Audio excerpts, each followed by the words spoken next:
The Odyssey by Homer, translated by Samuel Butler, read by Ben Nalle. This translation is in the public domain. Book 1. Tell me, O Muse, of that ingenious hero who traveled far and wide after he had sacked the famous town of Troy. Many cities did he visit, and many were the nations with whose manner and customs he was acquainted. Moreover, he suffered much by sea, while trying to save his own life and bring his men safely home. But do what he might, he could not save his men, for they perished through their own sheer folly in eating the cattle of the sun god Hyperion, so the god prevented them from ever reaching home. Tell me too about all these things, O daughter of Jove, from whatsoever source you may know them. So now all who have escaped death in battle or by shipwreck had got safely home except Ulysses, and he, though he was longing to return to his wife and country, was detained by the goddess Calypso, who had got him into a large cave and wanted to marry him. But as years went by, there came a time when the gods settled that he should go back to Ithaca. Even then, however, when he was among his own people, his troubles were not yet over. Nevertheless, all the gods had now begun to pity him except Neptune, who still persecuted him without ceasing and would not let him get home. Now Neptune had gone off to the Ethiopians, who are at the world's end and lie in two halves, the one looking west and the other east.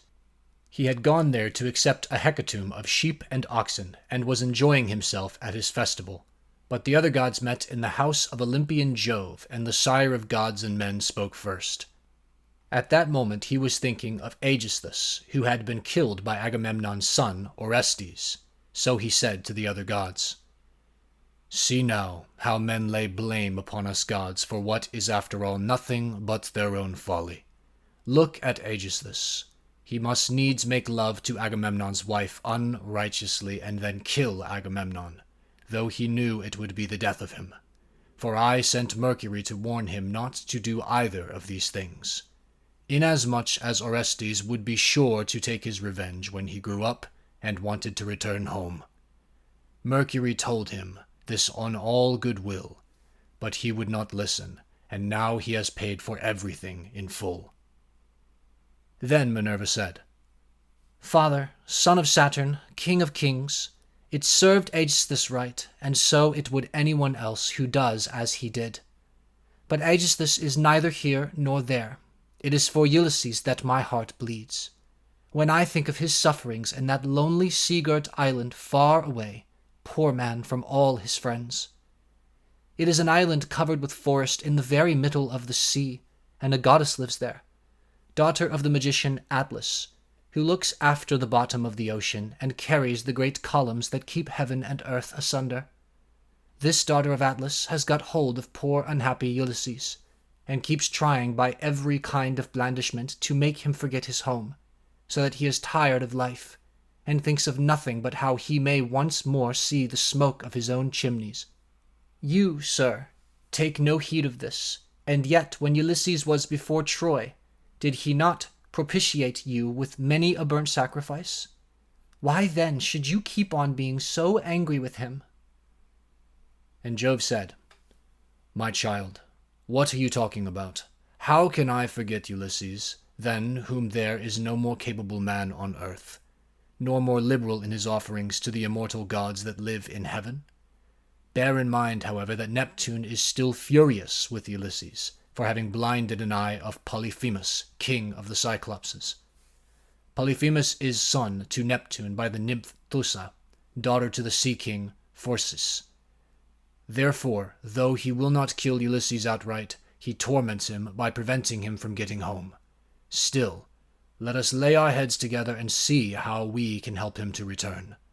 Neptune will then be pacified, for if we are all of a mind, he can hardly stand out against us."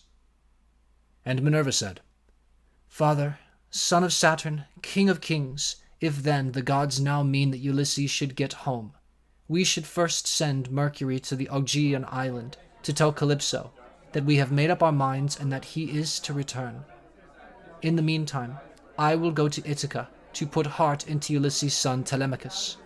I will embolden him to call the Achaeans in assembly, and speak out to the suitors of his mother Penelope, who persist in eating up any number of his sheep and oxen. I will also conduct him to Sparta and to Pylos, to see if he can hear anything about the return of his dear father, for this will make people speak well of him." So saying, she bound on her glittering golden sandals, imperishable, with which she can fly like the wind over land or sea. She grasped the redoubtable bronze-shod spear, so stout and sturdy and strong, wherewith she quells the ranks of heroes who have displeased her. And down she darted from the topmost summits of Olympus, whereon forthwith she was in Ithaca, as the gateway of Ulysses' house, disguised as a visitor, Mentes, chief of the Taphians, and she held a bronze spear in her hand. There she found the lordly suitors seated on hides of the oxen which they had killed and eaten, and playing draughts in front of the house. Men servants and pages were bustling about to wait upon them, some mixing wine with water in the mixing bowls, some cleaning down the tables with wet sponges and laying them out again, and some cutting up great quantities of meat. Telemachus saw her long before anyone else did. He was sitting moodily among the suitors, thinking about his brave father, and how he would send them flying out of the house, if he were to come to his own again, and be honored as in days gone by. Thus brooding as he sat among them, he caught sight of Minerva and went straight to the gate, for he was vexed that a stranger should be kept waiting for admittance. He took her right hand in his own, and bade her give him her spear. "Welcome," he said, "to our house, and when you have partaken of food, you shall tell us what you have come for." He led the way as he spoke, and Minerva followed him. When they were within, he took her spear and set it in the spear stand against a strong-bearing post, along with the many other spears of his unhappy father. And he conducted her to a richly decorated seat, under which he threw a cloth of damask. There was a footstool, also for her feet, and he set another seat near her for himself, away from the suitors, that she might not be annoyed while eating by their noise and insolence, and that he might ask her more freely about his father. A maidservant then brought them water in a beautiful golden ewer, and poured it into a silver basin for them to wash their hands, and she drew a clean table beside them. An upper servant brought them bread, and offered them many good things of what there was in the house. The carver fetched them plates of all manner of meats, and set cups of gold by their side. And a manservant brought them wine, and poured it out for them. Then the suitors came in, and took their places on the benches and seats. Forthwith men servants poured water over their hands. Maids went round with the bread baskets. Pages filled the mixing bowls with wine and water. And they laid their hands upon the good things that were before them. As soon as they had had enough to eat and drink, they wanted music and dancing, which are the crowning embellishments of a banquet. So a servant brought a lyre to Phemius, whom they compelled perforce to sing to them. As soon as he touched his lyre and began to sing, Telemachus spoke low to Minerva, with his head close to hers, that no man might hear. "I hope, sir," said he, "that you will not be offended with what I am going to say. Singing comes cheap to those who do not pay for it, and all this is done at the cost of one whose bones lie rotting in some wilderness, or grinding to powder in the surf. If these men were to see my father come back to Ithaca, they would pray for longer legs rather than a longer purse, for money would not serve them. But he, alas, has fallen on an ill fate. And even when people do sometimes say that he is coming, we no longer heed them. We shall never see him again. And now, sir, tell me and tell me true who you are and where you come from. Tell me of your town and parents, what manner of ship you came in, how your crew brought you to Ithaca, and of what nation they declared themselves to be. For you cannot have come by land. Tell me also truly, for I want to know, are you a stranger to this house, or have you been here in my father's time? In the old days we had many visitors, for my father went about much himself." And Minerva answered, "I will tell you truly and particularly all about it. I am Mentes, son of Anchialus, and I am king of the Taphians. I have come here with my ship and crew on a voyage to men of a foreign tongue, being bound for Temesa, with a cargo of iron, and I shall bring back copper. As for my ship, it lies over yonder off the open country away from the town, in the harbor, Raethra. under the wooded mountain Narrator. Our fathers were friends before us, as old Laertes will tell you, if you will go and ask him. They say, however, that he never comes to town now and lives by himself in the country, faring hardly with an old woman to look after him and get his dinner for him, when he comes in tired from pottering about his vineyard. They told me your father was at home again, and that was why I came, but it seems the gods are still keeping him back, for he is not dead yet, not on the mainland. It is more likely he is on some sea-girt island in mid-ocean, or a prisoner among savages who are detaining him against his will. I am no prophet and know very little about omens, but I speak as it is borne in upon me from heaven, and assure you that he will not be away much longer, for he is a man of such resource that even though he were in chains of iron, he would find some means of getting home again. But tell me, and tell me true, can Ulysses really have such a fine-looking fellow for a son? If you are indeed wonderfully like him about the head and eyes, for we were closer friends before he set sail for Troy, where the flower of all the Argives went also. Since that time we have never either of us seen the other. My mother, answered Telemachus, tells me I am son to Ulysses, but it is a wise child that knows his own father. Would that I were son to one who had grown old upon his own estates, for since you ask me, there is no more ill-starred man under heaven than he who they tell me is my father. And Minerva said, There is no fear of your race dying out yet, while Penelope has such a fine son as you are. But tell me, and tell me true, what is the meaning of all this feasting, and who are these people? What is it all about? Have you some banquet, or is there a wedding in the family? For no one seems to be bringing any provisions of his own. And the guests, how atrociously they are behaving. What riot they make over the whole house. It is enough to disgust any respectable person who comes near them. Sir, said Telemachus, as regards your question, so long as my father was here it was well with us and with the house, but the gods in their displeasure have willed it otherwise, and have hidden him away more closely than mortal man was ever yet hidden. I could have borne it better, even though he were dead, if he had fallen with his men before Troy, or had died with friends around him, when the days of his fighting were done. For then the Achaeans would have built a mound over his ashes, and I should myself have been heir to his renown. But now the storm winds have spirited him away, we know not whither. He is gone without leaving so much as a trace behind him, and I inherit nothing but dismay. Nor does the matter end simply with grief for the loss of my father. Heaven has laid sorrows upon me of yet another kind, for the chiefs from all our islands, Dulichium, Same and the woodland island of Zacynthus, as also all the principal men of Ithaca itself, are eating up my house under the pretext of paying their court to my mother, who will neither point-blank say that she will not marry, nor yet bring matters to an end. So they are making havoc of my estate, and before long will do so also with myself. Is that so? Exclaimed Minerva. Then you indeed want Ulysses home again. Give him his helmet, shield, and a couple of lances, and if he is the man he was when I first knew him in our house, drinking and making merry, he would soon lay his hands about these rascally suitors, were he to stand once more upon his threshold. He was then coming from Ephyra, where he had been to beg poison for his arrows from Ilus, son of Mamorus. Ilus feared the ever-living gods and would not give him any, but my father let him have some, for he was very fond of him. If Ulysses is the man he then was, these suitors will have a short shrift and a sorry wedding.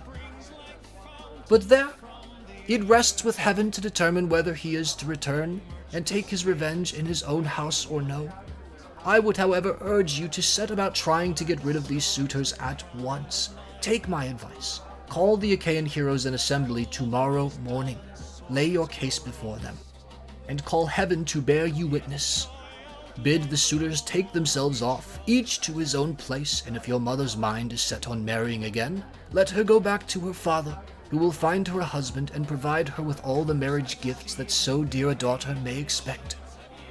As for yourself, let me prevail upon you to take the best ship you can get, with a crew of 20 men, and go in quest of your father who has so long been missing. Someone may tell you something, or, and people often hear things in this way, some heaven-sent message may direct you. First, go to Pylos and ask Nestor. Thence go on to Sparta and visit Menelaus, for he got home last of all the Achaeans. If you hear that your father is alive and on his way home, you can put up with the waste these suitors will make for yet another 12 months. If, on the other hand, you hear of his death, come home at once, celebrate his funeral rites with all due pomp, build a barrow to his memory, and make your mother marry again.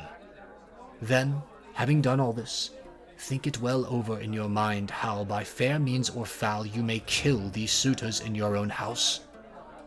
You are too old to plead infancy any longer.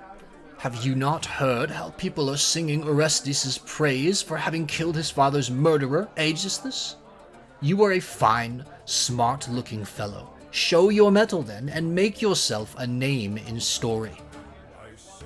Now, however, I must go back to my ship and to my crew, who will be impatient if I keep them waiting longer. Think the matter over for yourself, and remember what I have said to you. Sir, answered Telemachus, it has been very kind of you to talk to me in this way, as though I were your own son, and I will do all you tell me. I know you want to be getting on with your voyage, but stay a little longer, till you have taken a bath and refreshed yourself. I will then give you a present, and you shall go on your way rejoicing. I will give you one of great beauty and value, a keepsake such as only dear friends give to one another. Minerva answered, Do not try to keep me, for I would be on my way at once. As for any present you may be disposed to make me, keep it till I come again, and I will take it home with me. You shall give me a very good one, and I will give you one of no less value in return. With these words, she flew away like a bird into the air. But she had given Telemachus courage, and had made him think more than ever about his father. He felt the change, wondered at it, and knew that the stranger had been a god. So he went straight to where the suitors were sitting. Phemius was still singing, and his hearers sat wrapped in silence as he told the sad tale of the return from Troy, and the ills Minerva had laid upon the Achaeans. Penelope, daughter of Icarius, heard his song from her room upstairs, and came down by the great staircase, not alone, but attended by 2 of her handmaids. When she reached the suitors, she stood by one of the bearing posts that supported the roof of the cloisters, with a staid maiden on either side of her. She held a veil, moreover, before her face, and was weeping bitterly. Phemius, she cried, you know many other feats of gods and heroes such as poets love to celebrate. Sing the suitors some one of these, and let them drink their wine in silence, but cease this sad tale, for it breaks my sorrowful heart, and reminds me of my lost husband, whom I mourn ever without ceasing, and whose name was great over all Hellas and middle Argos. Mother, answered Telemachus, let the bard sing what he has a mind to. Bards do not make the ills they sing of. It is Jove, not they, who make them. And who sends weal or woe upon mankind according to his own good pleasure? This fellow means no harm by singing the ill-fated return of the Danans, for people always applaud the latest songs most warmly. Make up your mind to it and bear it. Ulysses is not the only man who never came back from Troy, but many another went down as well as he. Go then within the house and busy yourself with your daily duties, your loom, your distaff, and the ordering of your servants, for speech is man's matter, and mind above all others. For it is I who am master here. She went wondering back into the house, and laid her son's saying in her heart. Then, going upstairs with her handmaids into her room, she mourned her dead husband, till Minerva shed sweet sleep over her eyes. But the suitors were clamorous throughout the covered cloisters, and prayed each one that he might be her bedfellow. Then Telemachus spoke. Shameless, he cried, and insolent suitors! Let us feast at our pleasure now, and let there be no brawling, for it is a rare thing to hear a man with such a divine voice as Phemius has.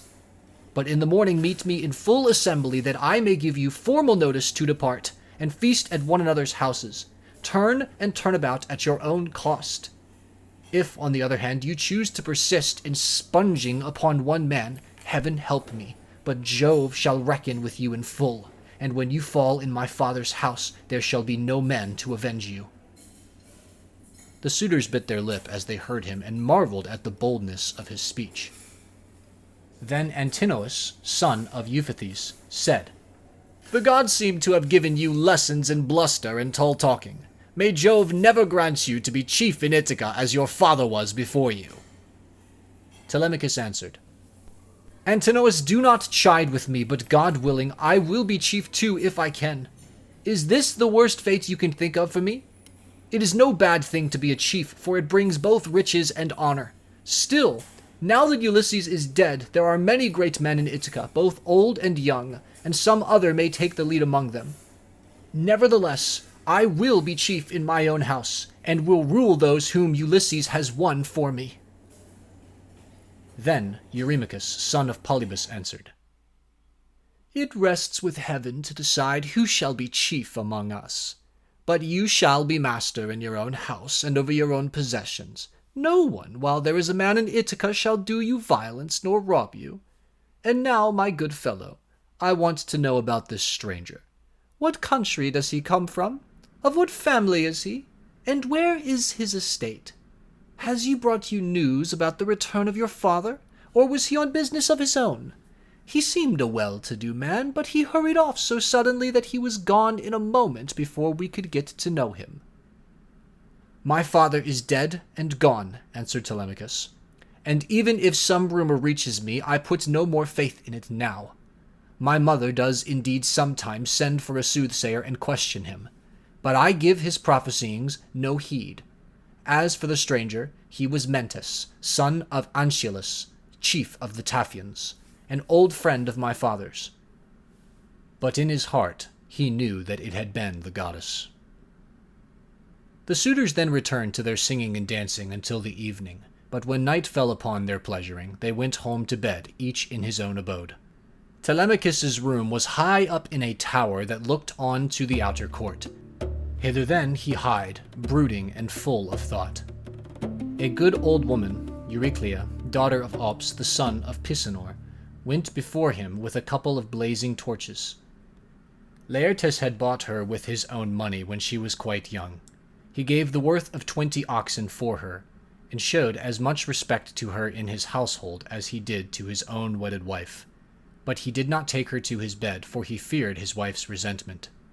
She it was who now lighted Telemachus to his room, and she loved him better than any of the other women in the house did, for she had nursed him when he was a baby.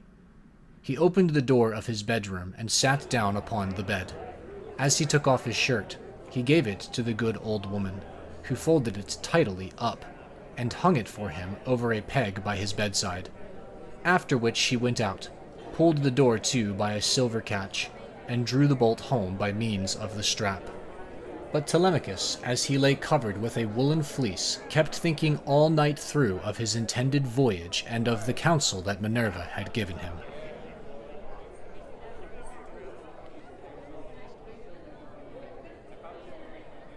Book 2. Now, when the child of morning rosy-fingered Dawn appeared, Telemachus rose and dressed himself.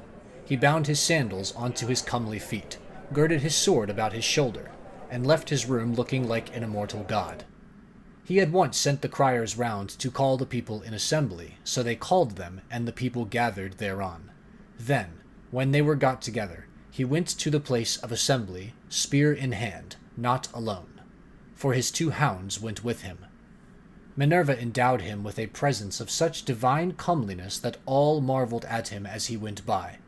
And when he took his place in his father's seat, even the oldest counselors made way for him.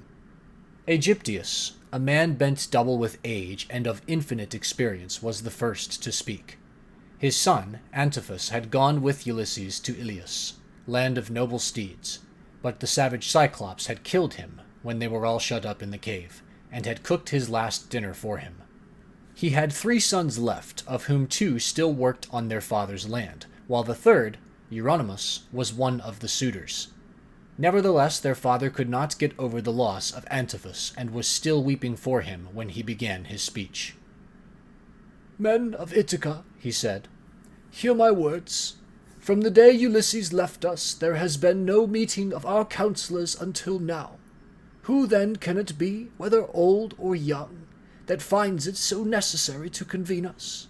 Has he got wind of some host approaching, and does he wish to warn us, or would he speak upon some other matter of public moment? I am sure he is an excellent person, and I hope Jove will grant him his heart's desire." Telemachus took this speech as of good omen, and rose at once, for he was bursting with what he had to say. He stood in the middle of the assembly, and the good herald Pisanor brought him his staff. Then, turning to Aegyptius, "Sir," said he, "it is I, as you will shortly learn, who have convened you, for it is I who am the most aggrieved. I have not got wind of any host approaching about which I would warn you, nor is there any matter of public moment on which I would speak. My grievance is purely personal, and turns on two great misfortunes which have fallen upon my house. The first of these is the loss of my excellent father, who was chief among all you here present, and was like a father to every one of you. The second is much more serious, and ere long will be the utter ruin of my estate. The sons of all the chief men among you are pestering my mother to marry them against her will. They are afraid to go to her father Icarius, asking him to choose the one he likes best, and to provide marriage gifts for his daughter. But day by day they keep hanging about my father's house, sacrificing our oxen, sheep, and fat goats for their banquets, and never giving so much as a thought to the quantity of wine they drink. No estate can stand such recklessness. We have now no Ulysses to ward off harm from our doors, and I cannot hold my own against them. I shall never all my days be as good a man as he was. Still, I would indeed defend myself if I had power to do so, for I cannot stand such treatment any longer. My house is being disgraced and ruined. Have respect, therefore, to your own consciences and to public opinion. Fear, too, the wrath of heaven, lest the gods should be displeased and turn upon you. I pray you, by Jove and Themis, who is the beginning and the end of counsels, do not hold back, my friends, and leave me single-handed. Unless it be that my brave father Ulysses did some wrong to the Achaeans, which you would now avenge on me by aiding and abetting these suitors. Moreover, if I am to be eaten out of house and home at all, I had rather you did the eating yourselves, for I could then take action against you to some purpose, and serve you with notices from house to house, till I got paid in full, whereas now I have no remedy." With this Telemachus dashed his staff to the ground and burst into tears. Every one was very sorry for him, but they all sat still, and no one ventured to make him an angry answer, save only Antinous, who spoke thus: "Telemachus, insolent braggart that you are, how dare you try to throw the blame upon us suitors? It is your mother's fault, not ours, for she is a very artful woman. This 3 years past, and close on 4, she has been driving us out of our minds by encouraging each one of us and sending him messages without meaning one word of what she says. And then there was that other trick she played us. She set up a great tambour frame in her room, and began to work on an enormous piece of fine needlework. 'Sweetheart,' she said, 'Ulysses is indeed dead. Still, do not press me to marry again immediately. Wait, for I would not have skill in needlework perish unrecorded, till I have completed a pall for the hero Laertes to be in readiness against the time when death shall take him. He is very rich, and the women of the place will talk if he is laid out without a pall.' This was what she said, and we assented, whereon we could see her working on her great web all day long, but at night she would unpick the stitches again by torchlight. She fooled us in this way for 3 years, and we never found her out. But as time wore on, and she was now in her 4th year, one of her maids who knew what she was doing told us, and we caught her in the act of undoing her work. So she had to finish it whether she would or no. The suitors, therefore, make you this answer, that both you and the Achaeans may understand. Send your mother away, and bid her marry the man of her own and of her father's choice. For I do not know what will happen if she goes on plaguing us much longer with the airs she gives herself on the score of the accomplishments Minerva has taught her, and because she is so clever. We never yet heard of such a woman.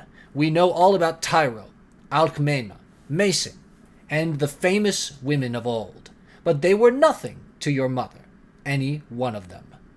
It was not fair of her to treat us in that way, and as long as she continues in the mind with which heaven has now endowed her, so long shall we go on eating up your estate, and I do not see why she should change, for she gets all the honor and glory, and it is you who pay for it, not she. Understand, then, that we will not go back to our lands, neither here nor elsewhere, till she has made her choice and married some one or other of us." Telemachus answered, "Antinous, how can I drive the mother who bore me from my father's house? My father is abroad, and we do not know whether he is alive or dead. It will be hard on me if I have to pay Icarius the large sum which I must give him if I insist on sending his daughter back to him. Not only will he deal rigorously with me, but heaven will also punish me. For my mother, when she leaves the house, will call on the Erinyes to avenge her. Besides, it would not be a creditable thing to do, and I will have nothing to say to it.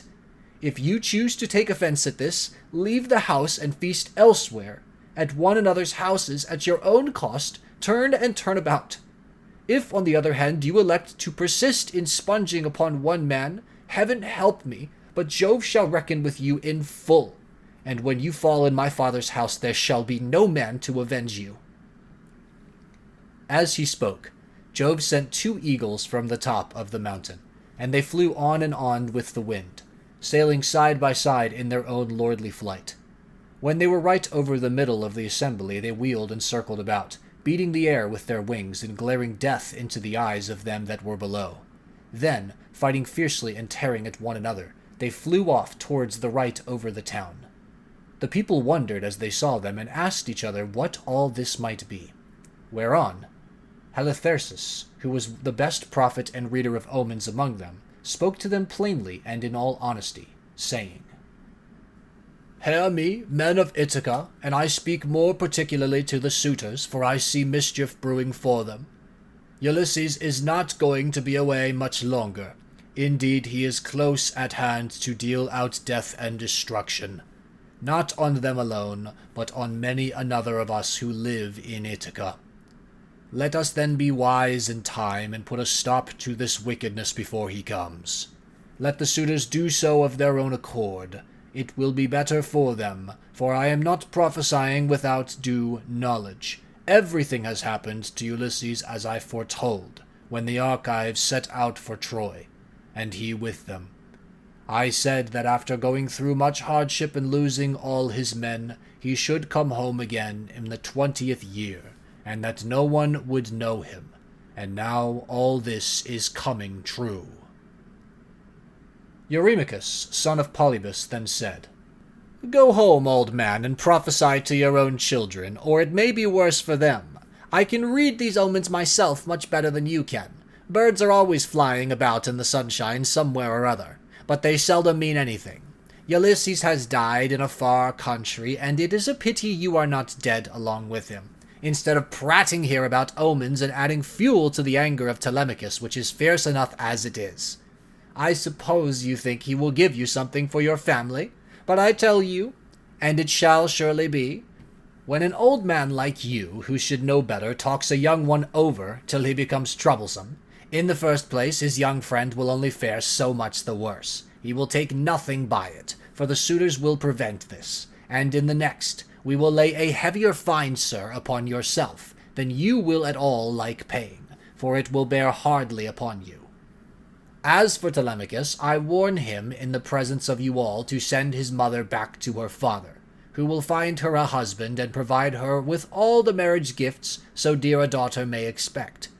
Till then, we shall go on harassing him with our suit, for we fear no man, and care neither for him, with all his fine speeches, nor any fortune-telling of yours. You may preach as much as you please, but we shall only hate you the more. We shall go back and continue to eat up Telemachus's estate without paying him, till such time as his mother leaves off tormenting us by keeping us day after day on the tiptoe of expectation, each vying with the other in his suit for a prize of such rare perfection. Besides, we cannot go after the other women, whom we should marry in due course, but for the way in which she treats us." Then Telemachus said, Eurymachus, and you other suitors, I shall say no more, and entreat you no further, for the gods and the people of Ithaca now know my story. Give me then a ship and a crew of 20 men to take me hither and thither, and I will go to Sparta and to Pylos in quest of my father, who has so long been missing. Someone may tell me something, or, and people often hear things in this way, some heaven-sent message may direct me. If I can hear of him as alive and on his way home, I will put up with the waste you suitors will make for yet another 12 months. If, on the other hand, I hear of his death, I will return at once, celebrate his funeral rites with all due pomp, build a barrow to his memory, and make my mother marry again." With these words he sat down, and Mentor, who had been a friend of Ulysses and had been left in charge of everything with full authority over the servants, rose to speak. He then plainly and in all honesty addressed them thus: "Hear me, men of Ithaca. I hope that you may never have a kind and well-disposed ruler any more, nor one who will govern you equitably. I hope that all your chiefs henceforward may be cruel and unjust, for there is not one of you but has forgotten Ulysses, who ruled you as though he were your father. I am not half so angry with the suitors, for if they choose to do violence in the naughtiness of their hearts, and wager their heads that Ulysses will not return, they can take the high hand and eat up his estate. But as for you others, I am shocked at the way in which you all sit still, without even trying to stop such scandalous goings-on, which you could do if you chose, for you are many, and they are few." Leocritus, son of Evenor, answered him, saying, "Mentor, what folly is all this, that you should set the people to stay us? It is a hard thing for one man to fight with many about his victuals. Even though Ulysses himself were to set upon us while we are feasting in his house, and do his best to oust us, his wife, who wants him back so very badly, would have small cause for rejoicing, and his blood would be upon his own head, if he fought against such great odds. There is no sense in what you have been saying. Now, therefore, do you people go about your business, and let his father's old friends Mentor and Halitherses speed this boy on his journey. If he goes at all, which I do not think he will, for he is more likely to stay where he is till someone comes and tells him something." On this he broke up the assembly, and every man went back to his own abode, while the suitors returned to the house of Ulysses. Then Telemachus went all alone by the seaside, washed his hand in the grey waves, and prayed to Minerva. "Hear me," he cried, "you god who visited me yesterday, and bade me sail the seas in search of my father who has so long been missing. I would obey you, but the Achaeans, and more particularly the wicked suitors, are hindering me that I cannot do so." As he thus prayed, Minerva came close up to him in the likeness and with the voice of Mentor. "Telemachus," said she, "if you are made of the same stuff as your father, you will be neither fool nor coward henceforward, for Ulysses never broke his word, nor left his work half done. If then you take after him, your voyage will not be fruitless. But unless you have the blood of Ulysses and of Penelope in your veins, I see no likelihood of your succeeding. Sons are seldom as good men as their fathers. They are generally worse, not better. Still, as you are not going to be either fool or coward henceforward, and are not entirely without some share of your father's wise discernment, I look with hope upon your undertaking. But mind you never make common cause with any of those foolish suitors, for they have neither sense nor virtue, and give no thought to death, and to the doom that will shortly fall on one and all of them, so that they shall perish on the same day. As for your voyage, it shall not be long delayed. Your father was such an old friend of mine that I will find you a ship, and will come with you myself. Now, however, return home, and go about among the suitors. Begin getting provisions ready for your voyage. See everything well stowed, the wine in jars and the barley meal, which is the staff of life, in leathern bags, while I go round the town, and beat up volunteers at once. There are many ships in Ithaca, both old and new. I will run my eye over them for you, and will choose the best. We will get her ready, and will put out to sea without delay." Thus spoke Minerva, daughter of Jove, and Telemachus lost no time in doing as the goddess told him. He went moodily home, and found the suitors flaying goats and singeing pigs in the outer court. Antinous came up to him at once and laughed as he took his hand in his own, saying, "Telemachus, my fine fire-eater, bear no more ill blood, neither in word nor deed, but eat and drink with us as you used to do. The Achaeans will find you in everything, a ship and a picked crew to boot, so that you can set sail for Pylos at once and get news of your noble father." "Antinous," answered Telemachus, "I cannot eat in peace, nor take pleasure of any kind with such men as you are. Was it not enough that you should waste so much good property of mine while I was yet a boy? Now that I am older and know more about it, I am also stronger, and whether here among this people, or by going to Pylos, I will do you all the harm I can. I shall go, and my going will not be in vain.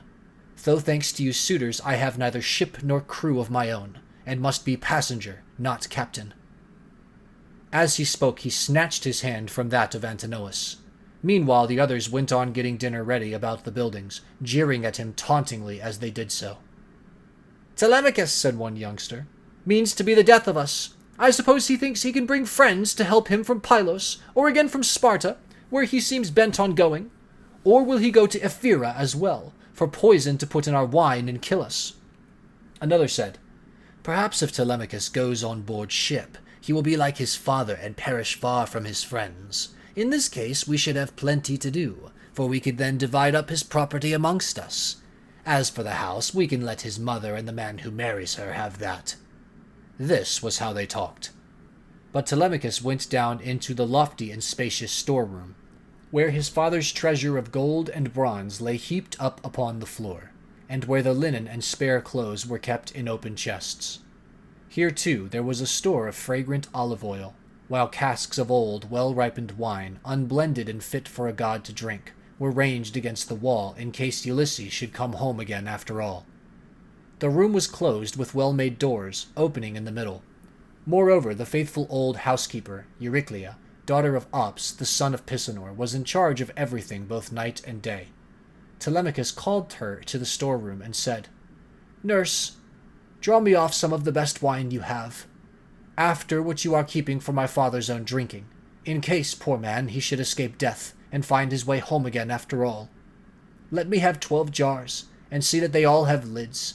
Also fill me with some well-sewn leathern bags with barley meal, about 20 measures in all. Get these things put together at once and say nothing about it. I will take everything away this evening as soon as my mother has gone upstairs for the night. I am going to Sparta and to Pylos to see if I can hear anything about the return of my dear father."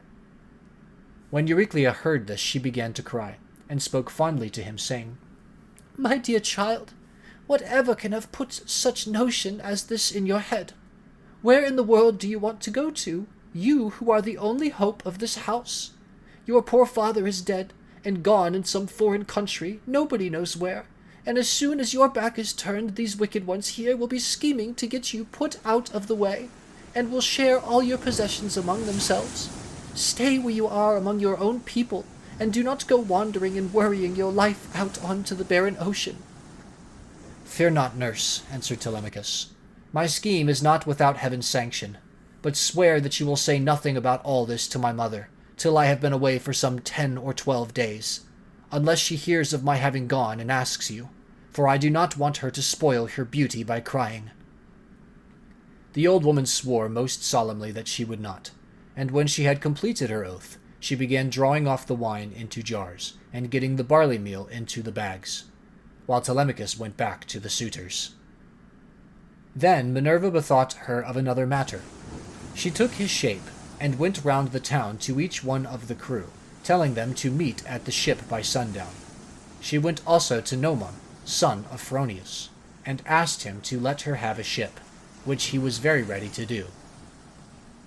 When the sun had set and darkness was over all the land, she got the ship into the water, put all the tackle on board her that ships generally carry, and stationed her at the end of the harbor. Presently the crew came up, and the goddess spoke encouragingly to each of them. Furthermore, she went to the house of Ulysses, and threw the suitors into a deep slumber. She caused their drink to fuddle them, and made them drop their cups from their hands, so that instead of sitting over their wine, they went back into the town to sleep, with their eyes heavy and full of drowsiness. Then she took the form and voice of Mentor, and called Telemachus to come outside. "Telemachus," said she, "the men are on board and at their oars, waiting for you to give your orders, so make haste and let us be off." On this she led the way, while Telemachus followed in her steps. When they got to the ship, they found the crew waiting by the waterside, and Telemachus said, "Now, my men, help me to get the stores on board. They are all put together in the cloister, and my mother does not know anything about it, nor any of the maidservants except one." With these words he led the way, and the others followed after. When they had brought the things as he told them, Telemachus went on board, Minerva going before him, and taking her seat in the stern of the vessel, while Telemachus sat beside her. Then the men loosed the hawsers, and took their place on the benches. Minerva sent them a fair wind from the west that whistled over the deep blue waves, whereon Telemachus told them to catch hold of the ropes and hoist sail, and they did as he told them. They set the mast in its socket in the cross plank, raised it, and made it fast with the forestays. Then they hoisted their white sails aloft with ropes of twisted oxhide. As the sail bellied out with the wind, the ship flew through the deep blue water, and the foam hissed against her bows as she sped onward. Then they made all fast throughout the ship, filled the mixing bowls to the brim, and made drink offerings to the immortal gods that are from everlasting, but more particularly to the grey-eyed daughter of Jove. Thus then the ship sped on her way, through the watches of the night, from dark till dawn.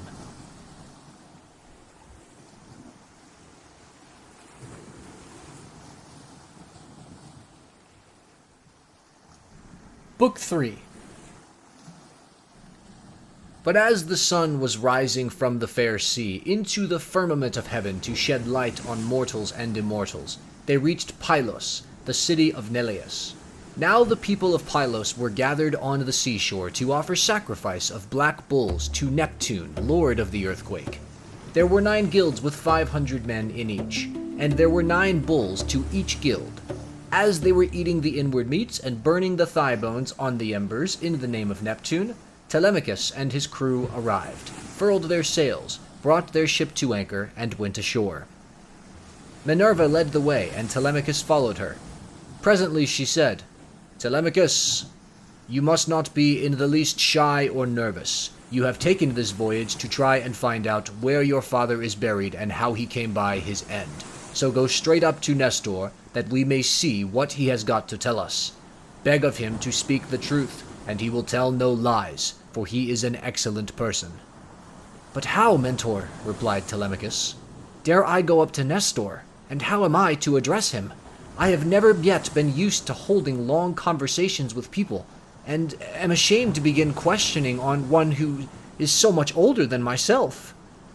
"Some things, Telemachus," answered Minerva, "will be suggested to you by your own instinct, and heaven will prompt you further. For I am assured that the gods have been with you from the time of your birth until now." She then went quickly on, and Telemachus followed in her steps, till they reached the place where the guilds of the Pylian people were assembled.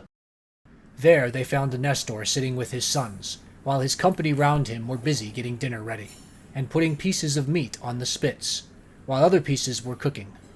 When they saw the strangers, they crowded round them, took them by the hand, and bade them take their places.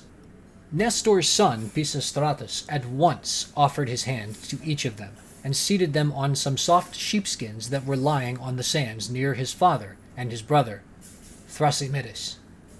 Then he gave them their portions of the inward meats, and poured wine for them into a golden cup, handing it to Minerva first, and saluting her at the same time.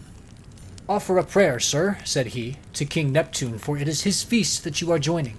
When you have duly prayed and made your drink and offering, pass the cup to your friend, that he may do so also. I doubt not that he too lifts his hands in prayer, for man cannot live without God in the world. Still he is younger than you are, and is much of an age with myself, so I will give you the precedence." As he spoke, he handed her the cup.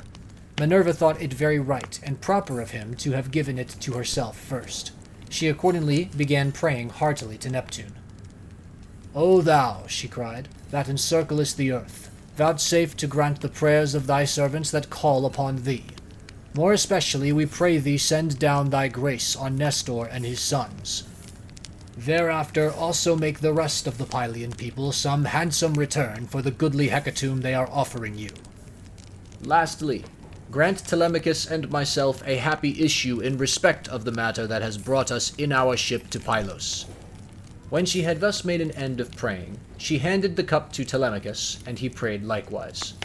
By and by, when the outer meats were roasted and had taken off the spits, the carvers gave every man his portion, and they all made an excellent dinner. As soon as they had had enough to eat and drink, Nestor, knight of Gerene, began to speak. "Now that our guests have done their dinner," said he, "it will be best to ask them who they are. Who then, so strangers, are you, and from what port have you sailed? Are you traders, or do you sail the seas as rovers with your hand against every man, and every man's hand against you?"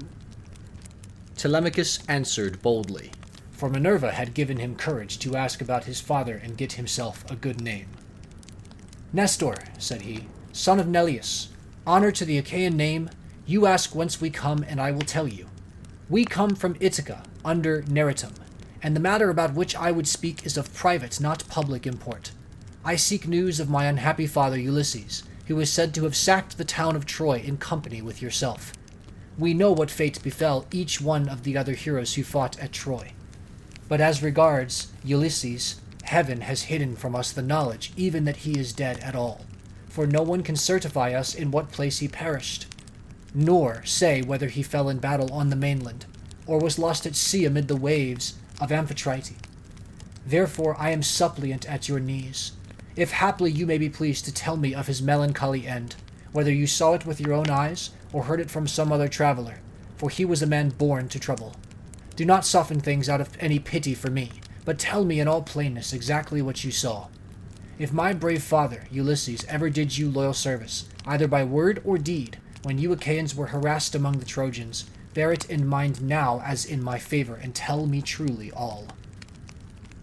"My friend," answered Nestor, "you recall a time of much sorrow to my mind, for the brave Achaeans suffered much, both at sea, while privateering under Achilles, and when fighting before the great city of King Priam.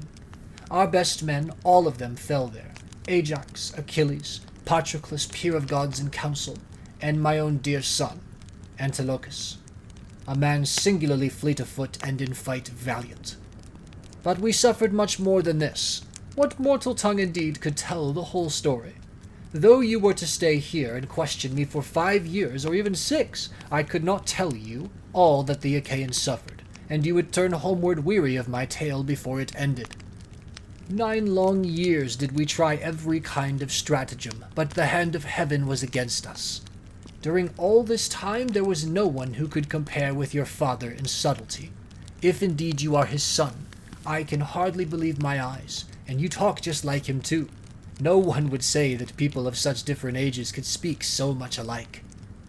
He and I never had any kind of difference from first to last, neither in camp nor council, but in singleness of heart and purpose we advised the Argives how all might be ordered for the best.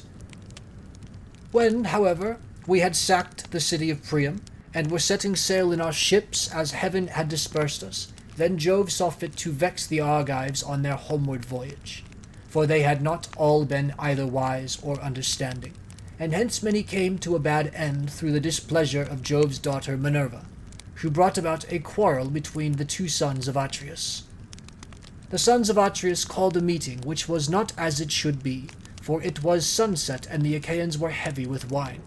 When they explained why they had called the people together, it seemed that Menelaus was for sailing homeward at once, and this displeased Agamemnon, who thought that we should wait till we had offered hecatombs to appease the anger of Minerva. Fool that he was, he might have known that he would not prevail with her, for when the gods have made up their mind, they do not change them lightly. So the 2 stood bandying hard words, whereon the Achaeans sprang to their feet with a cry that rent the air, and were of 2 minds as to what they should do. That night we rested and nursed our anger, for Jove was hatching mischief against us. But in the morning some of us drew our ships into the water and put our goods with our women on board, while the rest, about half in number, stayed behind with Agamemnon. We the other half embarked and sailed, and the ships went well, for heaven had smoothed the sea. When we reached Tenedos, we offered sacrifices to the gods, for we were longing to get home.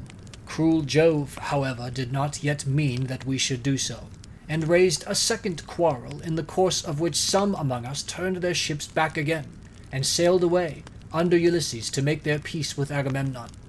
But I, and all the ships that were with me, pressed forward, for I saw that mischief was brewing.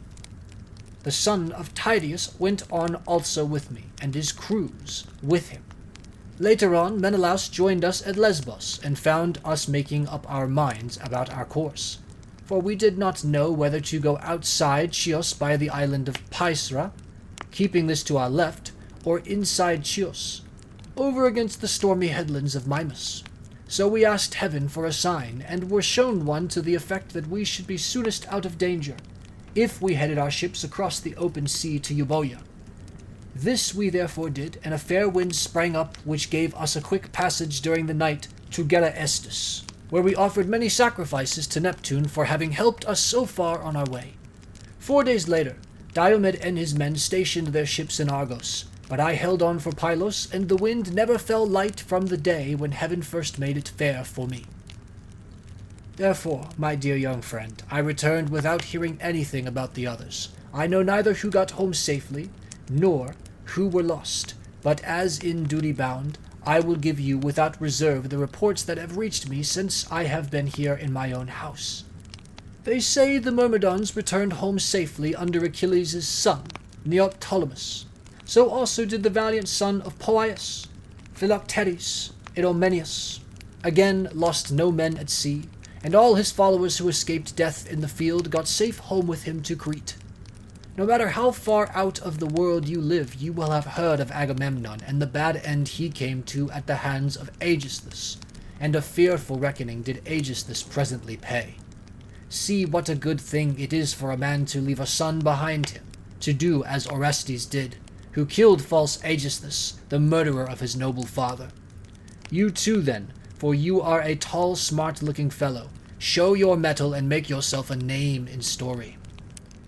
Nestor, son of Neleus, answered Telemachus, honor to the Achaean name. The Achaeans applaud Orestes, and his name will live through all time, for he has avenged his father nobly. Would that heaven might grant me to do like vengeance on the insolence of the wicked suitors, who are ill-treating me and plotting my ruin. But the gods have no such happiness in store for me and for my father, so we must bear it as best we may. My friend, said Nestor, now that you remind me, I remember to have heard that your mother has many suitors, who are ill-disposed towards you, and are making havoc of your estate. Do you submit to this tamely, or are public feeling and the voice of heaven against you? Who knows but what Ulysses may come back after all, and pay these scoundrels in full, either single-handed or with a force of Achaeans behind him? If Minerva were to take as great a liking to you as she did to Ulysses when we were fighting before Troy, for I never yet saw the gods so openly fond of anyone as Minerva then was of your father, if she would take as good care of you as she did of him, these wooers would soon some of them forget their wooing. Telemachus answered, I can expect nothing of the kind. It would be far too much to hope for. I dare not let myself think of it, even though the gods themselves willed it no such good fortune could befall me.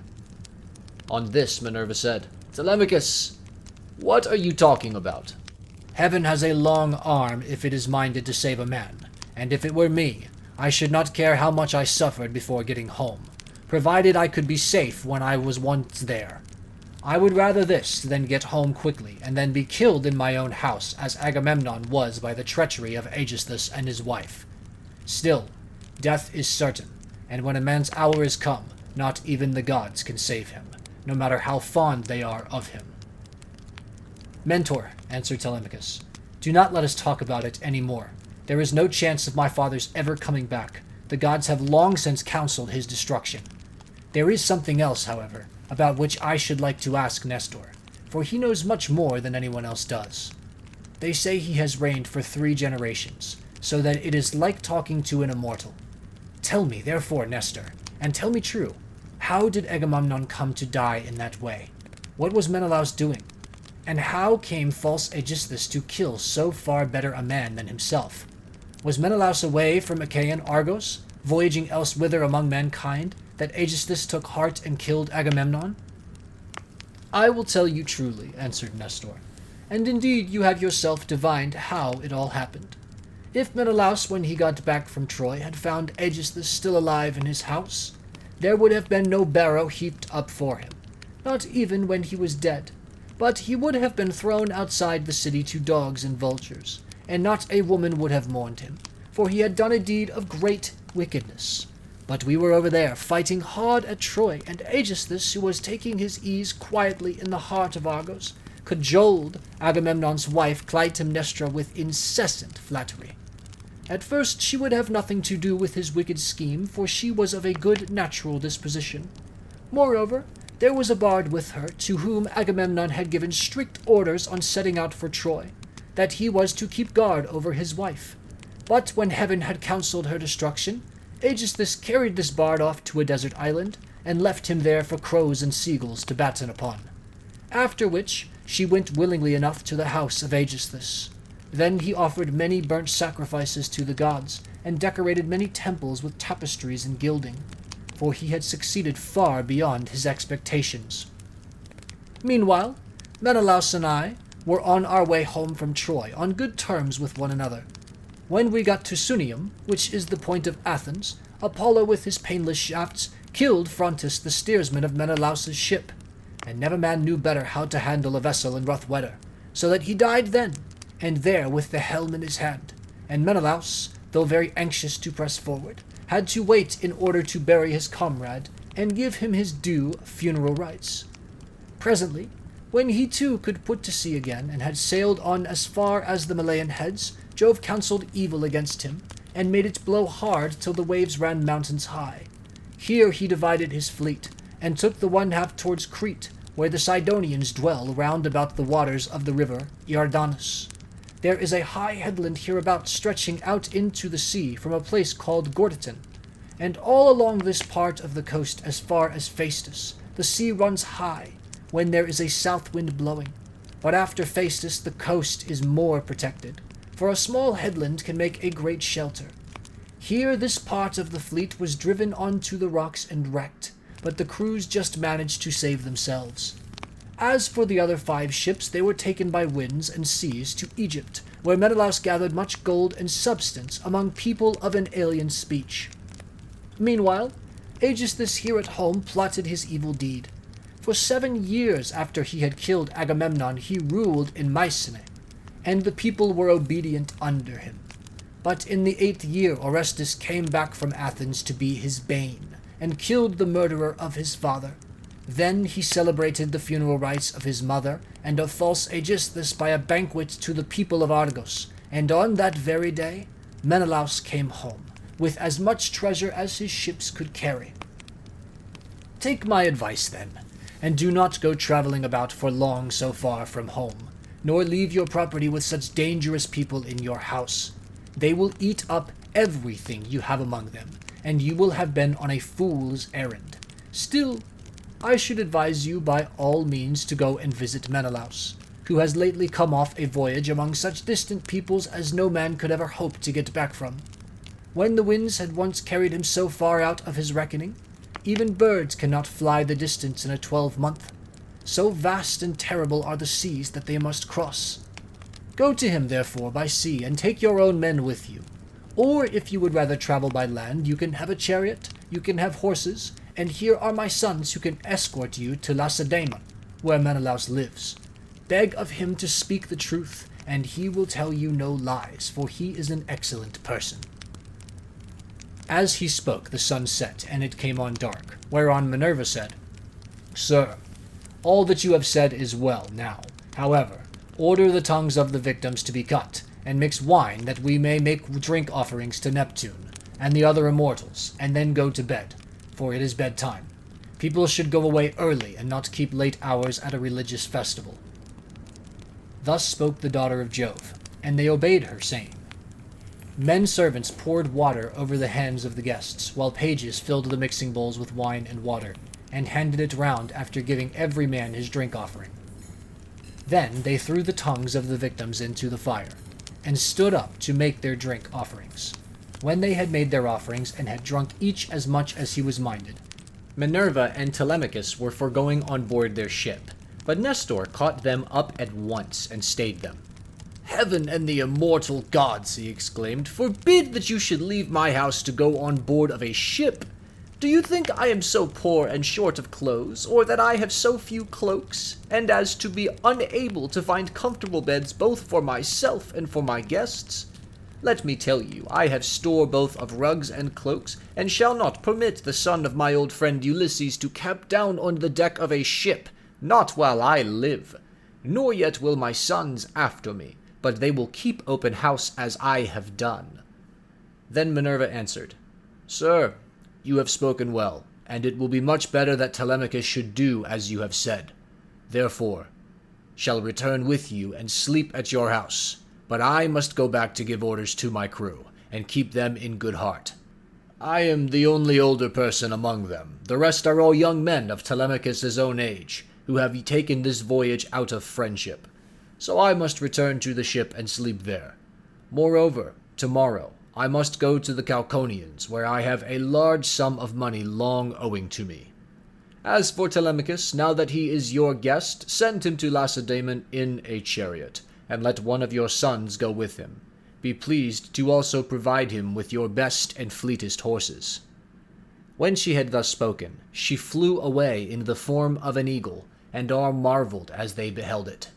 Nestor was astonished, and took Telemachus by the hand. "My friend," said he, "I see that you are going to be a great hero some day, since the gods wait upon you, thus while you are still so young. This can have been none other of those who dwell in heaven than Jove's redoubtable daughter, the Trito-born, who showed such favor towards your brave father among the Argives. Holy queen," he continued, "vouchsafe to send down thy grace upon myself, my good wife, and my children. In return I will offer you in sacrifice a broad-browed heifer of a year old, unbroken, and never yet brought by a man under the yoke. I will gild her horns, and will offer her up to you in sacrifice." Thus did he pray, and Minerva heard his prayer. He then led the way to his own house, followed by his sons and sons-in-law. When they had got there, and had taken their places on the benches and seats, he mixed them a bowl of sweet wine that was 11 years old, when the housekeeper took the lid off the jar that held it. As he mixed the wine, he prayed much, and made drink offerings to Minerva, daughter of aegis-bearing Jove. Then, when they had made their drink offerings, and had drunk each as much as he was minded, the others went home to bed, each in his own abode. But Nestor put Telemachus to sleep in the room that was over the gateway along with Pisistratus, who was the only unmarried son now left to him. As for himself, he slept in an inner room of the house, with the queen his wife by his side.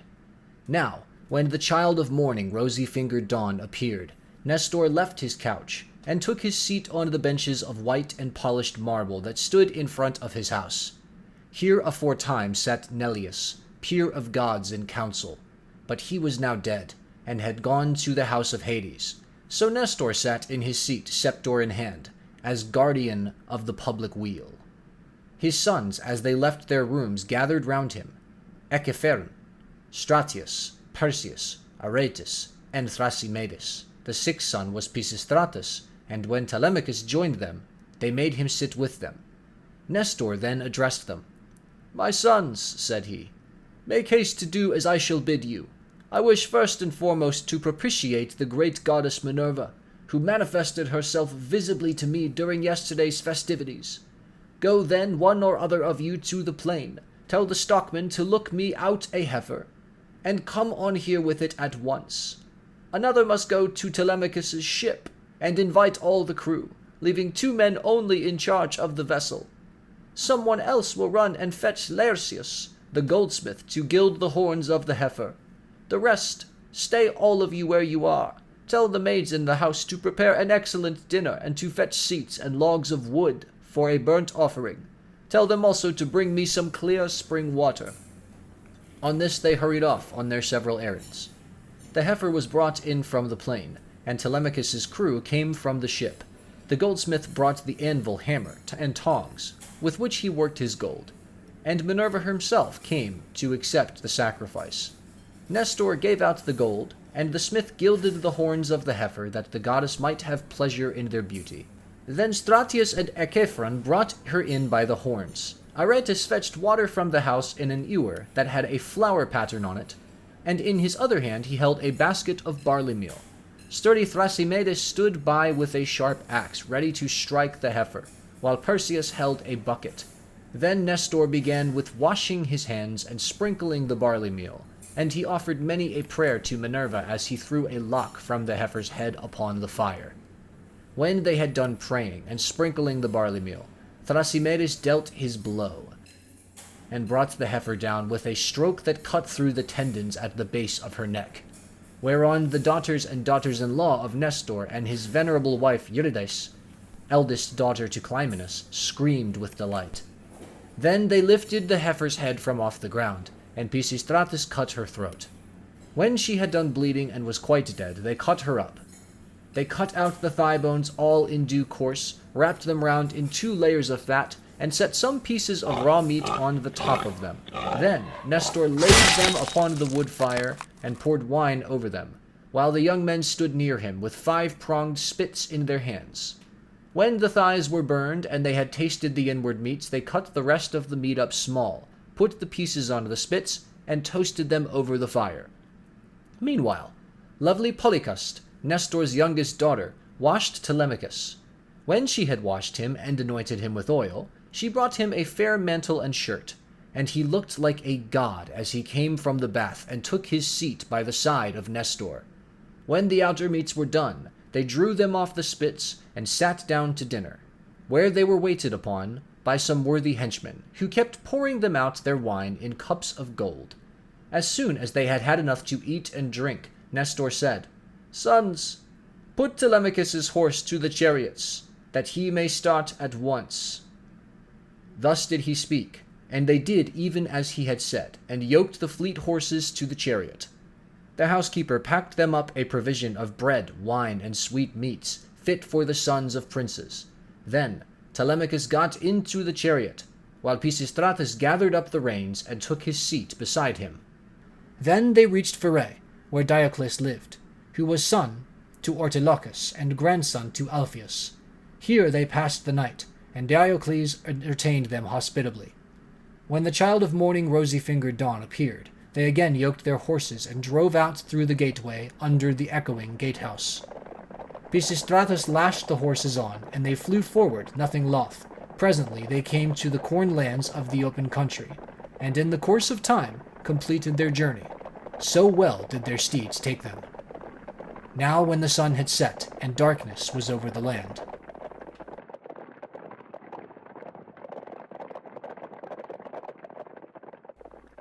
Book 4. They reached the low-lying city of Lacedaemon, where they drove straight to the abode of Menelaus, and found him in his own house, feasting with his many clansmen in honor of the wedding of his son, and also of his daughter, whom he was marrying to the son of that valiant warrior Achilles. He had given his consent and promised her to him while he was still at Troy, and now the gods were bringing the marriage about. So he was sending her with chariots and horses to the city of the Myrmidons, over whom Achilles' son was reigning. For his only son he had found a bride from Sparta, the daughter of Alector. His son Megapenthes was born to him of a bondwoman, for Helen vouchsafed Helen no more children after she had borne Hermione, who was fair as golden Venus herself. So the neighbors and kinsmen of Menelaus were feasting and making merry in his house. There was a bard also to sing to them and play his lyre, while 2 tumblers went about performing in the midst of them, when the man struck up with his tune. Telemachus and the son of Nestor stayed their horses at the gate, whereon Eutonius, servant to Menelaus, came out, and as soon as he saw them ran hurrying back into the house to tell his master. He went close up to him and said, "Menelaus, there are some strangers come here, 2 men, who look like sons of Jove. What are we to do? Shall we take their horses out, or tell them to find friends elsewhere as they best can?" Menelaus was very angry and said, "Eteonius, son of Boethius, you never used to be a fool. But now you talk like a simpleton. Take their horses out, of course, and show the strangers in that they may have supper. You and I have stayed often enough at other people's houses before we got back here, where heaven grants that we may rest in peace henceforward." So Eteonius bustled back and bade the other servants come with him.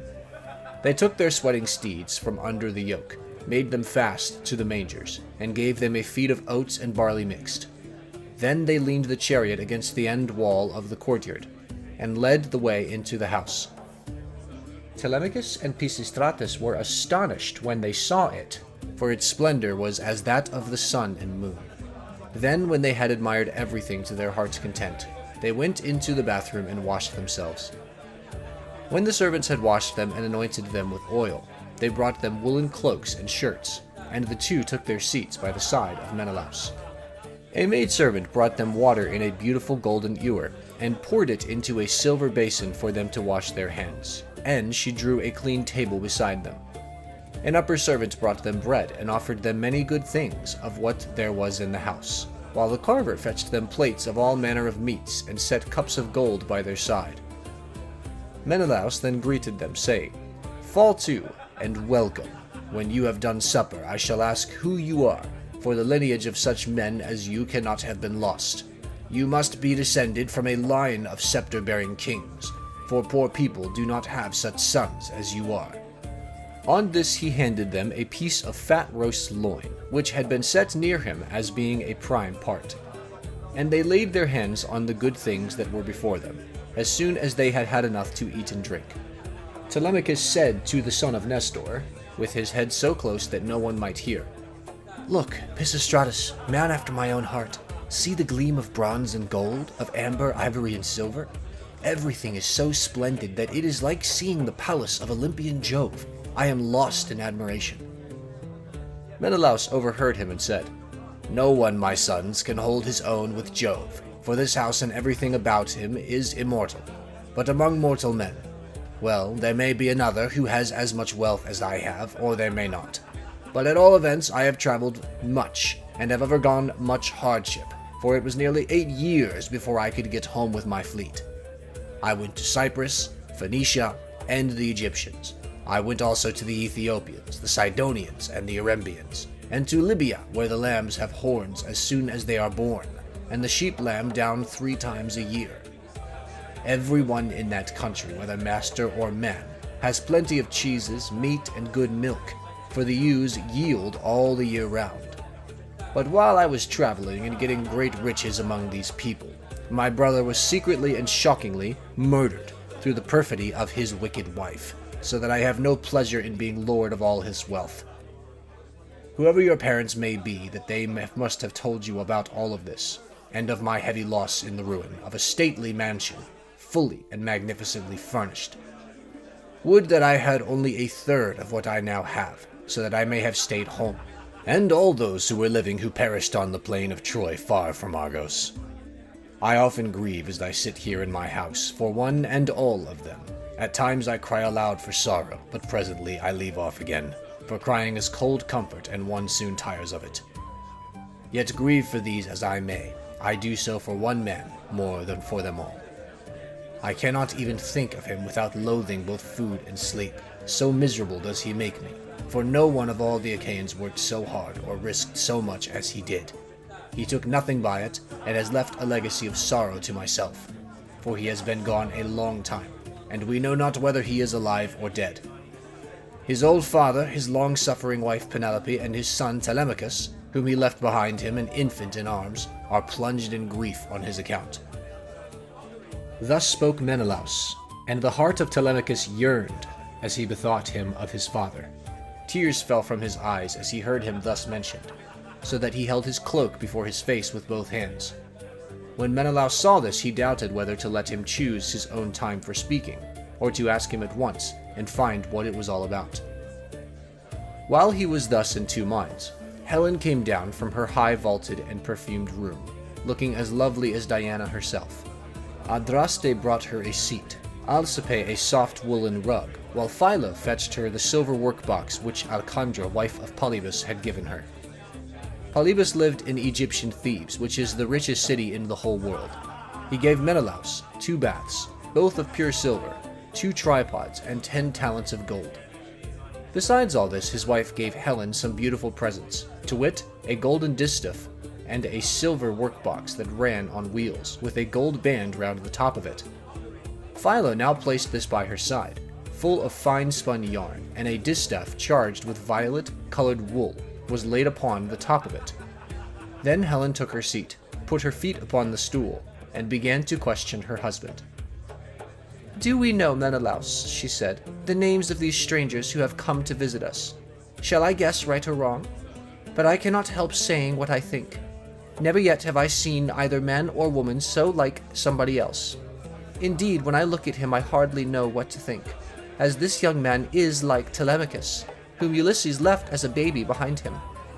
When you Achaeans went to Troy with battle in your hearts, on account of my most shameless self." "My dear wife," replied Menelaus, "I see the likeness just as you do. His hands and feet are just like Ulysses. So is his hair, with the shape of his head and the expression of his eyes. Moreover, when I was talking about Ulysses and saying how much he had suffered on my account, tears fell from his eyes, and he hid his face in his mantle."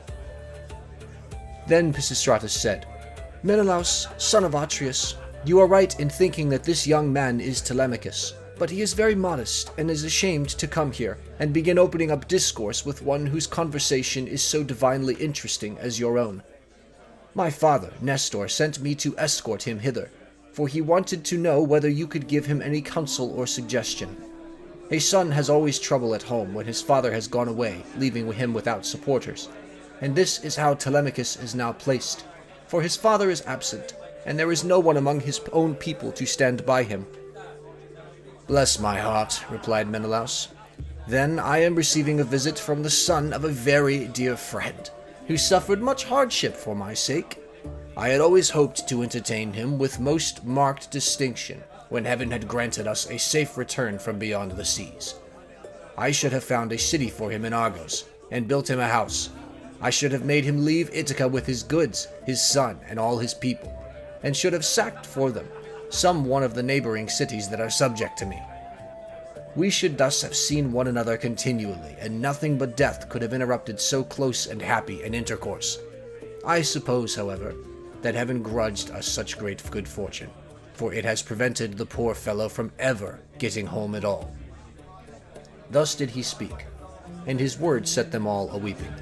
Helen wept, Telemachus wept, and so did Menelaus, nor could Pisistratus keep his eyes from filling, when he remembered his dear brother, Antilochus, whom the son of bright dawn had killed. Thereon he said to Menelaus, "Sir, my father Nestor, when we used to talk about you at home, told me you were a person of rare and excellent understanding. If then it be possible, do as I would urge you. I am not fond of crying while I am getting my supper. Morning will come in due course, and in the forenoon I care not how much I cry for those that are dead and gone. This is all we can do for the poor things. We can only shave our heads for them, and wring the tears from our cheeks. I had a brother who died at Troy. He was by no means the worst man there. You are sure to have known him. His name was Antilochus. I never set eyes upon him myself, but they say that he was singularly fleet of foot and in fight valiant." "Your discretion, my friend," answered Menelaus, "is beyond your years. It is plain you take after your father. One can soon see when a man is son to one whom heaven has blessed both as regards wife and offspring, and it has blessed Nestor from first to last all his days, giving him a green old age in his own house, with sons about him who are both well-disposed and valiant. We will put an end, therefore, to all this weeping, and attend to our supper again. Let water be poured over our heads. Telemachus and I can talk with one another fully in the morning." On this Asphalion, one of the servants, poured water over their hands, and they laid their hands on the good things that were before them. Then Jove's daughter Helen bethought her of another matter. She drugged the wine with an herb that banishes all care, sorrow, and ill humor. Whoever drinks wine thus drugged cannot shed a single tear all the rest of the day, not even though his father and mother, both of them, drop down dead, or he sees a brother or a son hewn in pieces before his very eyes. This drug, of such sovereign power and virtue had been given to Helen by Polydamna, wife of Thon, a woman of Egypt, where there grow all sorts of herbs, some good to put into the mixing bowl and others poisonous. Moreover, every one in the whole country is a skilled physician, for they are of the race of Phaon. When Helen had put this drug in the bowl, and had told the servants to serve the wine round, she said, Menelaus, son of Atreus, and you, my good friends, sons of honorable men, which is as Jove wills, for he is the giver both of good and evil, and can do what he chooses. Feast here as you will, and listen while I tell you a tale in season. I cannot indeed name every single one of the exploits of Ulysses, but I can say what he did when he was before Troy. And you Achaeans were in all sorts of difficulties. He covered himself with wounds and bruises, dressed himself all in rags, and entered the enemy's city, looking like a menial or a beggar, and quite different from what he did when he was among his own people. In this disguise he entered the city of Troy, and no one said anything to him. I alone recognized him and began to question him, but he was too cunning for me. When, however, I had washed and anointed him, and had given him clothes, and after I had sworn a solemn oath not to betray him to the Trojans till he had got safely back to his own camp, and to the ship, he told me all that the Achaeans meant to do. He killed many Trojans, and got much information before he reached the Argive camp, for all which things the Trojan women made lamentation. But for my own part, I was glad, for my heart was beginning to yearn after my home, and I was unhappy about the wrong that Venus had done me in taking me over there, away from my country, my girl, and my lawful wedded husband, who was indeed by no means deficient either in person or understanding. Then Menelaus said, All that you have been saying, my dear wife, is true. I have traveled much, and have had much to do with heroes, for I have never seen such another man as Ulysses. What endurance, too, and what courage he displayed within the wooden horse, wherein all the bravest of the Argives were lying in wait to bring death and destruction upon the Trojans. At that moment you came up to us. Some god, who wished well to the Trojans, must have set you on to it. And you had Deiphobus with you. 3 times did you go all round our hiding place and pat it. You called our chiefs each by his own name, and mimicked all our wives. Diomed, Ulysses, and I from our seats inside heard what a noise you made. Diomed and I could not make up our minds whether to spring out then and there, or to answer you from inside. But Ulysses held us all in check, so we sat quite still. All except Anticlus, who was beginning to answer you, when Ulysses clapped his 2 brawny hands over his mouth and kept him there. It was this that saved us all, for he muzzled Anticlus till Minerva took you away again. How sad, exclaimed Telemachus, that all this was of no avail to save him, nor yet his own iron courage. But now, sir, be pleased to send us all to bed, that we may lie down and enjoy the blessed boon of sleep. On this, Helen told the maidservants to set beds in the room that was in the gatehouse, and to make them with good red rugs, and spread coverlets on the top of them with woolen cloaks for the guests to wear. So the maids went out, carrying a torch, and made the beds, to which a manservant presently conducted the strangers. Thus then did Telemachus and Pisistratus sleep there in the forecourt, while the son of Atreus lay in an inner room with lovely Helen by his side. When the child of morning rosy-fingered Dawn appeared, Menelaus rose and dressed himself.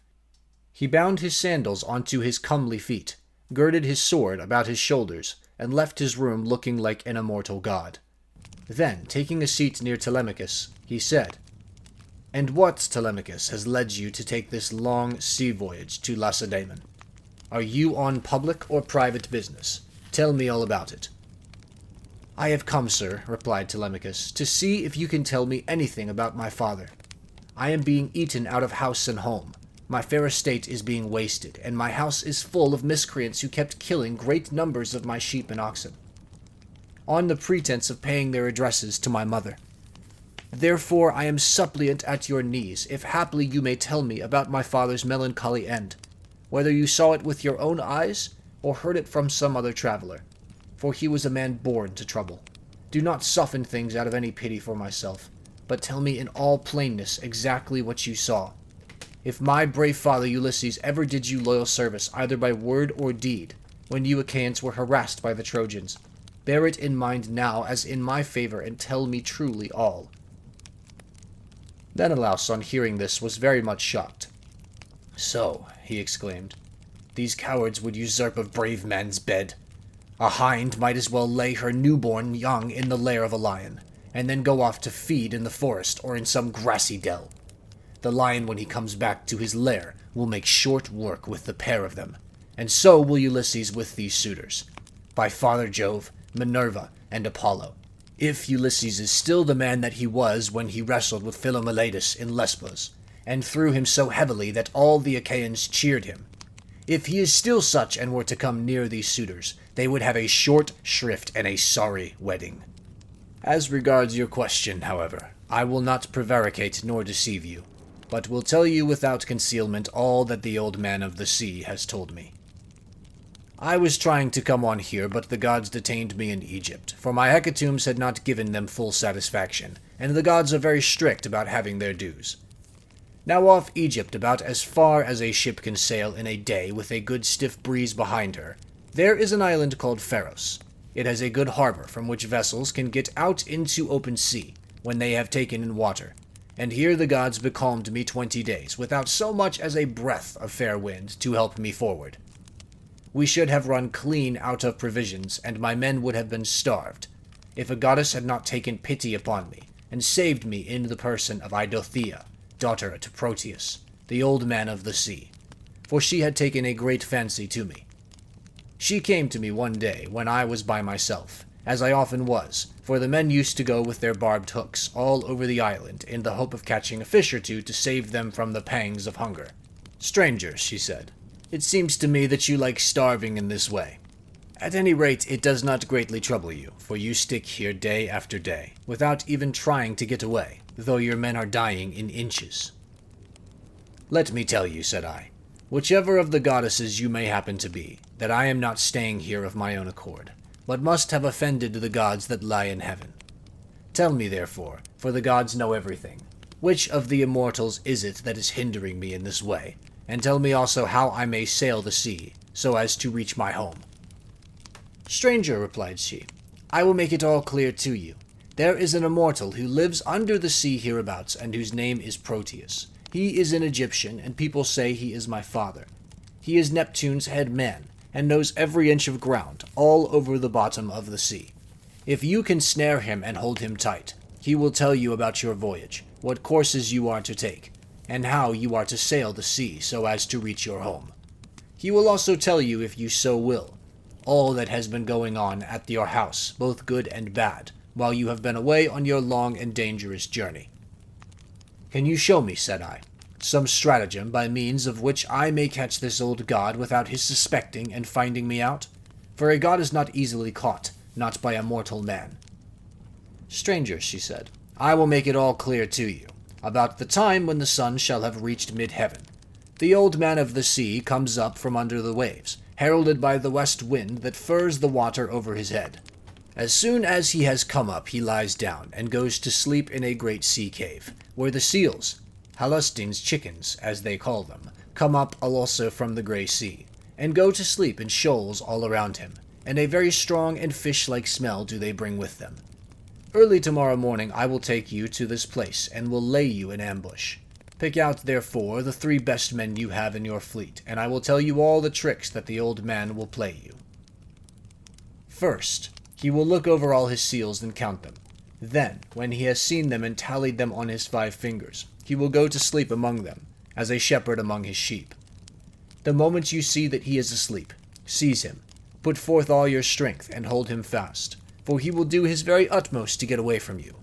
He will turn himself into every kind of creature that goes upon the earth, and will become also both fire and water. But you must hold him fast, and grip him tighter and tighter, till he begins to talk to you, and comes back to what he was when you saw him go to sleep, that you may slacken your hold and let him go, and you can ask him which of the gods it is that is angry with you, and what you must do to reach your home over the seas." Having so said, she dived under the waves, whereon I turned my back to the place where my ships were ranged upon the shore, and my heart was clouded with care as I went along. When I reached my ship, we got supper ready, for night was falling, and camped down upon the beach. When the child of morning, rosy-fingered dawn appeared, I took the 3 men on whose prowess of all kinds I could most rely, and went along by the seaside, praying heartily to heaven. Meanwhile the gods fetched me up 4 sealskins from the bottom of the sea, all of them just skinned, for she meant playing a trick upon her father. Then she dug 4 pits for us to lie in, and sat down to wait till we should come up. When we were close to her, she made us lie down in the pits, one after the other, and threw a sealskin over each of us. Our ambuscade would have been intolerable, for the stench of the fishy seals was most distressing. Who would go to bed with a sea monster if he could help it? But here, too, the goddess helped us, and thought of something that gave us great relief, for she put some ambrosia under each man's nostrils, which was so fragrant that it killed the smell of the seals. We waited the whole morning, and made the best of it, watching the seals come up in hundreds to bask upon the seashore. Till at noon the old man of the sea came up too, and when he had found his fat seals, he went over them and counted them. We were among the first he counted, and he never suspected any guile, but lay himself down to sleep as soon as he had done counting. Then we rushed upon him with a shout and seized him, on which he began at once with his old tricks, and changed himself first into a lion with a great mane. Then all of a sudden he became a dragon, a leopard, a wild boar. The next moment he was running water, and then again directly he was a tree. But we stuck to him, and never lost hold. Till at last the cunning old creature became distressed, and said, "Which of the gods was it, son of Atreus, that hatched this plot with you for snaring me, and seizing me against my will? What do you want?" "You know that yourself, old man," I answered. "You will gain nothing by trying to put me off. It is because I have been kept so long in this island, and see no sign of my being able to get away. I am losing all heart. Tell me then, for you gods know everything, which of the immortals is it that is hindering me? And tell me also how I may sail the sea so as to reach my home." "Then," he said, "if you would finish your voyage and go home quickly, you must offer sacrifices to Jove and to the rest of the gods before embarking, for it is decreed that you shall not get back to your friends and to your own house, till you have returned to the heaven-fed stream of Egypt, and offered holy hecatombs to the immortal gods that reign in heaven. When you have done this, they will let you finish your voyage." I was broken-hearted when I heard that I must go all that long and terrible voyage to Egypt. Nevertheless, I answered, "I will do all, old man, that you have laid upon me. But now tell me, and tell me true, whether all the Achaeans whom Nestor and I left behind us when we set sail from Troy have got home safely, or whether any of them came to a bad end, either on board his own ship or among his friends when the days of his fighting were done." "Son of Atreus," he answered, "why ask me? You had better not know what I can tell you, for your eyes will surely fill when you have heard my story. Many of those about whom you ask are dead and gone, but many still remain, and only 2 of the chief men among the Achaeans perished during their return home. As for what happened on the field of battle, you were there yourself. A 3rd Achaean leader is still at sea, alive but hindered from returning. Ajax was wrecked, for Neptune drove him onto the great rocks of Gyra. Nevertheless, he let him get safe out of the water, and in spite of all Minerva's hatred he would have escaped death, if he had not ruined himself by boasting. He said the gods could not drown him even though they had tried to do so, and when Neptune heard this large talk, he seized his trident in his 2 brawny hands, and split the rock of Gyra in 2 pieces. The base remained where it was, but the part on which Ajax was sitting fell headlong into the sea, and carried Ajax with it. So he drank salt water, and was drowned. Your brother and his ships escaped, for Juno protected him. But when he was just about to reach the high promontory of Malea, he was caught by a heavy gale, which carried him out to sea again, sorely against his will, and drove him to the foreland where Thyestes used to dwell, but where Aegisthus was then living. By and by, however, it seems as though he was to return safely after all, for the gods backed the wind into its old quarter, and they reached home, whereon Agamemnon kissed his native soil, and shed tears of joy at finding himself in his own country. Now there was a watchman whom Aegisthus had always on watch, and to whom he had promised 2 talents of gold. This man had been looking out for a whole year to make sure that Agamemnon did not give him the slip and prepare war. When, therefore, this man saw Agamemnon go by, he went and told Aegisthus, who at once began to lay a plot for him. He picked 20 of his bravest warriors and placed them in ambuscade on one side the cloister, while on the opposite side he prepared a banquet. Then he sent his chariots and horsemen to Agamemnon and invited him to the feast. But he meant foul play. He got them there, all unsuspicious of the doom that was awaiting him, and killed him when the banquet was over, as though he were butchering an ox in the shambles. Not one of Agamemnon's followers was left alive, nor yet one of Aegisthus, but they were all killed there in the cloisters. Thus spoke Proteus, and I was broken-hearted as I heard him. I sat down upon the sands and wept. I felt as though I could no longer bear to live, nor look upon the light of the sun. Presently, when I had had my fill of weeping and writhing upon the ground, the old man of the sea said, Son of Atreus, do not waste any more time in crying so bitterly. It can do no manner of good. Find your way home as fast as ever you can, for Aegisthus may be still alive, and even though Orestes has been beforehand with you in killing him, you may yet come in for his funeral. On this I took comfort, in spite of all my sorrow, and said, I know then about these 2. Tell me therefore about the 3rd man of whom you spoke. Is he still alive, but at sea and unable to get home, or is he dead? Tell me, no matter how much it may grieve me. The 3rd man, he answered, is Ulysses, who dwells in Ithaca. I can see him in an island sorrowing bitterly in the house of the nymph Calypso, who is keeping him prisoner, and he cannot reach his home, for he has no ships nor sailors to take him over the sea. As for your own end, Menelaus, you shall not die in Argos, but the gods will take you to the Elysian plain, which is at the end of the world. There fair-haired Rhadamanthus reigns, and men lead an easier life than anywhere else on the world. For in Elysium there falls not rain, nor hail, nor snow, but Oceanus breathes ever with a west wind that sings softly from the sea, and gives fresh life to all men.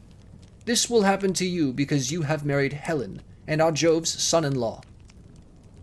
As he spoke, he dived under the waves, whereon I turned my back to the ships with my companions, and my heart was clouded with care as I went along. When we reached the ships, we got supper ready, for night was falling, and camped down upon the beach. When the child of morning, rosy-fingered dawn appeared, we drew our ships into the water, and put our masts and sails within them. Then we went on board ourselves, took our seats on the benches, and smote the grey sea with our oars. I again stationed my ships in the heaven-fed stream of Egypt, and offered hecatombs that were full and sufficient. When I had thus appeased heaven's anger, I raised a barrow to the memory of Agamemnon that his name might live forever, after which I had a quick passage home, for the gods sent me a fair wind. And now for yourself. Stay here some 10 or 12 days longer, and I will then speed you on your way. I will make you a noble present of a chariot and 3 horses. I will also give you a beautiful chalice, that so long as you live you may think of me, whenever you may, a drink offering to the immortal gods. Son of Atreus, replied Telemachus, do not press me to stay longer. I should be contented to remain with you for another 12 months. I find your conversation so delightful that I should never once wish myself at home with my parents. But my crew, whom I have left at Pylos, are already impatient, and you are detaining me from them. As for any present you may be disposed to make me, I had rather that it should be a piece of plate. I will take no horses back with me to Ithaca, but will leave them to adorn your own stables, for you have much flat ground in your kingdom, where lotus thrives, as also meadows sweet and wheat and barley, and oats with their white and spreading ears. Whereas in Ithaca we have neither open fields nor race-courses, and the country is more fit for goats than horses, and I like it the better for that. None of our islands have much level ground suitable for horses, and Ithaca least of all. Menelaus smiled, and took Telemachus's hand with his own. What you say, said he, shows that you have come of good family. I both can and will make this exchange for you, by giving you the finest and most precious piece of plate in all my house. It is a mixing bowl, by Vulcan's own hand, of pure silver, except the rim, which is inlaid with gold. Phaedamus, king of the Sidonians, gave it to me in the course of a visit which I paid him when I returned thither on my homeward journey. I will make you a present of it." Thus did they converse, and guests coming to the king's house, they brought sheep and wine, while their wives had put up bread for them to take with them. So they were busy cooking their dinners in the courts. Meanwhile, the suitors were throwing discs or aiming with spears at a mark on the leveled ground in front of Ulysses' house, and were behaving with all their old insolence. Antinous and Eurymachus, who were their ringleaders and much the foremost among them all, were sitting together, when Nomon, son of Phronius, came up and said to Antinous, "Have we any idea, Antinous, on what day Telemachus returns from Pylos? He has a ship of mine, and I want it to cross over to Elis. I have 12 broodmares there, with yearling mule foals by their side, not yet broken in, and I want to bring one of them over here and break him." They were astounded when they heard this, for they had made sure that Telemachus had not gone to the city of Neleus. They thought he was only away somewhere on the farms, and was with the sheep, or with the swineherd. So Antinous said, "When did he go? Tell me truly, and what young men did he take with him? Were they freemen or his own bondsmen? For he might manage that too. Tell me also, did you let him have the ship of your own free will because he asked you, or did he take it without your leave?" "I lent it to him," answered Noemon. "What else could I do when a man of his position said he was in a difficulty, and asked me to oblige him? I could not possibly refuse. As for those who went with him, they were the best young men we have. And I saw Mentor go on board as captain, or some god who was exactly like him. I cannot understand it, for I saw Mentor here myself yesterday morning, and yet he was then setting out for Pylos." Noemon then went back to his father's house, but Antinous and Eurymachus were very angry. They told the others to leave off playing, and to come and sit down along with themselves. When they came, Antinous, son of Euphathes, spoke in anger. His heart was black with rage, and his eyes flashed fire as he said, "Good heavens, this voyage of Telemachus is a very serious matter. We had made sure that it would come to nothing, but the young fellow has got away in spite of us, and with a picked crew too. He will be giving us trouble presently. May Jove take him before he is full grown. Find me a ship, therefore, with a crew of 20 men, and I will lie in wait for him in the straits between Ithaca and Samos. He will then rue the day that he set out to try and get news of his father." Thus did he speak, and the others applauded his saying. They then all of them went inside the buildings. It was not long ere Penelope came to know what the suitors were plotting, for a manservant, Medon, overheard them from outside the outer court, as they were laying their schemes within, and went to tell his mistress. As he crossed the threshold of her room, Penelope said, "Medon, what have the suitors sent you here for? Is it to tell the maids to leave their master's business and cook dinner for them? I wish they may neither woo nor dine henceforward, neither here nor anywhere else. But let this be the very last time, for the waste you all make of my son's estate. Did not your fathers tell you when you were children how good Ulysses had been to them, never doing anything high-handed nor speaking harshly to anybody?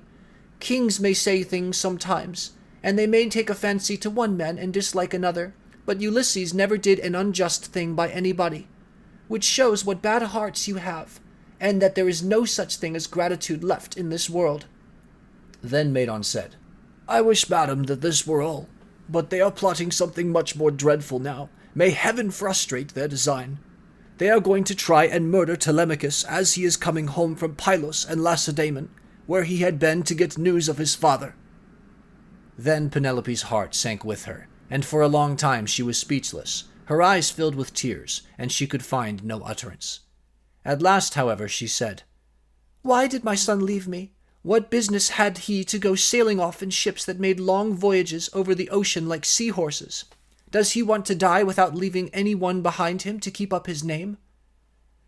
"I do not know," answered Medon, "whether some god set him on to it, or whether he went on his own impulse to see if he could find out if his father was dead or alive and on his way home." Then he went downstairs again, leaving Penelope in an agony of grief. There were plenty of seats in the house, but she had no heart for sitting on any of them.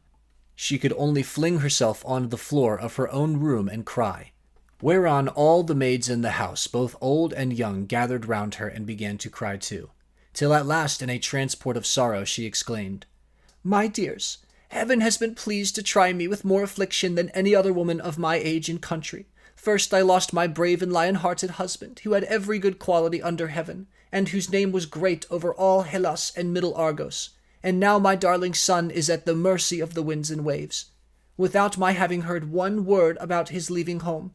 You hussies, there was not one of you would so much as think of giving me a call out of my bed, though you all of you very well knew what he was starting.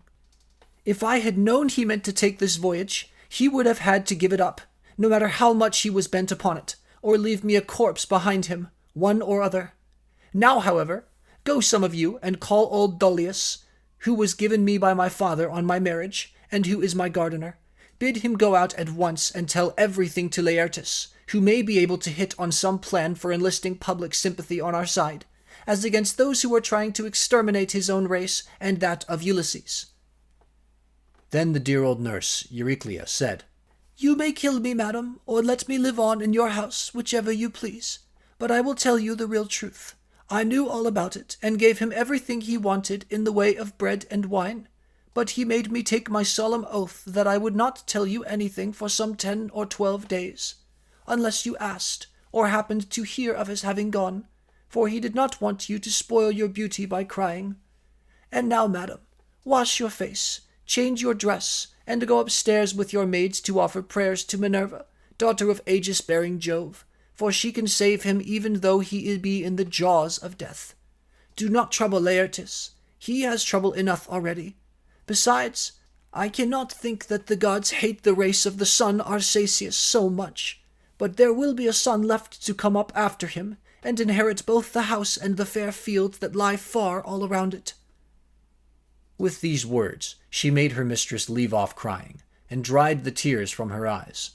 Penelope washed her face, changed her dress, and went upstairs with her maids. She then put some bruised barley into a basket and began praying to Minerva. Hear me, she cried, daughter of aegis-bearing Jove, unweariable.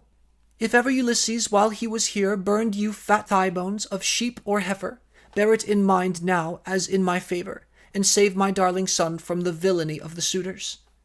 She cried aloud as she spoke, and the goddess heard her prayer. Meanwhile the suitors were clamorous throughout the covered cloister, and one of them said, The queen is preparing for her marriage with one or other of us. Little does she dream that her son has now been doomed to die. This was what they said, but they did not know what was going to happen. Then Antinous said, Comrades, let there be no loud talking, lest some of it get carried inside. Let us be up and do that in silence, about which we are all of a mind. He then chose 20 men, and they went down to their ship and to the seaside. They drew the vessel into the water and got her mast and sails inside her. They bound the oars to the thole pins with twisted thongs of leather, all in due course, and spread the white sails aloft, while their fine servants brought them their armor. Then they made the ship fast a little way out, came on shore again, got their suppers, and waited till night should fall. But Penelope lay in her own room upstairs, unable to eat or drink, and wondering whether her brave son would escape, or be overpowered by the wicked suitors. Like a lioness caught in the toils with huntsmen hemming her in on every side, she thought and thought, till she sank into a slumber, and lay on her bed, bereft of thought and motion. Then Minerva bethought her of another matter, and made a vision in the likeness of Penelope's sister, Iphtime, daughter of Icarius, who had married Eumelus, and lived in Pherae. She told the vision to go to the house of Ulysses, and to make Penelope leave off crying. So it came into her room, by the hole through which the thong went for pulling the door to, and hovered over her head, saying, You are asleep, Penelope. The gods who live at ease will not suffer you to weep and be so sad. Your son has done them no wrong, so he will yet come back to you. Penelope, who was sleeping sweetly at the gates of dreamland, answered, Sister, why have you come here? You do not come very often, but I suppose that it is because you live such a long way off. Am I then to leave off crying and refrain from all the sad thoughts that torture me? I, who have lost my brave and lion-hearted husband, who have every good quality under heaven, and whose name was great over all Hellas and Middle Argos. And now my darling son has gone off on board of a ship, a foolish fellow, who has never been used to roughing it, nor to going about amongst gatherings of men. I am even more anxious about him than about my husband. I am all in a tremble when I think of him, lest something should happen to him, either from the people among whom he has gone, or by sea. For he has many enemies who are plotting against him, and are bent on killing him before he can return home. Then the vision said, Take heart, and be not so much dismayed. There is one gone with him whom many a man would be glad enough to stand by his side. I mean Minerva. It is she who has compassion upon you, and who has sent me to bear you this message. Then, said Penelope, if you are a god, or have been sent here by divine commission, tell me also about that other unhappy one. Is he still alive, or is he already dead, and in the house of Hades? And the vision said, I shall not tell you for certain whether he is alive or dead, and there is no use in idle conversation. Then it vanished through the thong-hole of the door, and was dissipated into thin air. But Penelope rose from her sleep, refreshed and comforted. So vivid had been her dream. Meantime the suitors went on board and sailed their ways over the sea, intent on murdering Telemachus.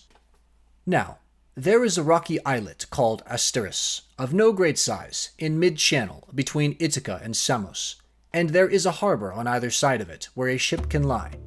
Here then the Achaeans placed themselves in ambush.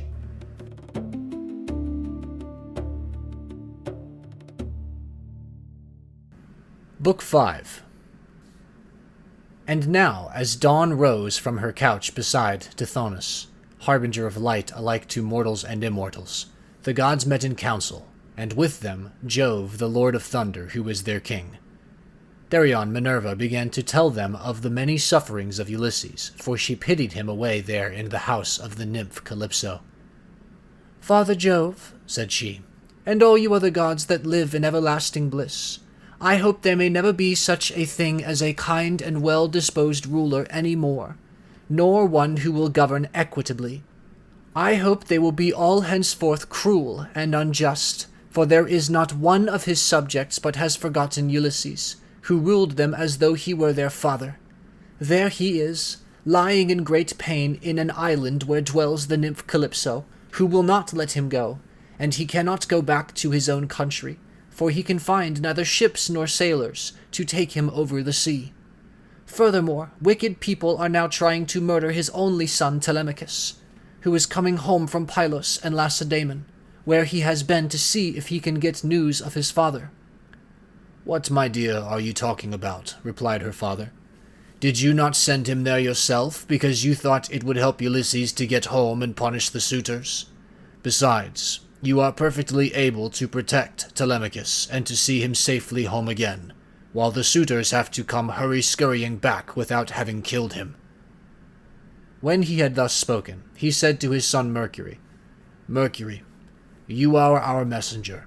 Go therefore and tell Calypso we have decreed that poor Ulysses is to return home. He is to be convoyed neither by gods nor men, but after a perilous voyage of 20 days upon a raft, he is to reach fertile Scheria, the land of the Phaeacians, who are near of kin to the gods, and will honor him as though he were one of ourselves.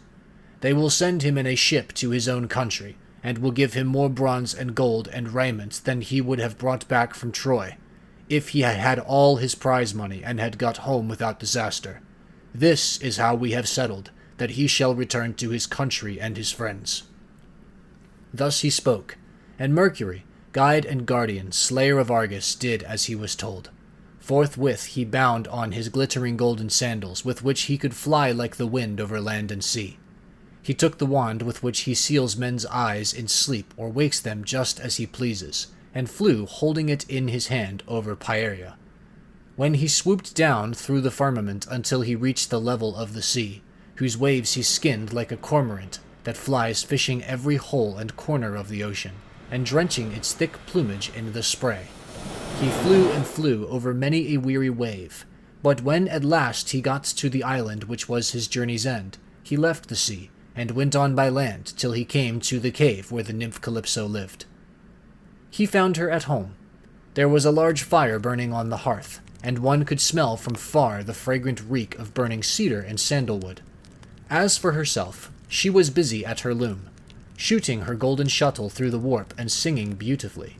Round her cave there was a thick wood of alder, poplar, and sweet-smelling cypress trees, wherein all kinds of great birds had built their nests, owls, hawks, and chattering sea crows that occupy their business in the waters. A vine loaded with grapes was trained and grew luxuriantly about the mouth of the cave. There were also 4 running rills of water in channels cut pretty close together, and turned hither and thither so as to irrigate the bed of violets and luscious herbage over which they flowed. Even a god could not help being charmed with such a lovely spot. So Mercury stood still and looked at it, but when he had admired it sufficiently, he went inside the cave. Calypso knew him at once, for the gods all know each other, no matter how far they live from one another. But Ulysses was not within. He was on the seashore as usual, looking out upon the barren ocean with tears in his eyes, groaning and breaking his heart for sorrow. Calypso gave Mercury a seat and said, "Why have you come to see me, Mercury, honored and ever welcome? For you do not visit me often. Say what you want. I will do it for you at once if I can, and if it can be done at all. But come inside and let me set refreshment before you."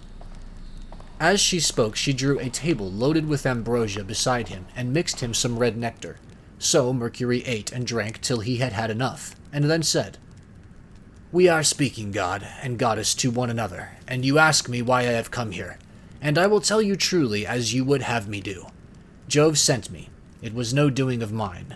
Who could possibly want to come all this way over the sea when there are no cities full of people to offer me sacrifices or choice hecatombs? Nevertheless, I had to come, for none of us other gods can cross Jove nor transgress his orders. He says that you have here the most ill-starred of all those who fought 9 years before the city of King Priam, and sailed home in the 10th year after having sacked it. On their way home they sinned against Minerva, who raised both wind and waves against them, so that all his brave companions perished, and he alone was carried hither by wind and tide. Jove says that you are to let this man go at once, for it is decreed that he shall not perish here far from his own people, but shall return to his house and country and see his friends again." Calypso trembled with rage when she heard this. "You gods," she exclaimed, "ought to be ashamed of yourselves. You are always jealous and hate seeing a goddess take a fancy to a mortal man, and live with him in open matrimony. So when rosy-fingered Dawn made love to Orion, you precious gods were all of you furious till Diana went and killed him in Ortygia. So again, when Ceres fell in love with the Aeson, and yielded to him in a thrice-plowed fallow field, Jove came to hear of it before so very long and killed the Aeson with his thunderbolts. And now you are angry with me too because I have a man here. I found the poor creature sitting all alone astride of a keel, for Jove had struck his ship with lightning and sunk it in mid-ocean, so that all his crew were drowned, while he himself was driven by wind and waves onto my island. I got fond of him and cherished him, and had set my heart on making him immortal so that he should never grow old all his days. Still, I cannot cross Jove, nor bring his counsels to nothing. Therefore, if he insists upon it, let the man go beyond the seas again. But I cannot send him anywhere myself, for I have neither ships nor men who can take him. Nevertheless, I will readily give him such advice in all good faith as will be likely to bring him safely to his own country." "Then send him away," said Mercury, "or Jove will be angry with you and punish you." On this he took his leave, and Calypso went out to look for Ulysses, for she had heard Jove's message. She found him sitting upon the beach, with his eyes ever filled with tears, and dying of sheer homesickness, for he had got tired of Calypso, and though he was forced to sleep with her in the cave by night, it was she, not he, that would have it so. As for the daytime, he spent it on the rocks and on the seashore, weeping, crying aloud for his despair, and always looking out upon the sea. Calypso then went close up to him and said, "My poor fellow, you shall not stay here grieving and fretting your life out any longer. I am going to send you away of my own free will. So go, cut some beams of wood, and make yourself a large raft with an upper deck, that it may carry you safely over the sea. I will put bread, wine, and water on board to save you from starving. I will also give you clothes, and will send you a fair wind to take you home, if the gods in heaven so will it, for they know more about these things, and can settle them better than I can." Ulysses shuddered as he heard her. "Now, goddess," he answered, "there is something behind all this. You cannot be really meaning to help me home, when you bid me do such a dreadful thing as put to sea on a raft. Not even a well-found ship with a fair wind could venture on such a distant voyage. Nothing that you can say or do shall make me go on board a raft, unless you first solemnly swear that you mean me no mischief." Calypso smiled at this and caressed him with her hand. "You know a great deal," she said, "but you are quite wrong here. May heaven above and earth below be my witness with the waters of the river Styx, and this is the most solemn oath which a blessed god can take, that I mean you no sort of harm, and am only advising you to do exactly what I should do myself in your place. I am dealing with you quite straightforwardly. My heart is not made of iron, and I am very sorry for you." When she had thus spoken, she led the way rapidly before him, and Ulysses followed in her steps. So the pair, goddess and man, went on, till they came to Calypso's cave, where Ulysses took the seat that Mercury had just left. Calypso set meat and drink before him of the food that mortals eat, but her maids brought ambrosia and nectar for herself, and they lay their hands on the good things that were before them. When they had satisfied themselves with meat and drink, Calypso spoke, saying, "Ulysses, noble son of Laertes, so you would start home to your own land at once? Good luck go with you. But if you could only know how much suffering is in store for you before you get back to your own country, you would stay where you are, keep house along with me, and let me make you immortal, no matter how anxious you may be to see this wife of yours, of whom you are thinking all the time, day after day. Yet I flatter myself that I am no whit less tall or well-looking than she is, for it is not to be expected that a mortal woman should compare in beauty with an immortal." "Goddess," replied Ulysses, "do not be angry with me about this. I am quite aware that my wife Penelope is nothing like so tall or so beautiful as yourself. She is only a woman, whereas you are an immortal. Nevertheless, I want to get home and can think of nothing else. If some god wrecks me when I am on the sea, I will bear it and make the best of it. I have had infinite trouble both by land and sea already, so let this go with the rest." Presently the sun set, and it became dark, whereon the pair retired into the inner part of the cave and went to bed. When the child of morning, rosy-fingered Dawn, appeared, Ulysses put on his shirt and cloak, while the goddess wore a dress of a light gossamer fabric, very fine and graceful, with a beautiful golden girdle about her waist and a veil to cover her head. She at once set herself to think how she could speed Ulysses on his way. So she gave him a great bronze axe that suited his hands. It was sharpened on both sides, and had a beautiful olive wood handle fitted firmly onto it. She also gave him a sharp adze, and then led the way to the far end of the island where the largest trees grew, alder, poplar, and pine, that reached the sky, very dry and well seasoned, so as to sail light for him in the water. Then, when she had shown him where the best trees grew, Calypso went home, leaving him to cut them, which he soon finished doing. He cut down 20 trees in all and adzed them smooth, squaring them by rule in good workmanlike fashion. Meanwhile, Calypso came back with some augers, so he bored holes with them and fitted the timbers together with bolts and rivets. He made the raft as broad as a skilled shipwright makes the beam of a large vessel, and he fixed a deck on top of the ribs and ran a gunwale all around it. He also made the mast with a yard arm and a rudder to steer with. He fenced the raft all round with wicker hurdles as a protection against the waves, and then he threw on a quantity of wood. By and by Calypso brought him some linen to make the sails, and he made these too, excellently, making them fast with braces and sheets. Last of all, with the help of levers, he drew the raft down into the water. In 4 days he had completed the whole work, and on the 5th, Calypso sent him from the island, after washing him and giving him some clean clothes. She gave him a goatskin full of black wine and another larger one of water. She also gave him a wallet full of provisions, and found him in much good meat. Moreover, she made the wind fair and warm for him, and gladly did Ulysses spread his sail before it, while he sat and guided the raft skillfully by means of the rudder. He never closed his eyes, but kept them fixed on the Pleiades, on late-setting Boeotis, and on the Bear, which men also called the Wain, and which turns round and round where it is, facing Orion, and alone, never dipping into the stream of Oceanus, for Calypso had told him to keep this to his left. Days 7 and 10 did he sail, over the sea, and on the 18th the dim outlines of the mountains on the nearest part of the Phaeacian coast appeared, rising like a shield on the horizon. But King Neptune, who was returning from the Ethiopians, caught sight of Ulysses a long way off from the mountains of the Solymi.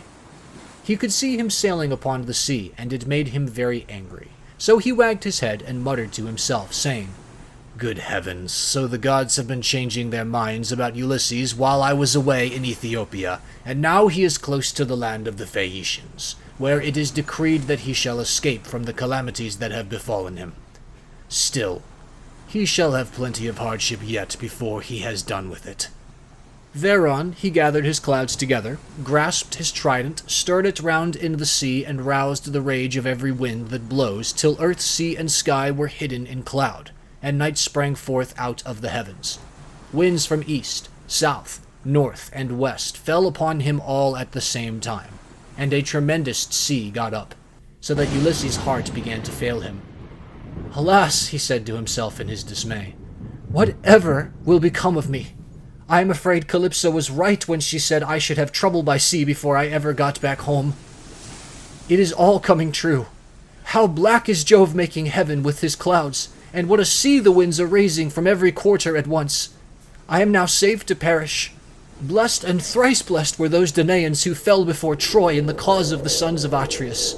Would that I had been killed on the day where the Trojans were pressing me so sorely about the dead body of Achilles, for then I should have had due burial, and the Achaeans would have honored my name. But now it seems that I shall come to a most pitiable end."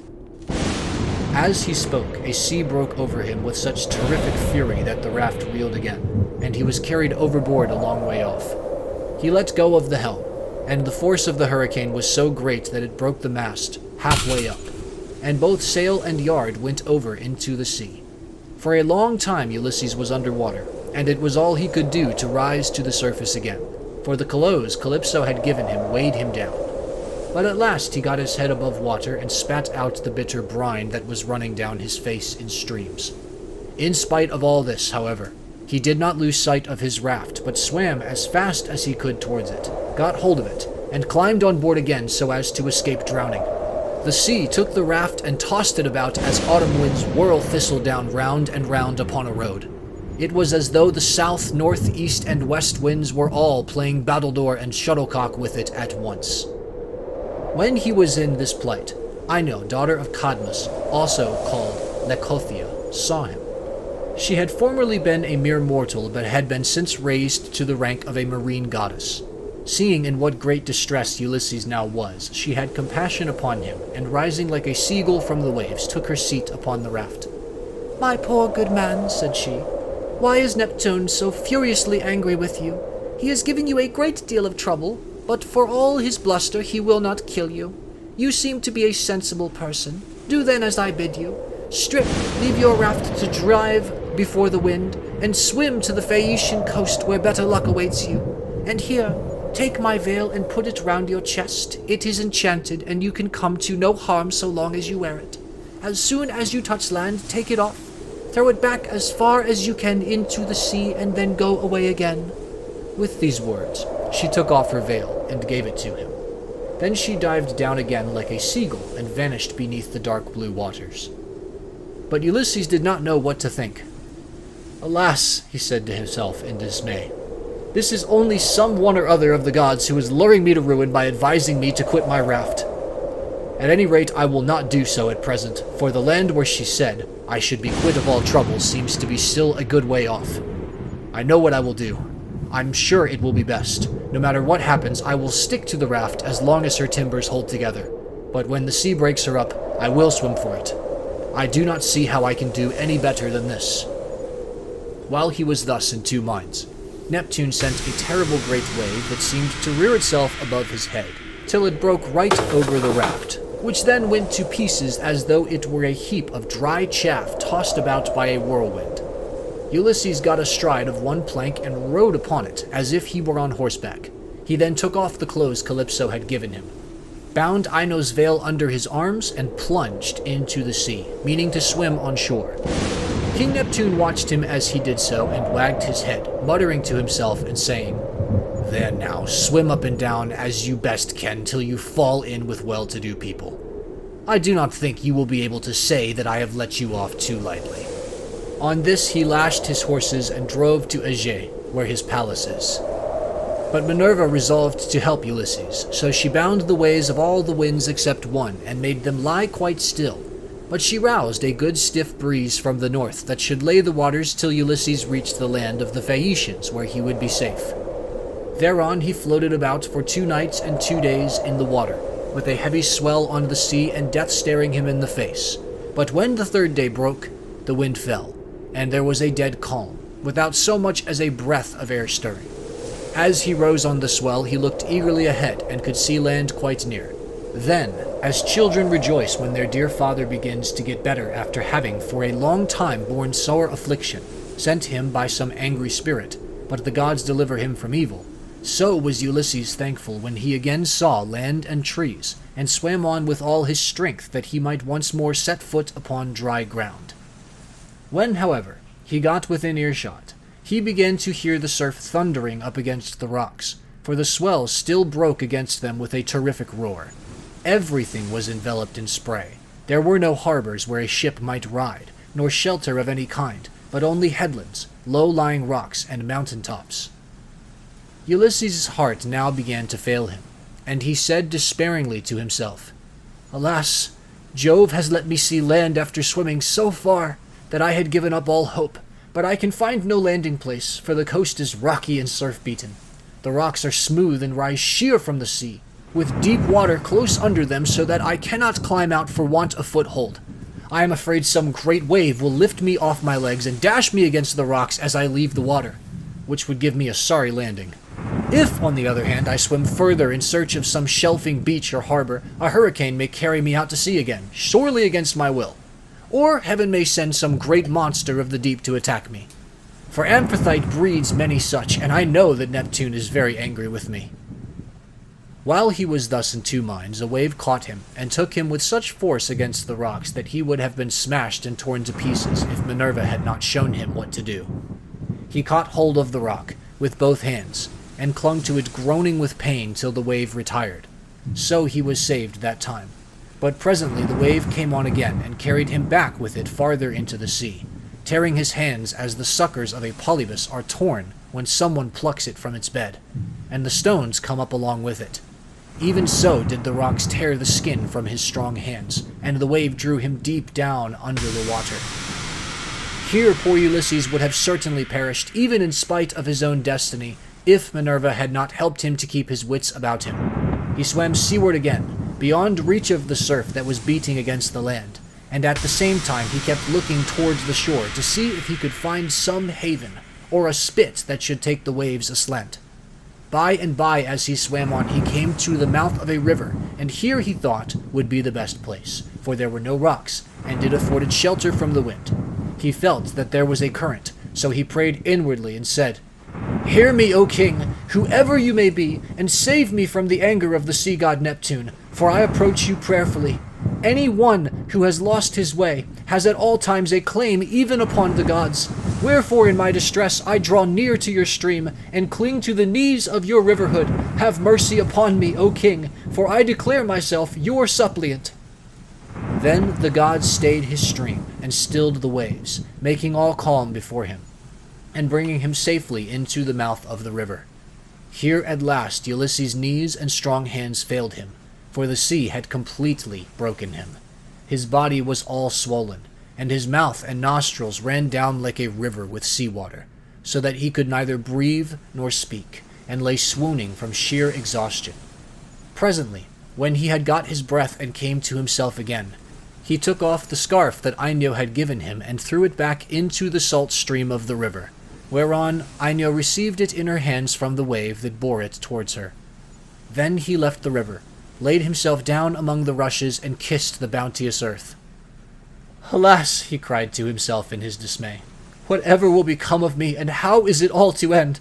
If I stay here upon the riverbed through the long watches of the night, I am so exhausted that the bitter cold and damp may make an end of me. For toward sunrise there will be a keen wind blowing from off the river. If, on the other hand, I climb the hillside, find shelter in the woods, and sleep in some thicket, I may escape the cold and have a good night's rest, but some savage beast may take advantage of me and devour me." In the end, he deemed it best to take to the woods, and he found one upon some high ground not far from the water. There he crept beneath 2 shoots of olive that grew from a single stalk, the one an ungrafted sucker, while the other had been grafted. No wind, however squally, could break through the cover they afforded, nor could the sun's rays pierce them, nor the rain go through them. So closely did they grow into one another. Ulysses crept under these and began to make himself a bed to lie on, for there was a great litter of dead leaves lying about, enough to make a covering for 2 or 3 men even in hard winter weather. He was glad enough to see this, so he laid himself down and heaped the leaves all around him. Then, as one who lives alone in the country, far from any neighbor, hides a brand as fire seed in the ashes to save himself from having to get a light elsewhere, even so did Ulysses cover himself up with leaves. And Minerva shed a sweet sleep upon his eyes, closed his eyelids, and made him lose all memories of his sorrows.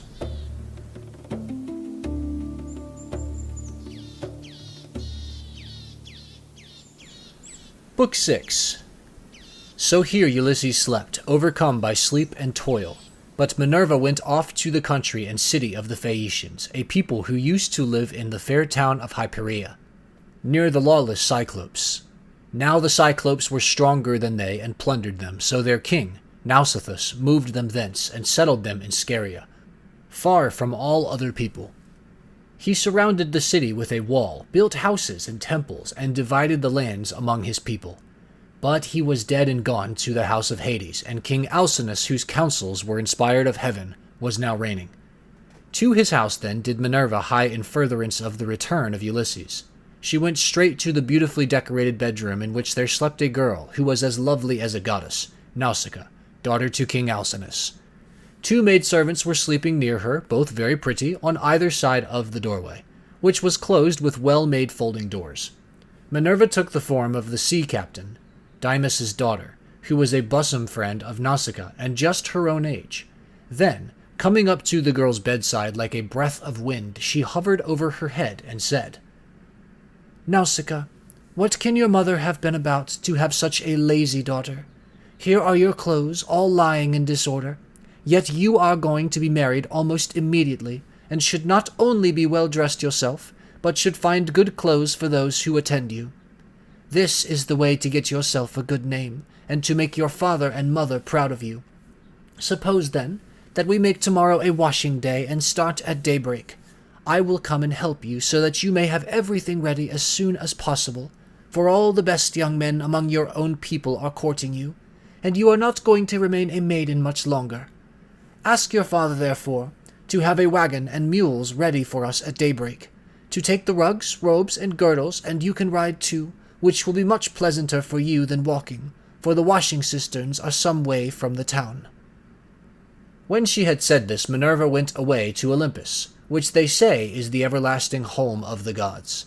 Here no wind beats roughly, and neither rain nor snow can fall, but it abides in everlasting sunshine and in a great peacefulness of light, wherein the blessed gods are illumined for ever and ever.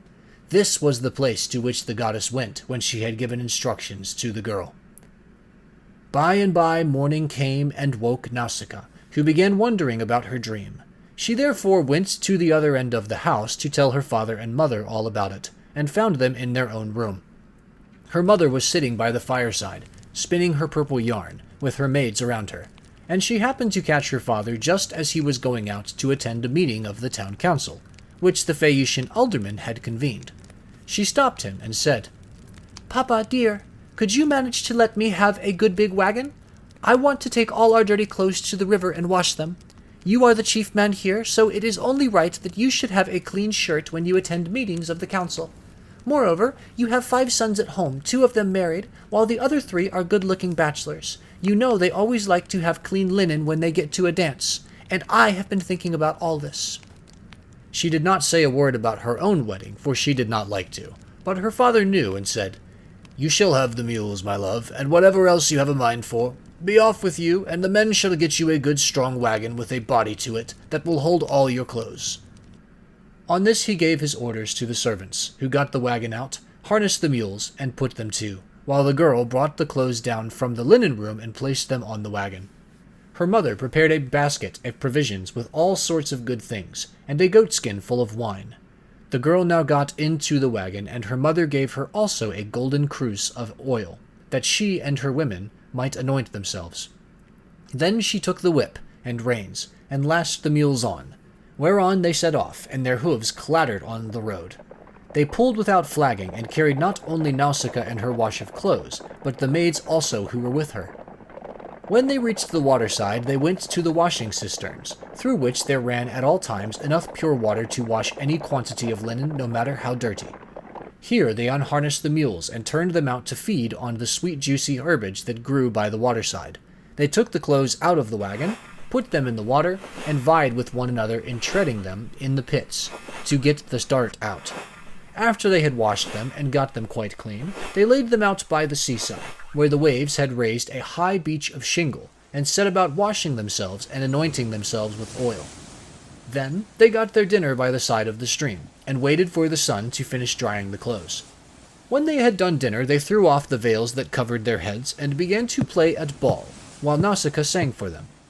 As the huntress Diana goes forth upon the mountains of Taygetus or Amanthus to hunt wild boars or deer, and the wood nymphs, daughter of aegis-bearing Jove, take their sport along with her. Then is Leto proud at seeing her daughter stand a full head taller than the others, and eclipse the loveliest amid a whole bevy of beauties. Even so did the girl outshine her handmaids. When it was time for them to start home, and they were folding the clothes and putting them into the wagon, Minerva began to consider how Ulysses should wake up, and see the handsome girl who was to conduct him to the city of the Phaeacians. The girl, therefore, threw a ball at one of the maids, which missed her and fell into the deep water. On this they all shouted, and the noise they made woke Ulysses, who sat up in his bed of leaves and began to wonder what it might all be. "Alas," he said to himself, "what kind of people have I come amongst? Are they cruel, savage, and uncivilized, or hospitable and humane? I seem to hear the voices of young women, and they sound like those of the nymphs that haunt mountain tops, or springs of rivers and meadows of green grass. At any rate, I am among a race of men and women. Let me try if I cannot manage to get a look at them." As he said this, he crept from under his bush and broke off a bow covered with thick leaves to hide his nakedness. He looked like some lion of the wilderness that stalks about exulting in his strength and defying both wind and rain. His eyes glare as he prowls in quest of oxen, sheep, or deer, for he is famished, and will dare break even into a well-fenced home, trying to get at the sheep. Even such did Ulysses seem to the younger women, as he drew near to them all naked as he was, for he was in great want. On seeing one so unkempt and so begrimed with salt water, the others scampered off along the spits that jutted out into the sea. But the daughter of Alcinous stood firm, for Minerva put courage into her heart, and took away all fear from her.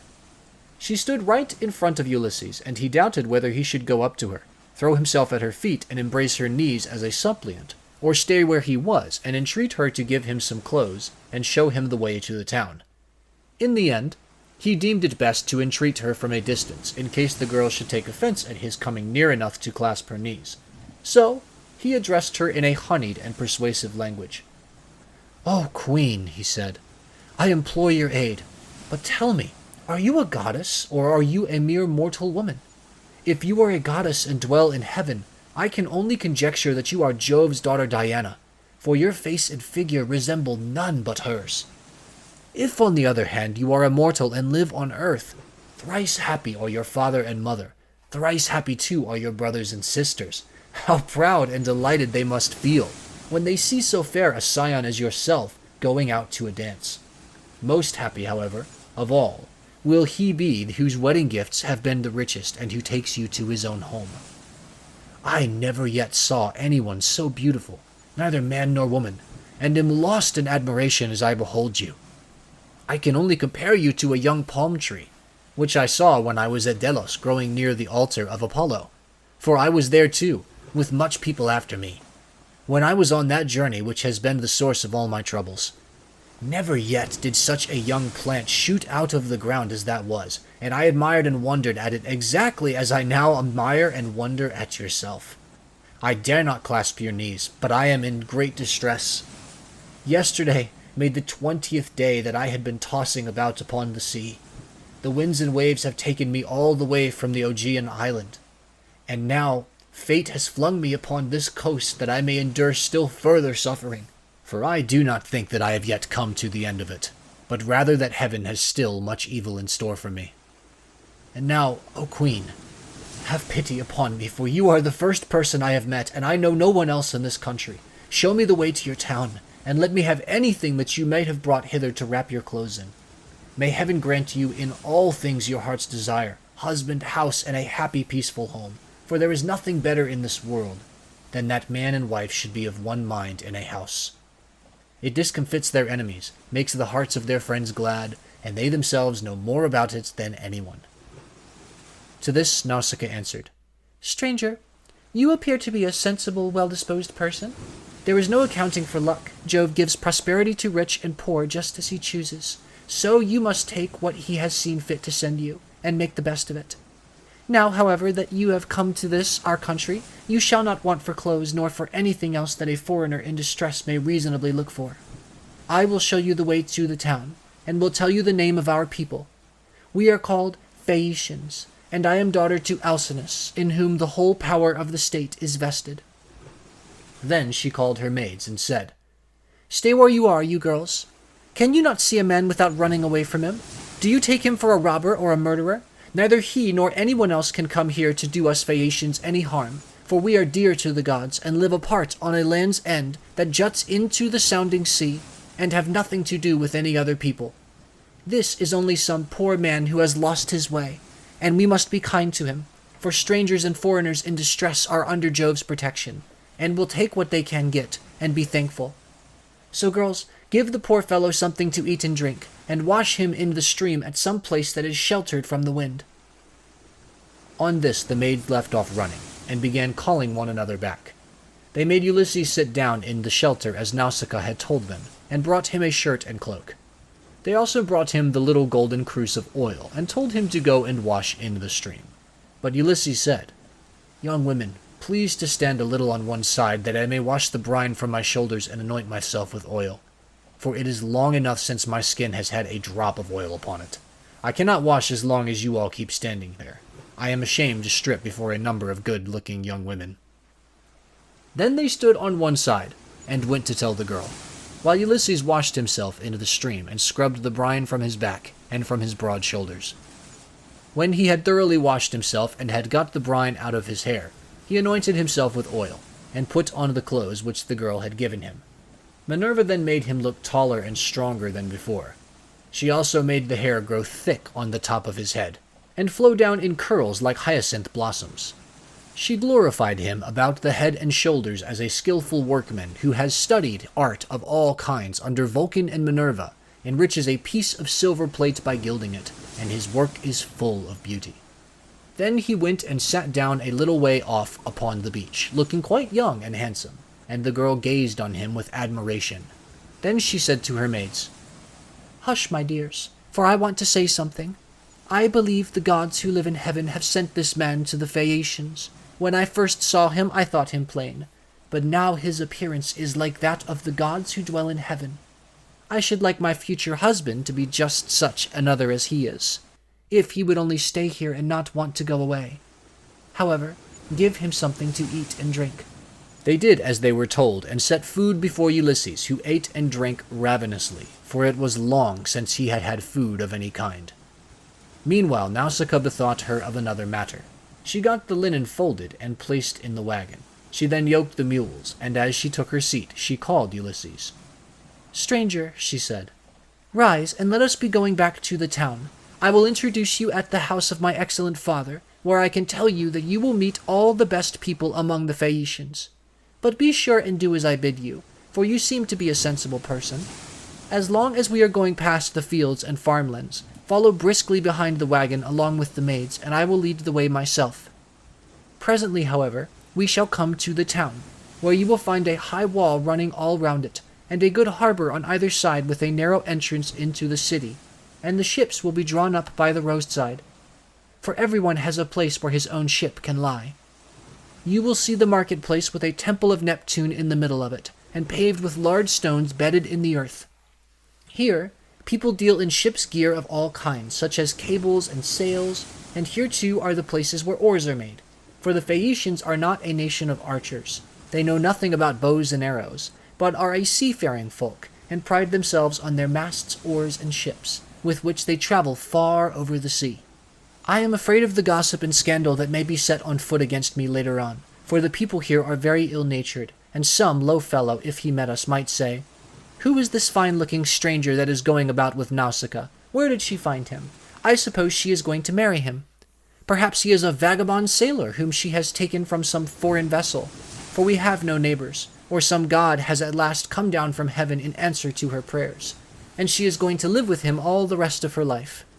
It would be a good thing if she would take herself off and find a husband somewhere else, for she will not look at one of the many excellent young Phaeacians who are in love with her.' This is the kind of disparaging remark that would be made about me, and I could not complain, for I should myself be scandalized at seeing any other girl do the like, and go about with men in spite of everybody, while her father and mother were still alive, and without having been married in the face of all the world. If, therefore, you want my father to give you an escort and to help you home, do as I bid you. You will see a beautiful grove of poplars by the roadside dedicated to Minerva. It has a well in it, and a meadow all round it. Here, my father has a field of rich garden ground, about as far from the town as a man's voice will carry. Sit down there and wait for a while, till the rest of us can get into the town and reach my father's house. Then, when you think we must have done this, come into the town and ask the way to the house of my father Alcinous. You will have no difficulty in finding it. Any child will point it out to you. For no one else in the whole town has anything like such a fine house as he has. When you have got past the gates and through the outer court, go right across the inner court till you come to my mother. You will find her sitting by the fire and spinning her purple wool by firelight. It is a fine sight to see her as she leans back against one of the bearing posts, with her maids all ranged up behind her. Close to her seat stands that of my father, on which he sits and topes like an immortal god. Never mind him, but go up to my mother, and lay your hands upon her knees, if you would get home quickly. If you gain her over, you may hope to see your own country again, no matter how distant it may be." So saying, she lashed the mules with her whip, and they left the river. The mules drew well, and their hooves went up and down upon the road. She was careful not to go too fast for Ulysses and the maids who were following on foot along with the wagon. So she plied her whip with judgment. As the sun was going down, they came to the sacred grove of Minerva, and there Ulysses sat down and prayed to the mighty daughter of Jove. "Hear me," he cried, "daughter of aegis-bearing Jove, unweariable, hear me now. For you gave no heed to my prayers when Neptune was wrecking me. Now, therefore, have pity upon me, and grant that I may find friends and be hospitably received by the Phaeacians." Thus did he pray, and Minerva heard his prayer, but she would not show herself to him openly, for she was afraid of her uncle Neptune, who was still furious in his endeavors to prevent Ulysses from getting home.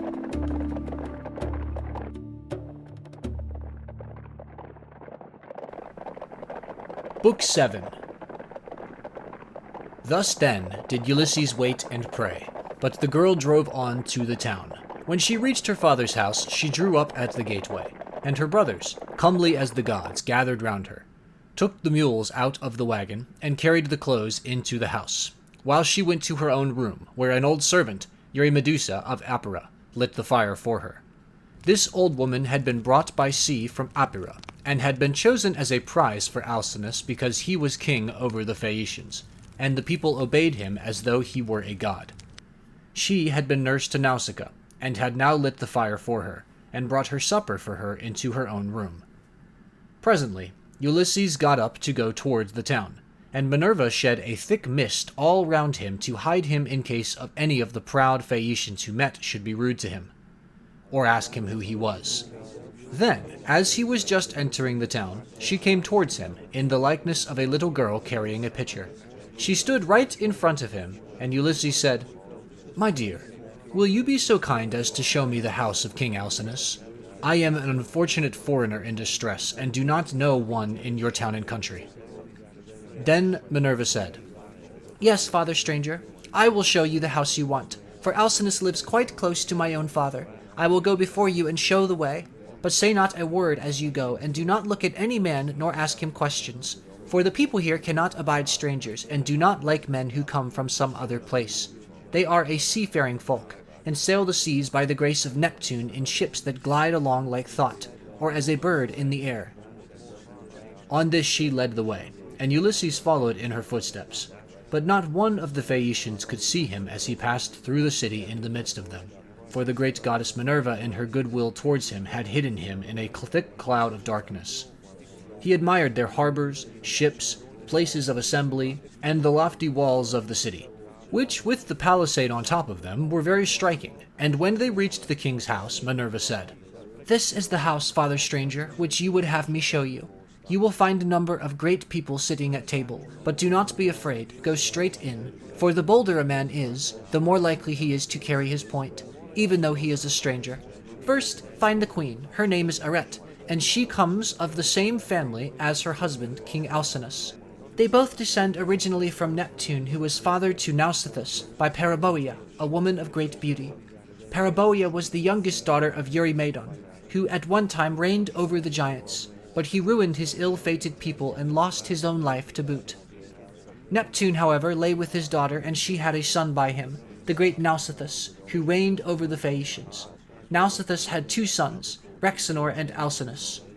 Apollo killed the first of them while he was still a bridegroom and without male issue, but he left a daughter, Arete, whom Alcinous married, and honors, as no other woman is honored, of all those that keep house along with their husbands.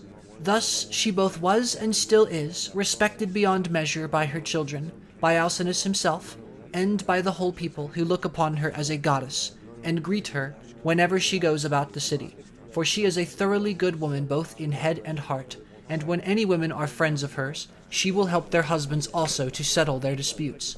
If you can gain her goodwill, you may have every hope of seeing your friends again, and getting safely back to your home and country." Then Minerva left Scheria, and went away over the sea. She went to Marathon, and to the spacious streets of Athens, where she entered the abode of Erechtheus. But Ulysses went on to the house of Alcinous, and he pondered much as he paused a while before reaching the threshold of bronze, for the splendor of the palace was like that of the sun or moon. The walls on either side were of bronze from end to end, and the cornice was of blue enamel. The doors were gold and hung on pillars of silver that rose from a floor of bronze, while the lintel was silver and the hook of the door was gold. On either side there stood gold and silver mastiffs which Vulcan, with his consummate skill, had fashioned expressly to keep watch over the palace of King Alcinous. So they were immortal and could never grow old. Seats were ranged all along the wall, here and there from one end to the other, with coverings of fine woven work, which the women of the house had made. Here, the chief persons of the Phaeacians used to sit and eat and drink, for there was abundance at all seasons, and there were golden figures of young men with lighted torches in their hands, raised on pedestals to give light by night to those who were at table. There are 50 maidservants in the house, some of whom are always grinding rich yellow grain at the mill, while others work at the loom or sit and spin, and their shuttles go backwards and forwards like the fluttering of aspen leaves, while the linen is so closely woven that it will turn oil. As the Phaeacians are the best sailors in the world, so their women excel all others in weaving, for Minerva had taught them all manner of useful arts, and they are very intelligent. Outside the gate of the outer court there is a large garden of about 4 acres with a wall all round it. It is full of beautiful trees, pears, pomegranates, and the most delicious apples. There are luscious figs also, and olives in full growth. The fruits never rot nor fail all the year round, neither winter nor summer, for the air is so soft that a new crop ripens before the old has dropped. Pear grows on pear, apple on apple, and fig on fig, and so also with the grapes, for there is an excellent vineyard. On the level ground of a part of this, the grapes are being made into raisins. In another part, they are being gathered. Some are being trodden in the wine tubs. Others, further on, have shed their blossoms and are beginning to show fruit. Others again are just changing color. In the furthest part of the ground, there are beautifully arranged beds of flowers that are in bloom all the year round. 2 streams go through it, the one turned in ducts throughout the whole garden, while the other is carried under the ground of the outer court to the house itself. And the townspeople draw water from it.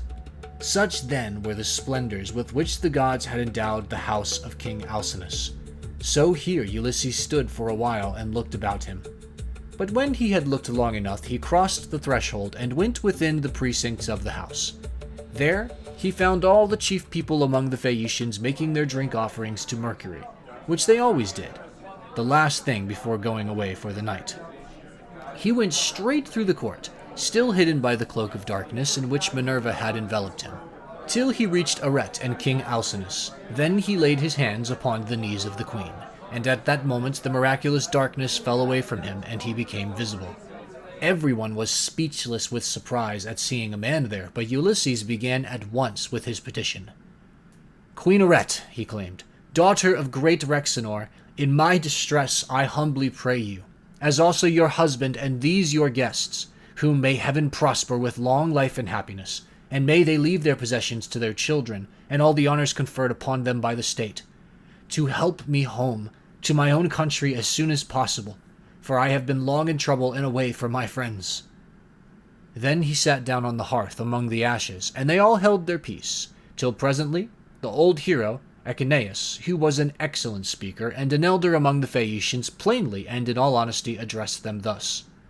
"Alcinous," said he, "it is not creditable to you that a stranger should be seen sitting among the ashes of your hearth. Everyone is waiting to hear what you are about to say.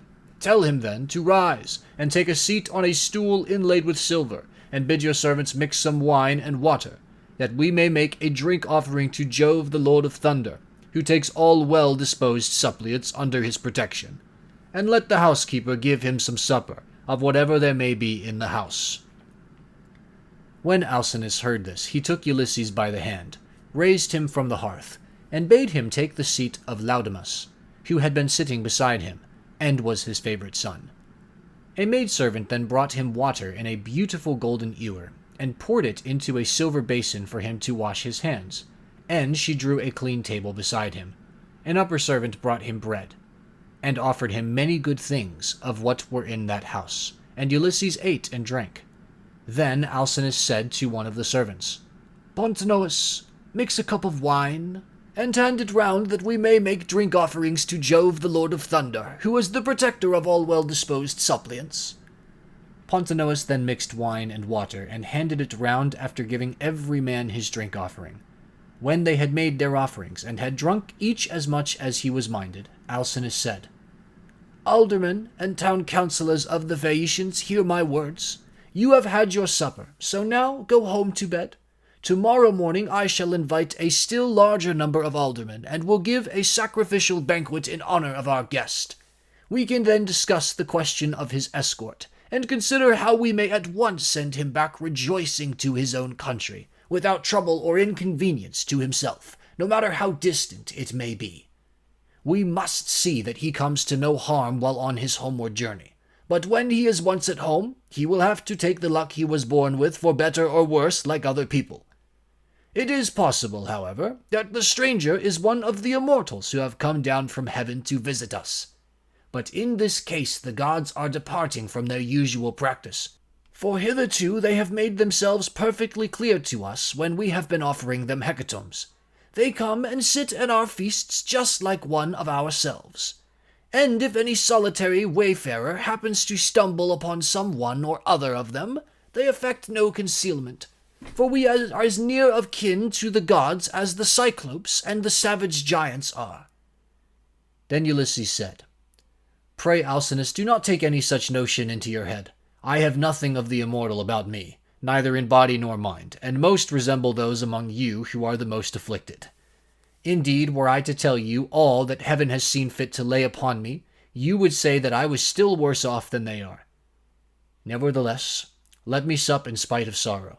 For an empty stomach is a very importunate thing, and thrusts itself on a man's notice, no matter how dire is his distress.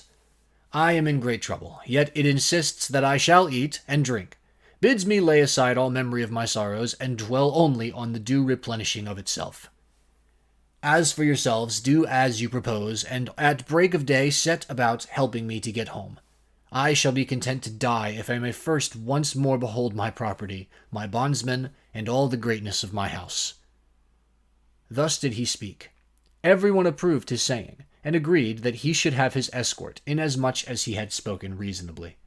Then, when they had made their drink offerings, and had drunk each as much as he was minded, they went home to bed, every man in his own abode, leaving Ulysses in the cloister, with Arete and Alcinous, while the servants were taking the things away after supper. Arete was the first to speak, for she recognized the shirt, cloak, and good clothes that Ulysses was wearing as the work of herself and of her maids. So she said, "Stranger, before we go any further, there is a question I should like to ask you. Who and whence are you, and who gave you those clothes? Did you not say you had come here from beyond the sea?" And Ulysses answered, "It would be a long story, madam, were I to relate in full the tale of my misfortunes, for the hand of heaven has been laid heavy upon me.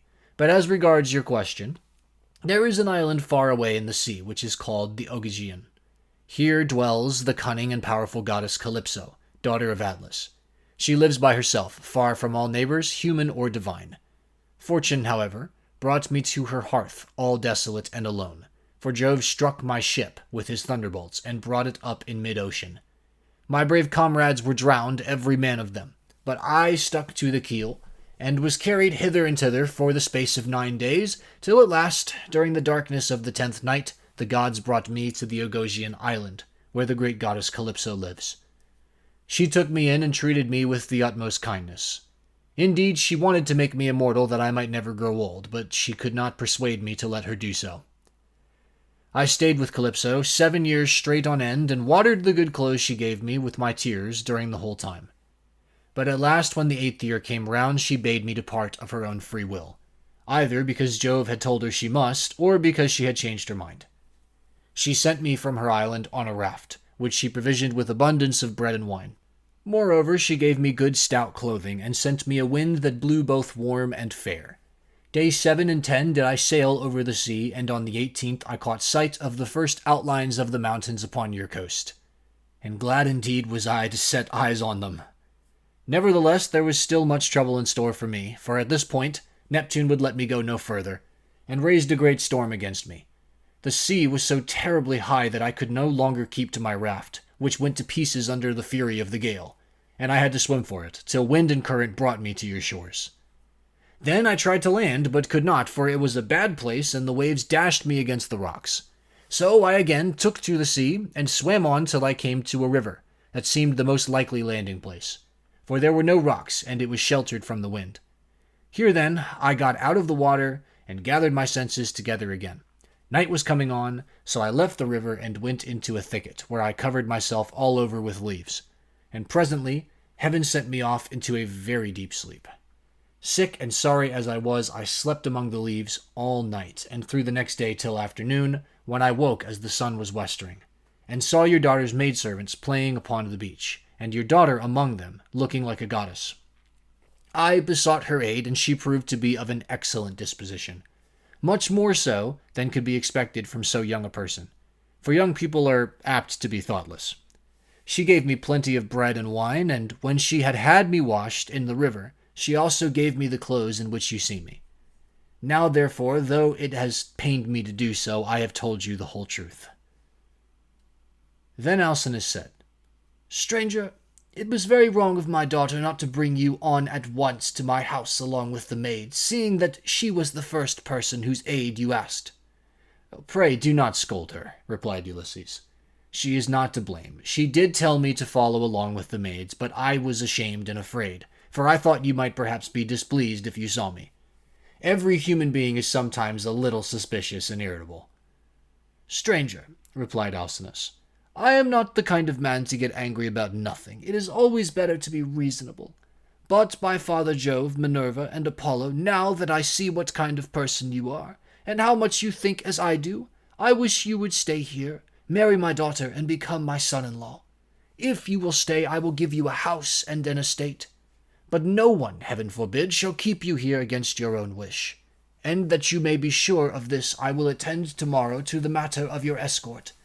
You can sleep during the whole way farther off than Euboea, which those of my people who saw it when they took yellow-haired Rhadamanthus to see Titius, the son of Gaia, tell me is the furthest of any place. And yet they did the whole voyage in a single day without distressing themselves, and came back again afterwards. You will thus see how much my ships excel all others, and what magnificent oarsmen my sailors are." Then was Ulysses glad, and prayed aloud, saying, "Father Jove, grant that Alcinous may do all he has said, for so he will win an imperishable name among mankind, and at the same time I shall return to my country." Thus did they converse. Then Arete told her maids to set a bed in the room that was in the gatehouse, and make it good with red rugs, and to spread coverlets on the top of them with woolen cloaks for Ulysses to wear. The maids thereon went out with torches in their hands, and when they had made the bed, they came up to Ulysses and said, "Rise, sir stranger, and come with us, for your bed is ready." And glad indeed was he to go to his rest. So Ulysses slept in a bed placed in a room over the echoing gateway, but Alcinous lay in the inner part of the house with the queen his wife by his side.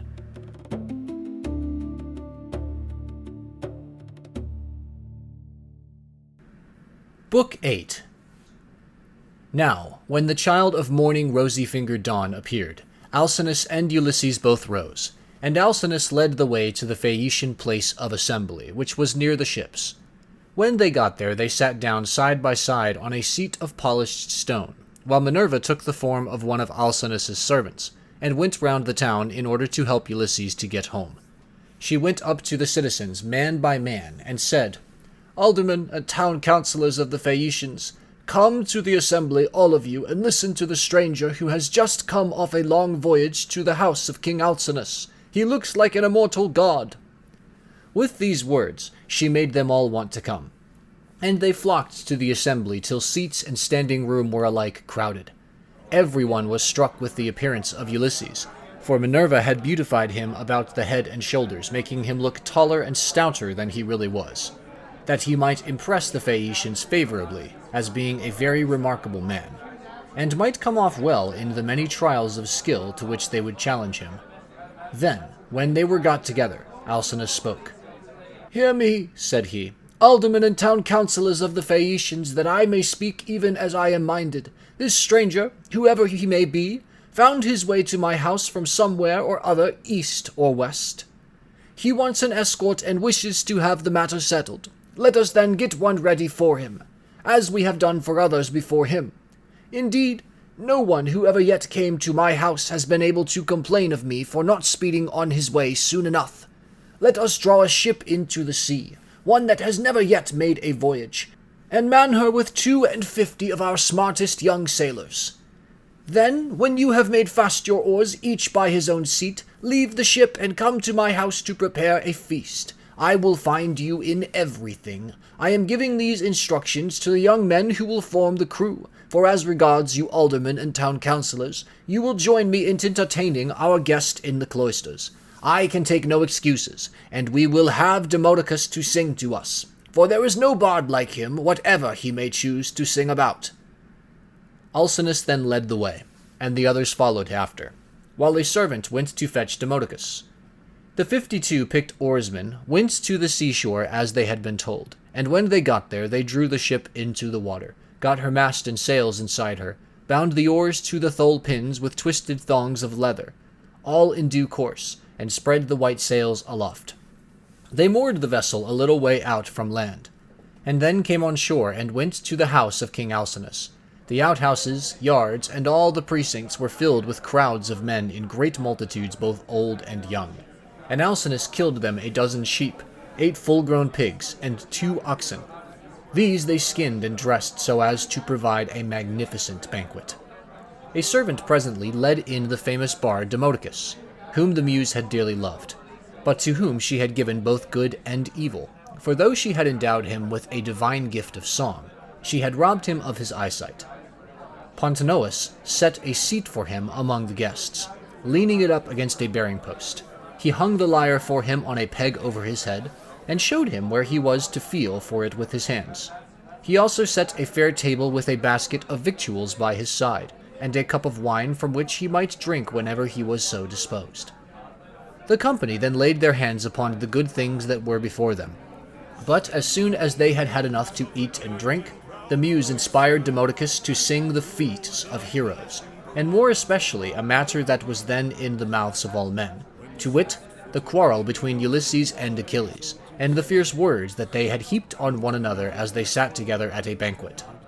But Agamemnon was glad when he heard his chieftains quarreling with one another, for Apollo had foretold him this at Pytho, when he crossed the stone floor to consult the oracle. Here was the beginning of the evil that by the will of Jove fell upon the Danaans and Trojans. Thus sang the bard, but Ulysses drew his purple mantle over his head and covered his face, for he was ashamed to let the Phaeacians see that he was weeping. When the bard left off singing, he wiped the tears from his eyes, uncovered his face, and taking his cup, made a drink offering to the gods. But when the Phaeacians pressed Demodocus to sing further, for they delighted in his lays, then Ulysses again drew his mantle over his head and wept bitterly. No one noticed his distress, except Alcinous, who was sitting near him, and heard the heavy sighs that he was heaving. So he at once said, "Aldermen and town councillors of the Phaeacians, we have had enough now, both of the feast and of the minstrelsy that is its due accompaniment. Let us proceed, therefore, to the athletic sports, so that our guest, on his return home, may be able to tell his friends how much we surpass all other nations as boxers, wrestlers, jumpers, and runners."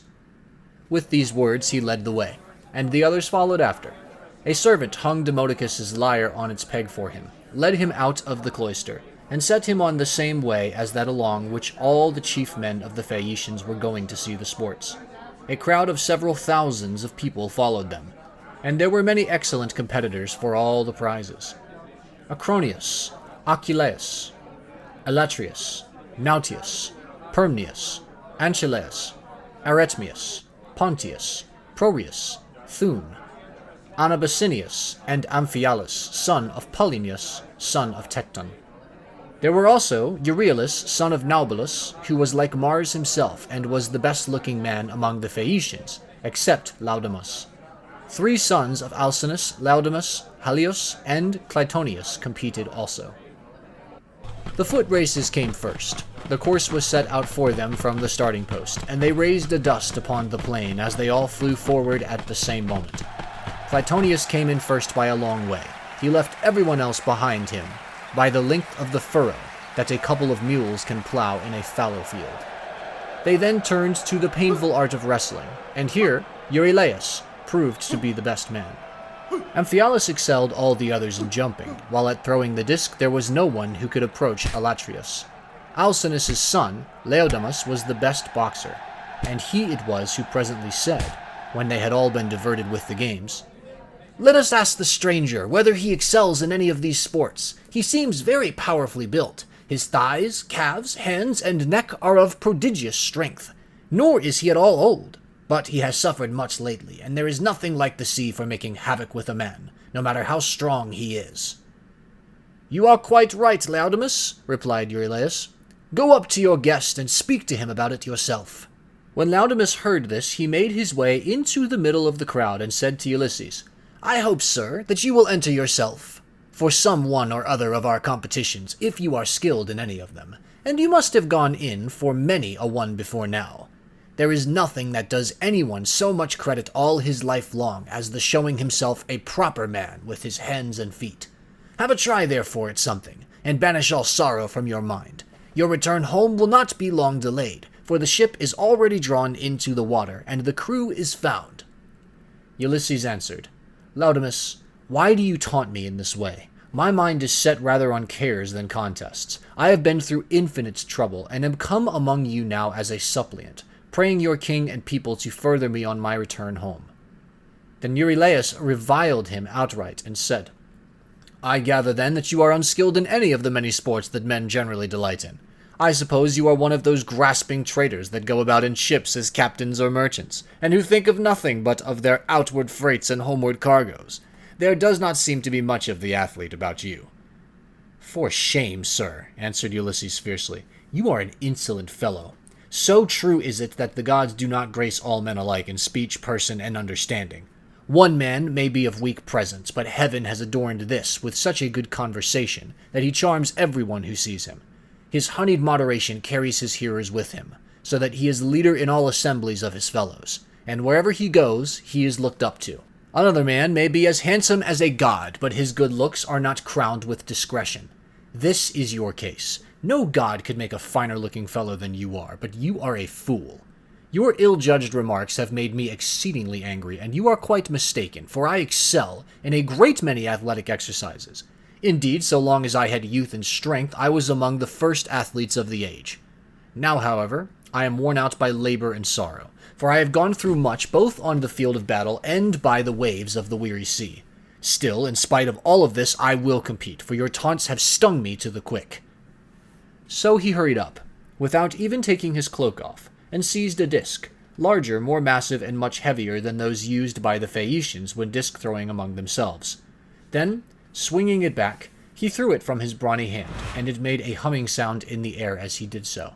The Phaeacians quailed beneath the rushing of its flight as it sped gracefully from his hand, and flew beyond any mark that had been made yet. Minerva, in the form of a man, came and marked the place where it had fallen. "A blind man, sir," said she, "could easily tell your mark by groping for it. It is so far ahead of any other. You may make your mind easy about this contest, for no Phaeacian can come near to such a throw as yours." Ulysses was glad when he found he had a friend among the lookers-on, so he began to speak more pleasantly. "Young men," said he, "come up to that throw if you can, and I will throw another disc as heavy or even heavier. If anyone wants to have a bout with me, let him come on, for I am exceedingly angry. I will box, wrestle, or run, I do not care what it is, with any man, of you all, except Laodamas. But not with him, because I am his guest, and one cannot compete with one's own personal friend. At least I do not think it is a prudent or sensible thing for a guest to challenge his host's family at any game, especially when he is in a foreign country.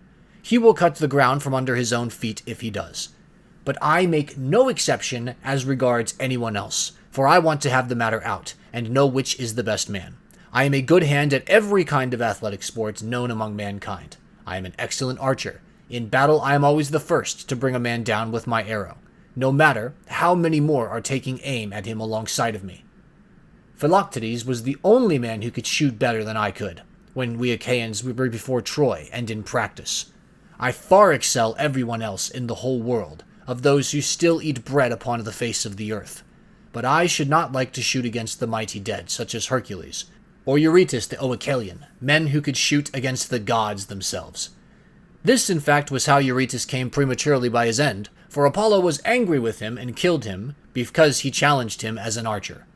I can throw a dart farther than anyone else can shoot an arrow. Running is the only point in respect of which I am afraid some of the Phaeacians might beat me, for I have been brought down very low at sea. My provisions ran short, and therefore I am still weak."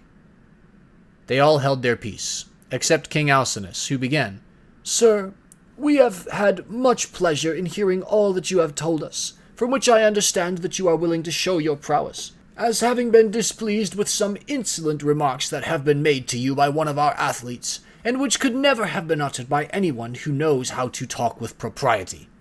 I hope you will apprehend my meaning, and will explain it to any one of your chief men who may be dining with yourself and your family when you get home, that we have an hereditary aptitude for accomplishments of all kinds. We are not particularly remarkable for our boxing, nor yet as wrestlers, but we are singularly fleet of foot and are excellent sailors. We are extremely fond of good dinners, music, and dancing. We also like frequent changes of linen, warm baths, and good beds. So now please, Some of you who are the best dancers set about dancing, that our guest on his return home may be able to tell his friends how much we surpass all other nations as sailors, runners, dancers, and minstrels. Demodocus has left his lyre at my house, so run some one or other of you and fetch it for him." On this, a servant hurried off to bring the lyre from the king's house, and the 9 men who had been chosen as stewards stood forward. It was their business to manage everything connected with the sports, so they made the ground smooth and marked a wide space for the dancers. Presently the servant came back with Demodocus's lyre, and he took his place in the midst of them, whereon the best young dancers in the town began to foot and trip it so nimbly that Ulysses was delighted with the merry twinkling of their feet. Meanwhile, the bard began to sing the loves of Mars and Venus, and how they first began their intrigue in the house of Vulcan. Mars made Venus many presents and defiled King Vulcan's marriage bed. So the sun, who saw what they were about, told Vulcan. Vulcan was very angry when he heard such dreadful news, so he went to his smithy brooding mischief, got his great anvil into its place, and began to forge some chains which none could either unloose or break, so that they might stay there in that place. When he had finished his snare, he went into his bedroom and festooned the bedposts all over with chains like cobwebs. He also let many hang down from the great beam of the ceiling. Not even a god could see them, so fine and subtle were they. As soon as he had spread the chains all over the bed, he made as though he were setting out for the fair state of Lemnos, which of all places in the world was the one he was most fond of. But Mars kept no blind lookout, and as soon as he saw him start, hurried off to his house, burning with love for Venus. Now Venus was just come in from a visit to her father Jove, and was about to sit down when Mars came inside the house, and said, as he took her hand in his own, "Let us go to the couch of Vulcan. He is not at home, but is gone off to Lemnos among the Sintians, whose speech is barbarous." She was nothing loth, so they went to the couch to take their rest, whereon they were caught in the toils which cunning Vulcan had spread for them, and could neither get up nor stir hand or foot, but found too late that they were in a trap. Then Vulcan came up to them, for he had turned back before reaching Lemnos, when his scout the sun told him what was going on. He was in a furious passion, and stood in the vestibule making a dreadful noise as he shouted to all the gods. "Father Jove," he cried, "and all you other blessed gods who live forever, come here and see the ridiculous and disgraceful sight that I will show you. Jove's daughter Venus is always dishonoring me because I am lame. She is in love with Mars, who is handsome and clean built, whereas I am a cripple. But my parents are to blame for that, not I. They ought never to have begotten me. Come and see the pair together asleep on my bed. It makes me furious to look at them. They are very fond of one another, but I do not think they will lie there longer than they can help, nor do I think that they will sleep much. There, however, they shall stay till her father has repaid me the sum I gave him for his baggage of a daughter, who is fair but not honest." On this the gods gathered to the house of Vulcan. Earth-encircling Neptune came, and Mercury the bringer of luck, and King Apollo, but the goddesses stayed at home, all of them for shame. Then the givers of all good things stood in the doorway, and the blessed gods roared with inextinguishable laughter, as they saw how cunning Vulcan had been. Whereon one would turn towards his neighbor, saying, "Ill deeds do not prosper, and the weak confound the strong. See how limping Vulcan, lame as he is, has caught Mars, who is the fleetest god in heaven, and now Mars will be cast in heavy damages." Thus did they converse, but King Apollo said to Mercury, "Messenger Mercury, giver of good things, you would not care how strong the chains were, would you, if you could sleep with Venus?" "King Apollo," answered Mercury, "I only wish I could get the chance, though there were 3 times as many chains, and you might look on all of you, gods and goddesses, but I would sleep with her if I could."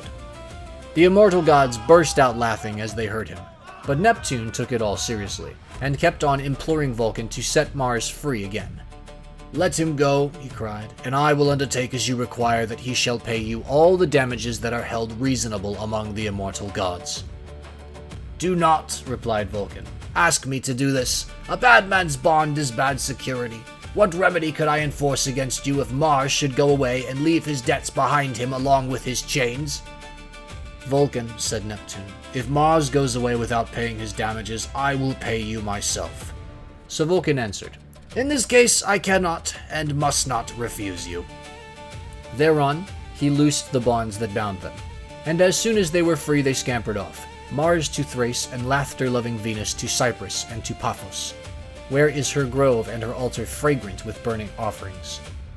Here the Graces bathed her, and anointed her with oil of ambrosia such as the immortal gods made use of, and they clothed her in raiment of the most enchanting beauty. Thus sang the bard, and both Ulysses and the seafaring Phaeacians were charmed as they heard him. Then Alcides told Laodamas and Halius to dance alone, for there was no one to compete with them. So they took a red ball which Polybus had made for them, and one of them bent himself backwards and threw it up toward the clouds, while the other jumped from off the ground and caught it with ease before it came back down. When they had done throwing the ball straight up into the air, they began to dance, and at the same time kept on throwing it backwards and forwards to one another, while all the young men in the ring applauded and made a great stamping with their feet. Then Ulysses said, King Alcinous, you said your people were the nimblest dancers in the world. Indeed, they have proved themselves to be so. I was astonished as I saw them. The king was delighted at this, and exclaimed to the Phaeacians, Aldermen and town councillors, our guest seems to be a person of singular judgment. Let us give him such proof of our hospitality as he may reasonably expect. There are 12 chief men among you, and counting myself there are 13. Contribute, each of you, a clean cloak, a shirt, and a talent of fine gold. Let us give him all that is in a lump down at once, so that when he gets his supper he may do so with a light heart. As for Euryalus, he will have to make a formal apology and a present too, for he has been so rude. Thus did he speak. The others all of them applauded his saying, and sent their servants to fetch the presents. Then Euryalus said, King Alcinous, I will give the stranger all the satisfaction you require. I shall have my sword, which is of bronze, all but the hilt, which is of silver. I will also give him the scabbard of newly sawn ivory into which it fits. It will be worth a great deal to him. As he spoke, he placed the sword in the hands of Ulysses and said, Good luck to you, father stranger, and if anything has been said amiss, may the winds blow it away with them. And may heaven grant you a safe return, for I understand you have been long away from home, and have gone through much hardship. To which Ulysses answered, Good luck to you too, my friend, and may the gods grant you every happiness. I hope you will not miss the sword you have given me along with your apology. With these words he girded the sword about his shoulders, and towards sundown the presents began to make their appearance. As the servants of the donors kept bringing them to the house of King Alcinous, here his sons received them, and placed them under their mother's charge. Then Alcinous led the way to the house, and bade his guests take their seats. Wife, said he, turning to Queen Arete, go fetch the best chest we have, and put a clean cloak and shirt in it. Also set a copper on the fire, and heat some water. Our guest will take a warm bath. See also to the careful packing of the presents that the noble Phaeacians have made him. He will thus better enjoy both his supper and the singing that will follow. I shall myself give him this golden goblet, which is of exquisite workmanship, that he may be reminded of me for the rest of his life, whenever he makes a drink offering to Jove, or to any of the gods. Then Arete told her maids to set a large tripod upon the fire as fast as they could, whereon they set a tripod full of bath-water on to a clear fire. They threw on sticks to make it blaze, and the water became hot as the flame played about the belly of the tripod. Meanwhile, Arete brought a magnificent chest from her own room, and inside it she packed all the beautiful presents of gold and raiment, which the Phaeacians had brought. Lastly, she added a cloak and a good shirt from Alcinous, and said to Ulysses, See to the lid yourself, and have the whole bound round at once, for fear anyone should rob you by way when you are asleep in your ship. When Ulysses heard this, he put the lid on the chest and made it fast with a bond that Circe had taught him. He had done so before an upper servant told him to come to the bath and wash himself. He was very glad of a warm bath, for he had had no one to wait upon him ever since he left the house of Calypso, who, as long as he remained with her, had taken as good care of him as though he had been a god. When the servants had done washing and anointing him with oil, and had given him a clean cloak and shirt, he left the bathroom, and joined the guests who were sitting over their wine. Lovely Nausicaa stood by one of the bearing posts supporting the roof of the cloister, and admired him as she saw him pass. "Farewell, stranger," said she. "Do not forget me when you are safe at home again, for it is to me first that you owe a ransom for having saved your life." And Ulysses said, "Nausicaa, daughter of great Alcinous, may Jove, the mighty husband of Juno, grant that I may reach my home. So I shall bless you as my guardian angel all my days, for it was you who saved me." When he had said this, he seated himself beside Alcinous. Supper was then served, and the wine was mixed for drinking. A servant led in the favorite bard Demodocus, and set him in the midst of the company, near one of the bearing posts supporting the cloister, that he might lean against it. Then Ulysses cut off a piece of roast pork with plenty of fat, for there was an abundance left on the joint, and said to a servant, "Take this piece of pork over to Demodocus, and tell him to eat it.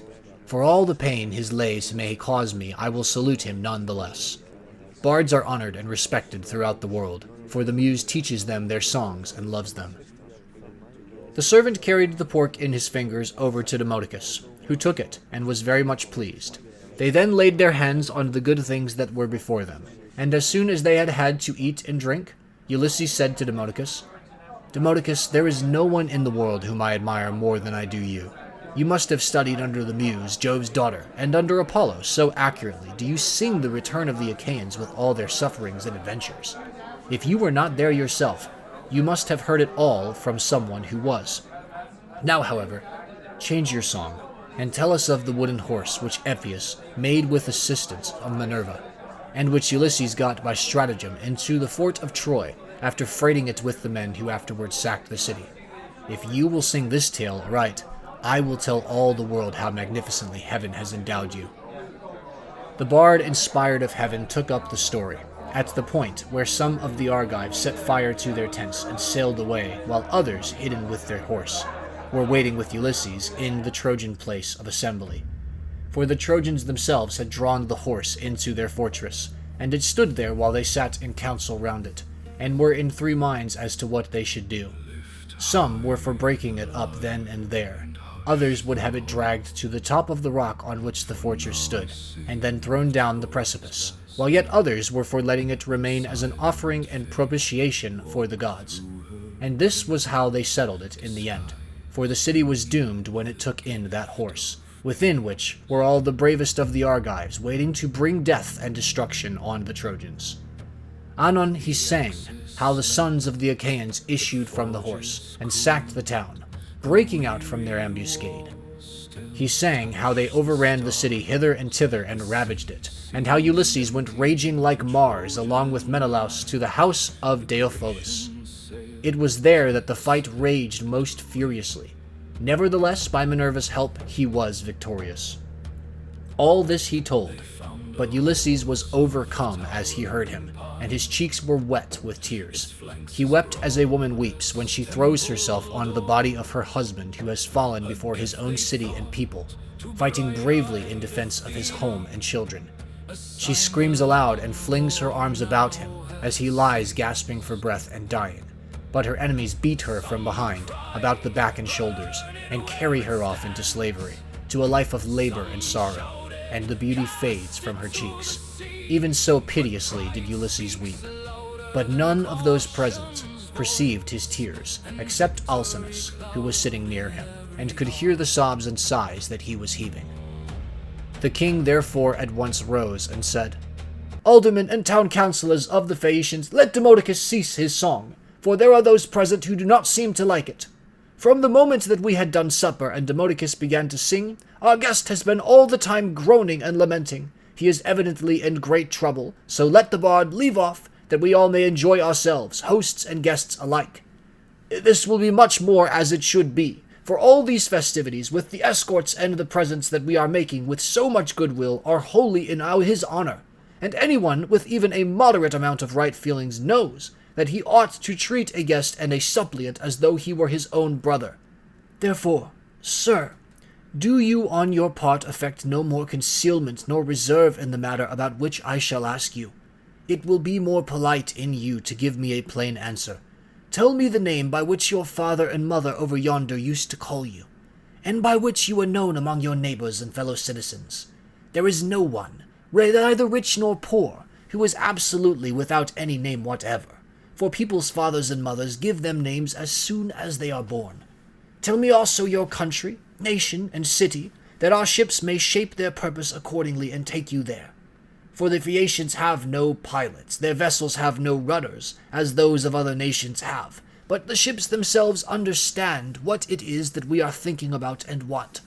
They know all the cities and countries in the whole world, and can traverse the sea just as well, even when it is covered with mist and cloud, so that there is no danger of being wrecked or coming to any harm.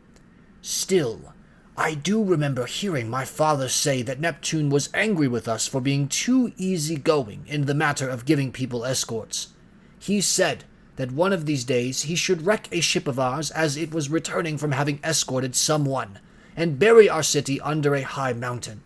This is what my father used to say, but whether the god will carry out his threat or no is a matter which he shall decide for himself. And now, tell me, and tell me true. Where have you been wandering, and in what countries have you traveled? Tell us of the peoples themselves and of their cities, who are hostile, savage, and uncivilized, and who, on the other hand, hospitable and humane. Tell us also why you are made so unhappy on hearing about the return of the Argive Danaans from Troy. The gods arranged all this and sent them their misfortunes in order that future generations might have something to sing about. Did you lose some brave kinsman of your wife's when you were before Troy? A son-in-law? Or father-in-law? Which are the nearest relations a man has outside his own flesh and blood? Or was it some brave and kindly-natured comrade? For a good friend is as dear to a man as his own brother.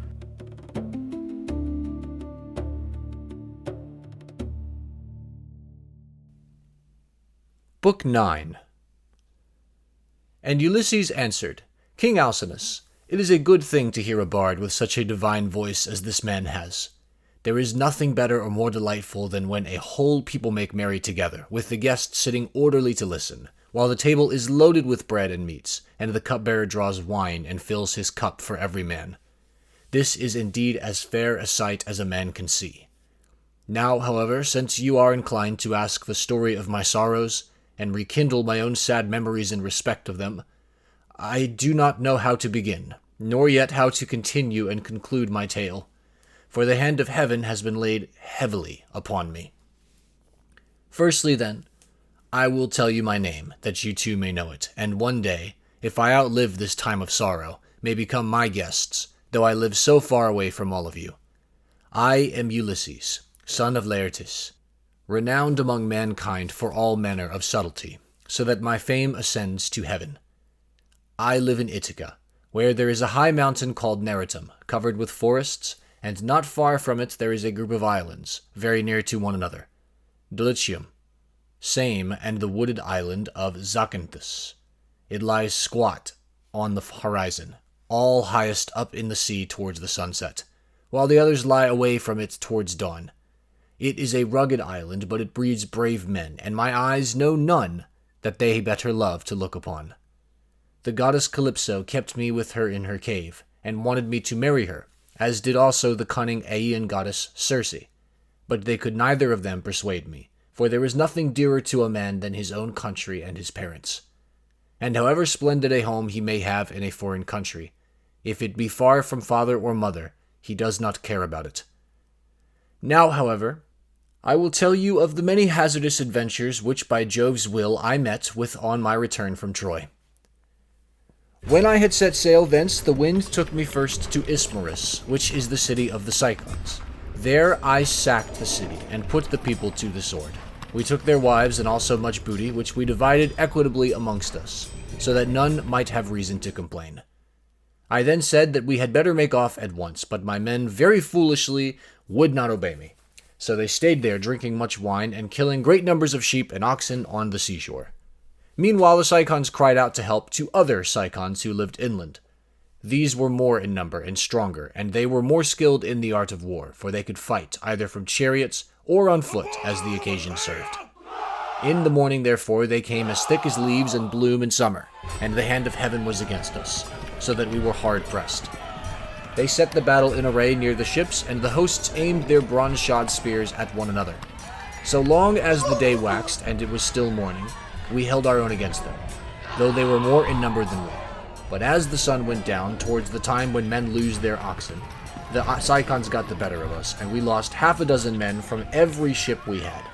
So we got away with those that were left.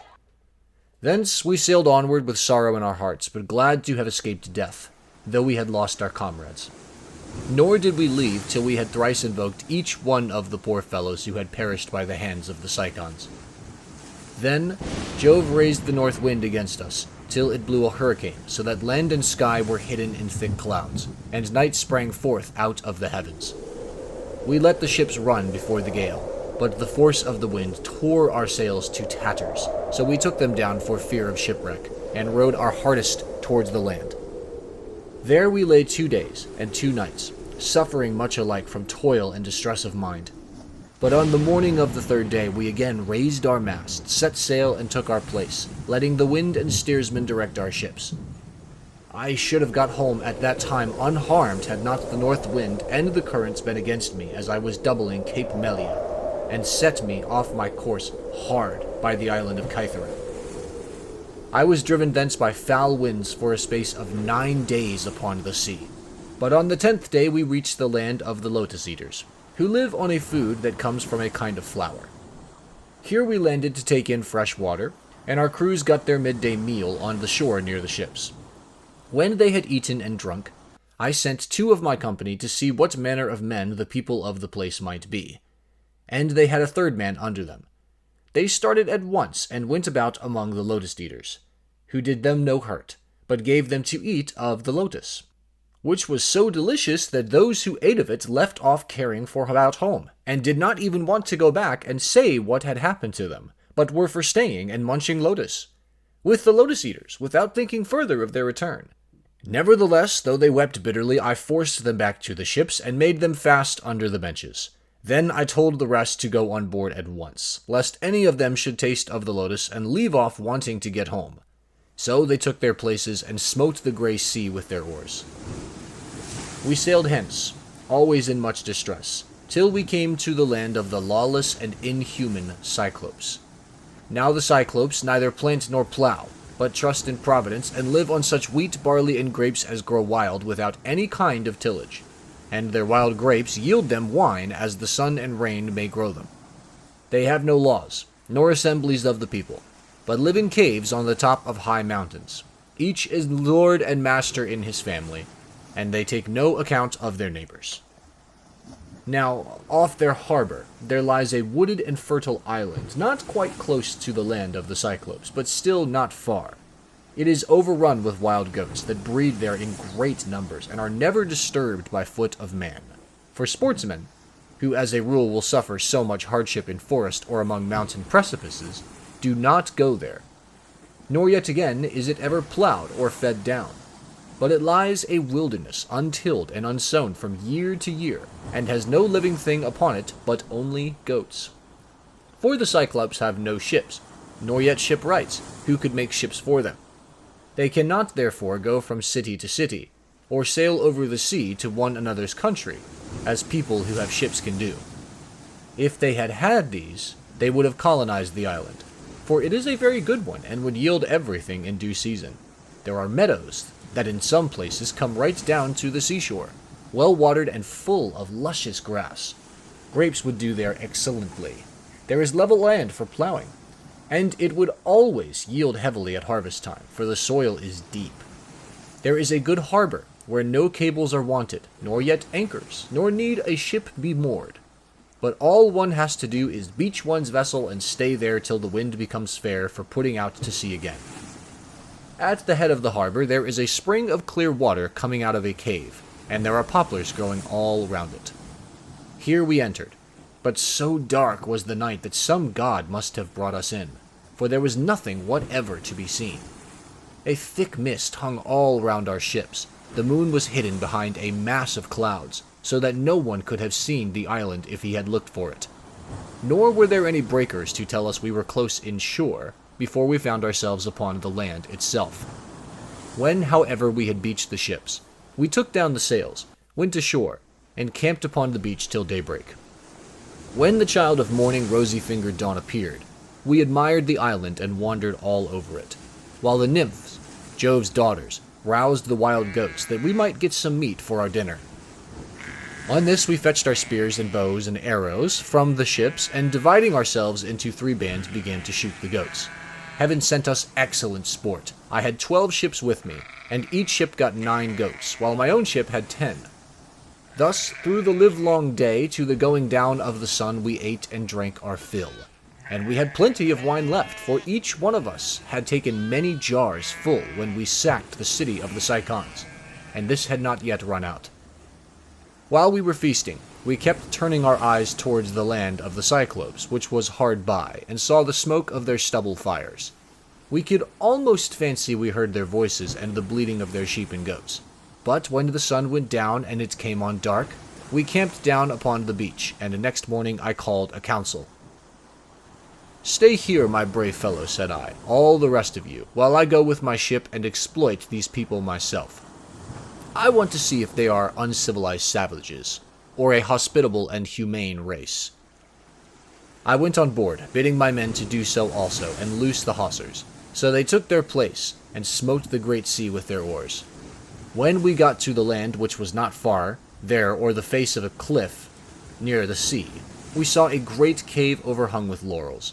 It was a station for a great many sheep and goats, and outside there was a large yard, with a high wall round it made of stones built into the ground, and of trees both pine and oak.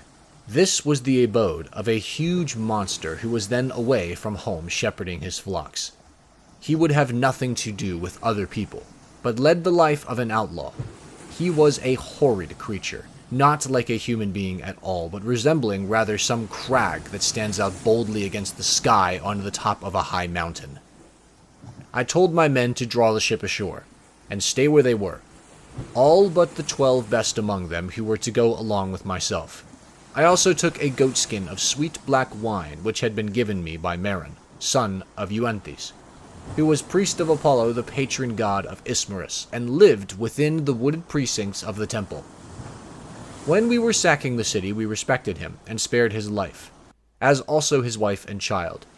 So he made me some presents of great value, 7 talents of fine gold and a bowl of silver, with 12 jars of sweet wine unblended and of the most exquisite flavor. Not a man nor maid in the house knew about it, but only himself, his wife, and 1 housekeeper. When he drank it, he mixed 20 parts of water to 1 of wine. And yet the fragrance from the mixing bowl was so exquisite that it was impossible to refrain from drinking. I filled a large skin with this wine, and took a wallet full of provisions with me, for my mind misgave me that I might have to deal with some savage who would be of great strength, and would respect neither right nor law. We soon reached his cave, but he was out shepherding, so we went inside and took stock of all that we could see. His cheese racks were loaded with cheeses, and he had more lambs and kids than his pens could hold. They were kept in separate flocks. First there were the hoggets, then the oldest of the younger lambs, and lastly the very young ones, all kept apart from another. As for his dairy, all the vessels, bowls, and milk pails into which he milked were swimming with whey. When they saw all this, the men begged me to let them first steal some cheeses and make off with them to the ship. Then they would return, drive out the lambs and kids, put them on board, and sail away with them. It would have been indeed better if we had done so, but I would not listen to them, for I wanted to see the owner himself, in the hope that he might give me a present. When, however, we saw him, my poor men found him ill to deal with. We lit a fire, offered some of the cheeses in sacrifice, ate others of them, and then sat waiting till the Cyclops should come in with his sheep. When he came, he brought in with him a huge load of dry firewood to light the fire for his supper, and this he flung with such a noise onto the floor of his cave that we hid ourselves for fear at the far end of the cavern. Meanwhile he drove all the ewes inside, as well as the she-goats that he was going to milk, leaving the males, both rams and he-goats, outside in the yards. Then he rolled a huge stone to the mouth of the cave, so huge that 22 strong 4-wheeled wagons would not be enough to draw it from its place against the doorway. When he had so done, he sat down and milked his ewes and goats, all in due course, and then let each of them have their own young. He had got through with all his work. He lit the fire, and then caught sight of us, whereon he said, "Strangers, who are you?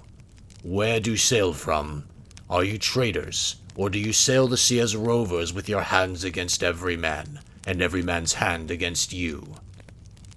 We were frightened out of our senses by his loud voice and monstrous form, but I managed to say, "We are Achaeans on our way home from Troy, but by the will of Jove and stress of weather we have been driven far from our course. We are the people of Agamemnon, son of Atreus, who has won infinite renown throughout the whole world by sacking so great a city and killing so many people. We therefore humbly pray you to show us some hospitality, and otherwise make us such presents as visitors may reasonably expect.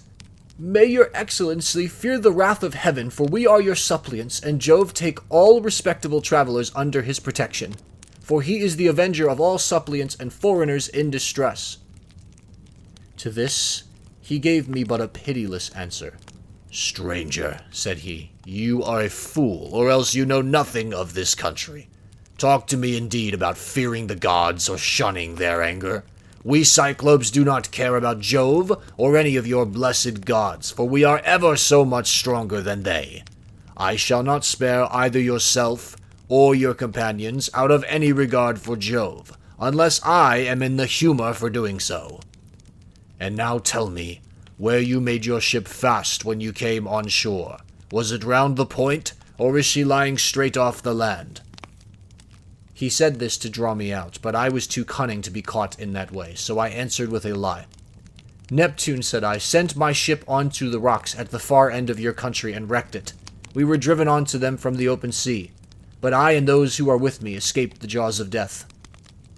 The cruel wretch vouchsafed me not one word of answer, but with a sudden clutch, he gripped up 2 of my men at once, and dashed them down upon the ground as though they had been puppies. Their brains were shed upon the ground, and the earth was wet with their blood. Then he tore them limb from limb and supped upon them. He gobbled them up like a lion in the wilderness, flesh, bones, marrow, and entrails, without leaving anything uneaten. As for us, we wept, and lifted up our hands to heaven on seeing such a horrid sight, for we did not know what else to do. But when the Cyclops had filled his huge paunch, and had washed down his meal of human flesh with a drink of neat milk, he stretched himself, full length upon the ground among his sheep, and went to sleep. I was at first inclined to seize my sword, draw it, and drive it into his vitals, but I reflected that if I did, we should all certainly be lost, for we should never be able to shift the stone which the monster had put in front of the door. So we stayed, sobbing and sighing, where we were till morning came. When the child of morning, rosy-fingered Dawn, appeared, he again lit his fire, milked his goats and ewes, all quite rightly, and then let each have her own young one. As soon as he had got through with all his work, he clutched up 2 more of my men and began eating them for his morning's meal.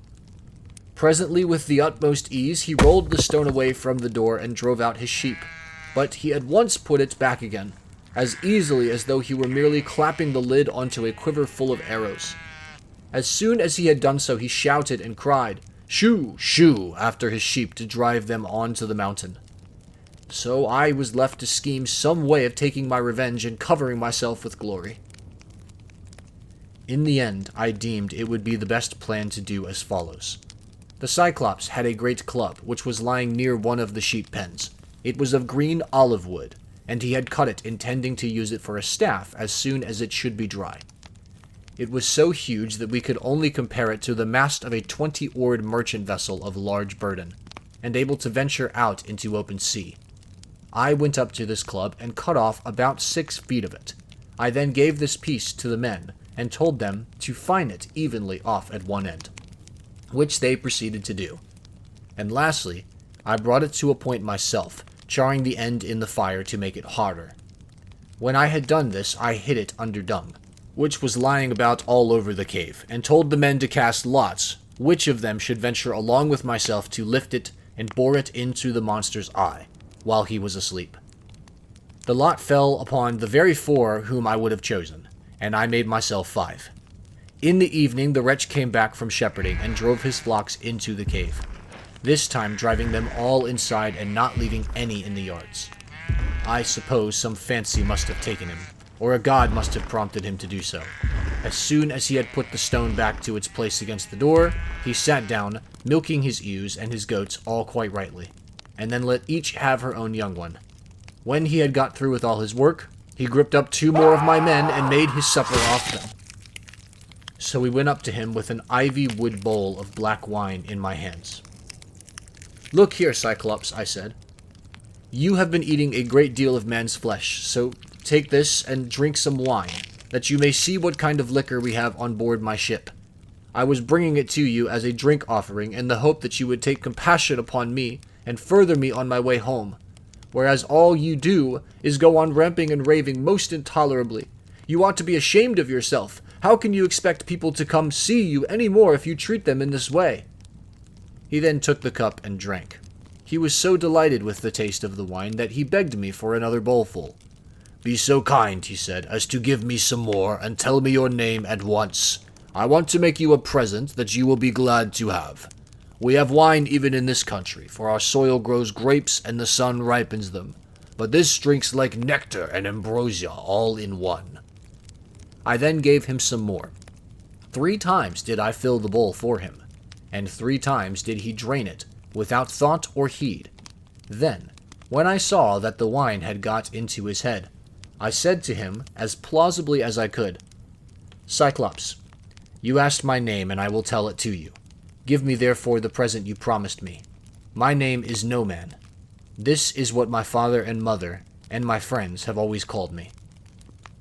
But the cruel wretch said, "Then I will eat all No Man's comrades before No Man himself, and will keep No Man for the last. This is the present that I will make him." As he spoke, he reeled, and fell sprawling face upwards on the ground. His great neck hung heavily backwards, and a deep sleep took hold upon him. Presently he turned sick, and threw up both wine and the gobbets of human flesh on which he had been gorging, for he was very drunk. Then I thrust the beam of wood far into the embers to heat it, and encouraged my men lest any of them should turn faint-hearted. When the wood, green though it was about to blaze, I drew it out of the fire glowing with heat, and my men gathered round me, for heaven had filled their hearts with courage. We drove the sharp end of the beam into the monster's eye, and bearing upon it with all my weight, I kept turning as long as they chose. Even thus did we bore the red-hot beam into his eye, till the boiling blood bubbled all over it as we worked it round and round, so that the steam from the burning eyeball scalded his eyelids and eyebrows, and the roots of the eye sputtered in the fire. As a blacksmith plunges an axe or hatchet into cold water to temper it, for it is this that gives strength to the iron, and it makes a great hiss as he does. So even thus did the Cyclops' eye hiss round the beam of olive oil, and his hideous yells made the cave ring again. We ran away in a fright, but he plucked the beam all besmirched with gore from his eye, and hurled it from him in a frenzy of rage and pain, shouting as he did so to the other Cyclopes, who lived on the bleak headlands near him. So they gathered from all his quarters round his cave, when they heard him crying, and asked what was the matter with him. "What ails you, Polyphemus?" said they, "that you make such a noise, breaking the stillness of the night and preventing us from being able to sleep? Surely no man is carrying off your sheep? Surely no man is trying to kill you either by fraud or by force?" But Polyphemus shouted to them from inside the cave, "No man is killing me by fraud! No man is killing me by force!" Then said they, "If no man is attacking you, you must be ill. When Jove makes people ill, there is no help for it, and you had better pray to your father Neptune." Then they went away, and I laughed inwardly at the success of my clever stratagem. But the Cyclops, groaning and in an agony of pain, felt about with his hands till he found the stone and took it from the door. Then he sat in the doorway and stretched his hands in front of it to catch anyone going out with the sheep, for he thought I might be foolish enough to attempt this. As for myself, I kept on puzzling to think how I could best save my own life and those of my companions. I schemed and schemed, as one who knows that his life depends upon it, for the danger was very great. In the end, I deemed that this plan would be the best. The male sheep were well grown, and carried a heavy black fleece, so I bound them noiselessly, in threes together, with some of the withies on which the wicked monster used to sleep. There was to be a man under the middle sheep, and the two on either side were to cover him, so that there were 3 sheep to each man. As for myself, there was a ram finer than any of the others, so I caught hold of him by the back, ensconced myself in the thick wool under his belly, and hung on patiently to his fleece, face upwards, keeping a firm hold on it all the time. Thus then did we wait in great fear of mind till morning came. But when the child of morning rosy-fingered dawn appeared, the male sheep hurried out to feed, while the ewes remained bleating about the pens waiting to be milked, for their udders were full to bursting. But their master, in spite of all his pain, felt the backs of all the sheep as they stood upright, without being sharp enough to find out that the men were underneath their bellies. As the ram was going out, last of all, heavy with its fleece, and with the weight of my crafty self, Polyphemus laid hold of it, and said, "My good ram, what is it that makes you the last to leave my cave this morning? You are not wont to let the ewes go before you, but lead the mob with a run, whether to flowery mead or bubbling fountain, and are the first to come home again at night, but now you lag last of all. Is it because you know your master has lost his eye, and are sorry because the wicked No-Man and his horrid crew has got him down in his drink and blinded him? But I will have his life yet. If you could understand and talk, you would tell me where the wretch is hiding, and I would dash his brains upon the ground till they flew all over the cave. I should thus have some satisfaction for the harm this no-good No-Man has done me." As he spoke, he drove the ram outside. But when we were a little away from the cave and yards, I first got from under the ram's belly, and then freed my comrades. As for the sheep, which were very fat, by constantly heading them in the right direction, we managed to drive them down to the ship. The crew rejoiced greatly at seeing those of us who had escaped, but wept for the others whom the Cyclops had killed. However, I made signs to them by nodding and frowning that they were to hush their crying, and told them to get all the sheep on board at once and put out to sea. So they went aboard, took their places, and smote the great sea with their oars. Then, when I had got as far out as my voice would reach, I began to jeer at the Cyclops. "Cyclops," said I, "you should have taken better measure of your man before eating up his comrades in your cave. You wretch! Eat up your visitors in your own house? You might have known that your sin would find you out, and now Jove and the other gods have punished you." He got more and more furious as he heard me, so he tore the top from off a high mountain, and flung it just in front of my ship, so that it was within a little of hitting the end of the rudder. The sea quaked as the rock fell into it, and the wash of the wave it raised carried us back towards the mainland, and forced us towards the shore. But I snatched up a long pole and kept the ship off, making signs to my men, by nodding my head, that they must row for their lives, whereon they laid out with a will. When we had got twice as far as we were before, I was for jeering at the Cyclops again, but the men begged and prayed of me to hold my tongue. "Do not," they claimed, "be mad enough to provoke this savage creature further. He has thrown one rock at us already which drove us back again to the mainland, and we made sure it had been the death of us. If he had then heard any further sound of voices, he would have pounded our heads and our ship's timbers into a jelly. With the rugged rocks he would have heaved at us, for he can throw them a long way."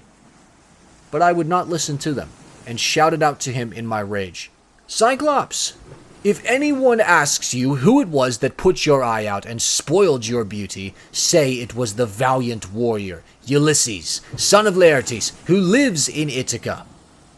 On this he groaned and cried out, "Alas, alas, then the old prophecy about me is coming true. There was a prophet here at one time, a man both brave and of great stature. Telemus, son of Eurymus, who was an excellent seer and did all the prophesying for the Cyclopes, till he grew old, and told me all this would happen to me one day, and said I should lose my sight by the hand of Ulysses. I have been all along expecting someone of imposing presence and superhuman strength, whereas he turns out to be a little, insignificant weakling who has managed to blind my eye by taking advantage of me in my drink. Come here then, Ulysses, that I may make you presents to show my hospitality, and urge Neptune to help you forward on your journey. For Neptune and I are father and son. He, if so he will, shall heal me, which no one else, neither god nor man, can do. Then I said, I wish I could be as sure of killing you outright and sending you down to the house of Hades, as I am, that it will take more than Neptune to cure that eye of yours. On this he lifted up his hands to the firmament of heaven and prayed, saying, Hear me, great Neptune, if I am indeed your own true begotten son, grant that Ulysses may never reach his home alive, or if he must get back to his friends at last, let him do so late and in sore plight, after losing all his men. Let him reach his home in another man's ship, and find trouble in his house. Thus did he pray, and Neptune heard his prayer. Then he picked up a rock, much larger than the first, swung it aloft, and hurled it with prodigious force. It fell just short of the ship, but was within a little of hitting the end of the rudder. The sea quaked as the rock fell into it, and the wash of the wave it raised drove us onwards, on our way towards the shore of the island. When we at last got to the island, where we had left the rest of our ships, we found our comrades lamenting us, and anxiously awaiting our return. We ran our vessel upon the sands, and got out of her to the seashore. We also landed the Cyclops' sheep, and divided them equitably amongst us, so that none might have reason to complain. As for the ram, my companions agreed that I should have it as an extra share. So I sacrificed it on the seashore, and burned its thigh bones to Jove, who is the Lord of all. But he heeded not my sacrifice, and only thought how he might destroy both my ships and my comrades. Thus, through the livelong day to the going down of the sun, we feasted our fill on meat and drink. But when the sun went down, and it came on dark, we camped upon the beach. When the child of morning, rosy-fingered dawn, appeared, I bade my men on board, and loosed the hawsers. Then they took their places, and smote the great sea with their oars. So we sailed on with sorrow in our hearts, but glad to have escaped death, though we had lost our comrades.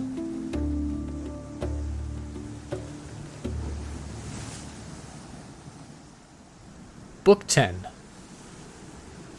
Then we went on to the Aeolian island, where lives Aeolus, son of Hippotas, dear to the immortal gods. It is an island that floats, as it were, upon the sea, iron-bound, with a wall that girds it. Now Aeolus had 6 daughters and 6 lusty sons, so he made the sons marry the daughters, and they all live with their dear father and mother, feasting, and enjoying every conceivable kind of luxury. All day long the atmosphere of the house is loaded with the savor of roasting meats till it groans again, yard and all. But by night they sleep on their well-made bedsteads, each with his own wife between the blankets. These were the people among whom we had now come. Aeolus entertained me for a whole month, asking me questions all the time about Troy, the Argive fleet, and the return of the Achaeans. I told him exactly how everything had happened, and when I said I must go, and asked him to further me on my way. He made no sort of difficulty, but set about doing so at once. Moreover, he flayed me a prime ox hide to hold the ways of the roaring winds, which he shut up in the hide as in a sack. For Jove had made him captain over the winds, and he could stir or still each one of them according to his own pleasure. He put the sack in the ship, and bound the mouth so tightly with a silver thread that not even a breath of a side wind could blow from any quarter. The west wind, which was fair for us, did he alone let blow as it chose, but it all came to nothing, for we were lost through our own folly. 9 days and 9 nights did we sail, and on the 10th day our native land showed on the horizon, We got so close in that we could see the stubble fires burning, and I, being then dead beat, fell into a light sleep, for I had never let the rudder out of my own hands that we might get home the faster. On this, the men fell to talking among themselves, and said I was bringing back gold and silver in the sack that Aeolus had given me. Bless my heart, would one turn to his neighbor, saying, how this man gets honored and makes friends to whatever city or country he may go. See what fine prizes he is taking home from Troy, while we, who have traveled just as far as he has, come back with hands as empty as we set out with. And now Aeolus has given him ever so much more. Quick, let us see what it all is, and how much gold and silver there is in the sack he gave him. Thus they talked, and evil counsels prevailed. They loosed the sack, whereupon the wind flew howling forth and raised a storm that carried us weeping out to sea and away from our own country. Then I awoke and knew not whether to throw myself into the sea or to live on and make the best of it. But I bore it, covered myself up, and lay down in the ship, while the men lamented bitterly as the fierce winds bore our fleet back to the Aeolian island. When we reached it, we went ashore to take in water and dined hard by the ships. Immediately after dinner, I took a herald and one of my men and went straight to the house of Aeolus, where I found him feasting with his wife and family. So we sat down as suppliants on the threshold. They were astounded when they saw us and said, Ulysses, what brings you here? What god has been ill-treating you? We took great pains to further you on your way home to Ithaca, or wherever it was that you wanted to go. Thus did they speak, but I answered sorrowfully, my men have undone me. They in cruel sleep have ruined me. My friends, mend me this mischief, for you can if you will. I spoke as movingly as I could, but they said nothing, till their father answered, vilest of mankind, get you gone at once out of the island. Him whom heaven hates will I no wise help. Be off, for you come here as one upward of heaven, when with these words he sent me sorrowing from his door. Thence we sailed sadly on till the men were worn out with long and fruitless rowing, for there was no longer any wind to help them. 6 days, night and day did we toil, and on the 7th day we reached the rocky stronghold of Lamus, Telepolis, the city of the Lystragonians, where the shepherd who is driving in his sheep and goats to be milked salutes him who is driving out his flock to feed, and this last answers the salute. In that country, a man who could do without sleep might earn double wages, one as a herdsman of cattle, and another as a shepherd, for they work much the same by night as they do by day.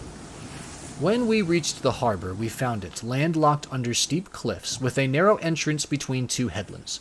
My captains took all their ships inside, and made them fast close to one another, for there was never so much as a breath of wind inside, but it was always dead calm. I kept my own ship outside, and moored it to a rock at the very end of the point. Then I climbed a high rock to recon, but could see no sign, neither of man nor cattle, only some smoke rising from the ground. So I sent 2 of my company with an attendant, to find out what sort of people the inhabitants were. The men, when they got on to shore, followed a level road by which the people draw their firewood from the mountains into the town, till presently they met a young woman who had come outside to fetch water, and who was daughter to a Lystragonian named Antiphatus. She was going to the fountain, Artacia, from which the people bring in their water, and when my men had come close up to her, they asked her who the king of that country might be, and over what kind of people he ruled. So she directed them to her father's house, but when they got there, they found his wife to be a giantess as huge as a mountain, and they were horrified at the sight of her. She at once called her husband Antiphatus from the place of assembly, and forthwith he set about killing my men. He snatched up one of them, and began to make his dinner off him then and there. Whereon the other 2 ran back to the ships as fast as ever they could, but Antiphatus raged a hue and cry after them, and thousands of sturdy Lystragonians sprang up from every quarter. Ogres, not men. They threw vast rocks at us from the cliffs as though they had been mere stones, and I heard the horrid sound of the ships crunching up against one another, and the death cries of my men as the Lystragonians speared them like fishes and took them home to eat them. While they were thus killing my men within the harbor, I drew my sword, cut the cable of my own ship, and told my men to row with all their might if they would not fare like the rest. So they laid out for their lives, and we were thankful enough when we got into open water, out of reach of the rocks they hurled at us. As for the others, there was not one of them left. Thence we sailed sadly on, glad to have escaped death, though we had lost our comrades, and came to the Aeaean island, where Circe lives, a great and cunning goddess who is own sister to the magician Aeetes. For they are both children of the sun by Perse, who is daughter to Oceanus. We brought our ships into a safe harbor without a word, for some god guided us thither. And having landed, we laid there for 2 days and 2 nights, worn out in body and mind. When the morning of the 3rd day came, I took my spear and my sword and went away from the ship to recon, and see if I could discover signs of human handiwork, or hear the sound of voices. Climbing to the top of a high lookout, I espied the smoke of Circe's house rising upwards amid a dense forest of trees. And when I saw this, I doubted whether, having seen the smoke, I would not go on at once and find out more. But in the end, I deemed it best to go back to the ship, give the men their dinners, and send some of them instead of going myself. When I had nearly got back to the ship, some god took pity upon my solitude and sent a fine antlered stag right into the middle of my path. He was coming down his pasture in the forest to drink of the river, for the heat of the sun drove him. And as he passed, I struck him in the middle of the back. The bronze point of the spear went clean through him, and he lay groaning in the dust until the light went out from him. Then I set my foot upon him, drew my spear from the wound, and laid it down. I also gathered rough grass and rushes, and twisted them into a fathom or so of good stout rope, with which I bound the 4 feet of the noble creature together. Having so done, I hung him round my neck, and walked back to the ship, leaning upon my spear, for the stag was much too big for me to be able to carry him on my shoulder, steadying him with one hand. As I threw him down in front of the ship, I called the men and spoke cheeringly man by man to each of them. "Look here, my friends," said I. "We are not going to die so much before our time after all, and at any rate we will not starve so long as we have got something to eat and drink on board." On this, they uncovered their heads upon the seashore and admired the stag, for he was indeed a splendid fellow. Then, when they had feasted their eyes upon him sufficiently, they washed their hands and began to cook him for dinner. Thus, through the livelong day, to the going down of the sun, we stayed there eating and drinking our fill. But when the sun went down and it came on dark, we camped upon the seashore. When the child of morning, rosy-fingered dawn, appeared, I called a council and said, "My friends, we are in very great difficulties. Listen therefore to me. We have no idea where the sun either sets or rises, so that we do not even know east from west. I see no way out of it. Nevertheless, we must try and find one. We are certainly on an island, for I went as high as I could this morning, and saw the sea reaching all round it to the horizon. It lies low, but towards the middle I saw smoke rising from out of a thick forest of trees." Their hearts sank as they heard me, for they remembered how they had been treated by the Laestrygonian Antiphatus, and by the savage ogre Polyphemus. They were wept bitterly in their dismay, but there was nothing to be got by crying, so I divided them into 2 companies, and set a captain over each. I gave one company to Eurylochus, while I commanded the other myself. Then we cast lots in a helmet, and the lot fell upon Eurylochus. So he set out with his 22 men, and they wept, as also did we who were left behind. When they reached Circe's house, they found it built of cut stones, on a site that could be seen from far in the middle of the forest. There were wild mountain wolves and lions prowling all round it, poor bewitched creatures, whom she had tamed by her enchantment, and drugged into subjection. They did not attack my men, but wagged their great tails, fawned upon them, and rubbed their noses lovingly against them, as hounds crowd round their masters when they see him coming from dinner, for they know he will bring them something. Even so did these wolves and lions with their great claws fawn upon my men. But the men were terribly frightened at seeing such strange creatures. Presently they reached the gates of the goddess's house, and as they stood there they could hear Circe within, singing most beautifully as she worked at her loom, making a web so fine, so soft, and of such dazzling colors as no one but a goddess could weave. On this, Politis, whom is valued and trusted more than any other of my men, said, "There is someone inside working at a loom and singing most beautifully. The whole place resounds with it. Let us call her and see whether she is woman or goddess." They called her, and she came down, unfastened the door, and bade them enter. They, thinking no evil, followed her, all except Eurylochus, who suspected mischief and stayed outside. When she had got them into her house, she set them upon benches and seats and mixed them a mess with cheese, honey, meal, and Pramnian wine, but she drugged it with wicked poisons to make them forget their homes. And when they had drunk, she turned them into pigs by a stroke of her wand and shut them up in her pigsties. They were like pigs, head, hair, and all, and they grunted just as pigs do, but their senses were the same as with before, and they remembered everything.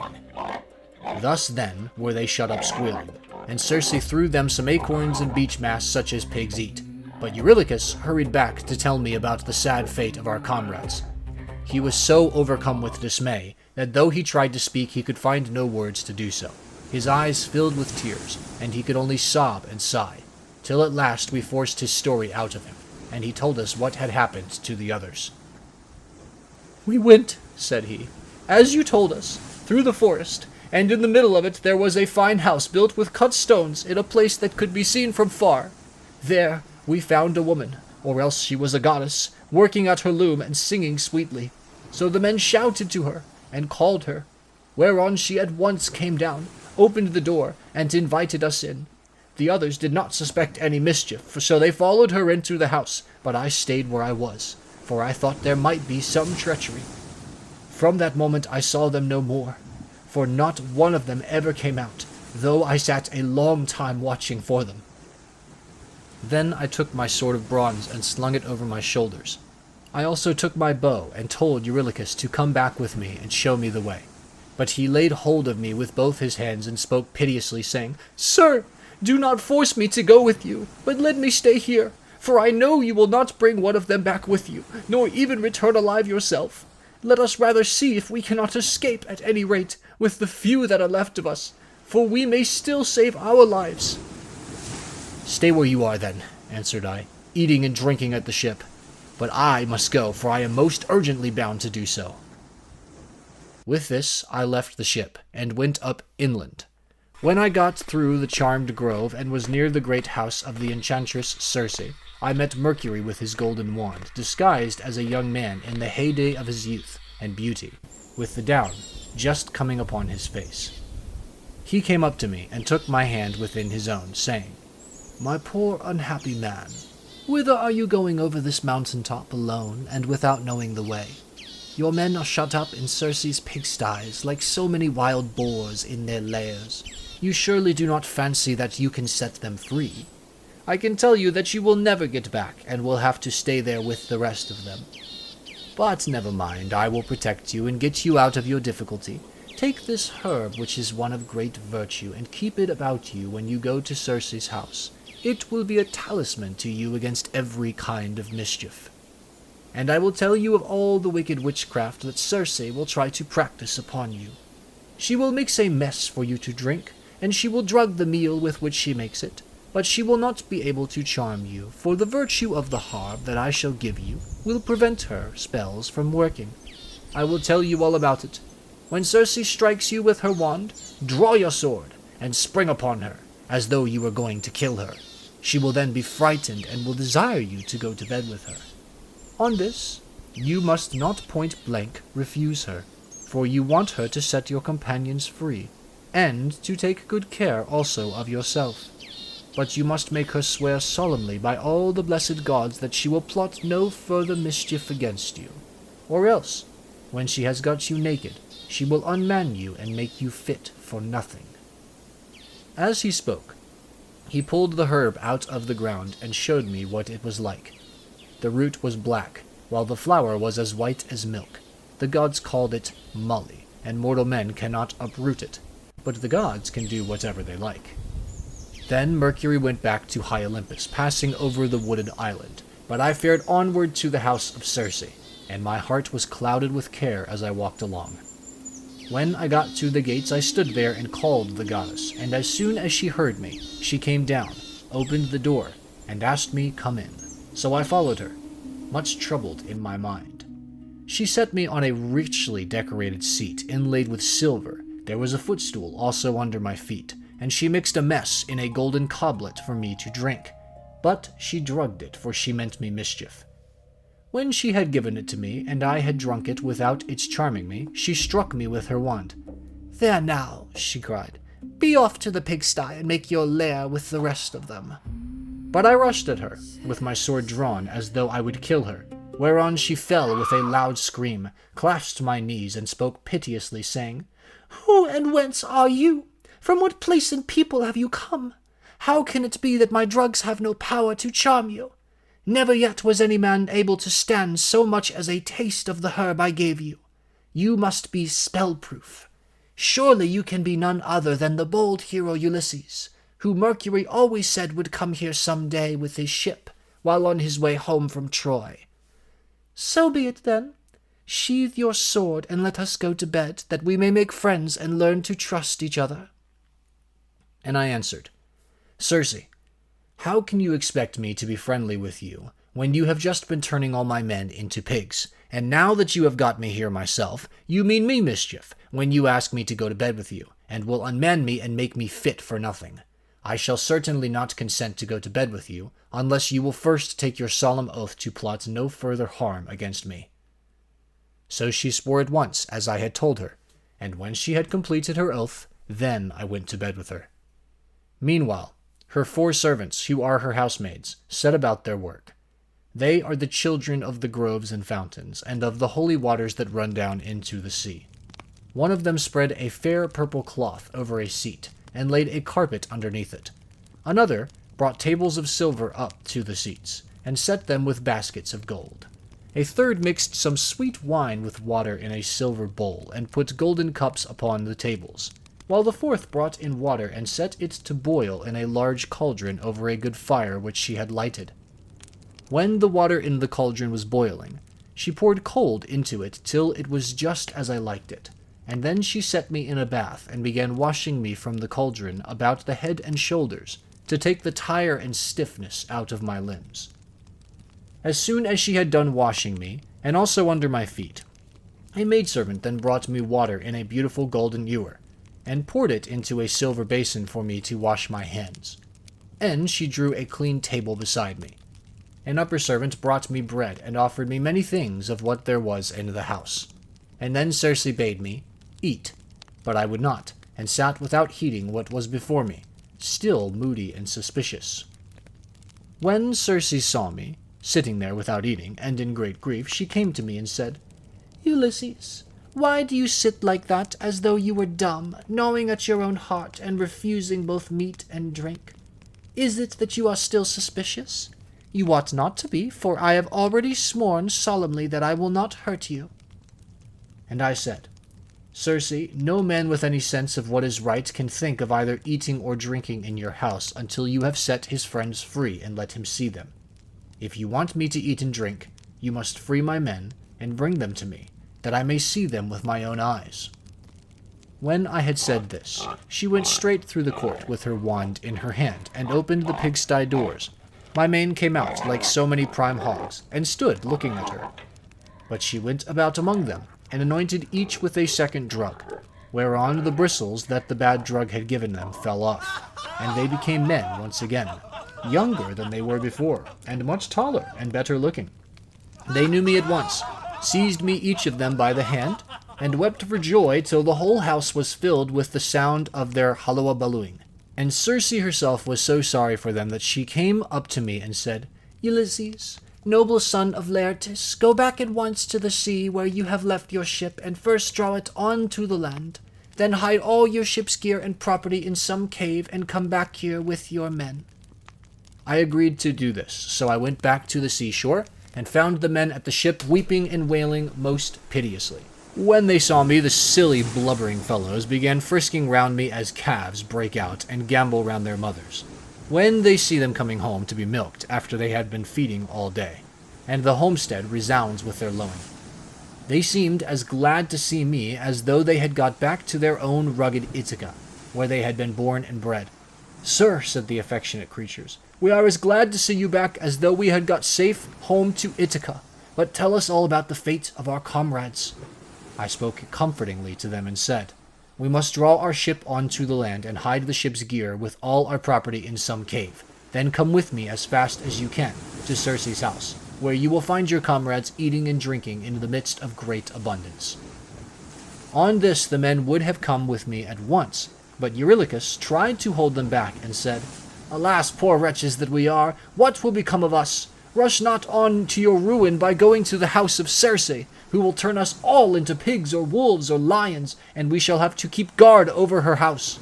Remember how the Cyclops treated us when our comrades went inside his cave, and Ulysses with them. It was all through his sheer folly that those men lost their lives."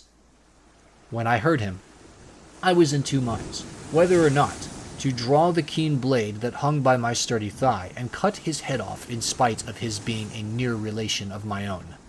But when the men interceded for him and said, "Sir, if it may so be, let this fellow stay here and mind the ship, but take the rest of us with you to Circe's house." On this we all went inland, and Eurylochus was not left behind after all, but came on too, for he was frightened by the severe reprimand that I had given him. Meanwhile, Circe had been seeing that the men who had been left behind were washed and anointed with oil. She had also given them woolen cloaks and shirts, and when we came we found them all comfortably at dinner in her house. As soon as the men saw each other face to face and knew one another, they wept for joy and cried aloud till the whole palace rang again. Thereon, Circe came up to me and said, "Ulysses, noble son of Laertes, tell your men to leave off crying. I know how much you have all suffered at sea, and how ill you have fared among cruel savages on the mainland, but that is over now. So stay here, and eat and drink till you are at once more as strong and hearty as you were when you left Ithaca. For at present you are weakened both in body and mind. You keep all the time thinking of the hardships you have suffered during your travels, so that you have no more cheerfulness left in you." Thus did she speak, and we assented. Thereon, through the livelong day to the going down of the sun, we feasted our fill on meat and wine. But when the sun went down and it came on dark, the men laid themselves down to sleep in the covered cloisters. I, however, after I had got into bed with Circe, besought her by her knees, and the goddess listened to what I had got to say. "Circe," said I, "please to keep the promise you made me about furthering me on my homeward voyage. I want to get back, and so do my men. They are always pestering me with their complaints as soon as ever your back is turned." And the goddess answered, "Ulysses, noble son of Laertes, you shall none of you stay here any longer if you do not want to. But there is another journey which you have got to take before you can sail homewards. You must go to the house of Hades and of dread Proserpine to consult the ghost of the blind thief and prophet Tiresias, whose reason is still unshaken. To him alone has Proserpine left her understanding even in death, but the other ghosts flit about aimlessly." I was dismayed when I heard this. I sat up in bed and wept, and would gladly have lived no longer to see the light of the sun. But presently, when I was tired of weeping and tossing myself about, I said, "And who shall guide me upon this voyage? For the house of Hades is a port that no ship can reach." "You will want no guide," she answered. "Raise your mast, set your white sails, sit quite still, and the north wind will blow you there of itself. When your ship has traversed the waters of Oceanus, you will reach the fertile shore of Proserpine's country, with its groves of tall poplars and willows that shed their fruit untimely. Here beach your ship upon the shore of Oceanus, and go straight on to the dark abode of Hades. You will find it near the place where the rivers Pyriplethygon and Cocytus, which is a branch of the river Styx, flow into Acheron, and you will see a rock near it, just where the two roaring rivers run into one another. When you have reached this spot, as I now tell you, Dig a trench a cubit or so in length, breadth, and depth, and pour into it as a drink offering to all the dead. First, honey mixed with milk, then wine, and in the third place, water, sprinkling white barley meal over the whole. Moreover, you must offer many prayers to the poor feeble ghosts, and promise them that when you get back to Ithaca, you will sacrifice a barren heifer to them, the best you have, and will load the pyre with good things. More particularly, you must promise that Tiresias shall have a black sheep all to himself, the finest in all your flocks. When you shall have thus besought the ghosts with your prayers, offer them a ram and a black ewe, bending their heads towards Erebus, but yourself turn away from them as though you would make yours towards the river. On this many dead men's ghosts will come to you, and you must tell your men to skin the 2 sheep that you have just killed, and offer them as a burnt sacrifice with prayers to Hades and to Proserpine. Then draw your swords, and sit there, so as to prevent any other ghosts from coming near the spilt blood before Tiresias shall have answered your questions. The seer will presently come to you, and will tell you about your voyage, what stages you are to make, and how you are to sail the sea so as to reach your home." It was daybreak by the time she had done speaking, so she dressed me in her shirt and cloak, and as for herself she drew a beautiful light gossamer fabric over her shoulders, fastening it with a golden girdle round her waist, and she covered her head with a mantle. Then I went about among the men everywhere all over the house, and spoke kindly to each of them man by man. "You must not lie sleeping here any longer," said I to them. "We must be going, for Circe has told me all about it." And on this they did as I bade them. Even so, however, I did not get them away without misadventure. We had with us a certain youth named Elpenor, not very remarkable for sense or courage, who had got drunk and was lying on the housetop away from the rest of the men, to sleep off his liquor in the cool. When he heard the noise of the men bustling about, he jumped up on a sudden and forgot all about coming down by the main staircase. So he tumbled right off the roof and broke his neck, and his soul went down to the house of Hades. When I had got the men together, I said to them, "You think you are about to start home again, but Circe has explained to me that instead of this, we have got to go to the house of Hades and Proserpine to consult the ghost of the Theban prophet, Tiresias." The men were broken-hearted as they heard me, and threw themselves on the ground, groaning and tearing their hair. But they did not mend matters by crying. When we reached the seashore, weeping and lamenting our fate, Circe brought the ram and the ewe, and we made them fast hard by the ship. She passed through the midst of us, without our knowing it, for who can see the comings and goings of a god, if the god does not wish to be seen?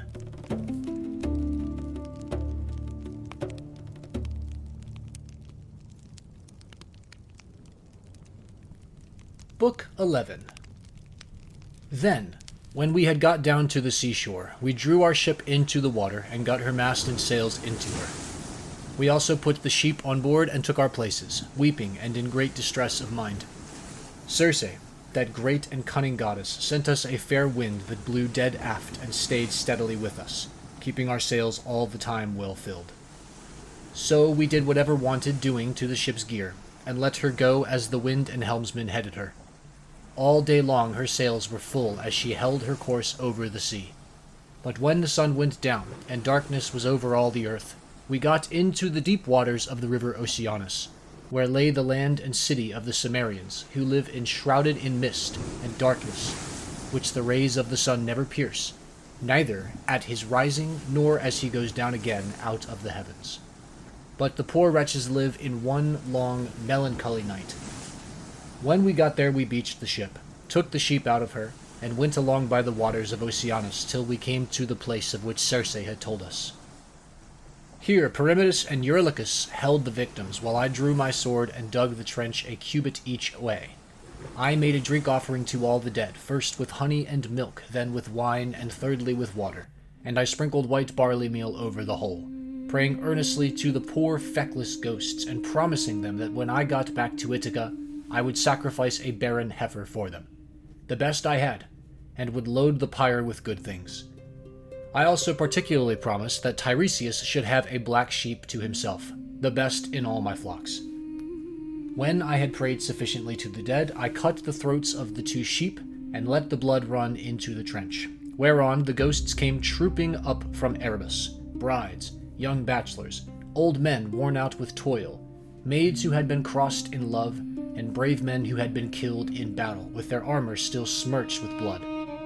They came from every quarter and flitted round the trench with a strange kind of screaming sound that made me turn pale with fear. When I saw them coming, I told the men to be quick and flay the carcasses of the 2 dead sheep and make burnt offerings of them, and at the same time to repeat prayers to Hades and to Proserpine. But I sat where I was with my sword drawn and would not let the poor feckless ghosts come near the blood, till Tiresias should have answered my questions. The first ghost that came was that of my comrade, Elpenor, for he had not yet been laid beneath the earth. We had left his body unwaked and unburied in Circe's home, for we had too much else to do. I was very sorry for him and cried when I saw him. "Elpenor," said I, "how did you come down here in this gloom and darkness? You have got here on foot quicker than I have with my ship." "Sir," he answered with a groan, "it was all bad luck and my own unspeakable drunkenness. I was lying asleep on the top of Circe's house and never thought of coming down again by the great staircase, but fell right off the roof and broke my neck. So my soul came down to the house of Hades. And now I beseech you by all those who you have left behind you, though they are not here, by your wife, by the father who brought you up when you were a child, and by Telemachus, who is the one hope of your house, do what I shall now ask you.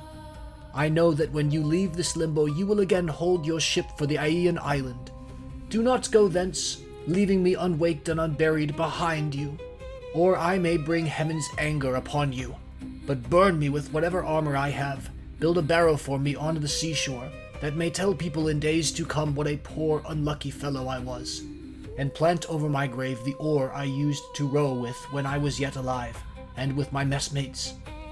And I said, "My poor fellow, I will do all that you have asked of me." Thus then did we sit, and hold sad talk with one another. I on the one side of the trench with my sword held over the blood, and the ghost of my comrade saying all this to me from the other side. Then came the ghost of my dead mother, Anticlea, daughter to Autolycus. I had left her alive when I had set out for Troy, and was moved to tears when I saw her. But even so, for all my sorrow, I would not let her come near the blood, till I had asked my questions of Tiresias. Then came also the ghost of Theban Tiresias, with his golden scepter in his hand. He knew me, and said, "Ulysses, noble son of Laertus, why, poor man, have you left the light of day, and come down to visit the dead in this sad place? Stand back from the trench, and withdraw your sword, that I may drink of the blood and answer your questions truly." So I drew back, and sheathed my sword, whereon when he had drank of the blood he began with his prophecy. "You want to know," said he, "about your return home, but heaven will make this hard for you. I do not think that you will escape the eye of Neptune, who still nurses his bitter grudge against you for having blinded his son. Still, after much suffering you may get home, if you can restrain yourselves and your companions when your ship reaches the Thrinacian island, where you will find the sheep and cattle belonging to the sun, who sees and gives ear to everything. If you leave these flocks unharmed and think of nothing but of getting home, you may yet, after much hardship, reach Ithaca. But if you harm them, then I forewarn you of the destruction of both your ship and of your men. Even though you may yourself escape, you will return in bad plight after losing all your men. In another man's ship, and you will find trouble in your house, which will be overrun by high-handed people, who are devouring your substance under the pretext of paying court and making presents to your wife.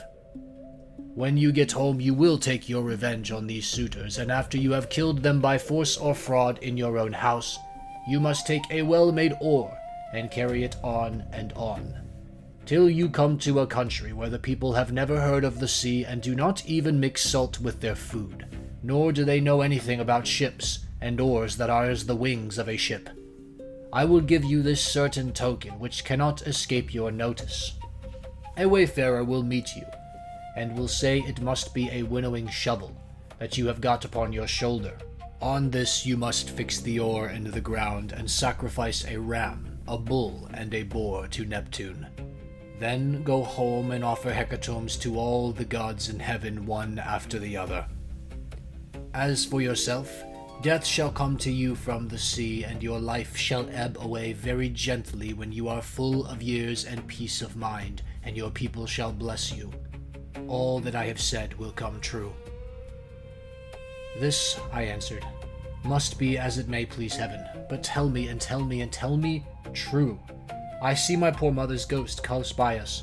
She is sitting by the blood without saying a word, and though I am her own son, she does not remember me and speak to me.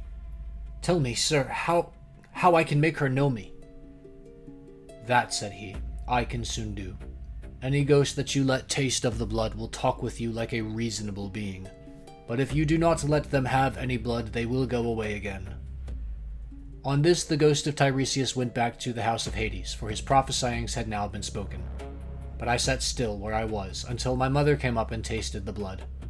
Then she knew me at once and spoke fondly to me, saying, "My son, how did you come down to this abode of darkness while you are still alive? It is a hard thing for the living to see these places, for between us and them there are great and terrible waters, and there is Oceanus which no man can cross on foot. But he must have a good ship to take him. Are you all this time trying to find your way home from Troy? And have you never yet got back to Ithaca nor seen your wife in your own house?" "Mother," said I was forced to come here to consult the ghost of the Theban prophet Tiresias. I have never yet been near the Achaean land nor set foot on my native country, and I have had nothing but one long series of misfortunes from the very first day that I set out with Agamemnon for Ilius, the land of noble steeds, to fight the Trojans. But tell me, and tell me true, in what way did you die? Did you have a long illness, or did heaven vouchsafe you a gentle, easy passage to eternity? Tell me also about my father and the son whom I left behind me. Is my property still in their hands, or has someone else got hold of it? Who thinks that I shall not return to claim it? Tell me again what my wife intends doing, and in what mind she is. Does she live with my son, and guard my estate securely? Or has she made the best match she could and married again?" My mother answered, "Your wife still remains in your house, but she is in great distress of mind and spends her whole time in tears both night and day. No one as yet has got possession of your fine property, and Telemachus still holds your lands undisturbed. He has to entertain largely, as of course he must, considering his position as a magistrate, and how everyone invites him. Your father remains at his old place in the country and never goes near the town. He has no comfortable bed, nor bedding. In the winter he sleeps on the floor in front of the fire with the men and goes about all in rags. But in summer, when the warm weather comes on again, he lies out in the vineyard on a bed of vine leaves, thrown anyhow upon the ground. He grieves continually about your never having come home, and suffers more and more as he grows older. As for my own end, it was in this wise. Heaven did not take me swiftly and painlessly in my own house, nor was I attacked by any illness such as those that generally wear people out and kill them. But my longing to know what you were doing, and the force of my affection for you, this it was that was the death of me." Then I tried to find some way of embracing my poor mother's ghost. Thrice I sprang towards her, and tried to clasp her in my arms. But each time she flitted from my embrace, as it were a dream or phantom. And being touched to the quick, I said to her, "Mother, why do you not stay still when I would embrace you? If we could throw our arms around one another, we might find sad comfort in the sharing of our sorrows, even in the house of Hades. Does Proserpine want to lay still a further load of grief upon me by mocking me with a phantom only?" "My son," she answered, "most ill-fated of all mankind, it is not Proserpine that is beguiling you, but all people are like this when they are dead. The sinews no longer hold the flesh and bones together. These perish in the fierceness of consuming fire as soon as life has left the body, and the soul flits away as though it were a dream.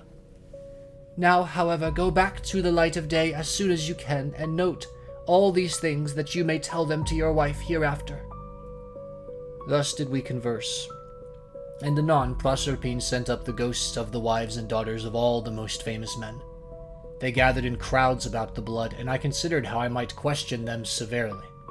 In the end, I deemed that it would be best to draw the keen blade that hung by my sturdy thigh, and keep them from all drinking the blood at once. So they came up one after the other, and each one, as I questioned her, told me about her race and lineage. The first I saw was Tyro. She was daughter of Salmoneus and wife of Crathius, the son of Aeolus.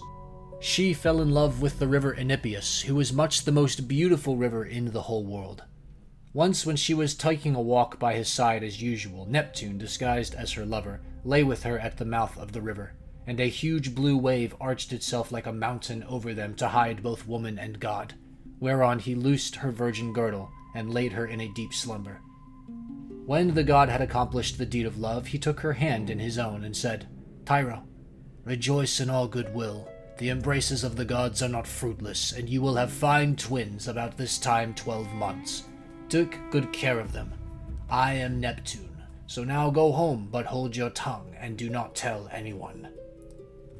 Then he dived under the sea, and she in due course bore Peleus and Neleus, who both of them served Jove with all their might. Peleus was a great breeder of sheep and lived in Iolcus, but the other lived in Pylos. The rest of her children were by Crathius, namely Aeson, Pheres, and Emithion, who was a mighty warrior and charioteer. Next to her I saw Antiope, daughter to Asopus, who could boast of having slept in the arms of even Jove himself, and who bore him 2 sons, Amphion and Zethus. These founded Thebes with its 7 gates, and built a wall all round it, for strong though they were, they could not hold Thebes till they had walled it. Then I saw Alcmena, the wife of Amphitryon, who also bore to Jove indomitable Hercules, and Megara, who was daughter to great King Creon, and married the redoubtful son of Amphitryon. I also saw fair Epicust, mother of King Oedipus, whose awful lot it was to marry her own son without suspecting it. He married her after having killed his father, but the gods proclaimed the whole story to the world, whereon he remained king of Thebes, in great grief for the spite the gods had borne him. But Epicust went to the house of the mighty jailer Hades, having hanged herself for grief, and the avenging spirits haunted him, as for an outraged mother, to his ruin bitterly thereafter. Then I saw Chloris, whom Neleus married for her beauty, having given priceless presents for her. She was youngest daughter to Amphion, son of Iasus, and king of Minion, Orchomenus, and was queen in Pylos. She bore Nestor, Chromius, and Periclymenus. And she also bore the marvelously lovely woman Pero, who was wooed by all the country round. But Neleus would only give her to him who should raid the cattle of Iphicles from the grazing grounds of Phylis, and this was a hard task. The only man who would undertake to raid them was a certain excellent seer, but the will of heaven was against him, for the rangers of the cattle caught him and put him in prison. Nevertheless, when a full year had passed, and the same season came round again, Iphicles set him at liberty, after he had expounded all the oracles of heaven. Thus then was the will of Jove accomplished. And I saw Leda, the wife of Tyndarus, who bore him 2 famous sons, Castor, breaker of horses, and Pollux, the mighty boxer. Both of these heroes are lying under the earth, though they are still alive, for by a special dispensation of Jove, they died and come to life again, each one of them every other day throughout all time, and they have the rank of gods. After her I saw Iphimedia, wife of Aeolus, who boasted the embrace of Neptune. She bore 2 sons, Otus and Iphialtus, but both were short-lived. They were the finest children that were ever born into this world, and the best looking, Orion only excepted. For at 9 years old they were 9 fathoms high and measured 9 cubits round the chest. They threatened to make war with the gods in Olympus, and tried to set Mount Ossa on the top of Mount Olympus, and Mount Pelion on the top of Ossa, that they might scale heaven itself. And they would have done it too, if they had been grown up. But Apollo, son of Leto, killed both of them before they had got so much as a sign of hair upon their cheeks or chin. Then I saw Phaedra, and Procrus, and fair Ariadne, daughter of the magician Minos, whom Theseus was carrying off from Crete to Athens, but he did not enjoy her. For before he could do so, Diana killed her in the island of Dia on account of what Bacchus had said against her. I also saw Mera, and Clymene, and hateful Eriphyle, who sold her own husband for gold. But it would take me all night if I were to name every single one of the wives and daughters of heroes whom I saw. And it is time for me to go to bed, either on board ship with my crew, or here. As for my escort, heaven and yourselves will see to it." Here he ended, and the guests sat all of them enthralled and speechless throughout the covered cloister. Then Arete said to them, "What do you think of this man, O Phaeacians? Is he not tall and good-looking, and is he not clever? True, he is my own guest, but of all you share in the distinction. Do not be in a hurry to send him away, nor niggardly in the presents you make to one who is in such great need, for heaven has blessed all of you with great abundance." Then spoke the aged hero Echinus, who was one of the oldest men among them. "My friends," said he, "what our august queen has just said to us is both reasonable and to the purpose. Therefore, be persuaded by it. But the decision whether in word or deed rests ultimately with King Alcinous." "The thing shall be done," exclaimed Alcinous, "as surely as I still live and reign over the Phaeacians. Our guest is indeed very anxious to get home. Still, we must persuade him to remain with us until tomorrow, by which time I shall be able to get together the whole sum that I mean to give him. As regards his escort, it will be a matter for you all, and mine above all others as the chief person among you." And Ulysses answered, "King Alcinous, if you were to bid me to stay here for a whole 12 months, and then speed me on my way, loaded with your noble gifts, I should obey you gladly, and it would redound greatly to my advantage, for I should return fuller-handed to my own people, and should thus be more respected and beloved by all who see me when I get back to Ithaca." "Ulysses," replied Alcinous, "not one of us who sees you has any idea that you are a charlatan or a swindler. I know there are many people going about who tell such plausible stories that it is very hard to see through them. But there is a style about your language which assures me of your good disposition. Moreover, you have told the story of your own misfortunes and those of the Argives as though you were a practiced bard. But tell me, and tell me true, whether you saw any of the mighty heroes who went to Troy at the same time with yourself and perished there. The evenings are still at their longest, and it is not yet bedtime. Go on, therefore, with your divine story, for I could stay here listening till tomorrow morning, so long as you will continue to tell us of your adventures." "Alcinous," answered Ulysses, "there is a time for making speeches, and a time for going to bed. Nevertheless, since you so desire, I will not refrain from telling you the still sadder tale of those of my comrades who did not fall fighting with the Trojans, but perished on their return, through the treachery of a wicked woman." When Proserpine had dismissed the female ghosts in all directions, the ghost of Agamemnon, son of Atreus, came sadly up to me, surrounded by those who had perished with him in the house of Aegisthus. As soon as he had tasted the blood, he knew me, and weeping bitterly stretched out his arms towards me to embrace me. But he had no strength nor substance any more, and I too wept and pitied him as I beheld him. "How did you come by your death?" said I. "King Agamemnon, did Neptune raise his wind and waves against you when you were at sea? Or did your enemies make an end of you on the mainland when you were cattle lifting or sheep stealing, or while they were fighting in defense of their wives and city?" "Ulysses," he answered, "noble son of Laertus, I was not lost at sea in any storm of Neptune's raising, nor did my foes dispatch me upon the mainland. But Aegisthus and my wicked wife were the death of me between them. He asked me to his house, feasted me, and then butchered me most miserably as though I were a fat beast in a slaughterhouse, while all round me my comrades were slain like sheep or pigs for the wedding breakfast, or picnic, or gorgeous banquet of some great nobleman. You must have seen numbers of men killed either in general engagement or in single combat, but you never saw anything so truly pitiable as the way in which we fell in that cloister, with the mixing bowl and the loaded tables lying all about me, and the ground reeking with our blood. I heard Priam's daughter Cassandra scream as Clytemnestra killed her close behind me. I lay dying upon the earth with the sword in my body, and raised my hands to kill the slut of a murderess, but she slipped away from me. She would not even close my lips nor my eyes when I was dying, for there is nothing in this world so cruel and so shameless as a woman whom she has fallen into such guilt as hers was. Fancy murdering her own husband.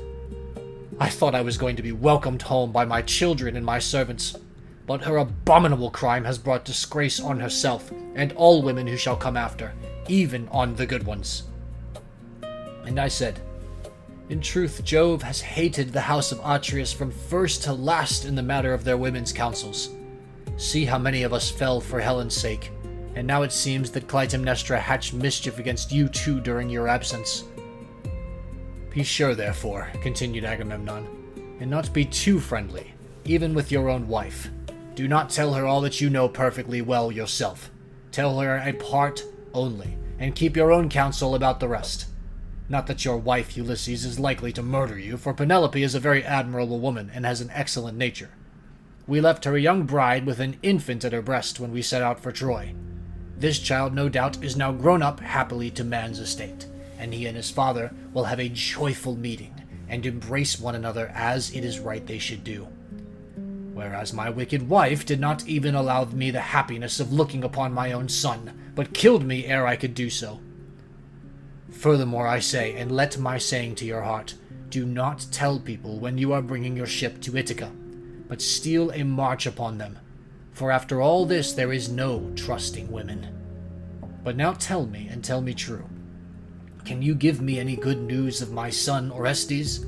Is he in Orchomenus, or at Pylos, or is he at Sparta with Menelaus? For I presume that he is still living. And I said, Agamemnon, why do you ask me? I do not know whether your son is alive or dead, and it is not right to talk when one does not know. As we two sat weeping and talking thus sadly with one another, the ghost of Achilles came up to us with Patroclus, Antilochus, and Ajax, who was the finest and goodliest man of all the Danaans, after the son of Peleus. The fleet descendant of Aeacus knew me and spoke piteously, saying, Ulysses, noble son of Laertes, what deed of daring will you undertake next, that you venture down to the house of Hades among our silly dead, and who are but the ghosts of those that can labor no more?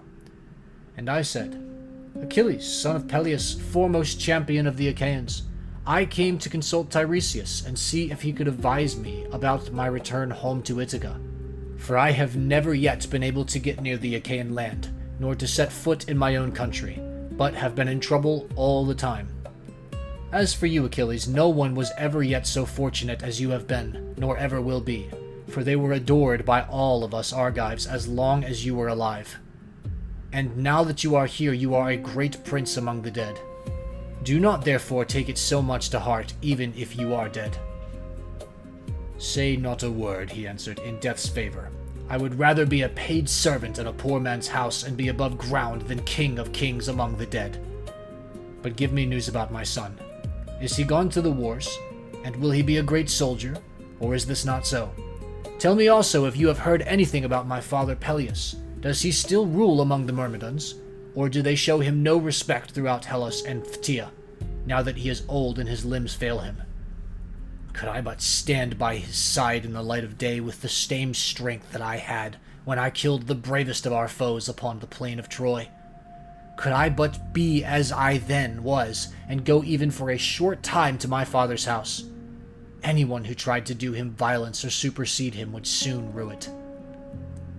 I have heard nothing, I answered, of Peleus, but I can tell you all about your son, Neoptolemus, for I took him in my own ship, from Skyros with the Achaeans. In our councils of war before Troy, he was always first to speak, and his judgment was unerring. Nestor and I were the only two who could surpass him, and when it came to fighting on the plain of Troy, he would never remain with the body of his men, but would dash on far in front, foremost of them all in valor. Many a man did he kill in battle. I cannot name every single one of those whom he slew while fighting on the side of the Argives, but will only say how he killed that valiant hero, Eurypylus, son of Telephus, who was the handsomest man I ever saw except Memnon. Many others also of the Satians fell around him by reason of a woman's bribes. Moreover, when all the bravest of the Argives went inside the horse that Epeius had made, and it was left to me to settle when we should either open the door of our ambuscade or close it, though all the other leaders and chief men among the Danaans were drying their eyes and quaking in every limb, I never once saw him turn pale, nor wipe a tear from his cheek. He was all the time urging me to break out from the horse, grasping the handle of his sword and his bronze-shod spear, and breathing fury against the foe. Yet when we had sacked the city of Priam, he got his handsome share of the prize money and went on board. Such is the fortune of war, without a wound upon him, neither from a thrown spear nor in close combat, for the rage of Mars is a matter of great chance. When I had told him this, the ghost of Achilles strode off across a meadow full of asphodel, exulting over what I had said concerning the prowess of his son. The ghosts of other dead men stood near me and told me each his own melancholy tale, but that of Ajax, son of Telamon, alone held aloof, still angry with me for having won the cause in our dispute about the armor of Achilles. Thetis had offered it as a prize, but the Trojan prisoners and Minerva were the judges. Would that I had never gained the day in such a contest, for it cost the life of Ajax, who was foremost of all the Danaans after the son of Peleus, alike in stature and prowess. When I saw him, I tried to pacify him and said, "Ajax, you will not forget and forgive even in death, but must the judgment about that hateful armor still rankle with you? It cost us Argives dear enough to lose such a tower of strength as you were to us. We mourned you as much as we mourned Achilles, son of Peleus himself. Nor can the blame be laid on anything but on the spite which Jove bore against the Danaans, for it was this that made him counsel your destruction. Come hither, therefore, bring your proud spirit into subjection, and hear what I can tell you." He would not answer, but turned away to Erebus and to the other ghosts. Nevertheless, I should have made him talk to me in spite of his being so angry, or I should have gone on talking to him, only that there were still others among the dead whom I desired to see. Then I saw Minos, son of Jove, with his golden scepter in his hand, sitting in judgment on the dead, and the ghosts were gathered sitting and standing round him in the spacious house of Hades to learn his sentences upon them.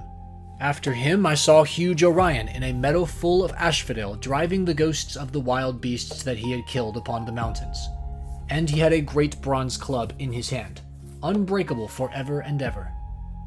And I saw Tityus, son of Gaia, stretched upon the plain and covering some 9 acres of ground. 2 vultures on either side of him were digging their beaks into his liver, and he kept on trying to beat them off with his hands, but he could not, for he had violated Jove's mistress Leto as she was going through Panopeus on her way to Pytho. I saw also the dreadful fate of Tantalus, who stood in a lake that reached his chin. He was dying to quench his thirst, but could never reach the water, for whenever the poor creature stopped to drink, it dried up and vanished, so that there was nothing but dry ground, parched by the spite of heaven. There were tall trees, moreover, that shed their fruit over his head, pears, pomegranates, apples, sweet figs, and juicy olives, but whenever the poor creature stretched out his hand to take some, the wind tossed the branches back again to the clouds. And I saw Sisyphus, at his endless task, raising his prodigious stone with both his hands. With hands and feet he tried to roll it up to the top of the hill, but always just before he could roll it over onto the other side, its weight would be too much for him, and the pitiless stone would come thundering down again onto the plain. Then he would begin trying to push it uphill again, and the sweat ran off him, and his steam rose after him. After him I saw mighty Hercules, but it was his phantom only, for he was feasting ever with the immortal gods, and has lovely Hebe to wife, who is daughter of Jove and Juno. The ghosts were screaming round him like scared birds flying all whithers.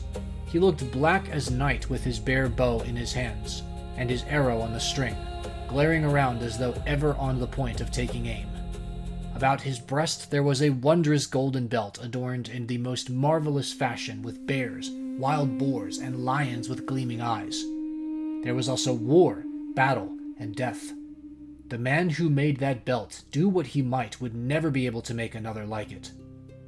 Hercules knew me at once when he saw me, and spoke piteously, saying, My poor Ulysses, noble son of Laertes, are you too leading the same sorry kind of life that I did when I was above ground?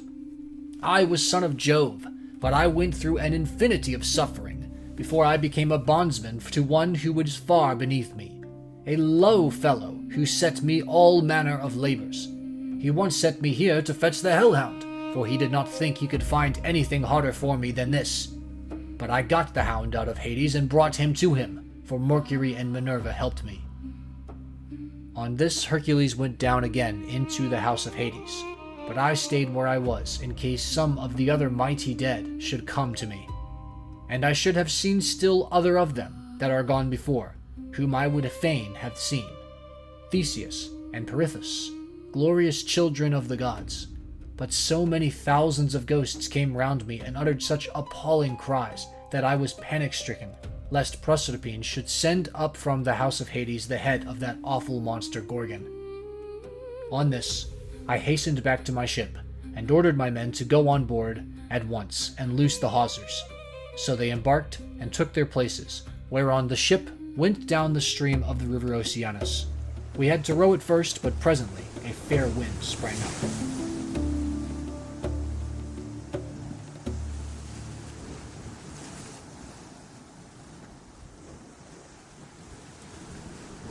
Book 12.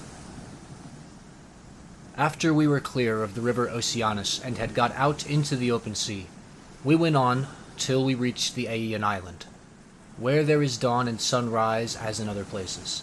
We then drew our ship on to the sands and got out of her onto the shore, where we went to sleep and waited till day should break. Then, when the child of morning, rosy-fingered Dawn, appeared, I sent some men to Circe's house to fetch the body of Elpenor.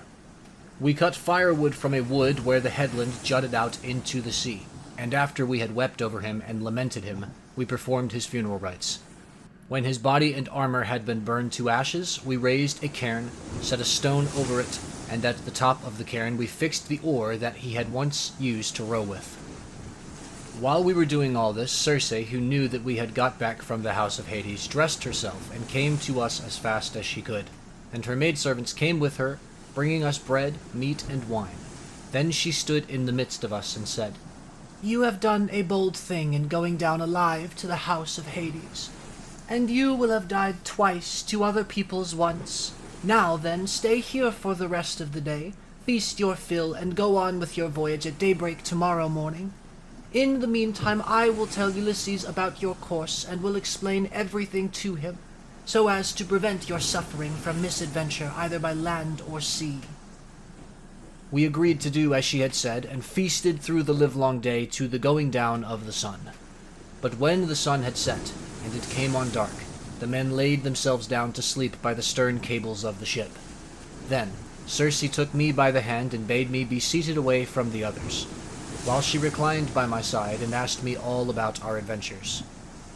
"So far, so good," said she, when I had ended my story. "And now pay attention to what I am about to tell you. Heaven itself, indeed, will recall it to your recollection. First, you will come to the sirens, who enchant all who come near them. If anyone unwarily draws in too close and hears the singing of the sirens, his wife and children will never welcome him home again, for they sit in a green field, and warble him to death with the sweetness of their song. There is a great heap of dead men's bones lying all around, with the flesh still rotting off them. Therefore, pass these sirens by, and stop your men's ears with wax that none of them may hear. But if you like, you can listen yourself. For you may get the men to bind you as you stand upright on a cross piece halfway up the mast, and they must lash the rope's ends to the mast itself, that you may have the pleasure of listening. If you beg and pray the men to unloose you, then they must bind you faster. When your crew have taken you past the sirens, I cannot give you coherent directions as to which of two courses you are to take. I will lay the two alternatives before you, and you must consider them for yourself. On the one hand, there are some overhanging rocks against which the deep blue waves of Amphitrite beat with terrific fury. The blessed gods call these rocks the Wanderers. Here not even a bird may pass, no, Not even the timid doves that bring ambrosia to Father Jove, but the sheer rock always carries off one of them. And Father Jove has to send another to make up their number. No ship that ever yet came to these rocks has got away again, but the waves and whirlwinds of fire are freighted with wreckage and with the bodies of dead men. The only vessel that ever sailed and got through was the famous Argo on her way from the house of Aeetes, and she too would have gone against these rocks, only that Juno piloted her past them for the love she bore to Jason. Of these two rocks, the one reaches heaven, and its peak is lost in a dark cloud. This never leaves it, so that the top is never clear, not even in summer and early autumn. No man, though he had 20 hands and 20 feet, could get a foothold on it and climb it, for it runs sheer up, as smooth as though it had been polished. In the middle of it, there is a large cavern, looking west and turned towards Erebus. You must take your ship this way, but the cave is so high up that not even the stoutest archer could send an arrow into it. Inside it, Scylla sits, and yelps with a voice that you might take to be that of a young hound. But in truth, she is a dreadful monster, and no one, not even a god, could face her without being terror-struck. She has 12 misshapen feet, and 6 necks of the most prodigious length, and at the end of each neck she has a frightful head, with 3 rows of teeth in each, all set very close together, so that they would crunch anyone to death in a moment. And she sits deep within her shady cell, thrusting out her heads and peering all round the rock, fishing for dolphins or dogfish or any larger monster that she can catch. Of the thousands with which Amphitrite teems, no ship ever yet got past her without losing some men, for she shoots out all her heads at once and carries off a man in each mouth. You will find the other rock lie lower, but they are so close together that there is not more than a bow shot between them.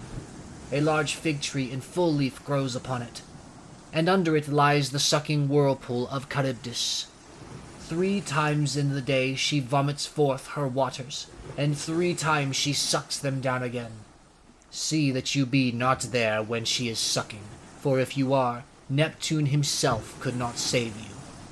You must hug the Scylla side and drive ship by as fast as you can, for you had better lose 6 men than your whole crew. Is there no way, said I, of escaping Charybdis, and at the same time keeping Scylla off when she is trying to harm my men? You daredevil, replied the goddess, you are always wanting to fight somebody or something. You will not let yourself be beaten even by the immortals, for Scylla is not mortal. Moreover, she is savage, extreme, rude, cruel, and invincible. There is no help for it. Your best chance will be to go by her as fast as ever you can, for if you dawdle about her rock while you are putting on your armor, she may catch you with a second cast of her 6 heads and snap up another 6 of your men. So drive your ship past her at full speed and roar out lustily to Crates, who is Scylla's dam. Bad luck to her. She will then stop her from making a second raid upon you. You will now come to the Thrinacian island, and here you will see many herds of cattle and flocks of sheep belonging to the sun god. 7 herds of cattle and 7 flocks of sheep, with 50 head in each flock. They do not breed, nor do they become fewer in number, and they are tended by the goddesses Phaetusa and Lampete, who are children of the sun god Hyperion by Neaera. Their mother, when she had borne them and had done suckling them, sent them to the Thrinacian island, which was a long way off, to live there and look after their father's flocks and herds. If you leave these flocks unharmed, and think of nothing but getting home, you may yet after much hardship reach Ithaca. But if you harm them, then I forewarn you of the destruction both of your ship and of your comrades, and even though you may yourself escape, you will return late, in bad plight, after losing all your men. Here she ended, and dawn enthroned in gold began to show in heaven, whereon she returned inland. I then went on board and told my men to loose the ship from her moorings, so they at once got into her, took their places and began to smite the grey sea with their oars. Presently the great and cunning goddess Circe befriended us with a fair wind that blew dead aft and stayed steadily with us, keeping our sails well filled. So we did whatever we wanted doing to the ship's gear, and let her go as wind and helmsman headed her. Then, being much troubled in mind, I said to my men, "My friends, it is not right that one or two of us alone should know the prophecies that Circe has made me. I will therefore tell you about them, so that whether we live or die, we may do so with our eyes open. First, she said we are to keep clear of the sirens, who sit and sing most beautifully in a field of flowers. But she said I might hear them myself so long as no one else did. Therefore, take me and bind me to the crosspiece halfway up the mast. Bind me as I stand upright, with a bond so fast that I cannot possibly break away, and lash the rope's ends to the mast itself. If I beg and pray you to set me free, then bind me more tightly still." I had hardly finished telling everything to the men before we reached the island of the two sirens, for the wind had been very favorable. Then, all of a sudden, it fell dead calm. There was not a breath of wind, nor a ripple upon the water. So the men furled the sails and stowed them. Then taking to their oars, they whitened the water with the foam they raised in rowing. Meanwhile, I took a large wheel of wax and cut it up small with my sword. Then I kneaded the wax in my strong hands till it became soft, which it soon did, between the kneading and the rays of the sun god Hyperion. Then I stopped the ears of all my men, and they bound my hands and feet to the mast, as I stood upright on the crosspiece. But they went on rowing themselves. When we had got within earshot of the land, and the ship was going at a good rate, the sirens saw that we were getting inshore, and began with their singing.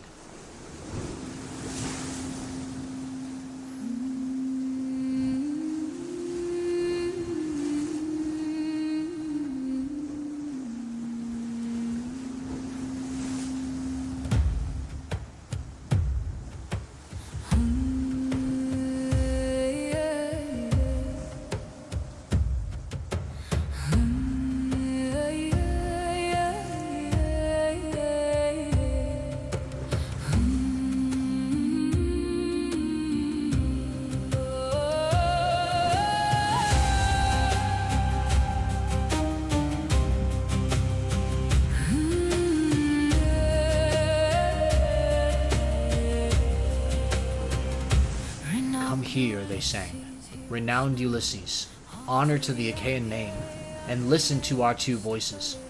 No one ever sailed past us without staying to hear the enchanting sweetness of our song, and he who listens will go on his way, not only charmed, but wiser. For we know all the ills that the gods laid upon the Argives and Trojans before Troy, and can tell you everything that is going to happen over the whole world. They sang these words most musically, and as I longed to hear them further, I made signs by frowning to my men that they should set me free. But they quickened their stroke, and Eurylochus and Perimedes bound me with still stronger bonds, till we had got out of hearing of the sirens' voices. Then my men took the wax from their ears and unbound me. Immediately after we had got past the island, I saw a great wave from which spray was rising, and I heard a loud roaring sound. The men were so frightened that they loosed hold of their oars, for the whole sea resounded with the rushing of the waters. But the ship stayed where it was, for the men had left off rowing. I went round therefore and exhorted them, man by man, not to lose heart. "My friends," said I, "this is not the first time that we have been in danger, and we are in nothing like so bad a case as when the Cyclops shut us up in his cave. Nevertheless, my courage and wise counsel saved us then, and we shall live to look back on all of this as well. Now, therefore, let us all do as I say. Trust in Jove, and row on with might and main. As for you, coxswain, these are your orders. Attend to them, for the ship is in your hands. Turn her head away from these steaming rapids, and hug the rock, or she will give you the slip, and be over yonder before you know where you are, and you will be the death of us."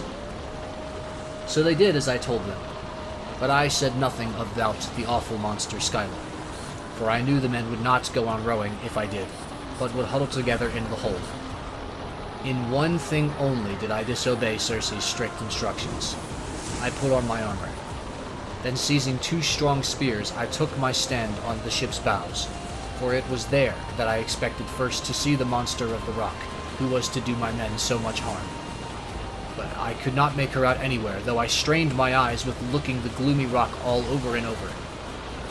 Then we entered the straits, in great fear of mind, for on the one hand was Scylla, and on the other dread Charybdis, kept sucking up the salt water.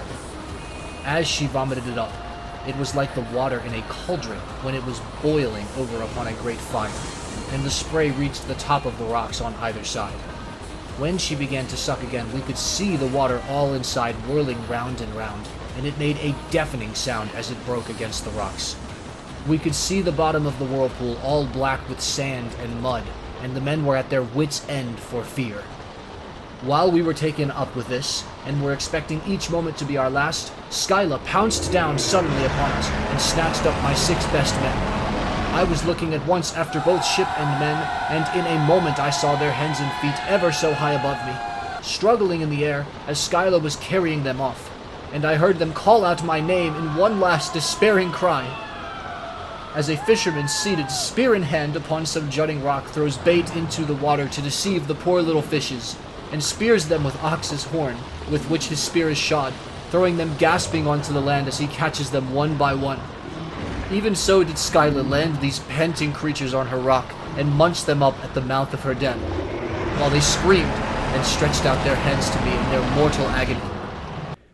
This was the most sickening sight that I saw throughout all my voyages. When we had passed the wandering rocks with Scylla and terrible Charybdis, we reached the noble island of the sun god, where were the goodly cattle and sheep belonging to the sun Hyperion. While still at sea, in my ship, I could bear the cattle lowing as they came home to the yards, and the sheep bleating. Then I remembered what the blind Theban prophet Tiresias had told me, and how carefully Ae and Circe had warned me to shun the island of the blessed sun god. So being much troubled, I said to the men, "My men, I know you are hard-pressed, but listen while I tell you the prophecy that Tiresias made me, and how carefully Ae and Circe warned me to shun the island of the blessed sun god. For it was here, said she, that our worst danger would lie. Head the ship, therefore, away from the island." The men were in despair at this, and Eurylochus at once gave me an insolent answer. "Ulysses," said he, "you are cruel. You are very strong yourself and never get worn out. You seem to be made of iron, and now, though your men are exhausted with toil and want of sleep, you will not let them land and cook themselves a good supper upon this island, but bid them put out to sea and go faring fruitlessly on through the watches of the flying night. It is by night that the winds blow hardest and do so much damage. How can we escape should one of those sudden squalls spring up from southwest or west, which so often wreck a vessel when our lords the gods are unpropitious? Now, therefore, let us obey the behests of night and prepare our supper here hard by the ship. Tomorrow morning we will go on board again and put out to sea." Thus spoke Eurylochus, and the men approved his words. I saw that heaven meant us a mischief, and said, "You force me to yield, for you are many against one. But at any rate, each one of you must take his solemn oath that if he meet with a herd of cattle or a large flock of sheep, he will not be so mad as to kill a single head of either, but will be satisfied with the food that Circe has given us." They all swore as I bade them, and when they had completed their oath, we made the ship fast in a harbor that was near a stream of fresh water, and the men went ashore and cooked their suppers. As soon as they had had enough to eat and drink, they began talking about their poor comrades whom Scylla had snatched up and eaten. This set them weeping, and they went on crying till they fell off into a sound sleep. In the 3rd watch of the night, when the stars had shifted their place, Jove raised a great gale of wind that flew a hurricane so that land and sea were covered with thick clouds, and night sprang forth out of the heavens. When the child of morning, rosy-fingered dawn appeared, we brought the ship to land and drew her into a cave wherein the sea nymphs hold their courts and dances, and I called the men together in council. "My friends," said I, "we have meat and drink in the ship. Let us mind, therefore, and not touch the cattle, or we shall suffer for it. These cattle and sheep belong to the mighty sun, who sees and gives ear to everything." And again they promised that they would obey. For a whole month the wind blew steadily from the south, and there was no other wind, but only south and east. As long as corn and wine held out, the men did not touch the cattle when they were hungry. When, however, they had eaten all there was in the ship, they were forced to go further afield with hook and line, catching birds and taking whatever they could lay their hands on, for they were starving. One day, therefore, I went up inland that I might pray heaven to show me some means of getting away.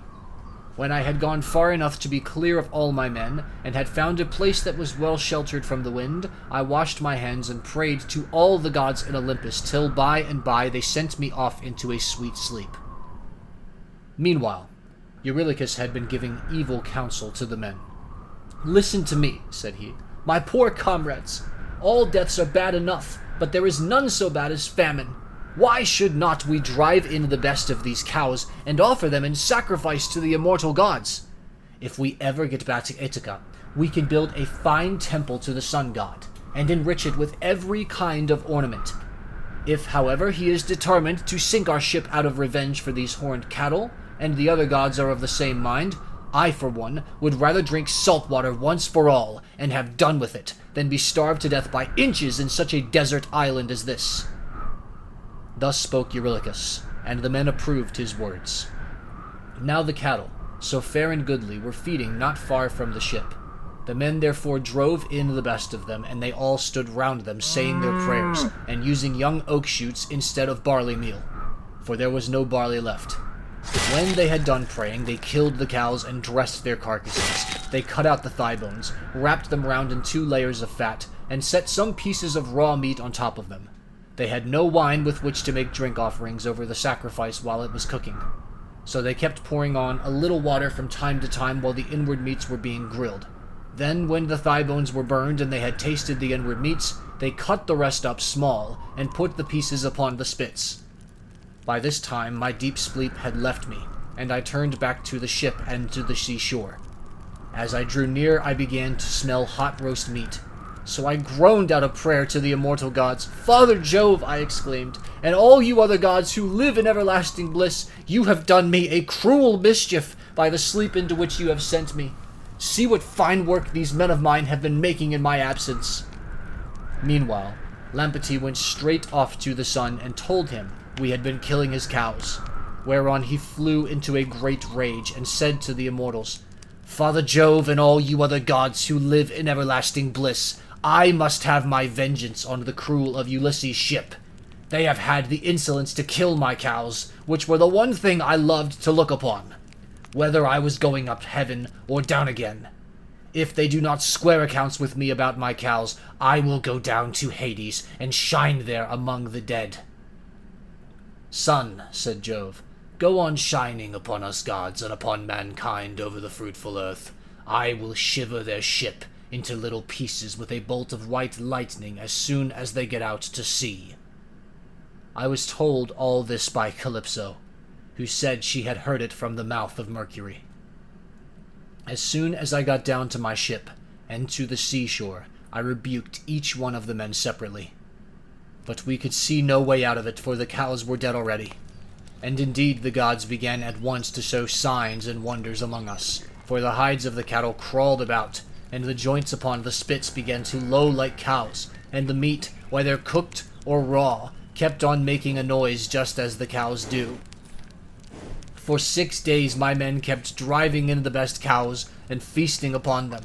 But when Jove the son of Saturn had added a 7th day, the fury of the gale abated. We therefore went on board, raised our masts, spread sail, and put out to sea. As soon as we were well away from the island and could see nothing but sky and sea, the son of Saturn raised a black cloud over our ship, and the sea grew dark beneath it. We did not get on much further, for in another moment we were caught by a terrific squall from the west that snapped the forestays of the mast so that it fell aft, while all the ship's gear tumbled about at the bottom of the vessel. The mast fell upon the head of the helmsman in the ship's stern, so that the bones of his head were crushed to pieces, and he fell overboard as though he were diving, with no more life left in him. Then Jove let fly with his thunderbolts, and the ship went round and round, and was filled with fire and brimstone as the lightning struck it. The men all fell into the sea. They were carried about in the water round the ship, looking like so many seagulls, but the god presently deprived them of all chance of getting home again. I stuck to the ship till the sea knocked her sides from keel, which drifted about by itself, and struck the mast out of her into the direction of the keel. But there was a backstay of stout ox thong still hanging about it, and with this I lashed the mast and keel together, and getting astride of them, was carried wherever the winds chose to take me. The gale from the west had now spent its force, and the winds got into the south again, which frightened me lest I should be taken back to the terrible whirlpool of Charybdis. This indeed was what actually happened, for I was borne along by the waves all night, and by sunrise had reached the rock of Scylla and the whirlpool. She was then sucking down the salt seawater, but I was carried aloft toward the fig tree, which I caught hold of and clung on to like a bat. I could not plant my feet anywhere so as to stand securely, for the roots were a long way off, and the boughs that overshadowed the whole pool were too high, too vast, and too far apart for me to reach them. So I hung patiently on, waiting till the pool should discharge my mast and raft again. And a very long while it seemed. A juryman is not more glad to get home to supper after having been long detained in court by troublesome cases than I was to see my raft beginning to work its way out of the whirlpool again. At last I let go with my hands and feet and fell heavily into the sea, hard by the raft, onto which I then got, and began to row with my hands. As for Scylla, the father of gods and men would not let her get further sight of me. Otherwise I should have certainly been lost. Hence, I was carried along for 9 days, till on the 10th night the gods stranded me on the Ogygian island, where dwells the great and powerful goddess Calypso. She took me in, and was kind to me. But I need say no more of this, for I told you and your noble wife all about it yesterday, and I hate saying the same thing over and over again.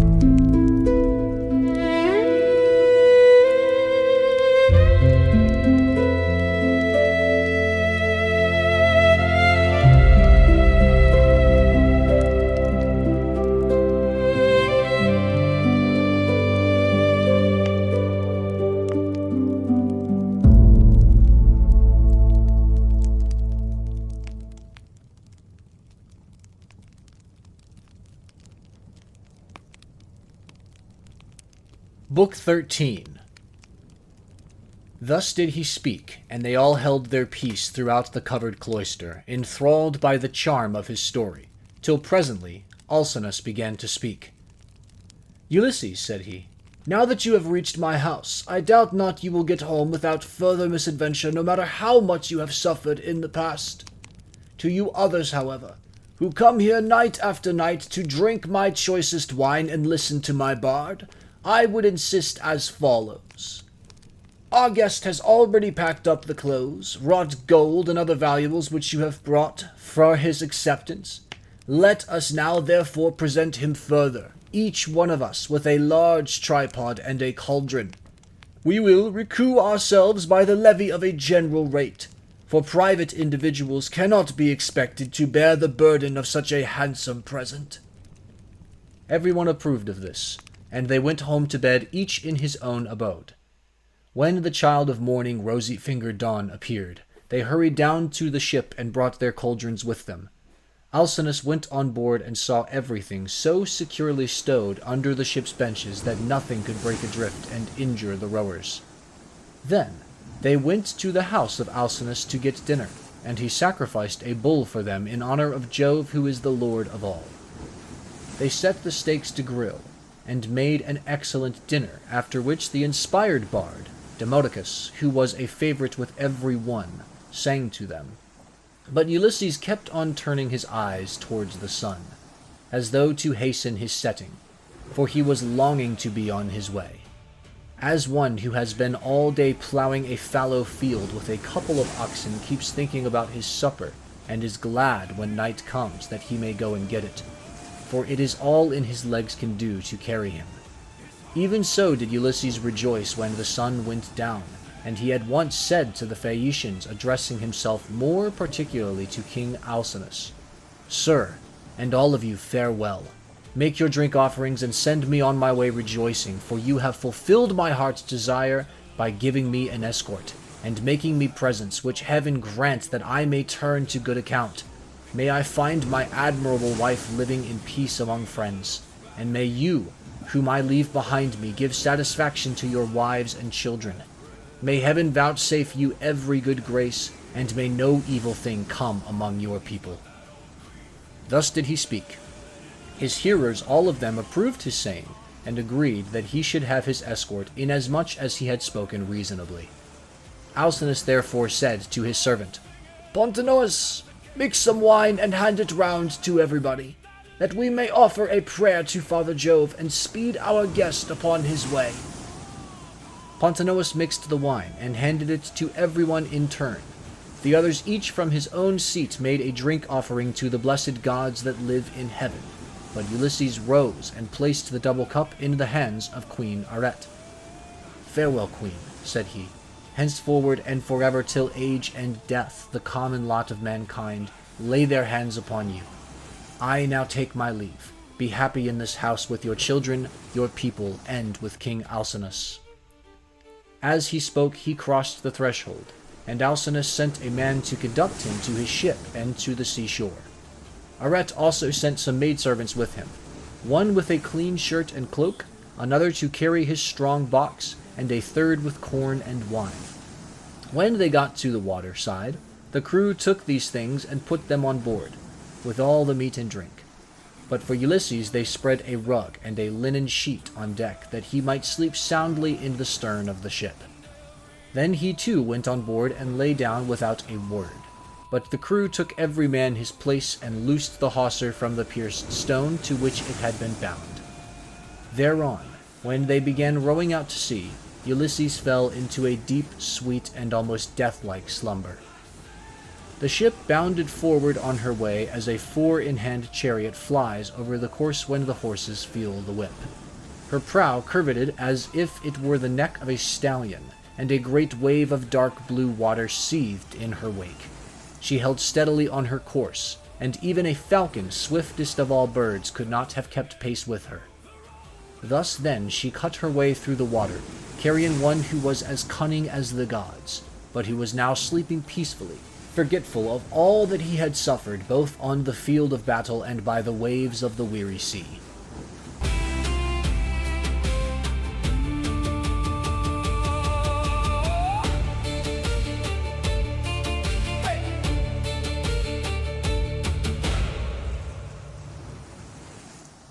When the bright star that heralds the approach of dawn began to show, the ship drew near to land. Now there is in Ithaca a haven of the old merman Phorcys, which lies between 2 points that break the line of the sea and shut the harbor in. These shelter it from the storms of wind and sea that rage outside, so that, when once within it, a ship may lie without being ever moored. At the head of this harbor there is a large olive tree, and at no great distance a fine overarching cavern, sacred to the nymphs, who are called naiads. There are mixing bowls within it, and wine jars of stone, and the bees hive there. Moreover, there are great looms of stone on which the nymphs weave their robes of sea purple, very curious to see, and at all times there is water within it. It has 2 entrances, one facing north, by which mortals can go down into the cave, while the other comes from the south and is more mysterious. Mortals cannot possibly get in by it. It is the way taken by the gods. Into this harbor then they took their ship, for they knew the place. She had so much way upon her that she ran half her own length onto the shore. When, however, they had landed, the first thing they did was to lift Ulysses with his rug and linen sheet out of the ship, and lay him down upon the sand, still fast asleep. Then they took out the presents which Minerva had persuaded the Phaeacians to give him when he was setting out on his voyage homewards. They put these all together by the root of the olive tree, away from the road, for fear some passer-by may come and steal them before Ulysses awoke, and then they made the best of their way home again. But Neptune did not forget the threats with which he had already threatened Ulysses, so he took counsel with Jove. "Father Jove," said he, "I shall no longer be held in any sort of respect among you gods, if mortals like the Phaeacians, who are my own flesh and blood, show such small regard for me. I said I would let Ulysses get home when he had suffered sufficiently. I did not say that he should never get home at all, for I knew you had already nodded your head about it and promised that he should do so. But now they have brought him back in a ship fast asleep and have landed him in Ithaca, after loading him with more magnificent presents of bronze, gold, and raiment than he would ever have brought back from Troy. If he had had his share of the spoil and got home without misadventure. And Jove answered, What, O Lord of the earthquake, are you talking about? The gods are by no means wanting in respect for you. It would be monstrous were they to insult one so old and honored as you are. As regards mortals, however, if any of them is indulging in insolence and treating you disrespectfully, it will always rest with yourself to deal with him as you may think proper. So do just as you please. I should have done so at once, replied Neptune, if I were not anxious to avoid anything that might displease you. Now, therefore, I should like to wreck the Phaeacian ship as it is returning from its escort. This will stop them from escorting people in future, and I should also like to bury their city under a huge mountain. My good friend, answered Jove, I should recommend you at the very moment when the people from the city are watching the ship on her way, to turn it into a rock near the land and looking like a ship. This will astonish everybody, and you can then bury their city under the mountain. When earth-encircling Neptune heard this, he went to Scheria where the Phaeacians lived, and stayed there till the ship, which was making rapid way, had got close in. Then he went up to it, turned it into stone, and drove it down with the flat of his hand so as to root it to the ground. After this he went away. The Phaeacians then began talking amongst themselves, and one would turn towards his neighbor, saying, Bless my heart, who is it that can have rooted the ship in the sea just as she was getting into port? We could see the whole of her only a moment ago. This was how they talked, but they knew nothing about it. And Alcinous said, I remember now the old prophecy of my father. He said that Neptune would be angry with us for taking everyone so safely over the sea, and would one day wreck a Phaeacian ship as it was returning from an escort, and bury our city under a high mountain. This was what my old father used to say, and now it is all coming true. Now, therefore, let us all do as I say.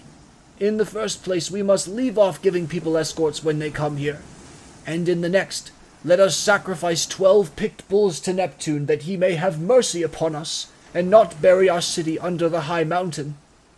When the people heard this, they were afraid and got ready the bulls. Thus did the chiefs and rulers of the Phaeacians pray to King Neptune, standing round his altar. And at the same time, Ulysses woke up once more upon his own soil. He had been so long away that he did not know it again. Moreover, Jove's daughter Minerva had made it a foggy day, so that people might not know of his having come, and that she might tell him everything without either his wife or his fellow citizens and friends recognizing him, until he had taken his revenge upon the wicked suitors. Everything, therefore, seemed quite different to him. The long straight tracks, the harbors, the precipices, and the goodly trees appeared all changed as he started up and looked upon his native land. So he smote his thighs with the flat of his hands and cried aloud despairingly. Alas, he exclaimed, among what manner of people am I fallen? Are they savage and uncivilized, or hospitable and humane? Where shall I put all this treasure, and which way shall I go? I wish I had stayed over there with the Phaeacians, or I could have gone to some other great chief who would have been good to me and given me an escort. As it is, I do not know where to put my treasure, and I cannot leave it here for fear somebody else should get hold of it. In good truth, the chiefs and rulers of the Phaeacians have not been dealing fairly by me, and have left me in the wrong country. They said they would take me back to Ithaca, and they have not done so. May Jove, the protector of suppliants, chastise them, for he watches over everybody and punishes those who do wrong. Still, I suppose I must count my goods and see if the crew have gone off with any of them. He counted his goodly coppers and cauldrons, his gold and all his clothes, but there was nothing missing. Still he kept grieving about not being in his own country, and wandered up and down by the shore of the sounding sea, bewailing his hard fate. Then Minerva came up to him, disguised as a young shepherd of delicate and princely mien, with a good cloak folded double about her shoulders. She had sandals on her comely feet and held a javelin in her hand. Ulysses was glad when he saw her and went straight up to her. "My friend," said he, "you are the first person whom I have met in this country. I salute you, therefore, and beg you to be well disposed towards me. Protect these my goods and myself too, for I embrace your knees and pray to you as though you were a god. Tell me then, and tell me truly, what land and country is this? Who are its inhabitants? Am I on an island, or is this the seaboard of some continent?" Minerva answered, "Stranger, you must be very simple, or must have come from somewhere a long way off, not to know what country this is. It is a very celebrated place, and everybody knows it, east and west. It is rugged, and not a good driving country, but it is by no means a bad island for what there is of it.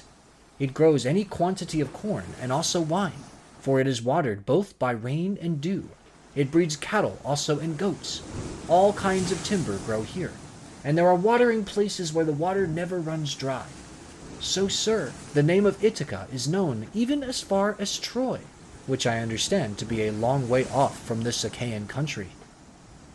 Ulysses was glad at finding himself, as Minerva told him, in his own country, and he began to answer, but he did not speak the truth, and made up a lying story in the instinctive wiliness of his heart. "I heard of Ithaca," said he, "when I was in Crete beyond the seas, and now it seems I have reached it with all these treasures. I have left as much more behind me for my children, but am flying because I killed Orsilochus, son of Idomeneus, the fleetest runner in Crete. I killed him because he wanted to rob me of the spoils I had got from Troy, with so much trouble and danger, both on the field of battle and by the waves of the weary sea. He said I had not deserved his father loyally at Troy as vassal, but had set myself up as an independent ruler. So I lay in wait for him with one of my followers by the roadside, and speared him as he was coming into town from the country. It was a very dark night, and nobody saw us. It was not known, therefore, that I had killed him, but as soon as I had done so, I went to a ship and besought the owners, who were Phoenicians, to take me on board and set me in Pylos or in Elis, where the Epeans rule, giving them as much spoil as satisfied them. They meant no guile, but the wind drove them off their course, and we sailed on till we came hither by night. It was all we could do to get inside the harbor, and none of us said a word about supper, though we wanted it badly. But we all went on shore and lay down just as we were. I was very tired and fell asleep directly, so they took my goods out of the ship and placed them beside me where I was laying upon the sand. Then they sailed away to Cydonia, and I was left here in great distress of mind." Such was his story, but Minerva smiled and caressed him with her hand. Then she took the form of a woman, fair, stately, and wise. "He must be indeed a shifty, lying fellow," said she, "who could surpass you in all manner of craft, even though you are a god for your antagonist. Daredevil that you are, full of guile, unwearying in deceit, can you not drop your tricks and your instinctive falsehood, even now that you are in your own country again? We will say no more, however, about this, for we can both of us deceive upon occasion. You are the most accomplished counselor and orator among all mankind, while I for diplomacy and subtlety have no equal among the gods. Did you not know Jove's daughter Minerva, me, who have been ever with you, who kept watch over you in all your troubles, and who made the Phaeacians take so great a liking to you? And now again I am come here to talk things over with you, and help you to hide the treasure I made the Phaeacians give you. I want to tell you about the troubles that await you in your own house. You have got to face them, but tell no one, neither man nor woman, that you have come home again. Bear everything, and put up with every man's insolence without a word." And Ulysses answered, "A man, goddess, may know a great deal, but you are so constantly changing your appearance that when he meets you it is a hard matter for him to know whether it is you or not. This much, however, I know exceedingly well. You were very kind to me as long as we Achaeans were fighting before Troy. But from the day on which we went on board ship after having sacked the city of Priam and heaven dispersed us, from that day, Minerva, I saw no more of you, and cannot ever remember your coming to my ship to help me in a difficulty. I had to wander on sick and sorry till the gods delivered me from evil, and I reached the city of the Phaeacians, where you encouraged me and took me into the town. And now I beseech you in my father's name, tell me the truth, for I did not believe I am really back in Ithaca. I am in some other country, and you are mocking me, and deceiving me in all you have been saying. Tell me then truly, have I really got back to my own country?" "You are always taking something of that sort in your head," replied Minerva, "and that is why I cannot desert you in your afflictions. You are so plausible, shrewd, and shifty. Anyone but yourself, on returning from so long a voyage, would at once have gone home to see his wife and children. But you do not seem to care about asking after them, or hearing any news about them till you have exploited your wife, who remains at home vainly grieving for you, and having no peace night or day for the tears she sheds on your behalf. As for my not coming near you, I was never uneasy about you, for I was certain you would get back safely, though you would lose all your men. And I did not wish to quarrel with my uncle Neptune, who never forgave you for having blinded his son. I will now, however, point out to you the lie of the land, and you will then perhaps believe me. This is the haven of the old man Phorcys, and here is the olive tree that grows at the head of it. Near it is the cave sacred to the Naiads. Here too is the overarching cavern in which you have offered many an acceptable hecatomb to the nymphs. And this is the wooded mountain Neritum." As she spoke, the goddess dispersed the mist, and the land appeared. Then Ulysses rejoiced at finding himself again in his own land, and kissed the bounteous soil. He lifted up his hands and prayed to the nymphs, saying, "Naiad nymphs, daughters of Jove, I made sure that I was never again to see you. Now therefore I greet you with all loving salutations, and I will bring you offerings as in the old days, if Jove's redoubtable daughter will grant me life and bring my son to manhood." "Take heart, and do not trouble yourself about that," rejoined Minerva. "Let us rather set about stowing your things at once in the cave, where they will be quite safe. Let us see how we can best manage it all."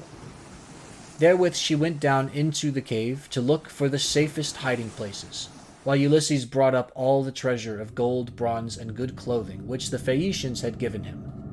They stowed everything carefully away, and Minerva set a stone against the door of the cave.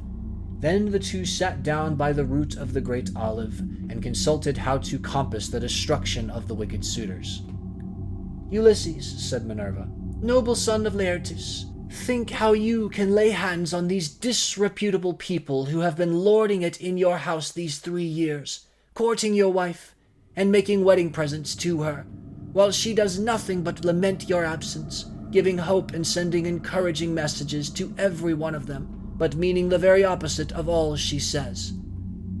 And Ulysses answered, "In good truth, goddess, it seems I should have come to much the same bad end in my own house as Agamemnon did, if you had not given me such timely information. Advise me how I shall best avenge myself. Stand by my side, and put your courage into my heart as on the day when we loosed Troy's fair diadem from her brow. Help me now as you did then, and I will fight 300 men if you, goddess, will be with me." "Trust me for that," said she. "I will not lose sight of you when once we set about it, and I imagine that some of those who are devouring your substance will then bespatter the pavement with their blood and brains. I will begin by disguising you so that no human shall know you. I will cover your body with wrinkles. You shall lose all your yellow hair. I will clothe you in a garment that shall fill all who see it with loathing. I will blear your fine eyes for you, and make you as unseemly an object in the sight of the suitors, of your wife, and of the son whom you left behind you. Then go at once to the swineherd who is in charge of your pigs. He has always been well affected towards you, and is devoted to Penelope and your son. You will find him feeding his pigs near the rock that is called Raven by the fountain Arethusa, where they are fattening on beech mast and spring water after their manner. Stay with him and find out how things are going, while I proceed to Sparta and see your son, who is with Menelaus at Lacedaemon, where he was gone to try and find out whether you are still alive." "But why," said Ulysses, "did you not tell him? For you knew all about it. Did you want him to go to sailing about amid all kind of hardship while others are eating up his estate?" Minerva answered, "Never mind about him. I sent him that he might be well spoken of for having gone. He is in no sort of difficulty, but is staying quite comfortably with Menelaus, and is surrounded with abundance of every kind. The suitors have put out to sea and are lying in wait for him, for they mean to kill him before he can get home. I do not much think they will succeed, but rather that some of those who are now eating up your estate will first find a grave themselves." As she spoke, Minerva touched him with her wand and covered him with wrinkles, took away all his yellow hair, and withered the flesh over his whole body. She bleared his eyes, which were naturally very fine ones. She changed his clothes, and threw an old rag of a wrap about him, and a tunic, tattered, filthy, and begrimed with smoke. She also gave him an undressed deerskin as an outer garment, and furnished him with a staff and a wallet all in holes, with a twisted thong for him to sling it over his shoulder. When the pair had thus laid their plans, they parted, and the goddess went straight to Lacedaemon to fetch Telemachus.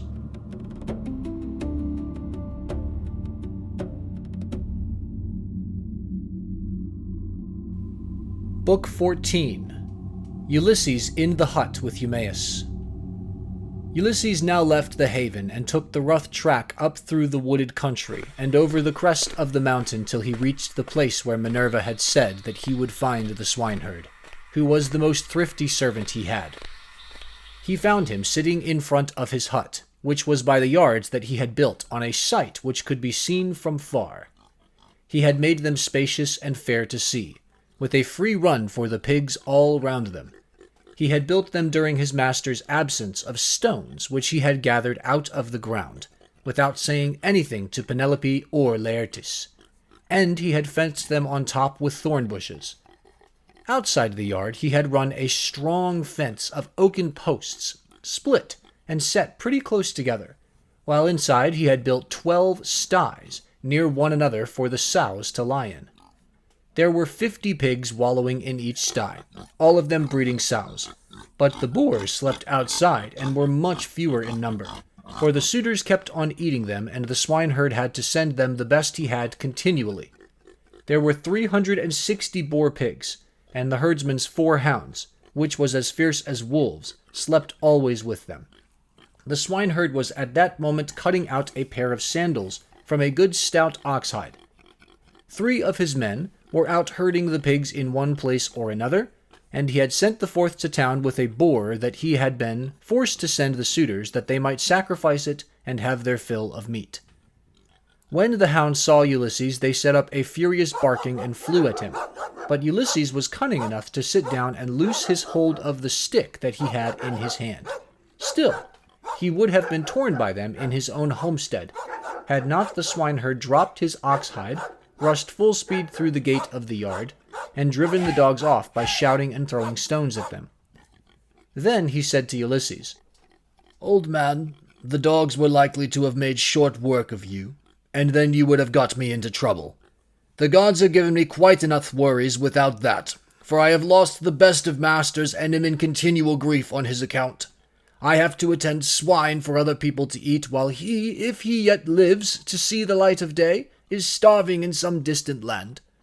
But come inside, and when you have had your fill of bread and wine, tell me where you come from, and all about your misfortunes." On this the swineherd led the way into the hut, and bade him sit down. He strewed a good thick bed of rushes upon the floor, and on the top of this he threw the shaggy chamois skin, a great thick one, on which he used to sleep by night. Ulysses was pleased at being made thus welcome, and said, "May Jove, sir, and the rest of the gods grant you your heart's desire in return for the kind way in which you have received me."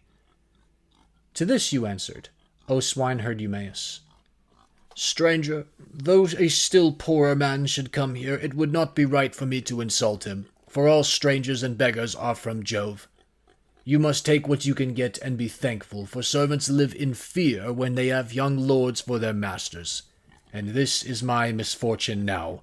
For heaven has hindered the return of him who would have been always good to me, and given me something of my own, a house, a piece of land, a good-looking wife, and all else that a liberal master allows a servant who has worked hard for him, and whose labor the gods have prospered as they have mine in the situation which I hold. If my master had grown old here, he would have done great things by me, but he is gone. And I wish that Helen's whole race were utterly destroyed, for she has been the death of many a good man.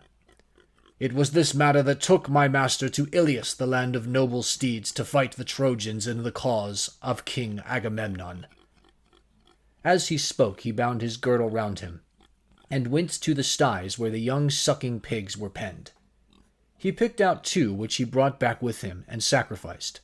He singed them, cut them up, and spitted them. When the meat was cooked, he brought it all in, and set it before Ulysses, hot and still on the spit, whereon Ulysses sprinkled it over with white barley meal. The swineherd then mixed wine in a bowl of ivy wood, and taking a seat opposite Ulysses, told him to begin. "Fall to, stranger," said he, "on a dish of servant's pork. The fat pigs have to go to the suitors, who eat them up without shame or scruple. But the blessed gods love not such shameful doings, and respect those who do what is lawful and right. Even the fierce freebooters who go raiding on other people's land, and Jove gives them their spoil. Even they, when they have filled their ships and got home again, live conscience-stricken, and look fearfully for judgment. But some god seems to have told these people that Ulysses is dead and gone. They will not, therefore, go back to their own homes and make their offers of marriage in the usual way, but waste his estate by force, without fear or stint. Not a day or night comes out of heaven, but they sacrifice not 1 victim, nor 2 only, and they have the run of his wine, for he was exceedingly rich. No other great man either in Ithaca or on the mainland is as rich as he was. He had as much as 20 men put together. I will tell you what he had. There are 12 herds of cattle upon the mainland, and as many flocks of sheep. There are also 12 droves of pigs, while his own men and hired strangers feed him 12 widely spreading herds of goats. Here in Ithaca he runs even large flocks of goats on the far end of the island, and they are in the charge of excellent goat herds. Each one of those sends the suitors the best goat in the flock every day. As for myself, I am in charge of the pigs that you see here, and I have to keep picking out the best I have and sending it to them." This was his story, but Ulysses went on eating and drinking ravenously without a word, brooding his revenge. When he had eaten enough and was satisfied, the swineherd took the bowl from which he usually drank, filled it with wine, and gave it to Ulysses, who was pleased, and said as he took it in his hands, "My friend, who was this master of yours that bought you and paid for you, so rich and so powerful, as you tell me? You say he perished in the cause of King Agamemnon. Tell me who he was, in case I may have met with him such in person. Jove and the other gods know, but I may be able to give you news of him, for I have traveled much." Eumaeus answered, "Old man, no traveler who comes here with news will get Ulysses' wife and son to believe his story. Nevertheless, tramps in want of a lodging keep coming with their mouths full of lies, and not a word of truth. Everyone who finds his way to Ithaca goes to my mistress and tells her falsehoods, wherein she takes them in, makes much of them, and asks them all manner of questions, crying all the time as women will when they have lost their husbands. And you too, old man, for a shirt and a cloak would doubtless make up a very pretty story. But the wolves and birds of prey have long since torn Ulysses to pieces, or the fishes of the sea have eaten him, and his bones are lying buried deep in sand upon some foreign shore. He is dead and gone, and a bad business it is for all of his friends, for me especially. Go where I may, I shall never find so good a master, not even if I were to get home to my mother and father, where I was bred and born. I do not so much care, however, about my parents now, though I should dearly like to see them again in my own country. It is the loss of Ulysses that grieves me most. I cannot speak of him without reverence, though he is here no longer, for he was very fond of me, and took such care of me, that wherever he may be, I shall always honor his memory." "My friend," replied Ulysses, "you are very positive and very hard of belief that your master is coming home again. Nevertheless, I will not merely say, but will swear that he is coming. Do not give me anything for my news till he has actually come. You may then give me a shirt and cloak of good wear if you will. I am in great want, but I will not take anything at all till then, for I hate a man, even as I hate hellfire, who lets his poverty tempt him into lying. I swear by King Jove, by the rights of hospitality, and by that hearth of Ulysses to which I have now come, that all will surely happen as I have said it will.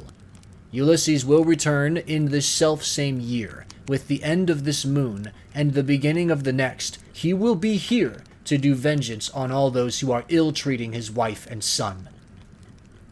To this you answered, O swineherd Eumaeus, Old man, you will neither get paid for bringing good news, nor will Ulysses ever come home. Drink your wine in peace, and let us talk about something else. Do not keep on reminding me of all of this. It always pains me when anyone speaks about my honored master. As for your oath, we will let it all alone. But I only wish he may come, as do Penelope, his old father Laertes, and his son Telemachus. I am terribly unhappy, too, about this same boy of his. He was running up fast into manhood, and bade fair to be no worse man, face and figure, than his father. But someone, either god or man, has been unsettling in his mind, so he has gone off to Pylos to try to get news of his father, and the suitors are lying in wait for him as he is coming home, in the hope of leaving the house of Arcesius without a name in Ithaca. But let us say no more about him, and leave him to be taken, or else to escape if the son of Saturn holds his hand over him to protect him. And now, old man, tell me your own story. Tell me also, for I want to know who you are and where you come from. Tell me of your town and parents, what manner of ship you came in, how crew brought you to Ithaca, and from what country they profess to come, for you cannot have come by land. And Ulysses answered, I will tell you all about it. If there were meat and wine enough, and we could stay here in the hut with nothing to do but to eat and drink while the others go to their work, I could easily talk on for a whole 12 months without ever finishing the story of the sorrows with which it has pleased heaven to visit me. I am by birth a Cretan. My father was a well-to-do man who had many sons born in marriage, whereas I was the son of a slave, whom he had purchased from a concubine. Nevertheless, my father Castor, son of Hylax, whose lineage I claim, and who was held in the highest honor among the Cretans for his wealth, prosperity, and the valor of his sons, put me on the same level with my brothers, who had been born in wedlock. When, however, death took him to the house of Hades, his sons divided his estate, and cast lots for their shares, but to me they gave a holding and little else. Nevertheless, my valor enabled me to marry into a rich family, for I was not given to bragging or shirking on the field of battle. It is all over now still. If you look at the straw, you can see what the ear was, for I have had trouble enough and to spare. Mars and Minerva made me doughty in war. When I had picked my men to surprise the enemy with an ambuscade, I never gave death so much as a thought, but was the first to leap forward and spear all whom I could overtake. Such was I in battle, but I did not care about farm work, nor the frugal home life of those who would bring up children. My delight was in ships, fighting, javelins, and arrows, things that most men shudder to think of. But one man likes one thing, and another, and this was what I was most naturally inclined to. Before the Achaeans went to Troy, 9 times was I in command of men and ships on foreign service, and I amassed much wealth. I had my pick of the spoil in the first instance, and much more was allotted to me later on. My house grew apace, and I became a great man among the Cretans. But when Jove counseled that terrible expedition in which so many perished, the people required me, and Idomeneus, to lead their ships to Troy, and there was no way out of it, for they insisted on our doing so. There we fought for 9 whole years, but in the 10th we sacked the city of Priam, and sailed home again as heaven dispersed us. Then it was that Jove devised evil against me. I spent but 1 month happily with my children, wife, and property, and then I conceived the idea of making a descent on Egypt. So I fitted out a fine fleet and manned it. I had 9 ships, and the people flocked to fill them. For 6 days I and my men made feast, and I found them many victims, both for sacrifice to the gods and for themselves. But on the 7th day we went on to board, and set sail from Crete, with a fair north wind behind us, though we were going down a river. Nothing went ill with any of our ships, and we had no sickness on board, but sat where we were, and let the ships go as the wind and steersman took them. On the 5th day we reached the river Aegyptus. There I stationed my ships in the river, bidding my men stay by them and keep guard over them while I sent out Scots to recon from every point of vantage. But the men disobeyed my orders, took to their own devices, and ravaged the land of the Egyptians, killing the men and taking their wives and children captive. The alarm was soon carried to the city, and when they heard the war cry, the people came out at daybreak till the plain was filled with horsemen and foot soldiers and with the gleam of armor. Then Jove spread panic among my men, and they would no longer face the enemy, for they found themselves surrounded. The Egyptians killed many of us and took the rest alive to do forced labor for them. Jove, however, put it in my mind to do thus, and I wish I had died then and there in Egypt, for there was much sorrow in store for me. I took off my helmet and shield and dropped my spear from my hand. Then I went straight up to the king's chariot, clasped his knees and kissed them, whereon he spared my life, bade me get into his chariot, and took me weeping to his own home. Many made at me with their ashen spears and tried to kill me in their fury, but the king protected me, for he feared the wrath of Jove, the protector of strangers, who punishes those who do evil. I stayed there 7 years and got together much money among the Egyptians, for they all gave me something. But when it was now going on for 8 years, there came a certain Phoenician, a cunning rascal, who had already committed all sorts of villainy. And this man talked me over into going with him to Phoenicia, where his house and his possessions lay. I stayed there for a whole 12 months. But at the end of that time, when months and days had gone by till the same season had come round again, he set me on board a ship bound for Libya, on a pretense that I was to take a cargo along with him to that place, but really that he might sell me as a slave and take the money I fetched. I suspected his intention, but went on board with him, for I could not help it. The ship ran before a fresh north wind till we had reached the sea that lies between Crete and Libya. There, however, Jove cancelled their destruction, for as soon as we were well out from Crete and could see nothing but sea and sky, he raised a black cloud over our ship, and the sea grew dark beneath it.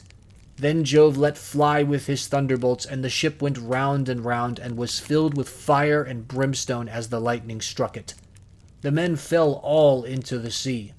They were carried about in the water round the ship, looking like so many seagulls. But the god presently deprived them of all chance of getting home again. I was all dismayed. Jove, however, sent the ship's mast within my reach, which saved my life, for I clung to it, and drifted before the fury of the gale.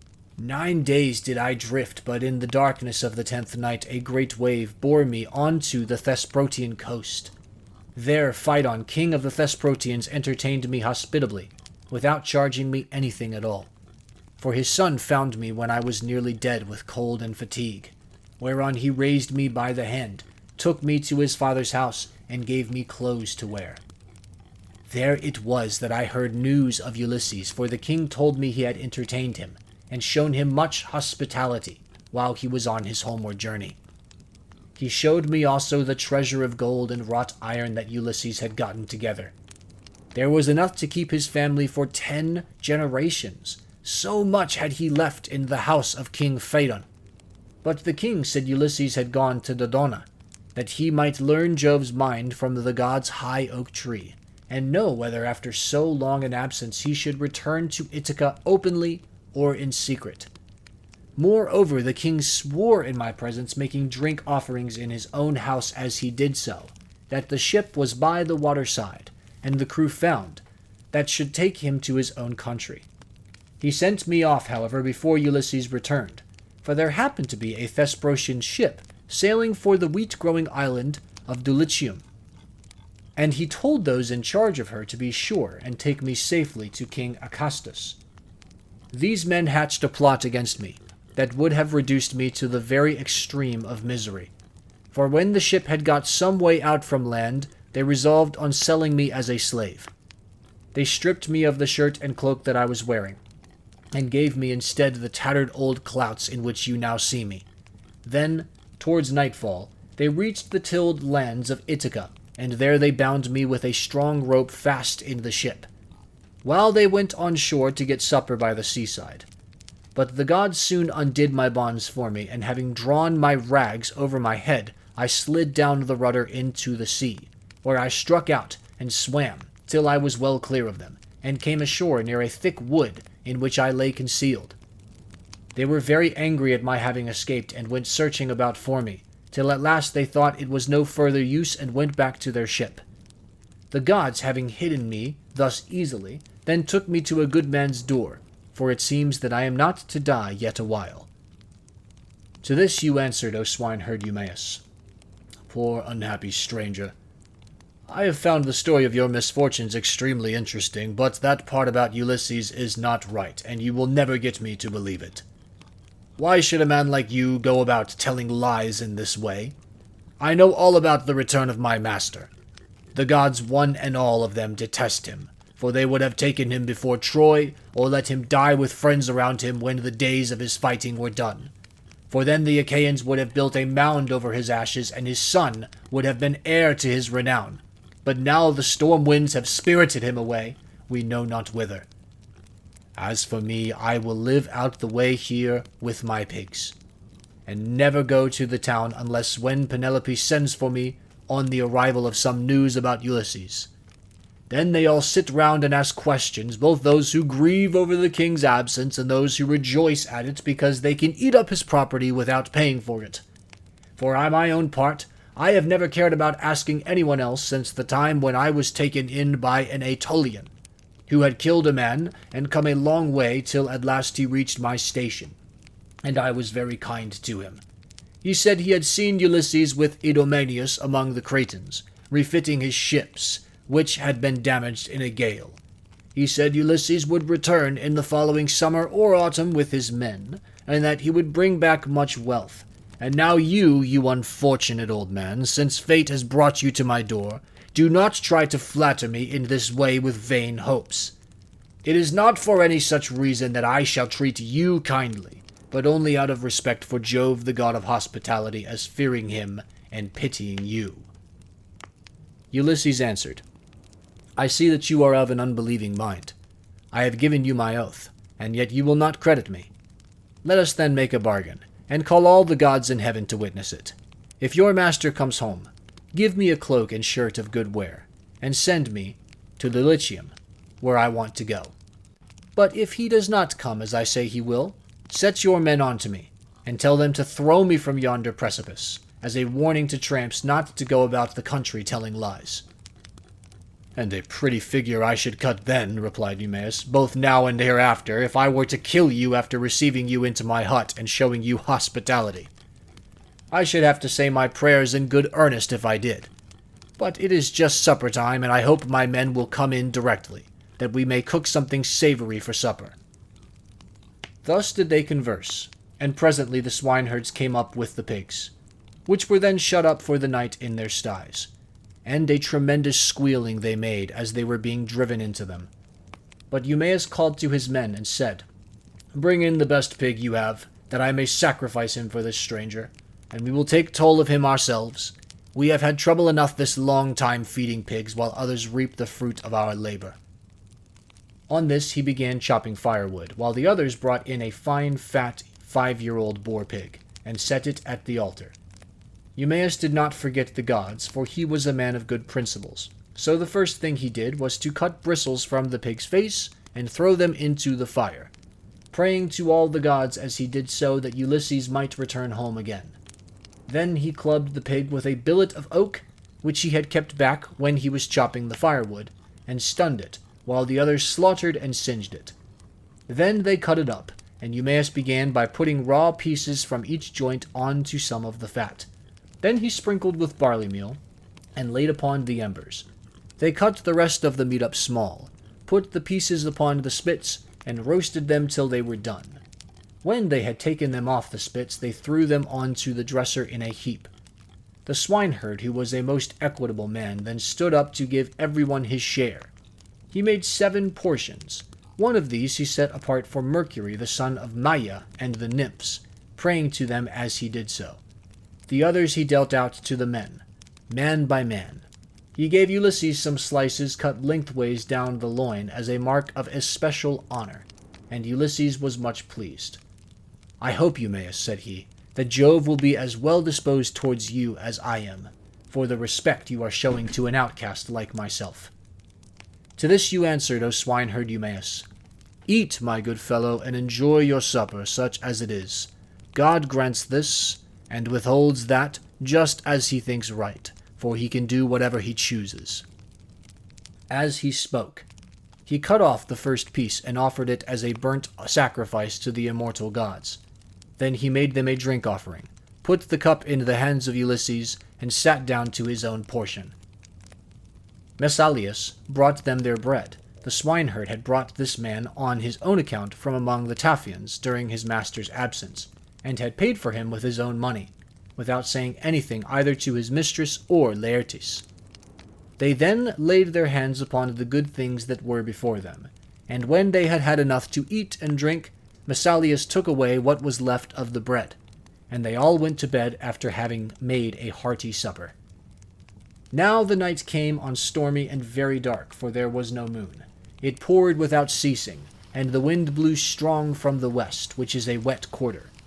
So Ulysses thought he would see whether Eumaeus, in the excellent care he took of him, would take off his own cloak and give it to him, or make one of his men give him one.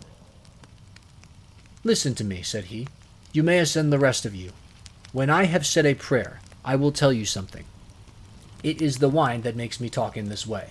Wine will make even a wise man fall to singing. It will make him chuckle and dance, and say many a word that he had better left unspoken. Still, as I have begun, I will go on. Would that I were still young and strong as when we got up an ambuscade before Troy. Menelaus and Ulysses were the leaders, but I was in command also, for the other two would have it so. When we had come up to the wall of the city, we crouched down beneath our armor, and lay there under cover of the reeds and thick brushwood that grew about the swamp. It came on to freeze with a north wind blowing. The snow fell small and fine like hoar frost, and our shields were coated thick with rime.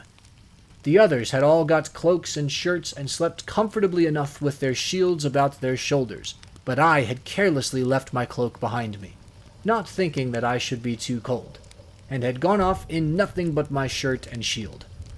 When the night was 2/3 through, and the stars had shifted their places, I nudged Ulysses, who was close to me, with my elbow, and he at once gave me his ear. "Ulysses," said he, "this cold will be the death of me, for I have no cloak. Some god fooled me into setting off with nothing on but my shirt, and I do not know what to do." Ulysses, who was as crafty as he was valiant, hit upon the following plan. "Keep still," said he in a low voice, "or the others will hear you." Then he raised his head on his elbow. "My friends," said he, "I have had a dream from heaven in my sleep. We are a long way from the ships. I wish someone would go down and tell Agamemnon to send us up more men at once." On this, Thoas, son of Andraemon, threw off his cloak and set out running to the ships, whereon I took the cloak and lay it in comfortably enough till morning. Would that I were still young and strong as I was in those days, for then some one of you swineherds would give me a cloak, both out of good will and for the respect due to a brave soldier. But now people look down upon me because of my clothes are shabby." And Eumaeus answered, "Old man, you have told us an excellent story, and have said nothing so far but what is quite satisfactory. For the present, therefore, you shall want neither clothing nor anything else that a stranger in distress may reasonably expect. But tomorrow morning you have to shake your own old rags about your body again, for we have not many spare cloaks nor shirts up here, but every man has only one. When Ulysses' son come home again, he will give you both cloak and shirt, and send you wherever you may want to go." With this he got up and made a bed for Ulysses by throwing some goatskins and sheepskins on the ground in front of the fire. Here Ulysses lay down, and Eumaeus covered him over with a great heavy cloak that he kept for a change, in case of extraordinarily bad weather. Thus did Ulysses sleep, and the young men slept beside him. But the swineherd did not like sleeping away from his pigs, so he got ready to go outside, and Ulysses was glad to see that he looked after his property during his master's absence. First, he slung his sword over his brawny shoulders, and put on a thick cloak to keep out the wind. He also took the skin of a large and well-fed goat, and a javelin in case of attack from men or dogs. Thus equipped, he went to his rest, where the pigs were camping under an overhanging rock that gave them shelter from the north wind.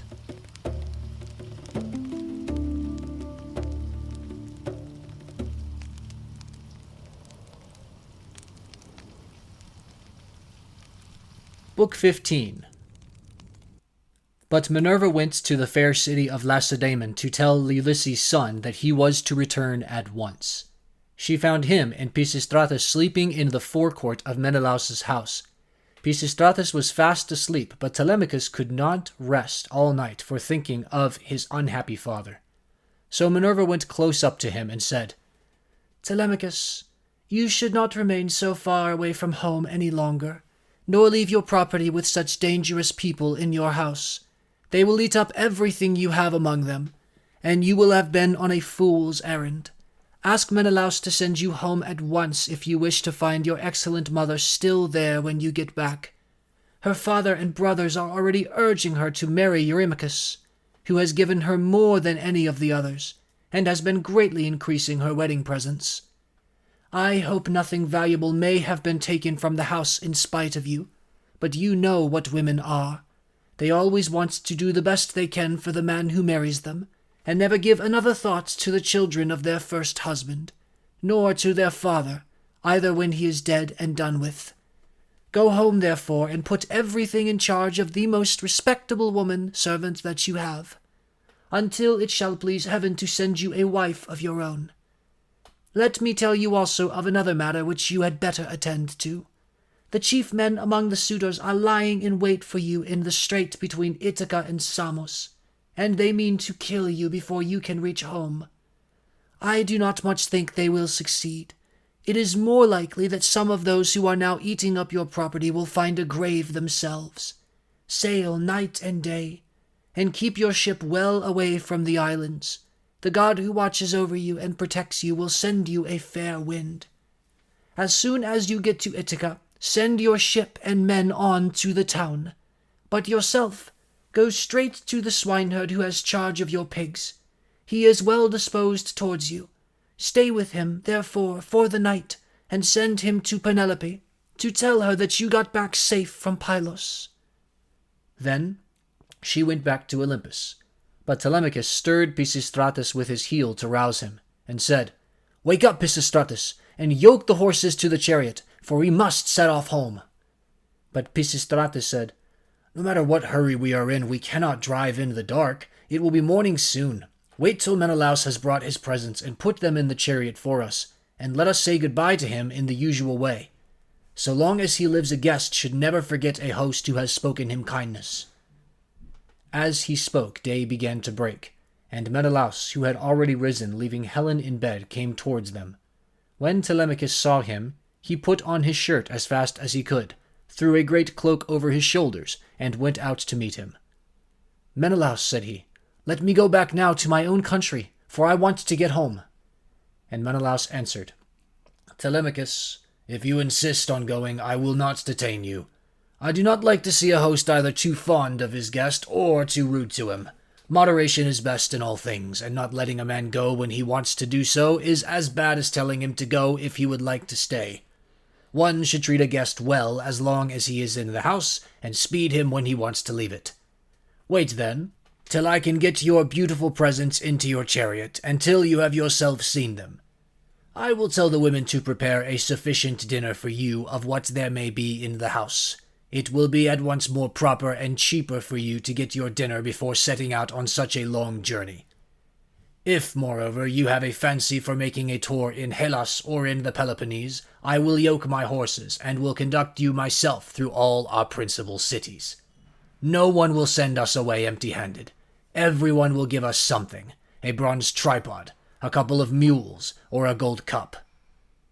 "Menelaus," replied Telemachus, "I want to go home at once, for when I came away I left my property without protection, and fear that while looking for my father I shall come to ruin myself, or find that something valuable has been stolen during my absence."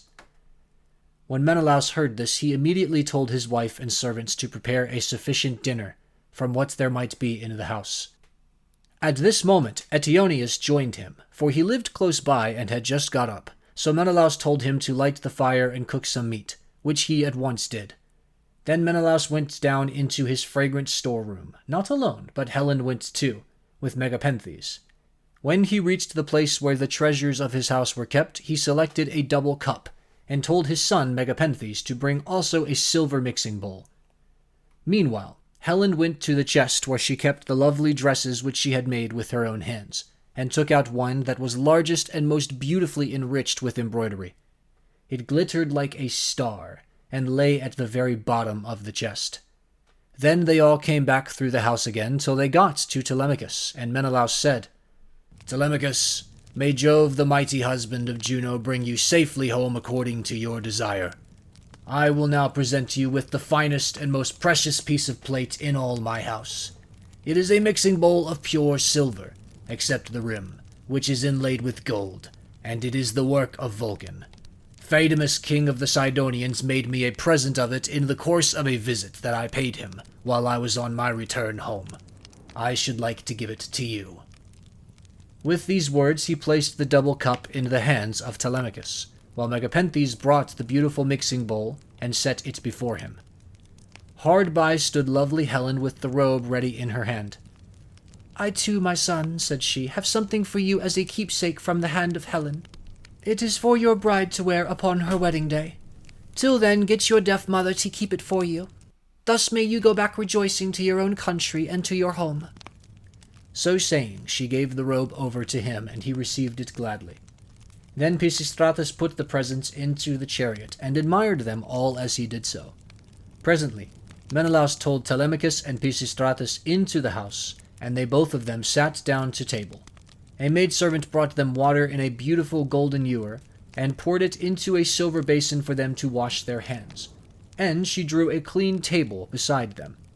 An upper servant brought them bread, and offered them many good things of what there was in the house. Eteoneus carved the meat and gave them each their portions, while Megapenthes poured out the wine. Then they laid their hands upon the good things that were before them. But as soon as they had had enough to eat and drink, Telemachus and Pisistratus yoked the horses and took their places in the chariot. They drove out through the inner gateway and under the echoing gatehouse of the outer court, and Menelaus came after them with a golden goblet of wine in his right hand, that they might make a drink offering before they set out. He stood in front of the horses and pledged them, saying, "Farewell to both of you. See that you tell Nestor how I have treated you, for he was as kind to me as any father could be while we Achaeans were fighting before Troy." "We will be sure, sir," answered Telemachus, "to tell him everything as soon as we see him. I wish I were as certain of finding Ulysses returned when I get back to Ithaca, that I might tell him of the very great kindness you have shown me, and of the many beautiful presents I am taking with me." As he was thus speaking, a bird flew on his right hand, an eagle with a great white goose in its talons, which it had carried off from the farmyard, and all the men and women were running after it and shouting. It came quite close up to them and flew away on their right hands in front of the horses. When they saw it they were glad, and their hearts took comfort within them, whereon Pisistratus said, "Tell me, Menelaus, has heaven sent this omen for us or for you?" Menelaus was thinking what would be the most proper answer for him to make, but Helen was too quick for him and said, "I will read this matter as heaven has put it in my heart, and I doubt not that it will come to pass. The eagle came from the mountain where it was bred and has its nest, and in like manner Ulysses, after having traveled far and suffered much, will return to take his revenge, if indeed he is not back already and hatching mischief for the suitors." "May Jove so grant it," replied Telemachus. "If it should prove to be so, I will make vows to you as though you were a god, even when I am at home." As he spoke, he lashed his horses, and they started off at full speed through the town towards the open country. They swayed the yoke upon their necks and traveled the whole day long till the sun set and darkness was over all the land. Then they reached Pherae, where Diocles lived, who was the son of Ortiolochus, the son of Alpheus. There they passed the night and were treated hospitably. When the child of morning, rosy-fingered dawn, appeared, they again yoked their horses and their places in the chariot. They drove out through the inner gateway and under the echoing gatehouse of the outer court. Then Pisistratus lashed his horses on, and they flew forward nothing loath. Ere long they came to Pylos, and then Telemachus said, "Pisistratus, I hope you will promise to do what I am going to ask you. You know our fathers were old friends before us. Moreover, we are both of an age, and this journey has brought us together still more closely. Do not, therefore, take me past my ship, but leave me there. For if I go to your father's house, he will try to keep me in the warmth of his good will towards me, and I must go home at once." Pisistratus thought how he should do as he was asked, and in the end he deemed it best to turn his horses towards the ship, and put Menelaus's beautiful presents of gold and raiment into the stern of the vessel. Then he said, "Go on board at once, and tell your men to do so also before I can reach home to tell my father. I know how obstinate he is, and am sure he will not let you go. He will come down here to fetch you, and he will not go back with you. But he will be very angry." With this he drove his goodly steeds back to the city of the Pylians, and soon reached his home. But Telemachus called the men together and gave his orders. "Now, my men," said he, "get everything in order on board the ship, and let us set out home." Thus did he speak, and they went on board even as he had said. But as Telemachus was thus busied, praying also and sacrificing to Minerva in the ship's stern, there came to him a man from a distant country, a seer, who was flying from Argos because he had killed a man.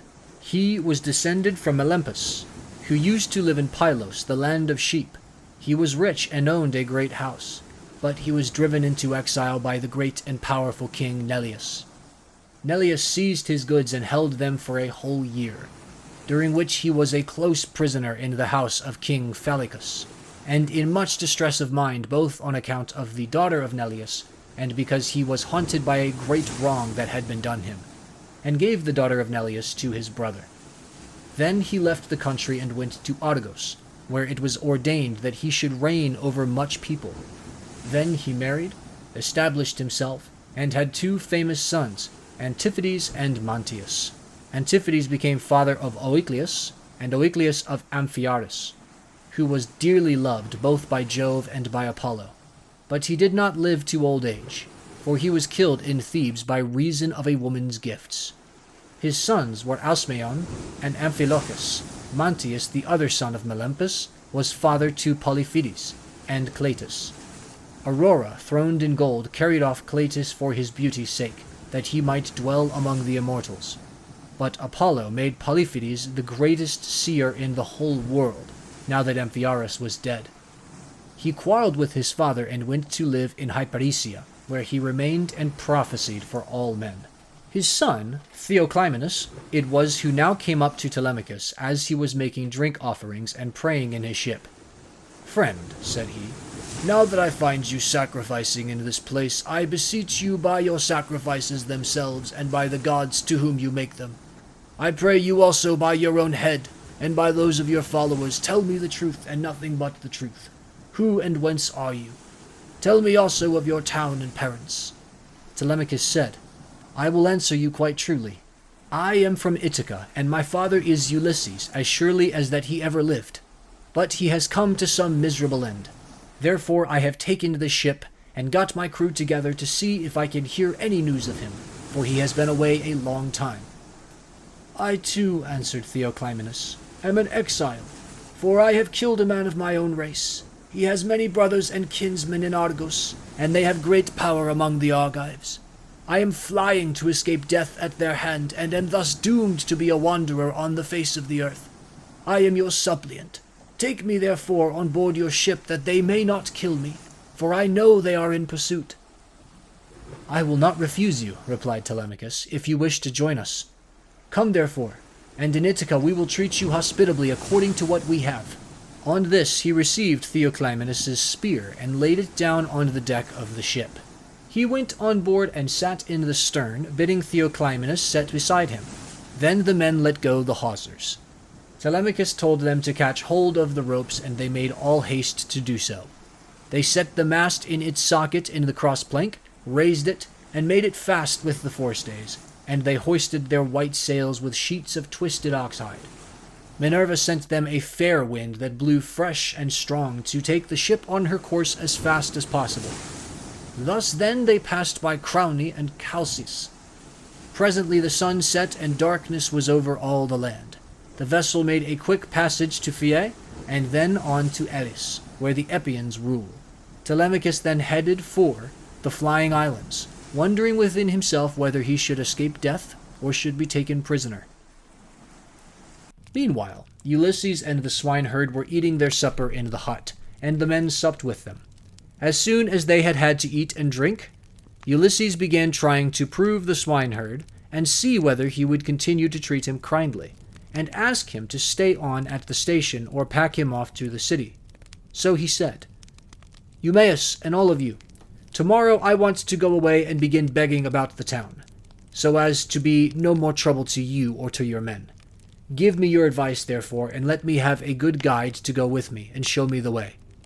I will go the round of the city begging as I needs must, to see if anyone will give me a drink and a piece of bread.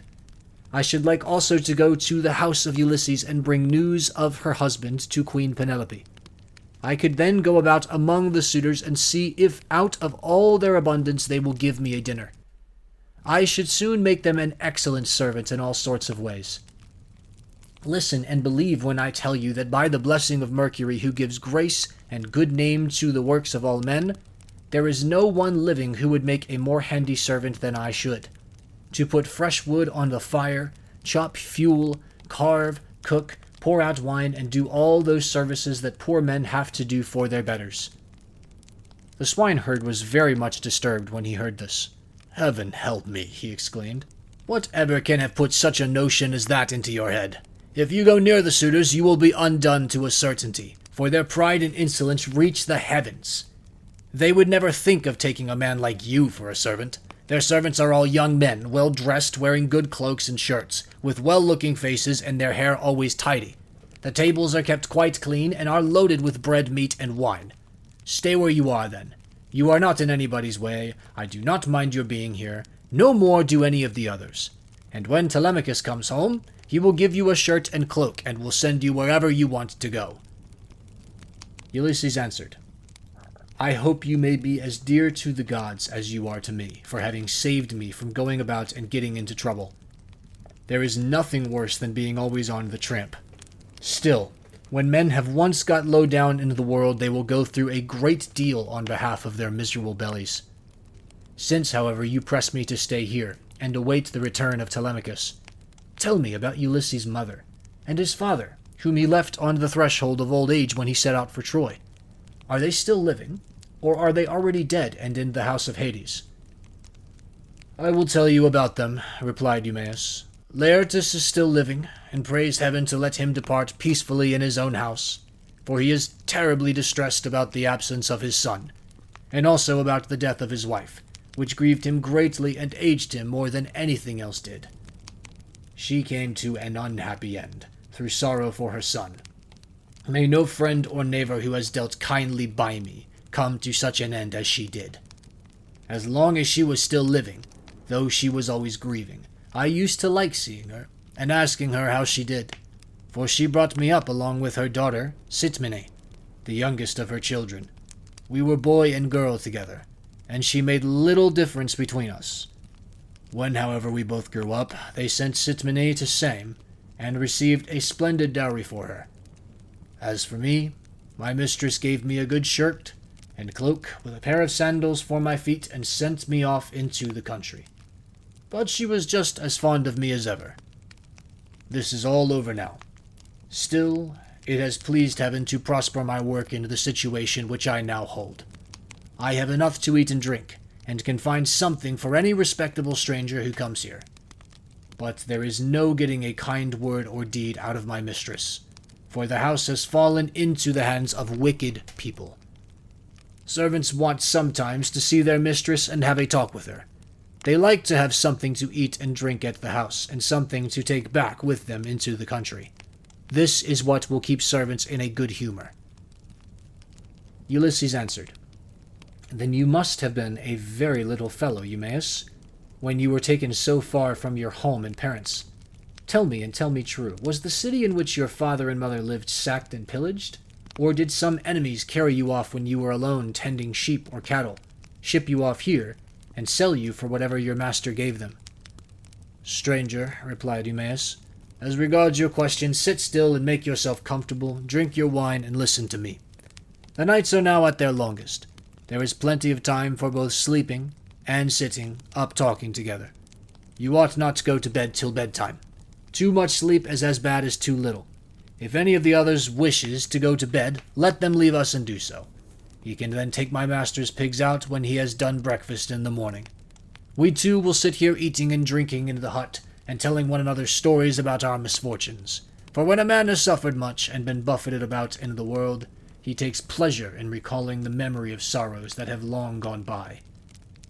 As regards your question, then, my tale is as follows. You may have heard of an island called Syra that lies over above Ortygia, where the land begins to turn round and look in another direction. It is not very thickly peopled, but the soil is good, with much pasture, fit for cattle and sheep, and it abounds with wine and wheat. Dearth never comes there, nor are the people plagued by any sickness. But when they grow old, Apollo comes with Diana and kills them with his painless shafts. It contains 2 communities, and the whole country is divided between these 2. My father, Ctesias, son of Ormenus, a man comparable to the gods, reigned over both. Now to this place there come some cunning traders from Phoenicia, for the Phoenicians are great mariners, in a ship, which they had freighted with gewgaws of all kinds. There happened to be a Phoenician woman in my father's house, very tall and comely, and an excellent servant. These scoundrels got hold of her one day when she was washing near their ship, seduced her, and cajoled her in ways that no woman can resist, no matter how good she may be by nature. The man who had seduced her asked her who she was and where she came from, and on this she told him her father's name. "I come from Sidon," said she, "and am daughter to Arybas, a man rolling in wealth.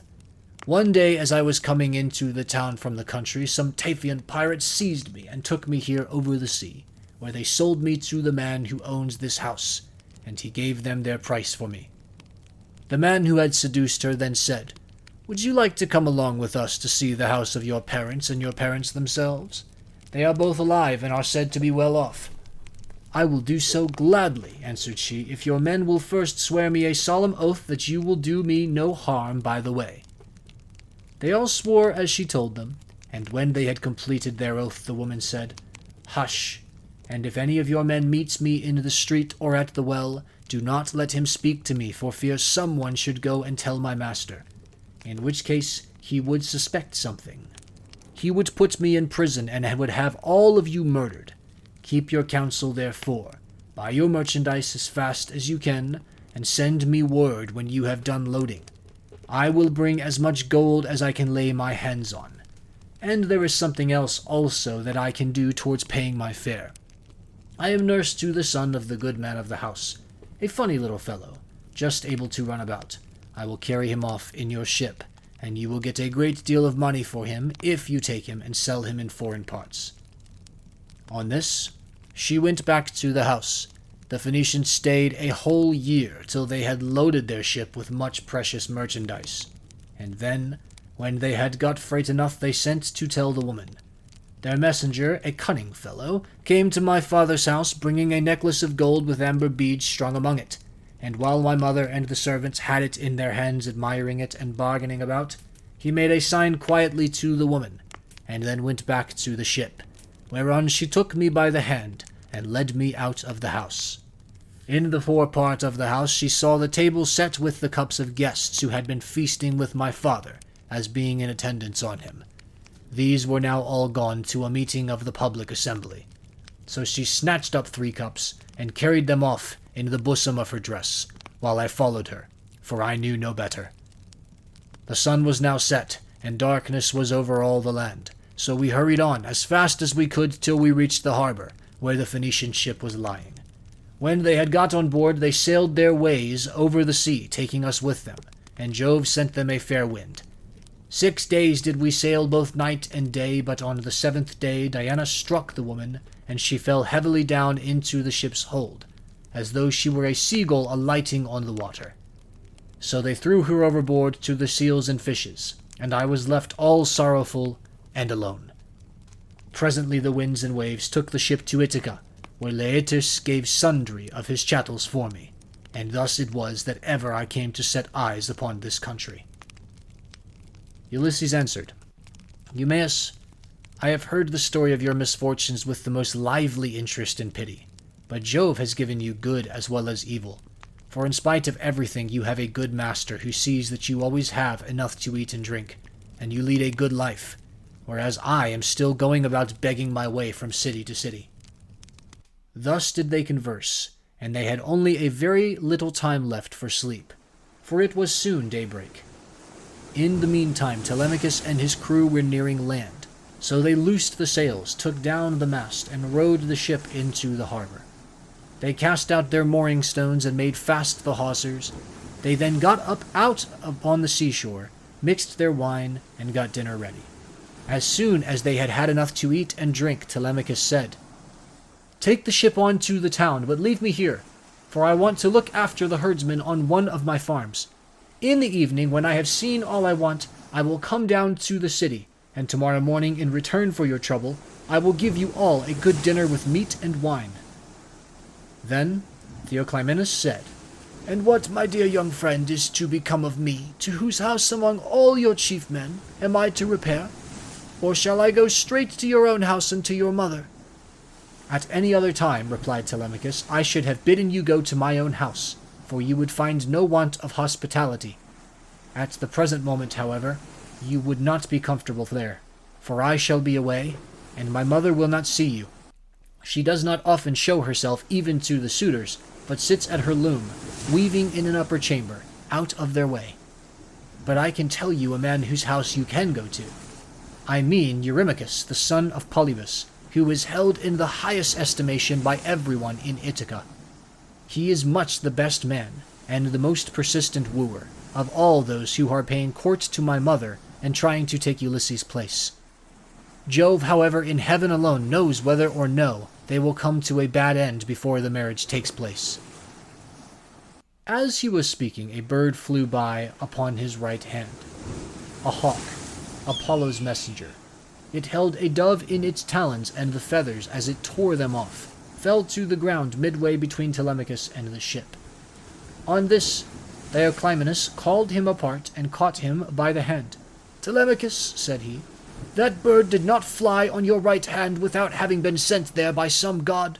As soon as I saw it, I knew it was an omen. It means that you will remain powerful, and that there will be no house in Ithaca more royal than your own.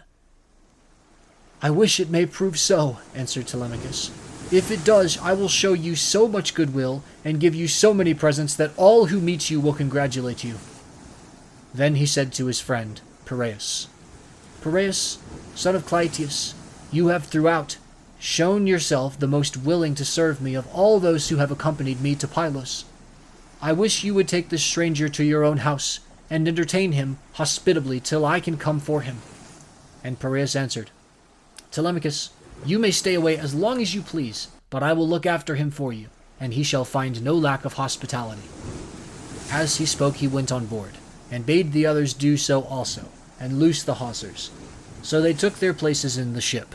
But Telemachus bound on his sandals, and took a long and doughty spear, with a head of sharpened bronze from the deck of the ship. Then they loosed the hawsers, thrust the ship off from land, and made on towards the city, as they had been told to do. While Telemachus strode on as fast as he could, till he had reached the homestead where his countless herds of swine were feeding, and where dwelt the excellent swineherd who was so devoted a servant to his master.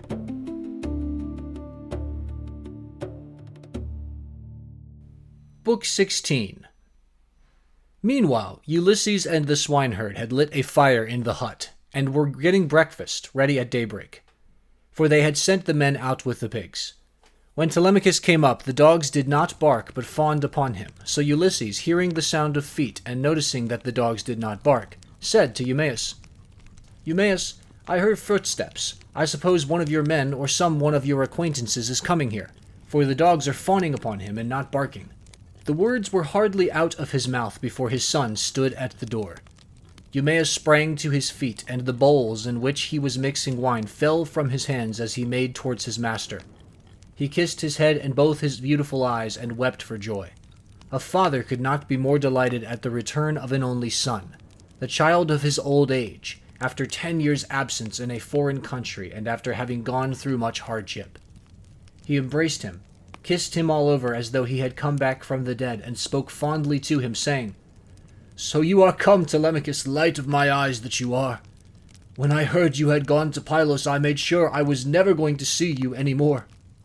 Come in, my dear child, and sit down, that I may have a good look at you, now you are home again. It is not very often you come into the country to see us herdsmen. You stick pretty close to town, and generally. I suppose you think it better to keep an eye on what the suitors are doing." "So be it, my old friend," answered Telemachus. "But I am come now because I want to see you, and to learn whether my mother is still at her old home, or whether someone else has married her, so that the bed of Ulysses is without bedding and covered with cobwebs." "She is still at the house," replied Eumaeus, grieving and breaking her heart, and doing nothing but weep, both night and day continually. As he spoke, he took Telemachus's spear, whereon he crossed the stone threshold and came inside. Ulysses rose from his seat to give him place as he entered, but Telemachus checked him. "Sit down, stranger," said he. "I can easily find another seat, and there is one here who will lay it for me." Ulysses went back to his own place, and Eumaeus strewed some green brushwood on the floor and threw a sheepskin on top of it for Telemachus to sit upon. Then the swineherd brought them platters of cold meat, the remains from what they had eaten the day before, and he filled the bread baskets with bread as fast as he could. He mixed wine also in bowls of ivy wood and took his seat facing Ulysses. Then they laid their hands on the good things that were before them, and as soon as they had had enough to eat and drink, Telemachus said to Eumaeus, "Old friend, where does this stranger come from? How did his crew bring him to Ithaca, and who were they? For assuredly he did not come here by land." To this you answered, O swineherd Eumaeus, "My son, I will tell you the real truth. He says he is a Cretan, and that he has been a great traveler. At this moment he is running away from a Thesprotian ship, and has taken refuge at my station, so I will put him in your hands. Do whatever you like with him, only remember that he is your suppliant." "I am very much distressed," said Telemachus, "by what you have just told me. How can I take this stranger into my house? I am as yet young, and am not strong enough to hold my own if any man attacks me.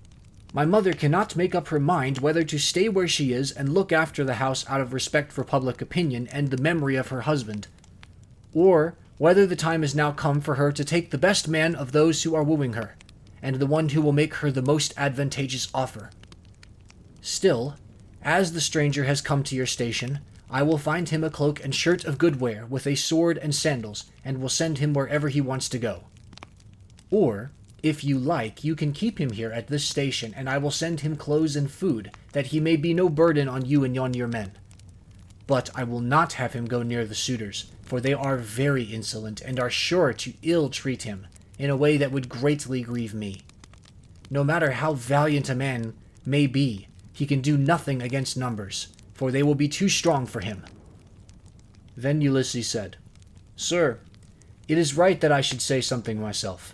I am much shocked about what you have said, about the insolent way in which the suitors are behaving, in despite of such a man as you are. Tell me, do you submit to such treatment tamely, or has some god set your people against you? May you not complain of your brothers, for it is to these that a man may look for support, however great his quarrel may be. I wish I were as young as you, and in my present mind. If I were son to Ulysses, or indeed Ulysses himself, I would rather someone came and cut my head off. But I would go to the house and be the bane of every one of these men. If they were too many for me, I being single-handed would rather die fighting in my own house than see such disgraceful sights day after day. Strangers grossly maltreated, and men dragging the women servants about the house in an unseemly way, wine drawn recklessly, and bread wasted all to no purpose for an end that shall never be accomplished. And Telemachus answered, I will tell you truly everything. There is no enmity between me and my people, nor can I complain of brothers to whom a man may look for support, however great his quarrel may be. Jove has made us a race of only sons.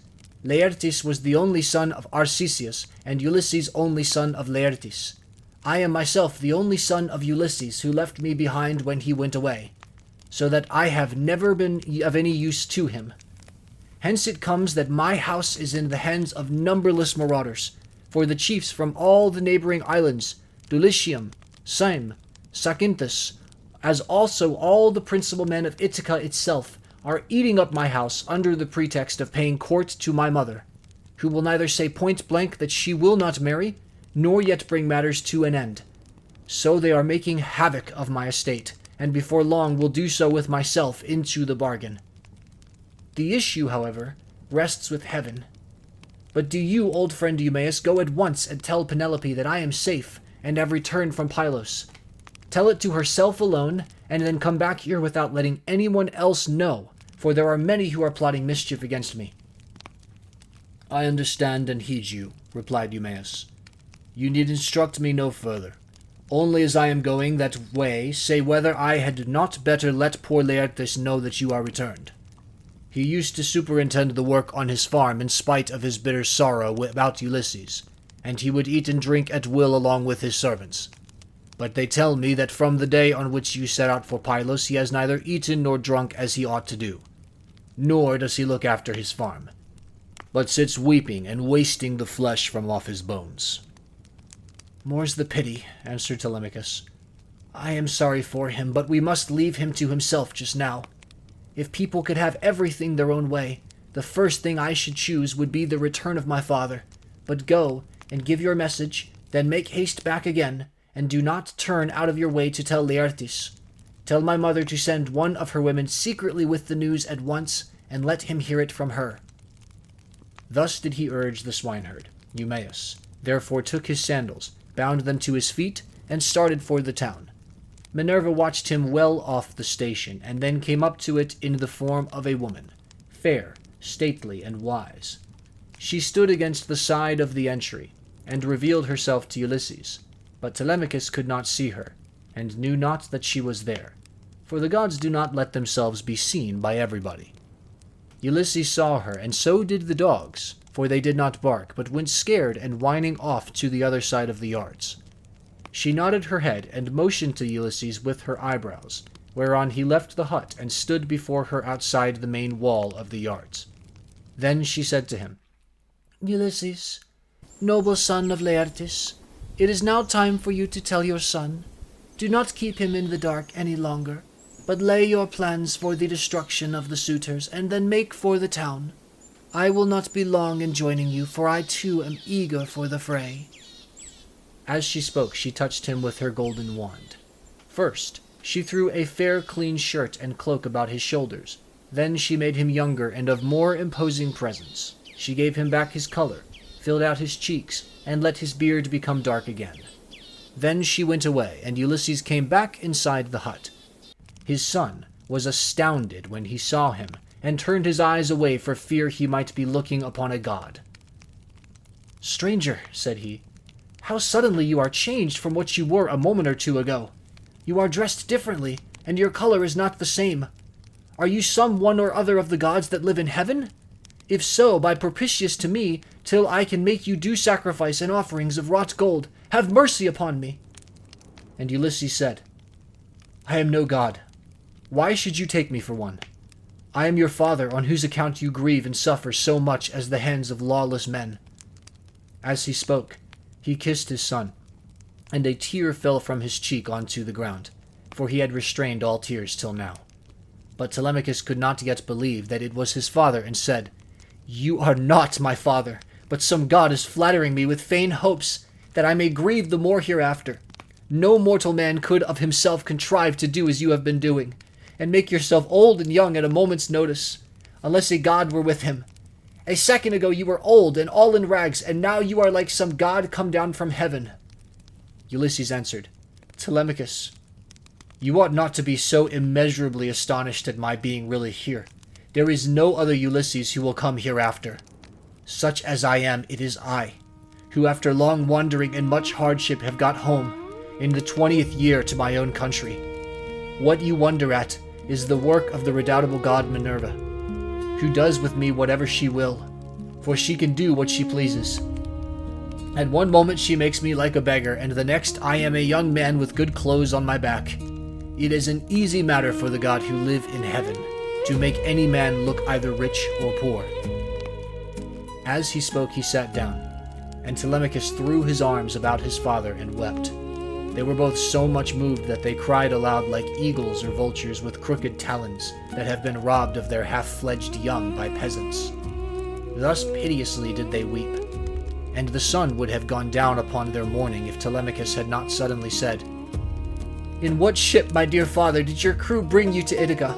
Of what nation did they declare themselves to be? For you cannot have come by land." "I will tell you the truth, my son," replied Ulysses. "It was the Phaeacians who brought me here. They are great sailors, and are in the habit of giving escorts to anyone who reaches their coast. They took me over the sea while I was fast asleep, and landed me in Ithaca, after giving me many presents in bronze, gold, and raiment. These things, by heaven's mercy, are lying concealed in a cave, and I am now come here, on the suggestion of Minerva, that we may consult about killing our enemies. First, therefore, give me a list of the suitors, with their number, that I may learn who and how many they are. I can then turn the matter over in my mind, and see whether we two can fight the whole body of them ourselves, or whether we must find others to help us." To this Telemachus answered, "Father, I have always heard of your renown both in the field and in the council, but the task you talk of is a very great one. I am awed at the mere thought of it. 2 men cannot stand against many and brave ones. There are not 10 suitors only, nor twice 10, but 10 many times over. You shall learn their number at once. There are 52 chosen youths from Dulichium, and they have 6 servants from Same. There are 20 young Achaeans from Zacynthus, and 12 from Ithaca itself, all of them well born. They have with them a servant, Maiden, a bard, and 2 men who can carve at table. If we face such numbers as this, you may have bitter cause to rue your coming and your revenge. See whether you cannot think of some one who would be willing to come and help us." "Listen to me," replied Ulysses, "and think whether Minerva and her father Jove may seem sufficient, or whether I am to try and find someone else to help." "Those whom you have named," answered Telemachus, "are a good couple of allies, for though they dwell high up among the clouds, they have power over both gods and men." "These two," continued Ulysses, "will not keep long out of the fray, when the suitors and we join fight in my house. Now, therefore, return home early tomorrow morning, and go about among the suitors as before. Later on, the swineherd will bring me to the city disguised as a miserable old beggar. If you see them ill-treating me, steel your heart against my sufferings. Even though they drag me feet foremost out of the house or throw things at me, look on and do nothing beyond gently trying to make them behave more reasonably. But they will not listen to you, for the day of their reckoning is at hand. Furthermore, I say, and lay my saying to your heart, when Minerva shall put it in my mind, I will nod my head to you, and on seeing me do this you must collect all the armor that is in the house and hide it in the strong storeroom. Make some excuse when the suitors ask you why you are removing it. Say that you have taken it to be out of the way of the smoke, inasmuch as it is no longer what it was when Ulysses went away, but has become soiled and begrimed with soot. Add to this more particularly that you are afraid Jove may set them on to quarrel over their wine, and that they may do each other more harm, which may disgrace both banquet and wooing, for the sight of arms sometimes tempts people to use them. But leave a sword and a spear apiece for yourself and me, and a couple of ox-hide shields, so that we can snatch them up at any moment. Jove and Minerva will then soon quiet these people. There is also another matter. If you are indeed my son, and my blood runs in your veins, let no one know that Ulysses is within the house, neither Laertes, nor yet the swineherd, nor any of the servants, nor even Penelope herself. Let you and me exploit the women alone, and let us also make the trial of some other of the men servants, to see who is on our side and whose hand is against us." "Father," replied Telemachus, "you will come to know me by and by, and when you do, you will find that I can keep your counsel. I do not think, however, the plan you propose will turn out well for either of us. Think it over. It will take us a long time to go the round of all farms and exploit the men, and all the time the suitors will be wasting your estate with impunity and without compunction. Prove the women by all means to see who are disloyal and who guiltless, but I am not in favor of going round and trying the men. We can attend to that later on, if you really have some sign from Jove that he will support you." Thus did they converse, and meanwhile the ship which had brought Telemachus and his crew from Pylos had reached the town of Ithaca. When they had come inside the harbor, they drew the ship onto the land. Their servants came and took their armor from them, and they left all the presents at the house of Clytius. Then they sent a servant to tell Penelope that Telemachus had gone into the country, but had sent the ship to the town, to prevent her from being alarmed and made unhappy. This servant and Eumaeus happened to meet when they were both on the same errand of going to tell Penelope. When they reached the house, the servant stood up and said to the queen in the presence of the waiting women, "Your son, madam, is now returned from Pylos." But Eumaeus went close up to Penelope and said privately all that her son had bidden him tell her. When he had given his message, he left the house with its outbuildings and went back to his pigs again. The suitors were surprised and angry at what had happened. So they went outside the great wall that ran round the outer court, and held a council near the main entrance. Eurymachus, son of Polybus, was the first to speak. "My friends," said he, "this voyage of Telemachus is a very serious matter. We had made sure that it would come to nothing. Now, however, let us draw a ship into the water, and get a crew together to send after the others, and tell them to come back as fast as they can." He had hardly done speaking, when Amphinomus turned in his place and saw the ship inside the harbor with the crew, lowering her sails, and pulling by their oars. So he laughed and said to the others, "We need not send them any message, for they are here.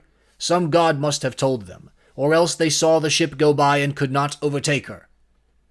On this they rose and went to the waterside. The crew then drew the ship on shore. Their servants took their armor from them, and they went up in a body to the place of assembly. But they would not let anyone, old or young, sit along with them. And Antinous, son of Euphathes, spoke first. "Good heavens," said he, "see how the gods have saved this man from destruction.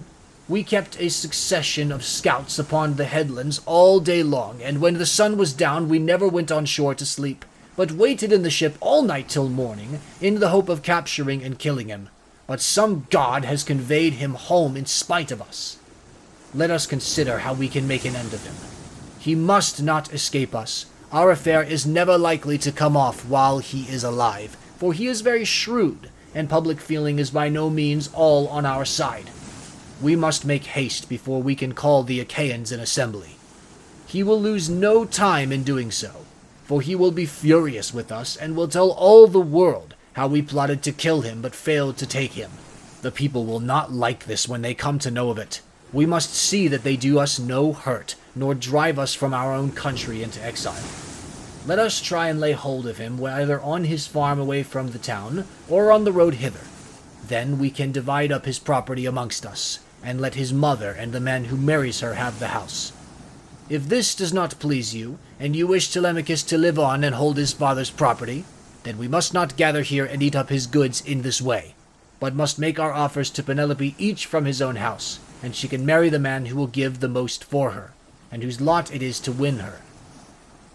They all held their peace until Amphinomus rose to speak. He was the son of Nisus, who was son to King Aretius, and he was foremost among all the suitors from the wheat-growing and well-grassed island of Dulichium. His conversation, moreover, was more agreeable to Penelope than that of any of the other suitors, for he was a man of good natural disposition. "My friends," said he, speaking to them plainly and in all honesty, I am not in favor of killing Telemachus. It is a heinous thing to kill one who is of noble blood. Let us first take counsel of the gods, and if the oracles of Jove advise it, I will both help to kill him myself, and will urge everyone else to do so. But if they dissuade us, I would have you hold your hands." Thus did he speak, and his words pleased them well. So they rose forthwith, and went to the house of Ulysses, where they took their accustomed seats. Then Penelope resolved that she would show herself to the suitors. She knew of the plot against Telemachus, for the servant maiden had overheard their counsels and had told her. She went down therefore to the court, attended by her maidens, and when she reached the suitors, she stood by one of the bearing posts, supporting the roof of the cloister, holding a veil before her face, and rebuked Antinous, saying, "Antinous, insolent and wicked schemer, they say you are the best speaker and counselor of any man your own age in Ithaca, but you are nothing of the kind. Madman! Why should you try to compass the death of Telemachus and take no heed of suppliants, whose witness is Jove himself? It is not right for you to plot thus against one another.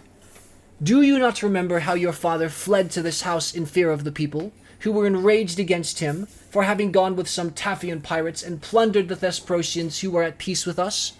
They wanted to tear him in pieces and eat up everything he had, but Ulysses stayed their hands although they were infuriated. And now you devour his property without paying for it, and break my heart by wooing his wife and trying to kill his son. Leave off doing so, and stop the others also." To this Eurymachus, son of Polybus, answered, "Take heart, Queen Penelope, daughter of Icarius, and do not trouble yourself about these matters. The man is not yet born, nor never will be, who shall lay hands upon your son Telemachus, while I yet live to look upon the face of the earth. I say, and it shall surely be, that my spear shall be reddened with his blood. For many a time has Ulysses taken me on his knees, held wine up to my lips to drink, and put pieces of meat into my hands. Therefore Telemachus is much the dearest friend I have, and has nothing to fear from the hands of us suitors. Of course, if death comes to him from the gods, he cannot escape it." He said this to quiet her, but in reality he was plotting against Telemachus. Then Penelope went upstairs again, and mourned her husband till Minerva shed sleep over her eyes. In the evening Eumaeus got back to Ulysses and his son, who had just sacrificed a young pig of a year old, and were helping one another to get supper ready.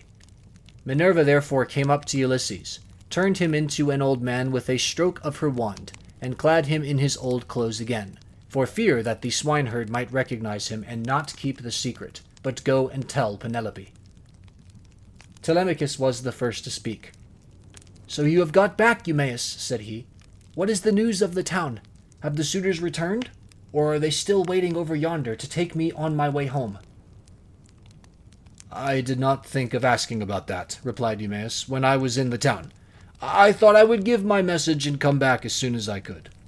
I met a man sent by those who had gone with you to Pylos, and he was the first to tell the news to your mother.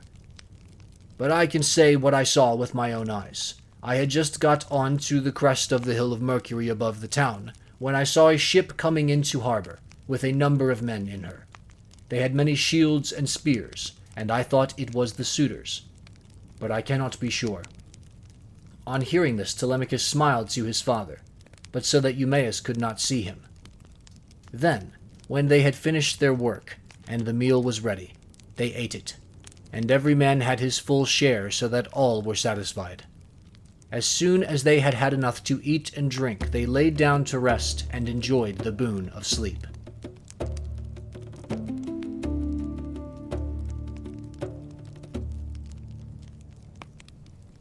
Book 18. When the child of morning, rosy-fingered Dawn, appeared, Telemachus bound on his sandals and took a strong spear that suited his hands, for he wanted to go into the city. "Old friend," said he to the swineherd, "I will now go to the town and show myself to my mother, for she will never leave off grieving till she has seen me. As for this unfortunate stranger, take him to the town, and let him beg there of any one who will give him a drink and a piece of bread. I have trouble enough of my own, and cannot be burdened with other people. If this makes him angry, so much the worse for him. But I like to say what I mean." Then Ulysses said, "Sir, I did not want to stay here. A beggar can always do better in town than country. For anyone who likes can give him something. I am too old to care about remaining here at the beck and call of a master. Therefore, let this man do as you have just told him, and take me to the town as soon as I have had a warm by the fire, and the day has got a little heat in it. My clothes are wretchedly thin, and this frosty morning I shall be perished with cold, for you say the city is some way off." On this, Telemachus strode off through the yards, brooding his revenge upon the suitors.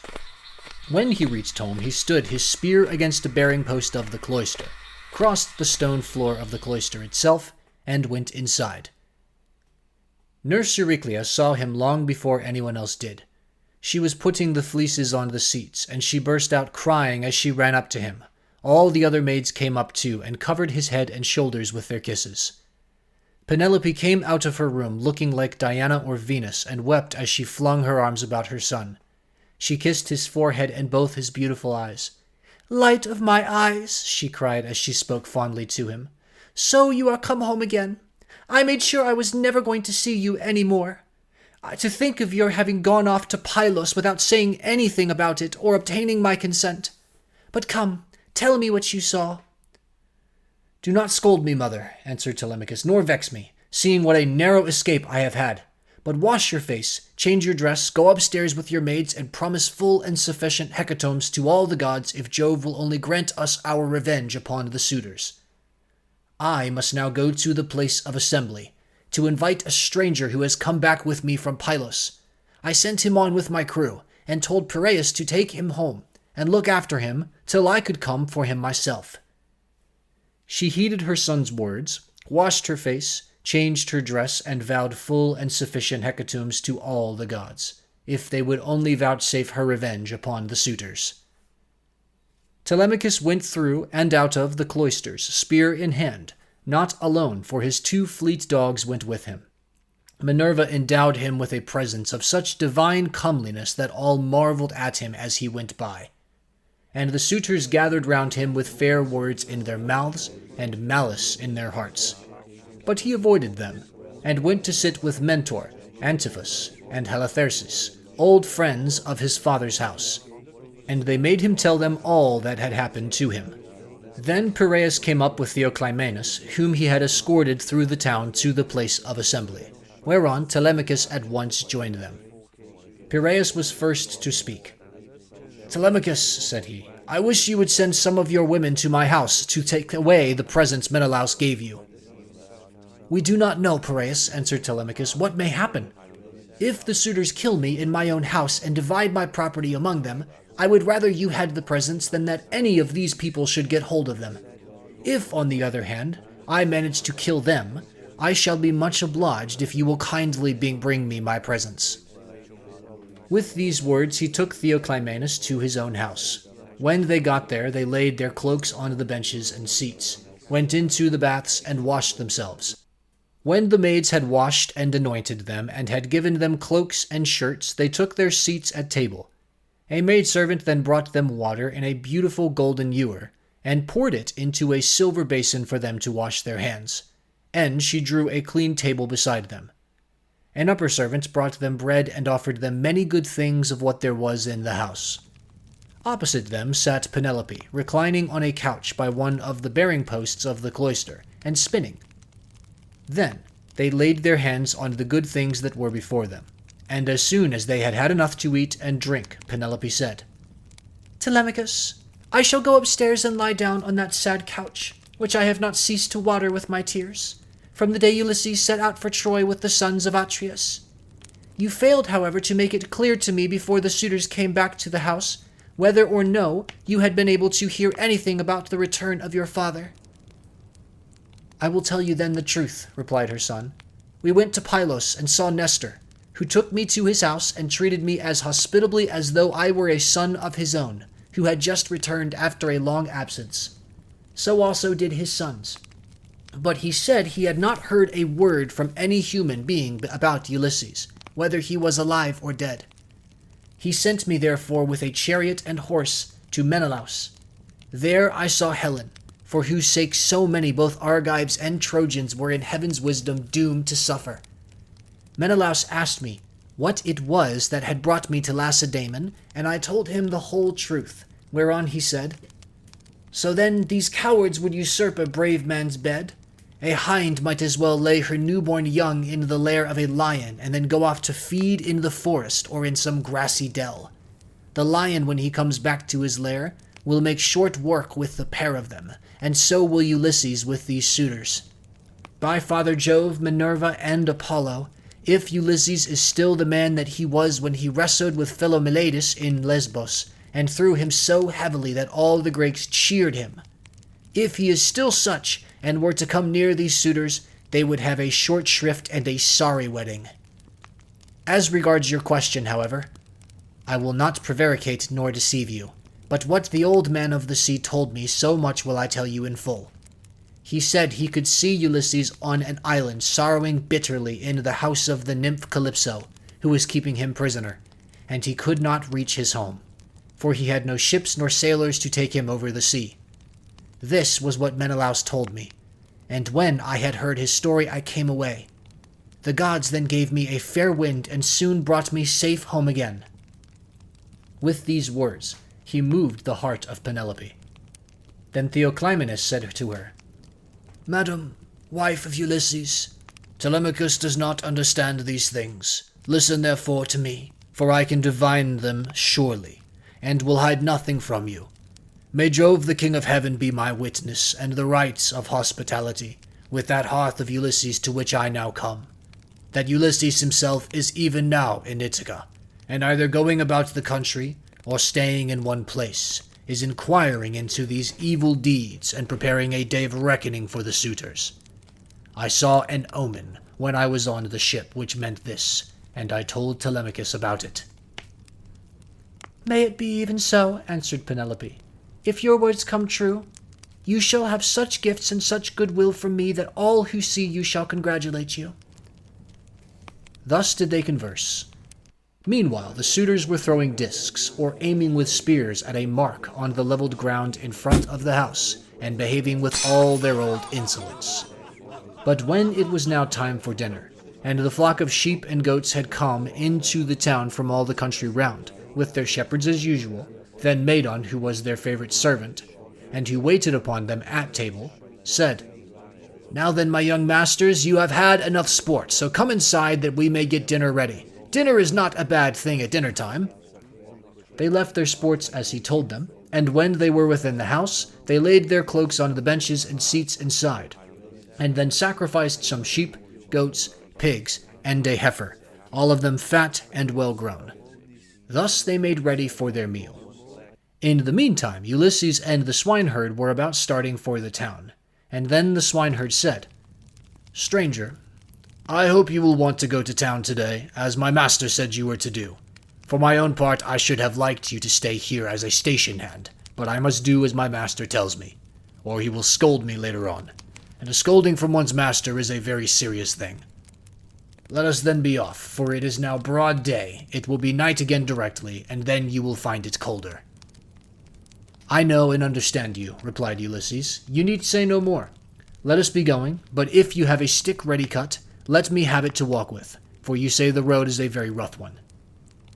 As he spoke, he threw his shabby old tattered wallet over his shoulders, by the cord from which it hung, and Eumaeus gave him a stick to his liking. The two then started, leaving the station in charge of the dogs and herdsmen who remained behind. The swineherd led the way, and his master followed after, looking like some broken-down old tramp as he leaned upon his staff, and his clothes were all in rags. When they had got over the rough, steep ground, and were nearing the city, they reached the fountain from which the citizens drew their water. This had been made by Ithacus, Neritus, and Polystor. There was a grove of water-loving poplars planted in a circle all round it, and the clear cold water came down to it from a rock high up. While above the fountain there was an altar to the nymphs, at which all wayfarers used to sacrifice. Here, Melanthius, son of Dolius, overtook them as he was driving down some goats, the best in his flock, for the suitors' dinner, and there were 2 shepherds with him. When he saw Eumaeus and Ulysses, he reviled them with outrageous and unseemly language which made Ulysses very angry. "There you go," cried he, "and a precious pair you are.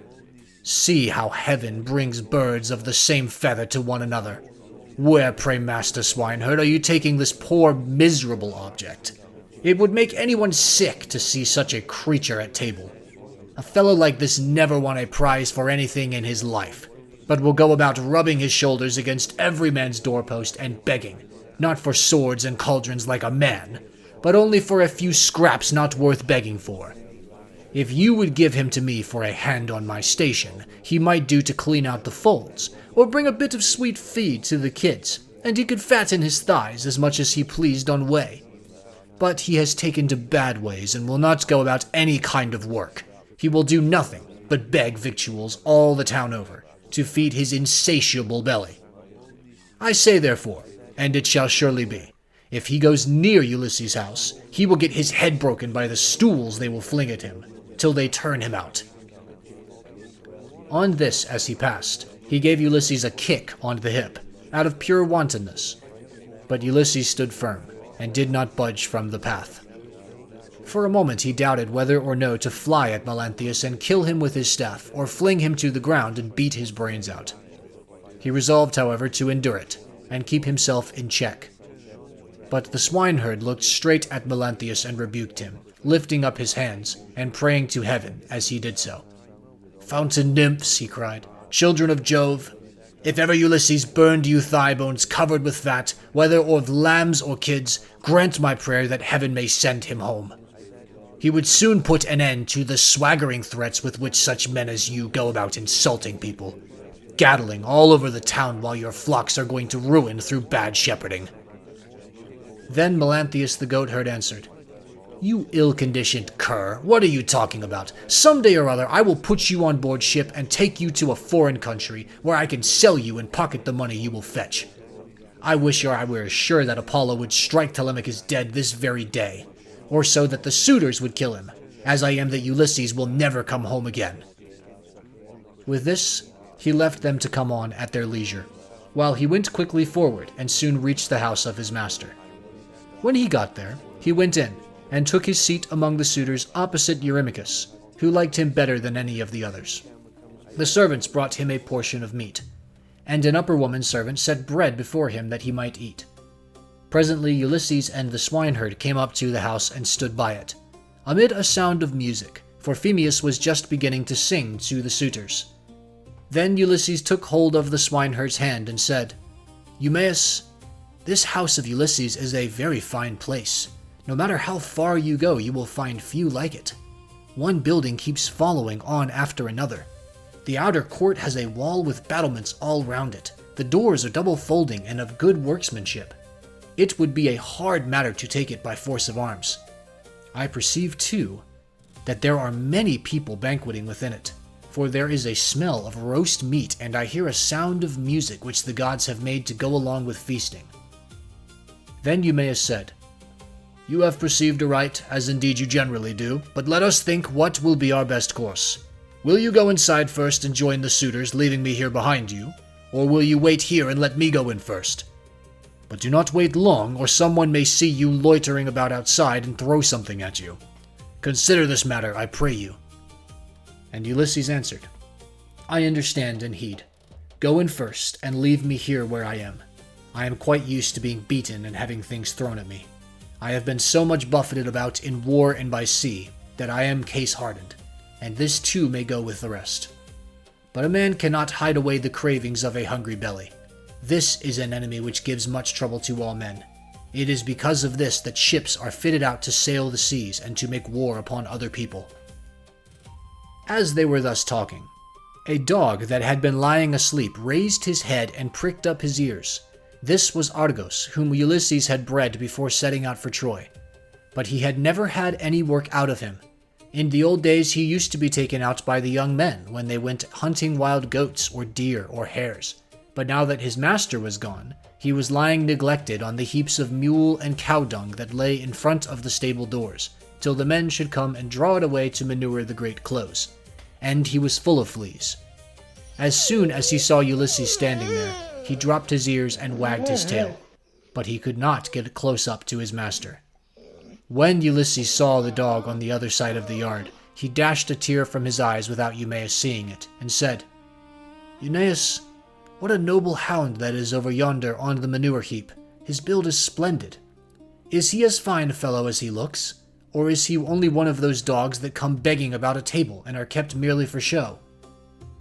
"This hound," answered Eumaeus, "belonged to him who has died in a far country. If he were what he was when Ulysses left for Troy, he would soon show you what he could do. There was not a wild beast in the forest that could get away from him when he was once on its tracks. But now he has fallen on evil times, for his master is dead and gone, and the women take no care of him. Servants never do their work when their master's hand is no longer over them, for Jove takes half the goodness out of a man when he makes a slave of him." As he spoke, he went inside the buildings to the cloister where the suitors were, but Argos died as soon as he had recognized his master. Telemachus saw Eumaeus long before anyone else did, and beckoned him to come and sit beside him. So he looked about and saw a seat lying near where the carvers sat serving out their portions to the suitors. He picked it up, brought it to Telemachus's table, and sat down opposite him. Then the servant brought him his portion, and gave him bread from the breadbasket. Immediately afterwards Ulysses came inside, looking like a poor, miserable old beggar, leaning on his staff, and with all his clothes all in rags. He sat down upon the threshold of ash wood just inside the doors leading from the outer to the inner court, and against a bearing post of cypress wood, which the carpenter had skillfully planed, and had made to join truly with rule and line. Telemachus took a whole loaf from the breadbasket, with as much meat as he could hold in his 2 hands, and said to Eumaeus, "Take this to the stranger, and tell him to go the round of the suitors and beg from them. A beggar must not be shamefaced." So Eumaeus went up to him and said, "Stranger, Telemachus sends you this, and says you are to go round to the suitors begging, for beggars must not be shamefaced." Ulysses answered, "May King Jove grant all happiness to Telemachus and fulfill the desire of his heart." Then, with both hands, he took what Telemachus had sent him, and laid it on the dirty old wallet at his feet. He went on eating it while the bard was singing, and had just finished his dinner as he left off. The suitors applauded the bard, whereon Minerva went up to Ulysses and prompted him to beg pieces of bread from each one of the suitors, that he might see what kind of people they were, and tell the good from the bad. But come what might, she was not going to save a single one of them. Ulysses therefore went on his round, going from left to right, and stretched out his hands to beg as though he were a real beggar. Some of them pitied him, and were curious about him, asking one another who he was and where he came from. Whereon the goatherd Melanthius said, "Suitors of my noble mistress, I can tell you something about him, for I have seen him before. The swineherd brought him here, but I know nothing about the man himself, nor where he comes from." On this, Antinous began to abuse the swineherd. "You precious idiot," he cried. "What have you brought this man to town for? Have we not tramps and beggars enough already to pester us as we sit at meat? Do you think it a small thing that such people gather here to waste your master's property? And must you needs bring this man as well?" And Eumaeus answered, "Antinous, your birth is good, but your words evil. It was no doing of mine that he came here. Who is likely to invite a stranger from a foreign country, unless it be one of those who can do public service as a seer, a healer of hurts, a carpenter, or a bard who can charm us with his singing? Such men are welcomed all over the world over, but no one is likely to ask a beggar who will only worry him. You are always harder on Ulysses' servants than any of the other suitors are, and above all on me, but I do not care so long as Telemachus and Penelope are alive and here." But Telemachus said, "Hush! Do not answer him. Antinous has the bitterest tongue of all the suitors, and he makes the others worse." Then turning to Antinous, he said, "Antinous, you take as much care of my interests as though I were your son. Why should you want to see this stranger turned out of the house? Heaven forbid, take something and give it to him yourself. I do not grudge it. I bid you take it. Never mind my mother, nor any of the other servants in the house, but I know you will not do what I say, for you are more fond of eating things yourself than of giving them to other people." "What do you mean, Telemachus," replied Antinous, "by this swaggering talk? If all the suitors were to give him as much as I will, he would not come here again for another 3 months. As he spoke, he drew the stool on which he rested his dainty feet from under the table, and made as though he were going to throw it at Ulysses. But the other suitors all gave him something and filled his wallet with bread and meat. He was about, therefore, to go back to the threshold and eat what the suitors had given him. But he first went up to Antinous and said, "Sir, give me something. You are not surely the poorest man here. You seem to be a chief, foremost among them all. Therefore you should be the better giver, and I will tell far and wide of your bounty. I too was a rich man once, and had a fine house of my own. In those days I gave to many a tramp such as I now am, no matter who he might be nor what he wanted. I had any number of servants and all the other things which people have who live well and are accounted wealthy. But it pleased Jove to take all away from me. He sent me with a band of roving robbers to Egypt. It was a long voyage, and I was undone by it. I stationed my ships in the river Aegyptus, and bade my men stay by them and keep guard over them, while I sent out scouts to recon from every point of vantage. But when the men disobeyed my orders, took to their own devices, and ravaged the land of the Egyptians, killing the men and taking their wives and children captives, the alarm was soon carried to the city, and when they heard the war cry, the people came out at daybreak, till the plain was filled with soldiers, horse and foot, and with the gleam of armor. Then Jove spread panic among my men, and they would no longer face the enemy, for they found themselves surrounded. The Egyptians killed many of us, and took the rest alive to do forced labor for them. As for myself, they gave me to a friend who met them, to take to Cyprus, Demeter by name, son of Iasus, who was a great man in Cyprus. Thence I am come hither in a state of great misery." Then Antinous said, "What god can have sent such a pestilence to plague us during our dinner? Get out into the open part of the court, or I will give you Egypt and Cyprus over again for your insolence and importunity. You have begged of all the others, and they have given you lavishly, for they are abundance around them. And it is easy to be free with other people's property when there is plenty of it." On this Ulysses began to move off, and said, "You looks, my fine sir, are better than your breeding. If you were in your own house, you would not spare a poor man so much as a pinch of salt. For though you are in another man's, and surrounded with abundance, you cannot find it in you to give him even a piece of bread." This made Antinous very angry, and he scowled at him, saying, "You shall pay for this before you get clear of the court." With these words, he threw a footstool at him, and hit him on the right shoulder blade near the top of his back. Ulysses stood firm as a rock, and the blow did not even stagger him, but he shook his head in silence as he brooded on his revenge. Then he went back to the threshold, and sat down there, laying his well-filled wallet at his feet. "Listen to me," he cried, "you suitors of Queen Penelope, that I may speak even as I am minded. A man knows neither ache nor pain if he gets hit while fighting for his money, or for his sheep or his cattle. And even so, Antinous has hit me while in the service of my miserable belly, which is always getting people in trouble. Still, if the poor have gods and avenging deities at all, I pray them that Antinous may come to a bad end before his marriage." "Sit where you are, and eat your victuals in silence, or be off elsewhere," shouted Antinous. "If you say more, I will have you dragged hand and foot through the courts, and the servants shall flay you alive." The suitors were very much displeased at this, and one of the young men said, "Antinous, you did ill in striking that poor wretch of a tramp. It will be far worse for you if he should turn out to be some god. And we know the gods go about disguised in all sorts of ways as people from foreign countries, and travel about the world to see who do amiss and who righteously." Thus said the suitors, but Antinous paid them no heed. Meanwhile Telemachus was furious about the blow that had been given to his father, and though no tear fell from him, he shook his head in silence and brooded on his revenge.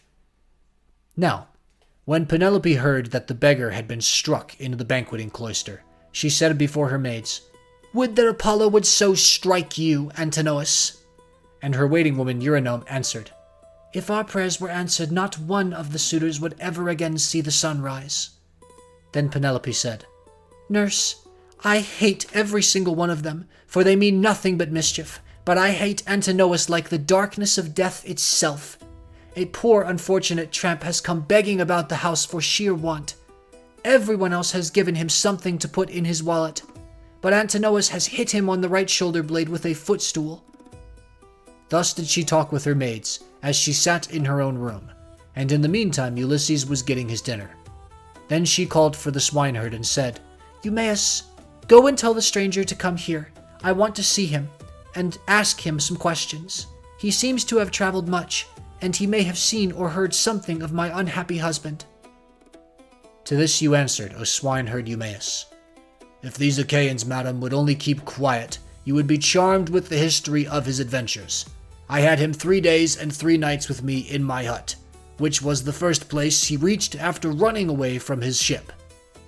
And he has not yet completed the story of his misfortunes. If he had been the most heaven-taught minstrel in the whole world, on whose lips all hearers hang entranced, I could not have become more charmed, as I sat in my hut and listened to him. He says there is an old friendship between his house and that of Ulysses, and that he comes from Crete, where the descendants of Minos live, after having been driven hither and thither by every kind of misfortune.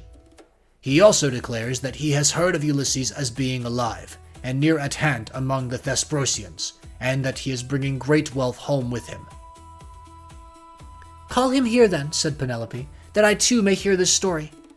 As for the suitors, let them take their pleasures indoors, or out as they will, for they have nothing to fret about. Their corn and wine remain unwasted in their houses with none but servants to consume them, while they keep hanging about our house day after day, sacrificing our oxen, sheep, and fat goats for their banquets, and never giving so much as a thought to the quantity of wine they drink. No estate can stand such recklessness, for we have now no Ulysses to protect us. If he were to come again, he and his son would soon have their revenge." As she spoke, Telemachus sneezed so loudly that the whole house resounded with it. Penelope laughed when she heard this, and said to Eumaeus, "Go, and call the stranger. Did you not hear how my son sneezed just as I was speaking? This can only mean that all the suitors are going to be killed, and that not one of them shall escape. Furthermore, I say, and lay my saying to your heart, if I am satisfied that the stranger is speaking the truth, I shall give him a shirt and cloak of good wear." Then Eumaeus heard this. He went straight to Ulysses and said, "Father stranger, my mistress Penelope, mother of Telemachus, has sent for you. She is in great grief, but she wishes to hear anything you can tell her about her husband.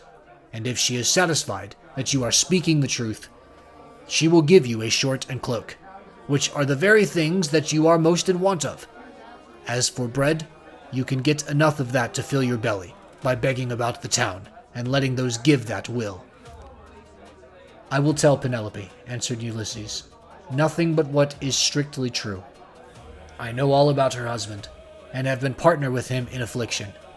But I am afraid of passing through this crowd of cruel suitors, for their pride and insolence reach heaven.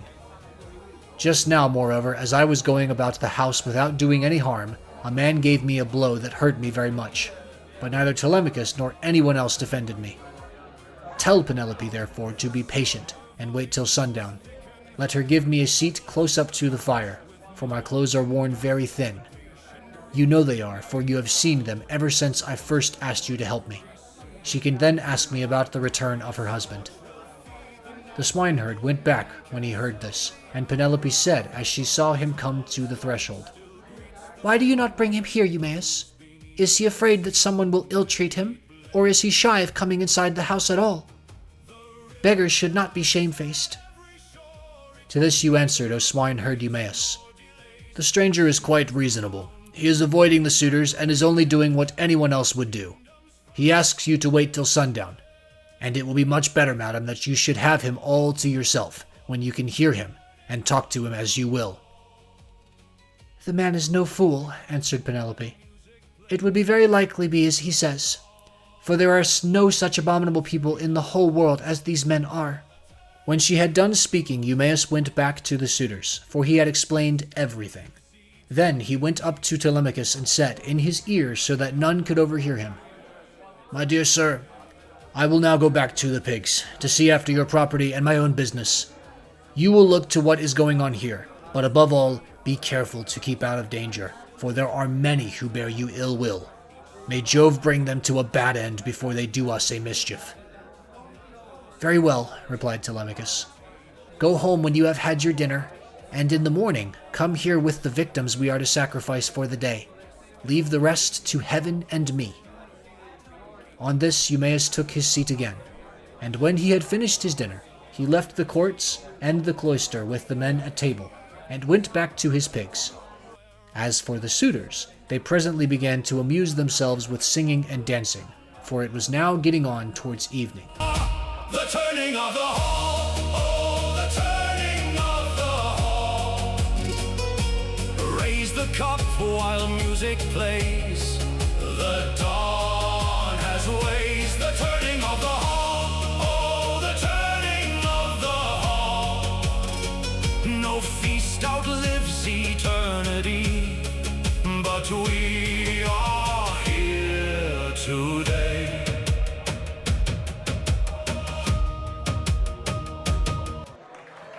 Book 18. Now, there came a certain common tramp who used to go begging all over the city of Ithaca, and was notorious as an incorrigible glutton and drunkard. This man had no strength nor stay in him, but he was a great hulking fellow to look at. His real name, the one his mother gave him, was Arneus, but the young men of the place called him Eros, because he used to run errands for anyone who would send him. As soon as he came, he began to insult Ulysses and tried to drive him out of his own house. "Be off, old man," he cried from the doorway, "or you shall be dragged out neck and heels. Do you not see that they are all giving me the wink and wanting me to turn you out by force? Only I do not like to do so. Get up then, and go off yourself, or we shall come to blows."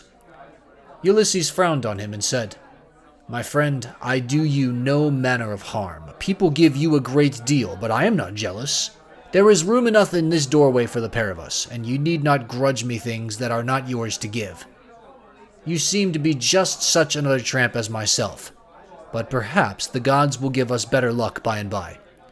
Do not, however, talk too much about fighting, or you will incense me, and old though I am, I shall cover your mouth and chest with blood. I shall have more peace tomorrow if I do, for you will not come to the house of Ulysses any more." Eros was very angry and answered, "You filthy glutton, you run on trippingly like an old fish fag. I have a good mind to lay both hands about you and knock your teeth out of your head like so many boar tusks. Get ready, therefore, and let these people here stand by and look on. You will never be able to fight one who is so much younger than yourself." Thus roundly did they rate one another on the smooth pavement in front of the doorway.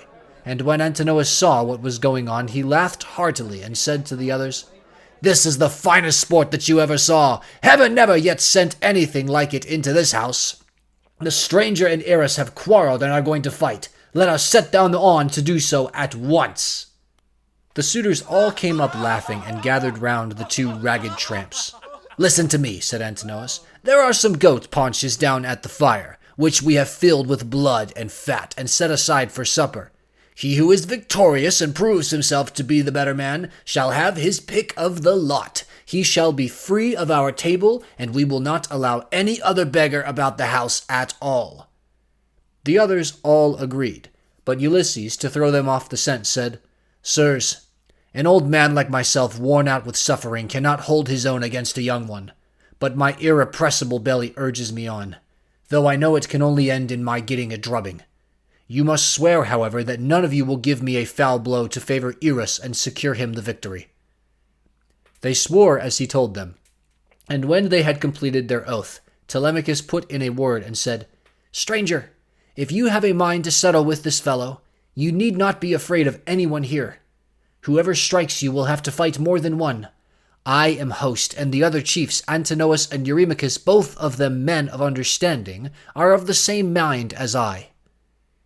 Everyone assented, and Ulysses girded his old rags about his loins, thus barring his stalwart thighs, his broad chest and shoulders, and his mighty arms. But Minerva came up to him and made his limbs even stronger still. The suitors were beyond measure astonished, and one would turn towards his neighbor, saying, "The stranger has brought such a thigh out of his old rags that there will soon be nothing left of Eris." Eris began to be very uneasy as he heard them, but the servants girded him by force, and brought him into the open part of the court, in such a fright that his limbs were all of a tremble. Antinous scolded him and said, "You swaggering bully! You ought never to have been born at all if you are afraid of such an old broken-down creature as this tramp is. I say, therefore, and it shall surely be, if he beats you and proves himself the better man, I shall pack you off on board ship to the mainland and send you to King Echetus, who kills everyone that comes near him. He will cut off your nose and ears and draw out your entrails for the dogs to eat."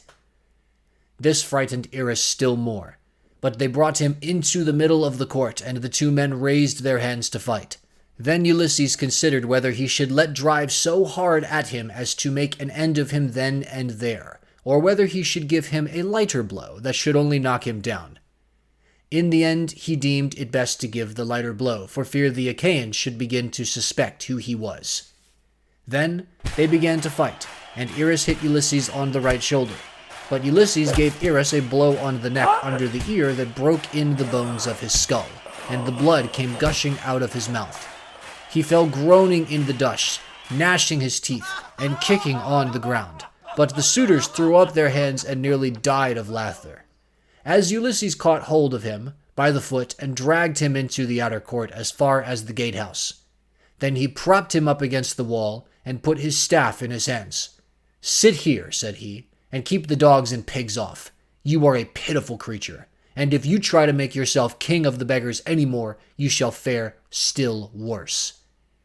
Then he threw his old dirty wallet, all tattered and torn, over his shoulder with the cord by which it hung, and went back to sit down upon the threshold. But the suitors went within the cloisters, laughing and saluting him. "May Jove and all the other gods," said they, "grant you whatever you would want, for having put an end to the inopportunity of this insatiable tramp. We will take him over to the mainland presently, to King Echetus, who kills everyone that comes near him." Ulysses hailed this as of a good omen, and Antinous set a great goat's paunch before him, filled with blood and fat. Amphinomus took 2 loaves out of the bread basket and put them to him, pledging him as he did so in a golden goblet of wine. "Good luck to you," said he, "father stranger. You are very badly off at present, but I hope you will have a better time by and by." To this Ulysses answered, "Amphinomus, you seem to be a man of good understanding, as indeed you may well be, seeing whose son you are. I have heard your father well spoken of. He is Nisus of Dulichium, a man both brave and wealthy. They tell me you are his son, and you appear to be a considerable person. Listen, therefore, and take heed to what I am to say. Man is the vainest of all creatures that have their being upon earth.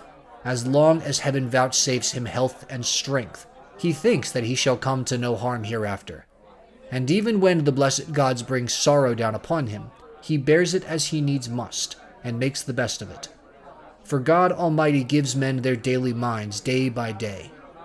I know all about it. For I was a rich man once, and did much wrong in the stubbornness of my pride, and in the confidence that my father and my brothers would support me. Therefore, let a man fear God in all things always, and take the good that heaven may see fit to send him without vainglory. Consider the infamy of what these suitors are doing. See how they are wasting the estate, and doing dishonor to the wife of one who is certain to return some day, and that too not long hence. Nay, he will be here soon. May heaven send you home quietly first, that you may not meet with him in the day of his coming. For once he is here, the suitors and he will not part bloodlessly." With these words, he made a drink offering, and when he had drunk, he put the gold cup again into the hands of Amphinomus, who walked away serious and bowing his head, for he foreboded evil. But even so, he did not escape destruction, for Minerva had doomed him to fall by the hand of Telemachus. So he took his seat again, at the place for which he had come. Then Minerva put it into the mind of Penelope to show herself to the suitors, that she might make them still more enamored of her, and win still further honor from her husband and son. So she feigned a mocking laugh and said, "Eurynome, I have changed my mind, and have a fancy to show myself to the suitors, although I detest them. I should like also to give my son a hint that he had better not have anything more to do with them. They speak fairly enough, but they mean mischief." "My dear child," answered Eurynome, "all that you have said is true. Go and tell your husband about it, but first wash yourself and anoint your face. Do not go about with your cheeks all covered with tears. It is not right that you should grieve so incessantly.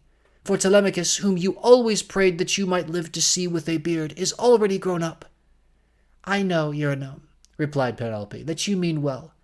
But do not try and persuade me to wash and to anoint myself, for heaven robbed me of all of my beauty on the day my husband sailed. Nevertheless, tell Antenor and Hippodamia that I want them. They must be with me when I am in the cloister.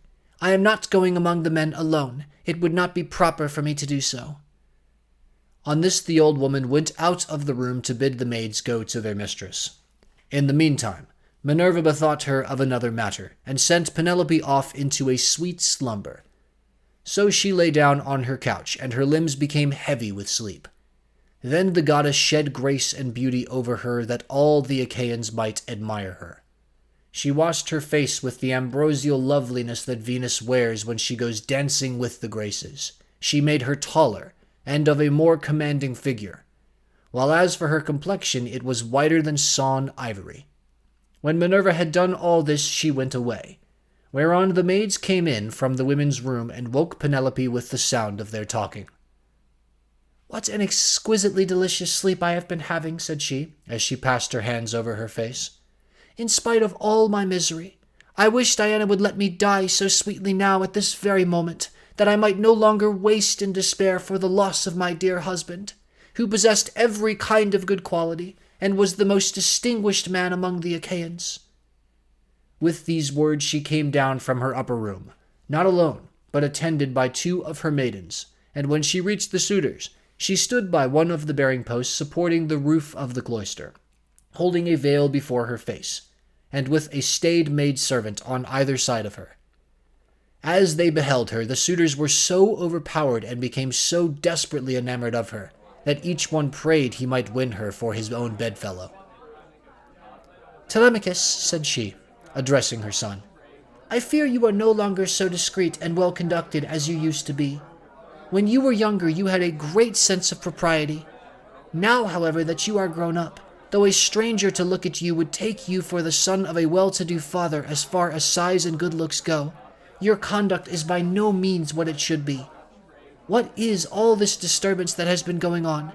And how came you to allow a stranger to be so disgracefully ill-treated? What would have happened if he had suffered serious injury while suppliant in our house? Surely this would have been very discreditable to you." "I am not surprised, my dear mother, at your displeasure," replied Telemachus. "I understand all about it, and know when things are not as they should be, which I could not do when I was younger. I cannot, however, behave with perfect propriety at all times. First one, and then another of these wicked people here keeps driving me out of my mind, and I have no one to stand by me. After all, however, this fight between Eris and the stranger did not turn out as the suitors meant it to do, for the stranger got the best of it. I wish Father Jove, Minerva, and Apollo would break the neck of every one of these wooers of yours, some inside the house and some out, and I wish they might all be as limp as Eris is over yonder in the gate of the outer court. See how he nods his head like a drunken man. He has had such a thrashing that he cannot stand on his feet nor get back to his home, wherever that may be, for he has no strength left in him." Thus did they converse. Eurymachus then came up and said, "Queen Penelope, daughter of Icarius, if all the Achaeans in Aeacian Argos could see you at this moment, you would have still more suitors in your house by tomorrow morning. For you are the most admirable woman in the whole world, both as regards personal beauty and strength of understanding." To this Penelope replied, "Eurymachus, Heaven robbed me of all my beauty, whether of face or figure, when the Argives set sail for Troy, and my dear husband with them. If he were to return, and look after my affairs, I should both be more respected and show a better presence to the world. As it is, I am oppressed with care, and with the afflictions which heaven has seen fit to heap upon me. My husband foresaw it all, and when he was leaving home, he took my right wrist in his hand. Wife, he said, we shall not all of us come safe home from Troy, for the Trojans fight well both with bow and spear. They are excellent also at fighting from chariots, and nothing decides the issue of a fight sooner than this. I know not, therefore, whether heaven will send me back to you, or whether I may not fall over there at Troy. In the meantime, do you look after these things here. Take care of my father and mother as a present, and even more, so during my absence. But when you see our son growing a beard, then marry whom you will, and leave this your present home. This is what he said, and now it is all coming true. A night will come when I shall have to yield myself to a marriage which I detest, for Jove has taken me from my hope of happiness. This further grief, moreover, cuts me to the very heart. You suitors are not wooing me after the custom of my country. When men are courting a woman who they think will be a good wife to them, and who is of noble birth, and when they are each trying to win her for himself, they usually bring oxen and sheep to feast the friends of the lady, and they make her magnificent presents, instead of eating up other people's property without paying for it. This was what she said, and Ulysses was glad when he heard her trying to get presents out of the suitors, and flattering them with fair words, which he knew she did not mean. Then Antinous said, Queen Penelope, daughter of Icarius, take as many presents as you please from anyone who will give them to you. It is not well to refuse a present, but we will not go about our business nor stir from where we are, till you have married the best man among us, whomever he may be. The others applauded when Antinous had said, and each one sent his servants to bring his present. Antinous' man returned with a large and lovely dress, most exquisitely embroidered. It had 12 beautifully made brooch pins, of pure gold, with which to fasten it. Eurymachus immediately brought her a magnificent chain of gold and amber beads that gleamed like sunlight. Eurydamas's 2 men returned with some earrings fashioned into 3 brilliant pendants which glistened most beautifully, while King Pisander, son of Polyctor, gave her a necklace of the rarest workmanship, and everyone else brought her a beautiful present of some kind. Then the queen went back to her room upstairs, and her maids brought the presents after her. Meanwhile, the suitors took to singing and dancing and stayed till evening came. They danced and sang till it grew dark. They then brought in 3 braziers to give light, and piled them up with chopped wood very old and dry, and they lit torches from them, which the maids held up, turn and turn about. Then Ulysses said, Maids, servants of Ulysses who has so long been absent, go to the queen inside of the house, sit with her and amuse her, or spin and pick wool. I will hold the light for all these people. They may stay till morning, but shall not beat me, for I can stand a great deal. The maids looked at one another and laughed, while pretty Melantho began to jibe at him contemptuously. She was daughter to Dolius, but had been brought up by Penelope, who used to give her toys to play with, and looked after her when she was a child. But in spite of all this, she showed no consideration for the sorrows of her mistress, and used to misconduct herself with Eurymachus, with whom she was in love. Poor wretch, said she, are you gone clean out of your mind? Go and sleep in some smithy or place of public gossips, instead of chattering here. Are you not ashamed of opening your mouth before your betters? So many of them too. Has the wine been getting into your head, or do you always babble in this way? You seem to have lost your wits because you beat the tramp Irus. Take care that a better man than he does not come and cudgel you about the head till he pack you bleeding out of the house. Vixen, replied Ulysses, scowling at her. I will go and tell Telemachus what you have been saying, and he will have you torn limb from limb. With these words he scared the women, and they went off into the body of the house. They trembled all over, for they thought he would do as he said.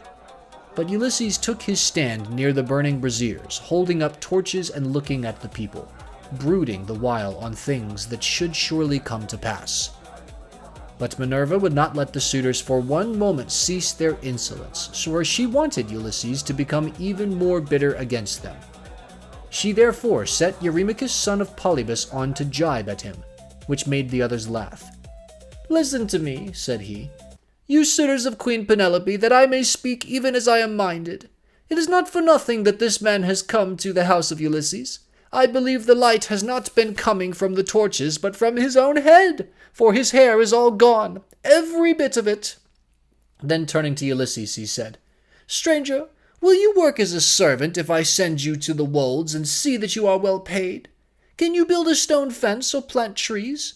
I will have you fed all the year round, and will find you in shoes and clothing. Will you go then?" "Not you, for you have got into bad ways and do not want to work.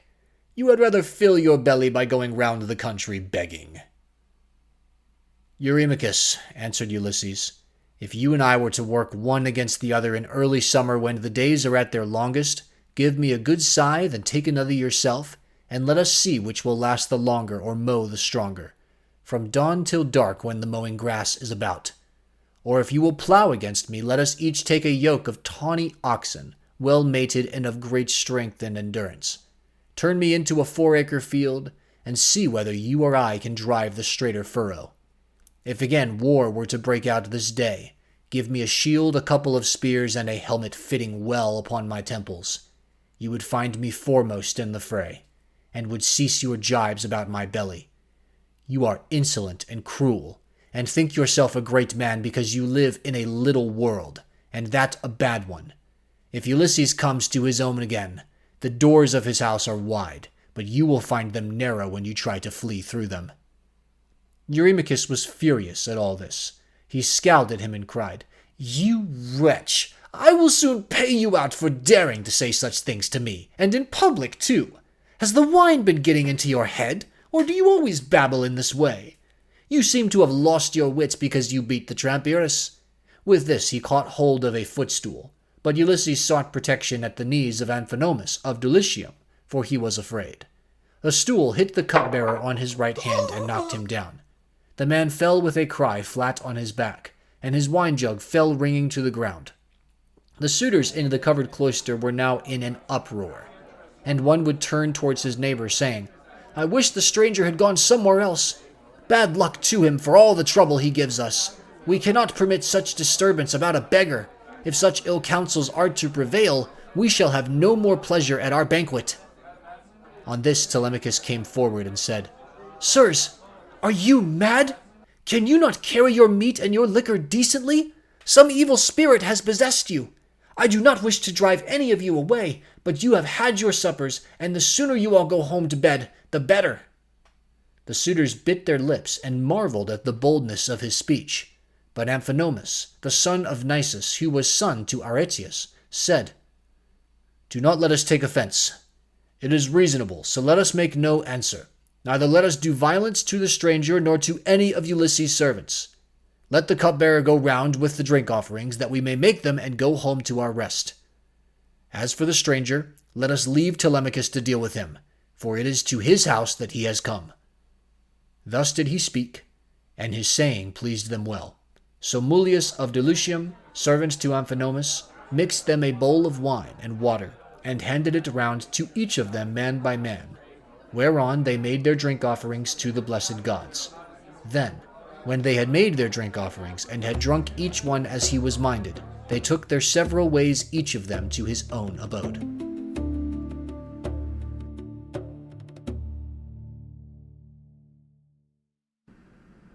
Book 19. Ulysses was left in the cloister, pondering on the means whereby, with Minerva's help, he might be able to kill the suitors. Presently he said to Telemachus, "Telemachus, you must get the armor together and take it down inside. Make some excuse when the suitors ask you why you have removed it. Say that you have taken it to be out of the way of the smoke, inasmuch as it is no longer what it was when Ulysses went away, but has become soiled and begrimed with soot. Add to this more particularly that you are afraid Jove may set them on to quarrel over their wine, and that they may do each other some harm which may disgrace both banquet and wooing. for the sight of arms sometimes tempts people to use them. Telemachus approved of what his father had said, so he called nurse Euryclea and said, "Nurse, shut the women up in their room, while I take the armor that my father left behind him down into the storeroom. No one looks after it now my father is gone, and it has got all smirched with soot during my own boyhood. I want to take it down where the smoke cannot reach it."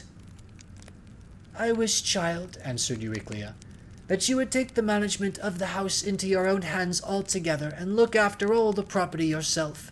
But who is to go with you and light you to the storeroom? The maids would have done so, but you would not let them." "The stranger," said Telemachus, "shall show me a light. When people eat my bread, they must earn it, no matter where they come from." Euryclea did as she was told, and bolted the women inside their room. Then Ulysses and his son made all haste to take the helmets, shields, and spears inside, and Minerva went before them with a gold lamp in her hand that shed a soft and brilliant radiance. Whereon Telemachus said, "Father, my eyes behold a great marvel. The walls with the rafters, crossbeams, and the supports on which they rest are all aglow as with a flaming fire. Surely there is some god here who has come down from heaven." "Hush," answered Ulysses. "Hold your peace and ask no question, for this is the manner of the gods. Get you to your bed, and leave me here to talk with your mother and the maids. Your mother in her grief will ask me all sorts of questions." On this Telemachus went by torchlight to the other side of the inner court, to the room in which he always slept. There he lay in his bed till morning, while Ulysses was left in the cloister, pondering on the means whereby with Minerva's help he might be able to kill the suitors. Then Penelope came down from her room looking like Venus or Diana, and they set her a seat inlaid with scrolls of silver and ivory near the fire in her accustomed place. It had been made by Icmelius, and had a footstool all in one piece with the seat itself, and it was covered with a thick fleece. On this she now sat, and the maids came from the women's room to join her. They set about removing the tables, at which the wicked suitors had been dining, and took away the bread that was left, with the cups from which they had drunk. They emptied the embers out of the braziers, and heaped much wood upon them to give both light and heat. But Melantho began to rail at Ulysses a second time, and said, "Stranger, do you mean to plague us by hanging about the house all night and spying upon the women? Be off, you wretch, outside, and eat your supper there, or you shall be driven out by a firebrand." Ulysses scowled at her and answered, "My good woman, why should you be so angry with me? Is it because I am not clean and my clothes are all in rags, and because I am obliged to go begging about after the manner of tramps and beggars generally? I too was a rich man once, and had a fine house of my own. In those days I gave to many a tramp such as I now am, no matter who he might be nor what he wanted. I had a number of servants and all the other things which people have who live well and are accounted wealthy. But it pleased Jove to take all away from me. Therefore, woman, beware lest you too come to lose that pride and place in which you now wanton above your fellows. Have a care lest you get out of favor with your mistress, and lest Ulysses should come home, for there is still a chance that he may do so. Moreover, though he be dead as you think he is, yet by Apollo's will he has left a son behind him, Telemachus, who will note anything done amiss by the maids in this house, for he is now no longer in his boyhood."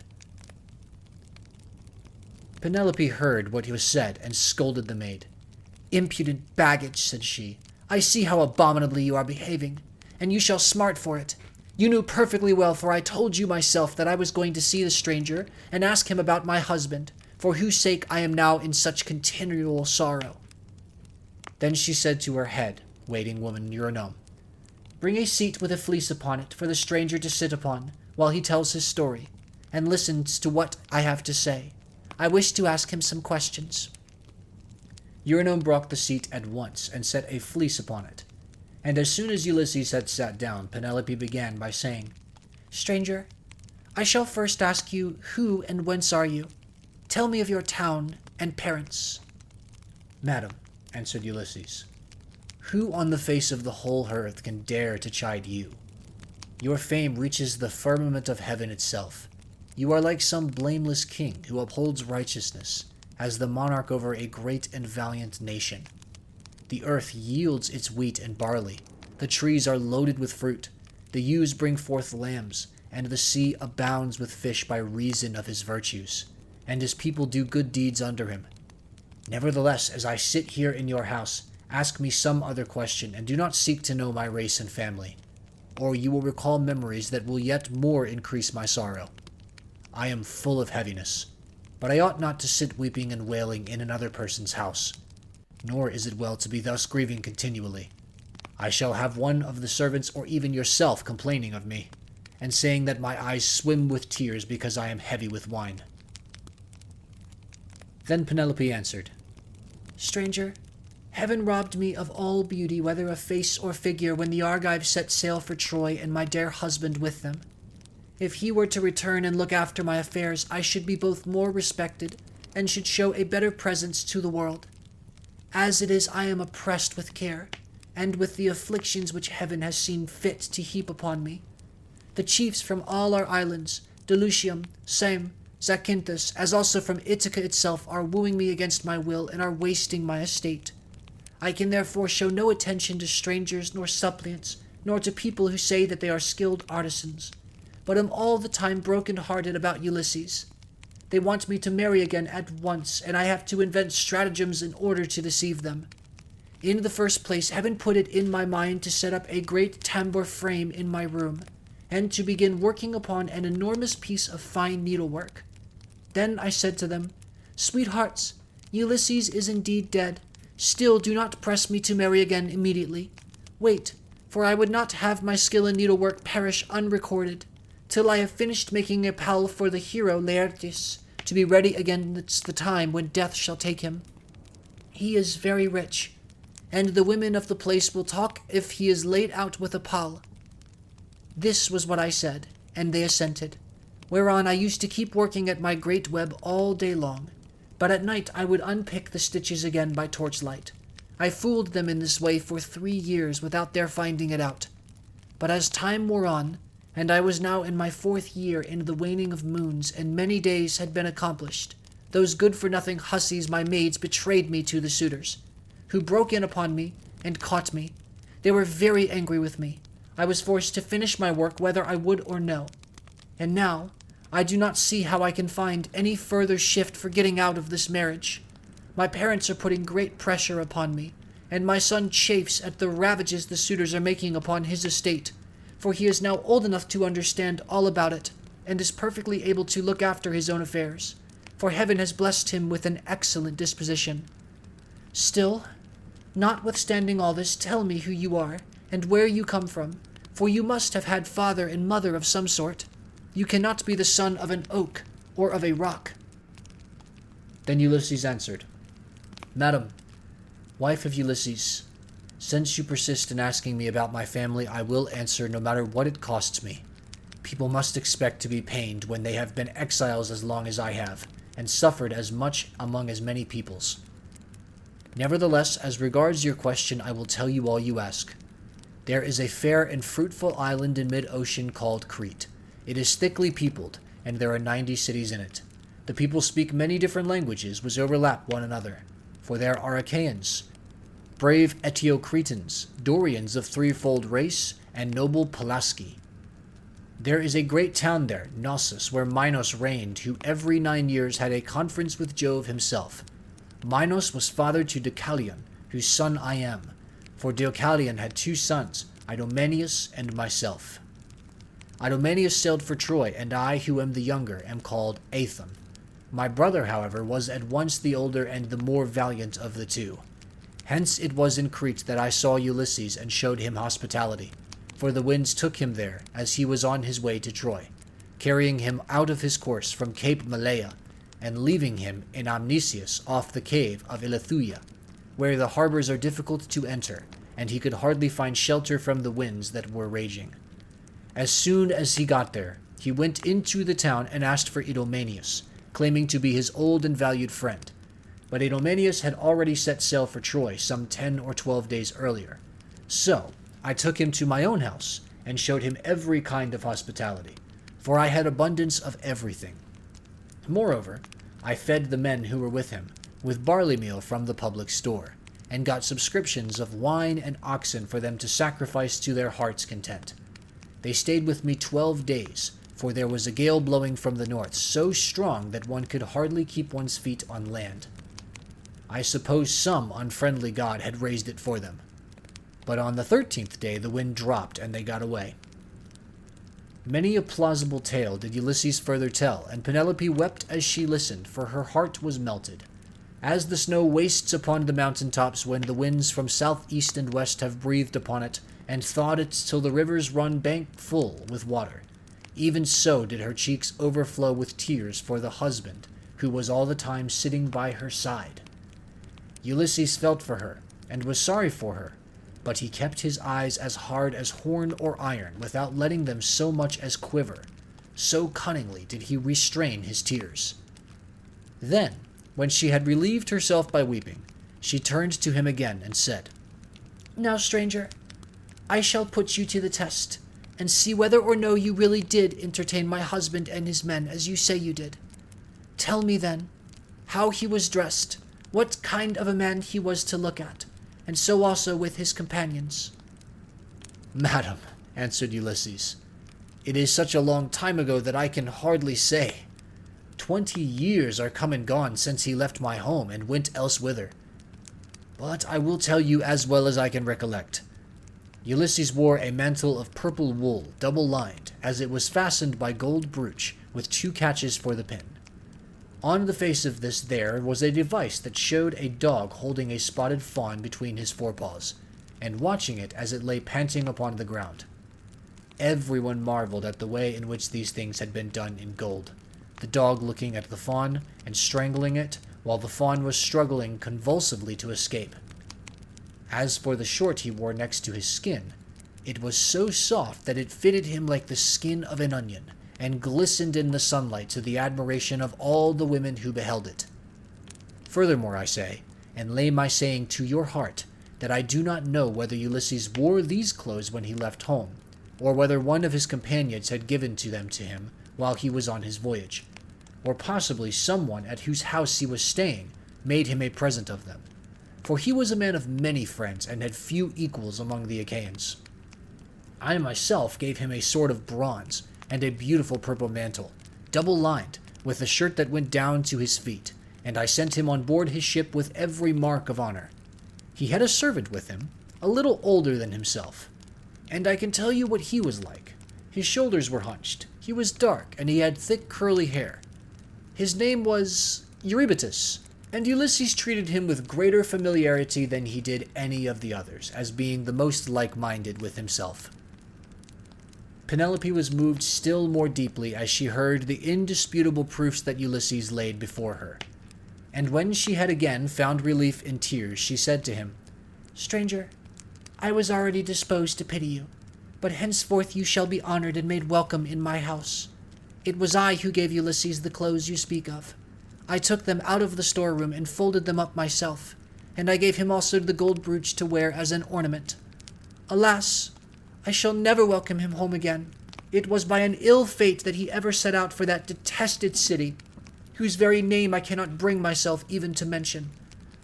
Then Ulysses answered, "Madam, wife of Ulysses, do not disfigure yourself further by grieving thus bitterly for your loss, though I can hardly blame you for doing so. A woman who has loved her husband and borne him children would naturally be grieved at losing him, even though he were a worse man than Ulysses, who they say was like a god.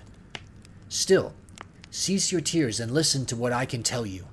I will hide nothing from you, and can say with perfect truth that I have lately heard of Ulysses as being alive and on his way home.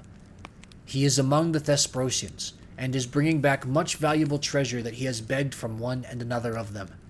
But his ship and all his crew were lost as they were leaving the Thrinacian island, for Jove and the sun god were angry with him because his men had slaughtered the sun god's cattle, and they were all drowned to a man.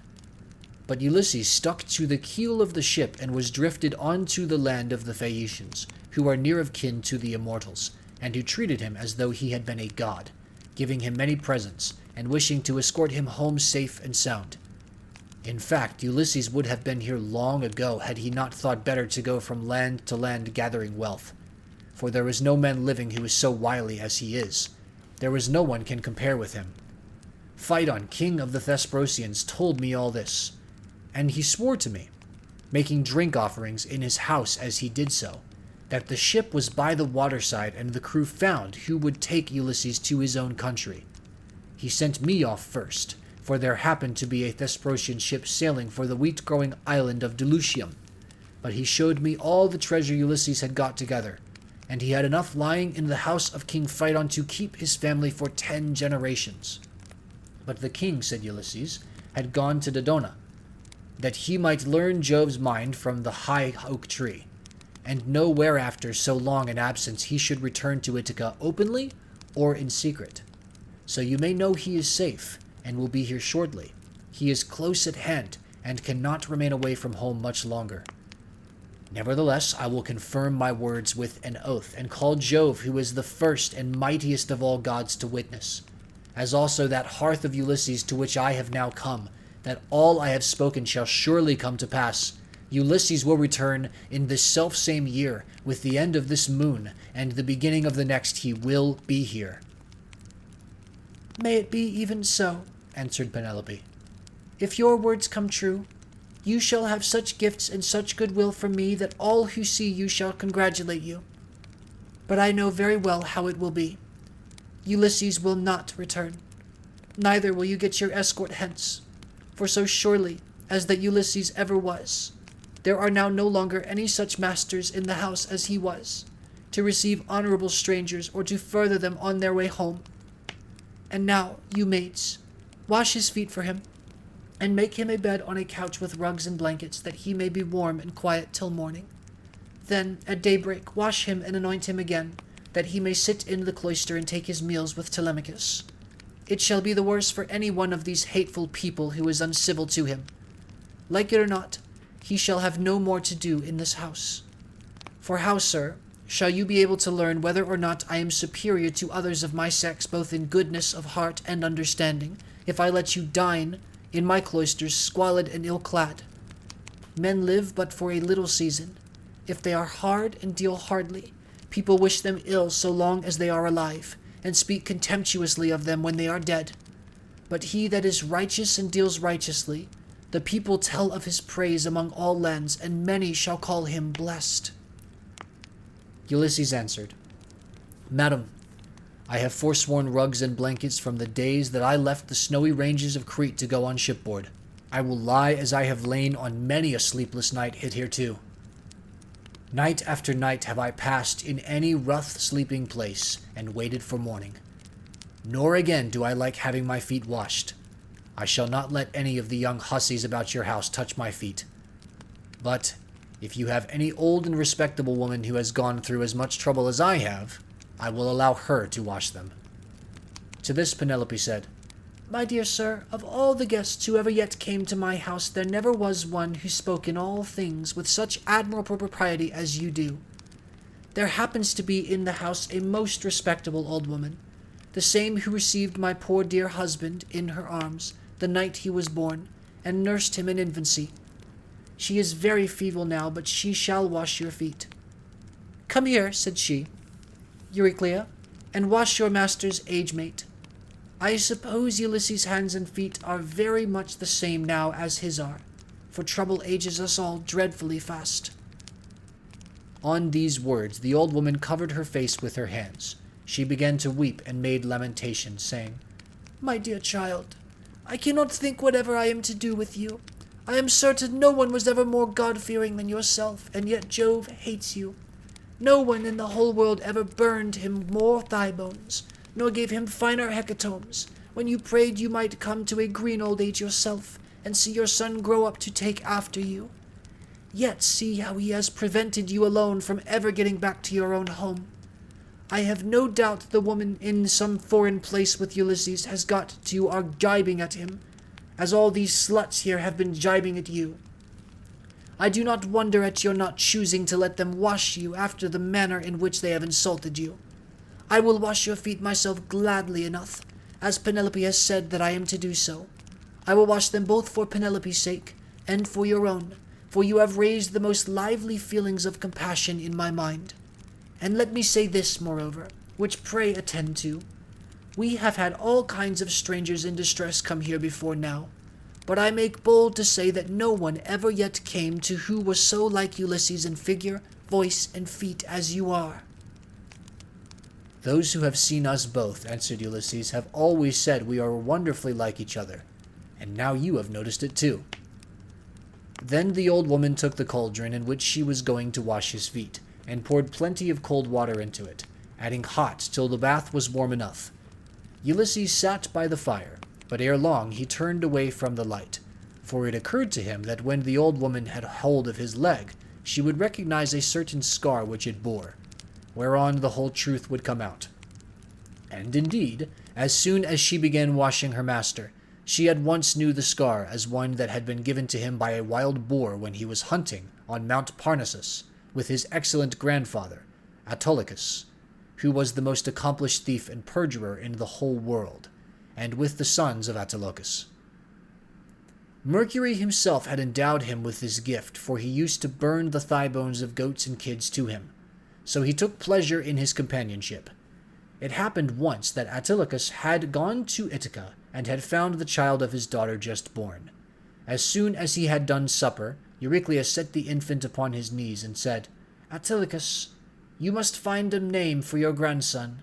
You greatly wished that you might have one." "Son-in-law and daughter," replied Autolycus, "call the child thus. I am highly displeased with a large number of people in one place, and another both men and women. So name the child Ulysses, or the child of anger. When he grows up and comes to visit his mother's family on Mount Parnassus where my possessions lie, I will make him a present and will send him on his way rejoicing." Ulysses therefore went to Parnassus to get the presents from Autolycus, who with his sons shook hands with him and gave him welcome.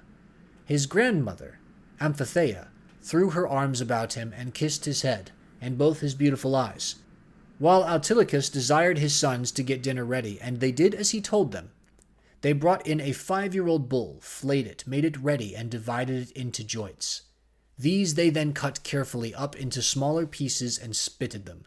They roasted them sufficiently and served the portions round. Thus through the livelong day to the going down of the sun they feasted, and every man had his full share, so that all were satisfied. But when the sun set and it came on dark, they went to bed and enjoyed the boon of sleep.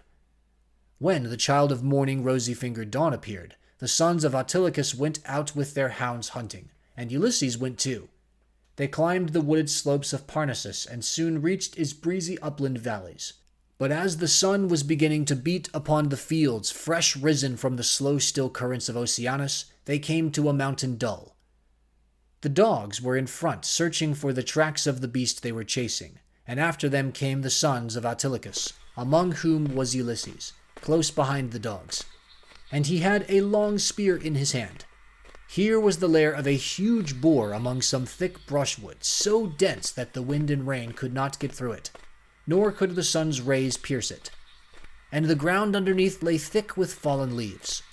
The boar heard the noise of the men's feet, and the hounds baying on every side as the huntsmen came up to him. So he rushed from his lair, raised the bristles on his neck, and stood at bay with fire flashing from his eyes. Ulysses was the first to raise his spear and try to drive it into the brute, but the boar was too quick for him, and charged him sideways, ripping him above the knee with a gash that tore deep, though it did not reach the bone. As for the boar, Ulysses hit him on the right shoulder, and the point of the spear went through him, so that he fell groaning in the dust until the life went out of him. The sons of Autolycus busied themselves with the carcass of the boar, and bound Ulysses' wound.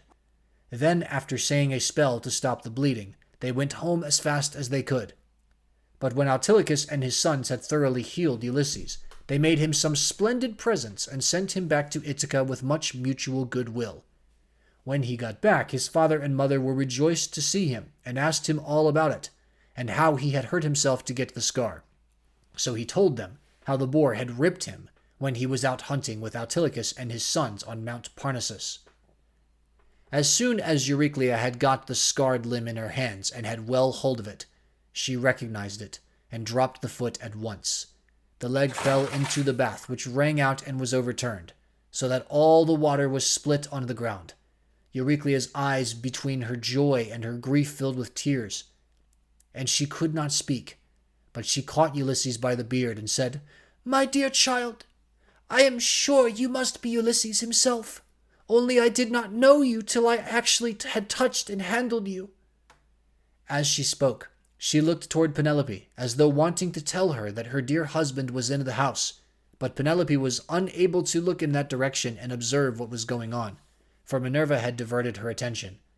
So Ulysses caught Euryclea by the throat with his right hand, and with his left drew her close to him and said, "Nurse, do you wish to be the ruin of me, you who nursed me at your own breast, now that after 20 years of wandering I am at last come to my own home again?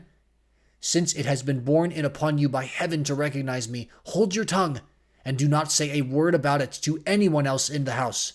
For if you do, I tell you, and it shall surely be, that if heaven grants me to take the lives of these suitors, I will not spare you, though you are my own nurse, when I am killing the other women." "My child," answered Euryclea, "what are you talking about? You know very well that nothing can either bend or break me.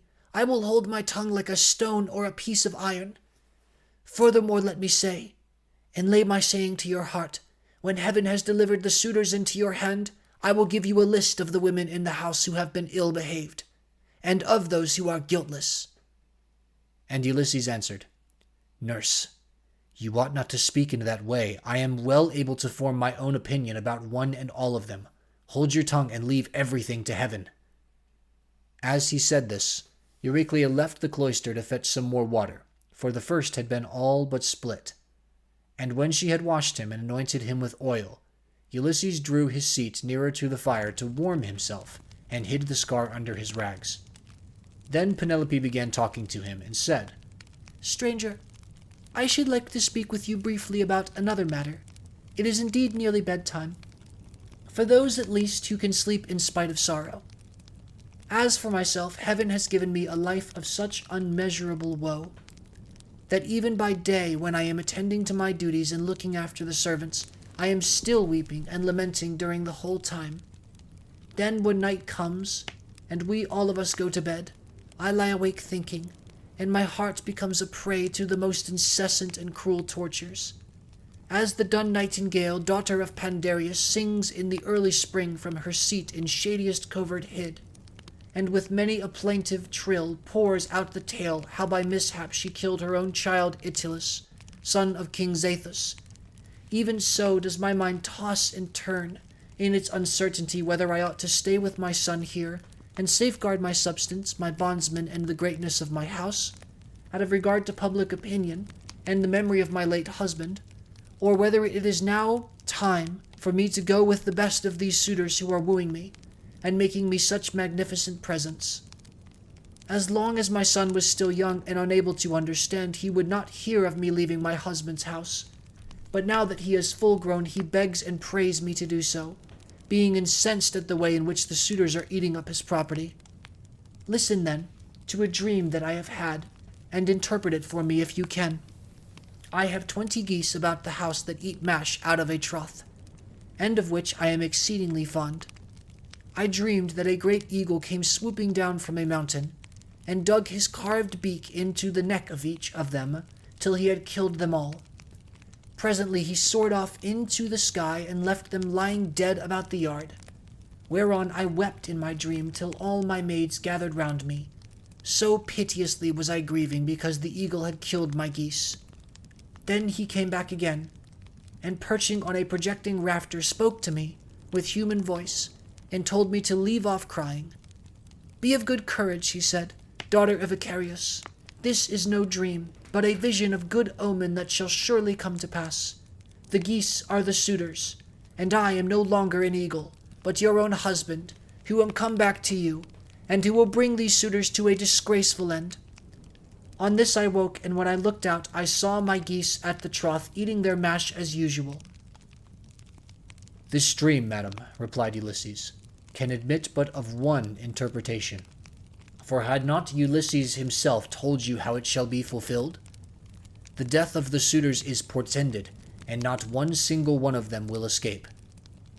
And Penelope answered, "Stranger, dreams are very curious and unaccountable things, and they do not by any means invariably come true. There are two gates through which these unsubstantial fancies proceed. The one is of horn, and the other ivory. Those that come through the gate of ivory are fatuous, but those from the gate of horn mean something to those that see them. I do not think, however, that my own dream came through the gate of horn, though I and my son should be most thankful if it proves to have done so. Furthermore, I say, and lay my saying to your heart, the coming dawn will usher in the ill-omened day that is to sever me from the house of Ulysses. For I am about to hold a tournament of axes. My husband used to set up 12 axes in the court, one in front of the other, like the stays upon which a ship is built. He would then go back from them and shoot an arrow through the whole 12. I shall make the suitors try to do the same thing, and whichever of them can string the bow most easily and send his arrows through all the 12 axes, him will I follow, and quit this house of my lawful husband, so goodly and so abounding in wealth. But even so, I doubt not that I shall remember it in my dreams." Then Ulysses answered, "Madam, wife of Ulysses, you need not defer your tournament, for Ulysses will return, ere ever they can string the bow, handle it how they will, and send their arrows through the iron."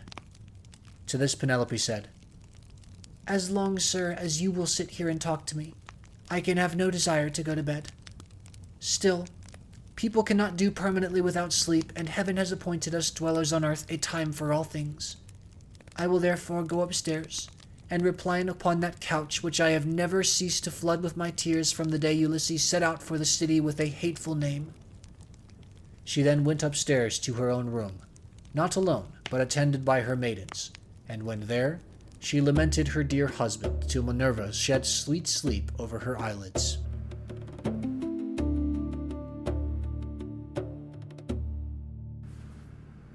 Book 20.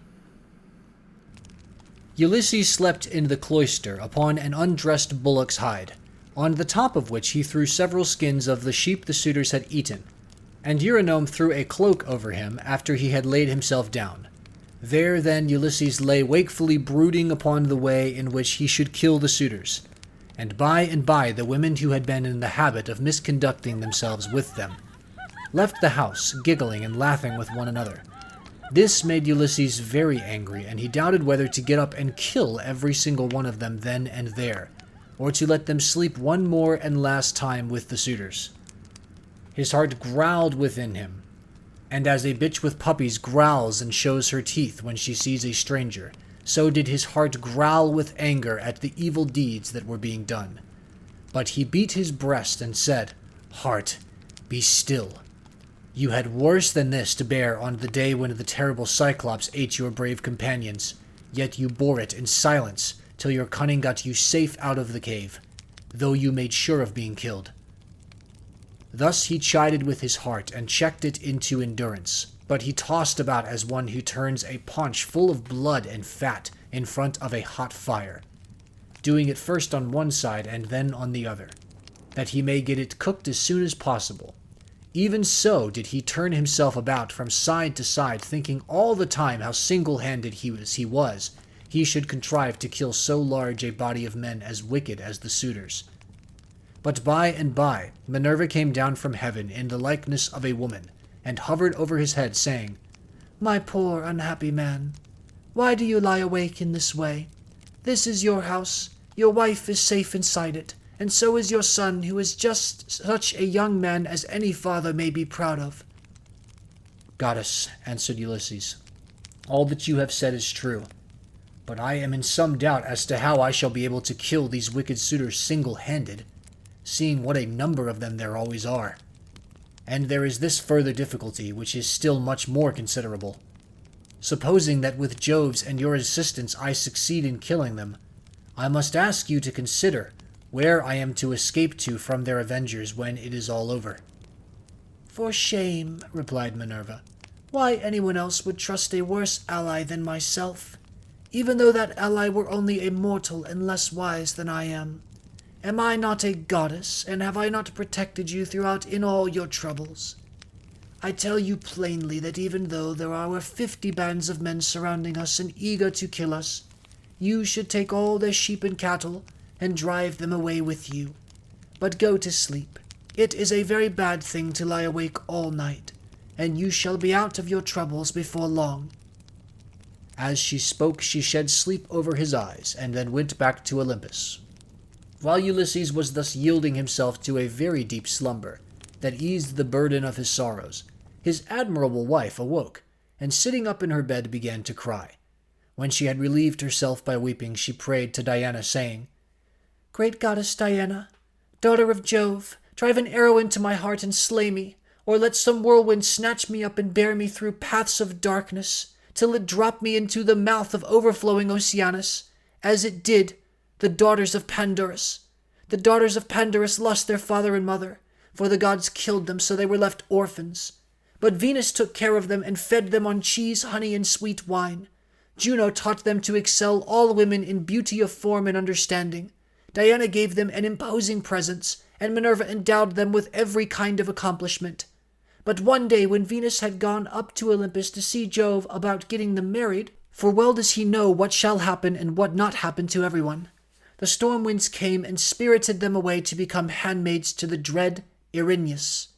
Even so I wish that the gods who live in heaven would hide me from mortal sight, or that fair Diana might strike me, for I would fain go even beneath the sad earth if I might do so, still looking towards Ulysses only, and without having to yield myself to a worse man than he was.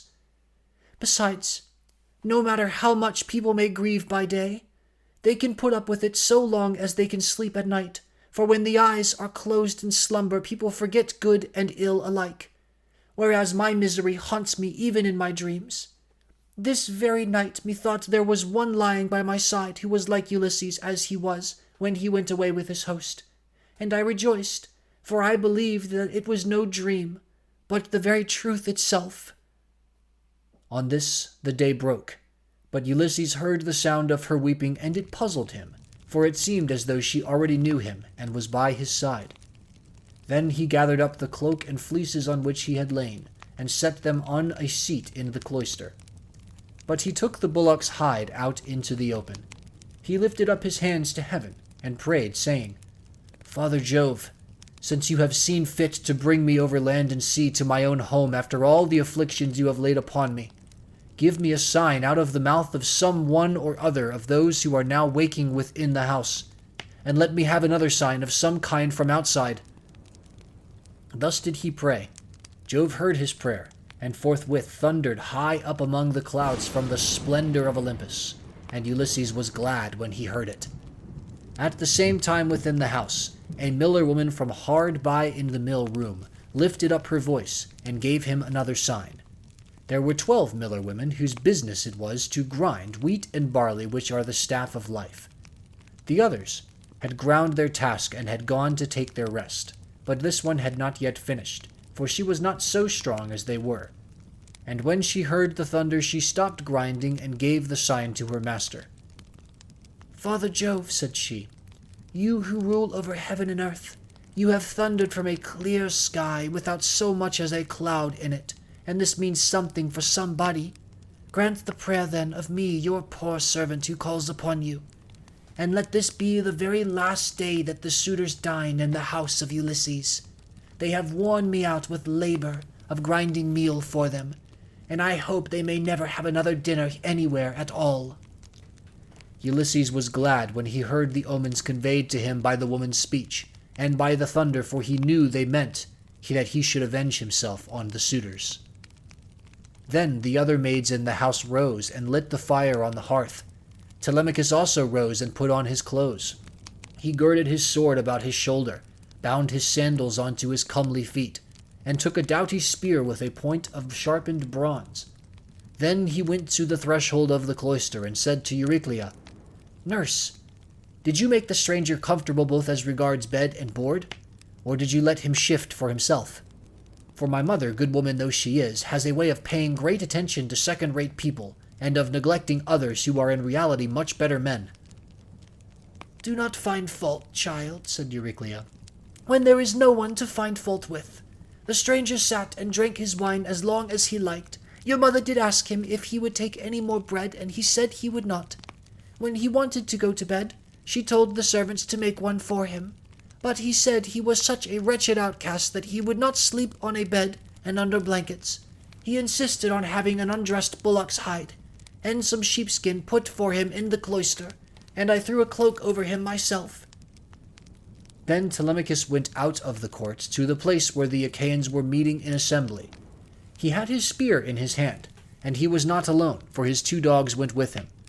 But Euryclea called the maids and said, Come, wake up, set about sweeping the cloisters and sprinkling them with water to lay the dust. Put the covers on the seats, wipe down the table, some of you, with a wet sponge. Clean out the mixing jugs and the cups, and go for water from the fountain at once. The suitors will be here directly. They will be here early, for it is a feast day. Thus did she speak, and they did even as she had said. 20 of them went to the fountain for water, and the others set themselves busily to work about the house. The men who were in attendance on the suitors also came up and began chopping firewood. By and by the women returned from the fountain, and the swineherd came after them with the 3 best pigs he could pick out. Then he let feed about the premises, and then he said good-humoredly to Ulysses, Stranger, are the suitors treating you any better now, or are they as insolent as ever? May heaven, answered Ulysses, requite to them the wickedness with which they deal high-handedly in another man's house without any sense of shame. Thus did they converse. Meanwhile, Melanthius, the goatherd, came up, for he too was bringing in his best goats for the suitors' dinner, and he had 2 shepherds with him. They tied the goats up under the gatehouse, and then Melanthius began jibing at Ulysses. Are you still here, stranger, said he, to pester people by begging about the house? Why can you not go elsewhere? You and I shall not come to an understanding before we have given each other a taste of our fists. You beg without any sense of decency. Are there not feasts elsewhere among the Achaeans as well as here? Ulysses made no answer, but bowed his head and brooded. Then a 3rd man, Philosius, joined them, who was bringing in a barren heifer and some goats. These were brought over by the boatmen, who are there to take people over from when anyone comes to them. So Philosius made his heifer and his goats secure under the gatehouse, and then went up to the swineherd. Who, swineherd, said he, is this stranger that has lately come here? Is he of one of your men? What is his family? Where does he come from? Poor fellow! He looks as if he has been some great man, but the gods give sorrow to whom they will, even to kings if it so pleases them. As he spoke, he went up to Ulysses and saluted him with his right hand. Good day to you, father stranger, said he. You seem to be very poorly off now, but I hope you will have better times by and by. Father Jove, of all gods, you are the most malicious. We are your own children, yet you show us no mercy in all our misery and afflictions. A sweat came over me when I saw this man, and my eyes filled with tears, for he reminds me of Ulysses, who I fear is going about in such rags as this man's are, if indeed he is still among the living. If he is already dead and in the house of Hades, then alas for my good master who made me his stockman when I was quite young among the Cephallenians. And now his cattle are countless. No one could have done better with them than I have, for they have bred like ears of corn. Nevertheless, I have to keep bringing them in for others to eat, who take no heed to his son though he is in the house, and fear not the wrath of heaven, but are already eager to divide Ulysses' property among them, because he has been away so long. I have often thought, only it would not be right while his son is living, of going off with the cattle to some foreign country.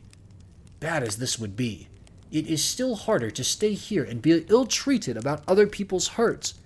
My position is intolerable, and I should long since have run away and put myself under the protection of some other chief. Only that I believe my poor master will yet return, and send all these suitors flying out of the house. Stockman, answered Ulysses, you seem to be a very well-disposed person, and I can see that you are a man of sense. Therefore I will tell you, and will confirm my words with an oath. By Jove, the chief of all gods, and by that hearth of Ulysses to which I am now come, Ulysses shall return before you leave this place, and if you are so minded, you shall see him killing the suitors who are now masters here. If Jove were to bring this to pass, replied the stockman, you should see how I would do my very utmost to help him. And in like manner Eumaeus prayed that Ulysses might return home. Thus did they converse. Meanwhile the suitors were hatching a plot to murder Telemachus. But a bird flew near them on their left hand, an eagle with a dove in its talons. On this Amphinomus said, My friends, this plot of ours to murder Telemachus will not succeed. Let us go to dinner instead.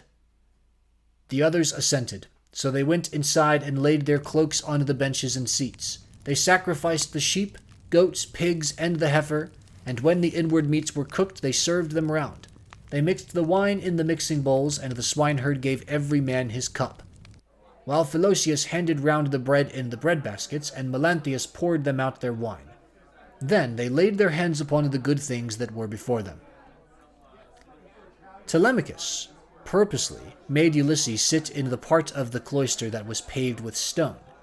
He gave him a shabby-looking seat at a little table to himself, and had his portion of the inward meats brought to him, with his wine in a gold cup. Sit there, said he, and drink your wine among the great people. I will put a stop to the jibes and blows of the suitors, for this is no public house, but belongs to Ulysses, and has passed from him to me. Therefore, suitors, keep your hands and your tongues to yourselves, or there will be mischief. The suitors bit their lips, and marveled at the boldness of his speech. Then Antinous said, We do not like such language, but we will put up with it, for Telemachus is threatening us in good earnest. If Jove had let us, we should have put a stop to his brave talk ere now. Thus spoke Antinous, but Telemachus heeded him not. Meanwhile the heralds were bringing the holy hecatomb through the city, and the Achaeans gathered under the shady grove of Apollo. Then they roasted the outer meat, drew it off the spits, gave every man his portion, and feasted to their heart's content. Those who waited at table gave Ulysses exactly the same portion as the others had, for Telemachus had told them to do so. But Minerva would not let the suitors for one moment drop their insolence, for she wanted Ulysses to become still more bitter against them. Now there happened to be among them a ribald fellow, whose name was Ctesippus, and who came from Same. This man, confident in his great wealth, was paying court to the wife of Ulysses, and said to the suitors, Hear what I have to say. The stranger has already had as large a portion as anyone else. This is well, for it is not right nor reasonable to ill-treat any guest of Telemachus who comes here. I will, however, make him a present on my own account, that he may have something to give to the bathwoman, or to some other of Ulysses' servants. As he spoke, he picked up a heifer's foot from the meat basket in which it lay, and threw it at Ulysses. But Ulysses turned his head a little aside and avoided it, smiling grimly Sardinian fashion as he did so, and it hit the wall, not him. On this Telemachus spoke fiercely to Ctesippus. It is a good thing for you, said he, that the stranger turned his head so that you missed him. If you had hit him, I should have run you through with my spear, and your father would have had to see about you getting buried rather than married in this house. So let me have no more unseemly behavior from any of you, for I am grown up now to the knowledge of good and evil, and understand what is going on, instead of being the child that I have been heretofore. I have long seen you killing my sheep, and making free with my corn and wine. I have put up with this, for no man is match for many. But do me no further violence. Still, if you wish to kill me, kill me. I would far rather die than see such disgraceful scenes day after day. Guests insulted, and men dragging the women servants about the house in an unseemly way. They all held their peace till at last Agelaus, son of Damastor, said, No one should take offense at what has just been said, nor gainsay, for it is quite reasonable. Leave off, therefore, ill-treating the stranger, or anyone else of the servants who are about the house. I would say, however, a friendly word to Telemachus and his mother, which I trust may commend itself to both. As long, I would say, as you had ground for hoping that Ulysses would one day come, no one could complain of your waiting and suffering, the suitors to be in your house. It would have been better that he should have returned, but it is now sufficiently clear that he will never do so. Therefore, talk all this quietly over with your mother, and tell her to marry the best man, and the one who makes her the most advantageous offer. Thus, you will yourself be able to manage your own inheritance and to eat and drink in peace, while your mother will look after some other man's house, not yours." To this Telemachus answered, "By Jove, ageless, and by the sorrows of my unhappy father, who has either perished far from Ithaca or is wandering in some distant land, I throw no obstacles in the way of my mother's marriage. On the contrary, I urge her to choose whomsoever she will, and I will give her numberless gifts into the bargain. But I dare not insist point blank that she shall leave the house against her own wishes. Heaven forbid that I should do this." Minerva now made the suitors fall to laughing immoderately, and set their wits wandering. But they were laughing with a forced laughter. Their meat became smeared with blood, their eyes filled with tears, and their hearts were heavy with forebodings. Theoclymenus saw this, and said, "Unhappy men, what is it that ails you? There is a shroud of darkness drawn over you from head to foot. Your cheeks are wet with tears. The air is alive with wailing voices. The walls and roof beams drip blood. The gate of the cloisters and the court beyond them are full of ghosts, trooping down into the night of hell. The sun is blotted out of heaven, and a blighting gloom is over all the land." Thus did he speak, and they all of them laughed heartily. Eurymachus then said, "This stranger who has lately come here has lost his senses. Servants, turn him out into the streets, since he finds it so dark here." But Theoclymenus said, "Eurymachus, you need not send anyone with me. I have eyes, ears, and a pair of feet of my own, to say nothing of an understanding mind. I will take these out of the house with me, for I see mischief overhanging you, from which not one of you men who are insulting people and plotting ill deeds in the house of Ulysses will be able to escape." He left the house as he spoke, and went back to Piraeus, who gave him welcome. But the suitors kept looking at one another, and provoking Telemachus by laughing at the strangers. One insolent fellow said to him, "Telemachus, you are not happy in your guests. First, you have this importunate tramp who comes begging bread and wine and has no skill for work or for hard fighting, but is perfectly useless. And now here is another fellow who is setting himself up as a prophet. Let me persuade you, for it will be much better to put them on board ship and send them off to the Sicels to sell for what they will bring." Telemachus gave him no heed, but sat silently watching his father, expecting every moment that he would begin his attack upon the suitors. Meanwhile, the daughter of Icarius, wise Penelope, had had a rich seat placed for her facing the court and cloisters, so that she could hear what everyone was saying. The dinner indeed had been prepared amid much merriment. It had been both good and abundant, for they had sacrificed many victims. But the supper was yet to come, and nothing can be conceived more gruesome than the meal which a goddess and a brave man were soon to lay before them, for they had brought their doom upon themselves.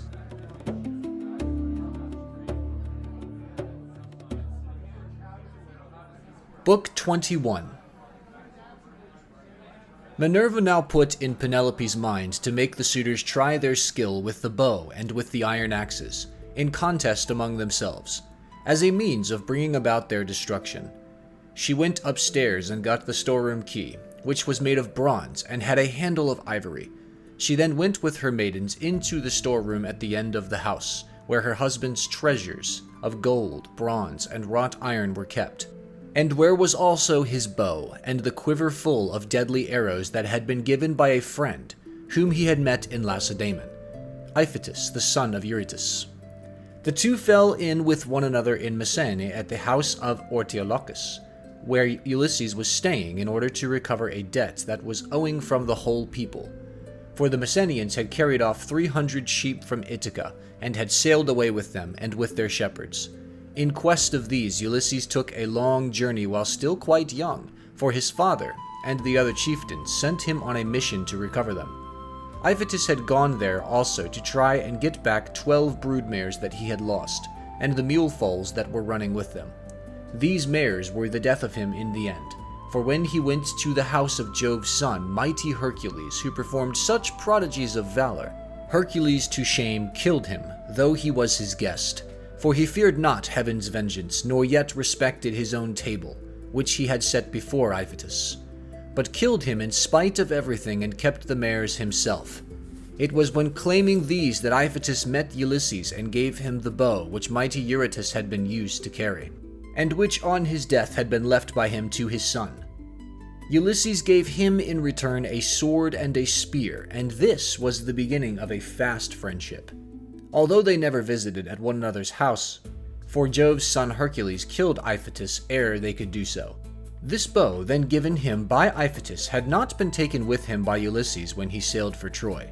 He had used it so long as he had been at home, but had left it behind as having been a keepsake from a valued friend. Penelope presently reached the oak threshold of the storeroom. The carpenter had planed this duly, and had drawn a line on it, so as to get it quite straight. He had then set the doorposts into it and hung the doors. She loosed the strap from the handle of the door, put in the key, and drove it straight home to shoot back the bolts that held the doors. These flew open with a wide noise like a bull bellowing in a meadow, and Penelope stepped upon the raised platform, where the chests stood in which the fair linen and clothes were laid by along with fragrant herbs. Reaching thence, she took down the bow with its bow case from the peg on which it hung. She sat down with it on her knees, weeping bitterly as she took the bow out of its case, and when her tears had relieved her, she went to the cloister where the suitors were, carrying the bow and the quiver, with the many deadly arrows that were inside it. Along with her came her maidens, bearing a chest that contained much iron and bronze, which her husband had won as prizes. When she reached the suitors, she stood by one of the bearing posts supporting the roof of the cloister, holding a veil before her face, and with a maid on either side of her. Then she said, "Listen to me, you suitors who persist in abusing the hospitality of this house, because its owner has been long absent, and without other pretext than that you want to marry me. This, then, being the prize that you are contending for, I will bring out the mighty bow of Ulysses, and whomsoever of you shall string it most easily, and send his arrow through each one of 12 axes, him will I follow, and quit this house of my lawful husband, so goodly and so abounding in wealth. But even so, I doubt not that I shall remember it in my dreams." As she spoke, she told Eumaeus to set the bow and the pieces of iron before the suitors, and Eumaeus wept as he took them, to do as she had bidden him. Hard by the stockman wept also when he saw his master's bow. But Antinous scolded them. "You country louts," said he, "silly simpletons, why should you add to the sorrow of your mistress by crying in this way? She has enough to grieve her in the loss of her husband. Sit still, therefore, and eat your dinners in silence, or go outside if you want to cry, and leave the bow behind you. We suitors shall have to contend for it with might and main, for we shall find it no light matter to string such a bow as this. There is not a man of us all who is such another as Ulysses, for I have seen him, and remember him, though I was only a child." This was what he said, but all the time he was expecting to be able to string the bow and shoot through the iron, whereas in fact he was to be the first that should taste of the arrows from the hands of Ulysses, whom he was dishonoring in his own house, egging the others on to do so also. Then Telemachus spoke. "Great heavens!" he exclaimed. "Jove must have robbed me of my senses. Here is my dear and excellent mother saying she will quit the house and marry again. Yet I am laughing and enjoying myself as though there were nothing happening. But, suitors, as the contest has been agreed upon, let it go forward. It is for a woman whose peer is not to be found in Pylos, Argos, or Mycenae, nor yet in Ithaca, nor on the mainland. You know this as well as I do. What need have I to speak in praise of my mother? Come on, then. Make no excuses for delay.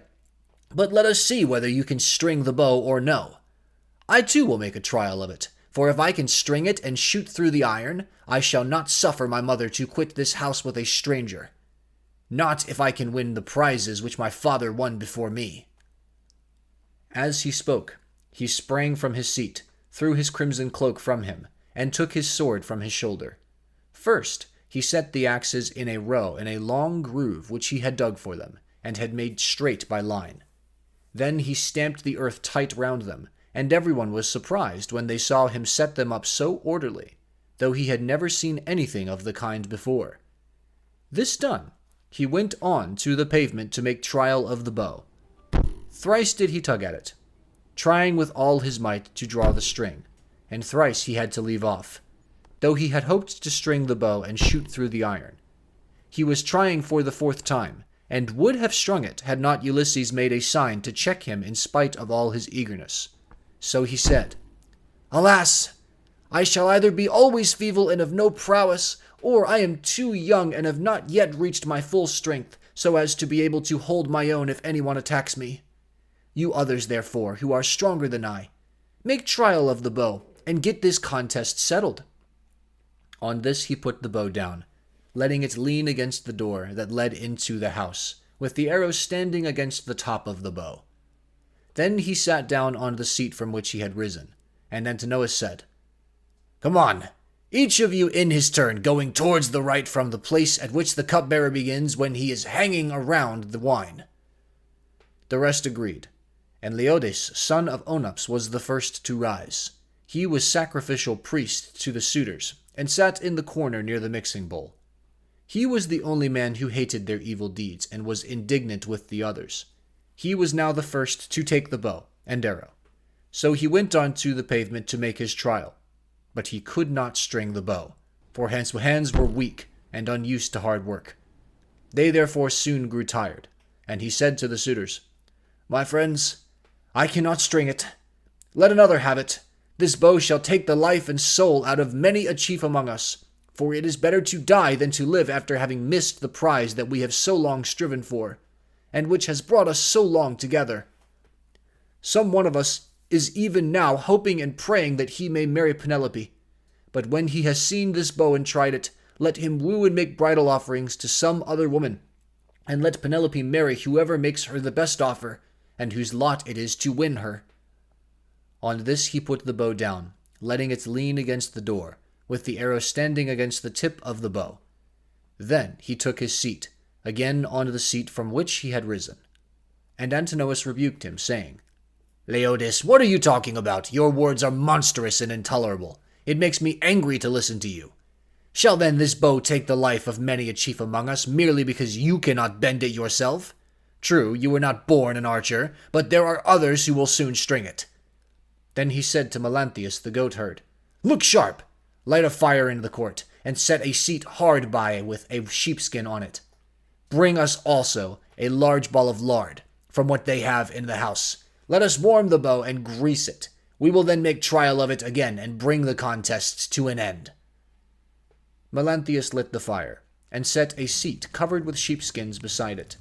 He also brought a great ball of lard from what they had in the house, and the suitors warmed the bow, and again made trial of it. But they were none of them nearly strong enough to string it. Nevertheless, there still remained Antinous and Eurymachus, who were the ringleaders among the suitors, and much the foremost among them all. Then the swineherd and the stockman left the cloisters together, and Ulysses followed them. When he had got outside the gates and the outer yard, Ulysses said to them quietly, "Stockman, and you swineherd, I have something in my mind, which I am in doubt whether to say or no, but I think I will say it.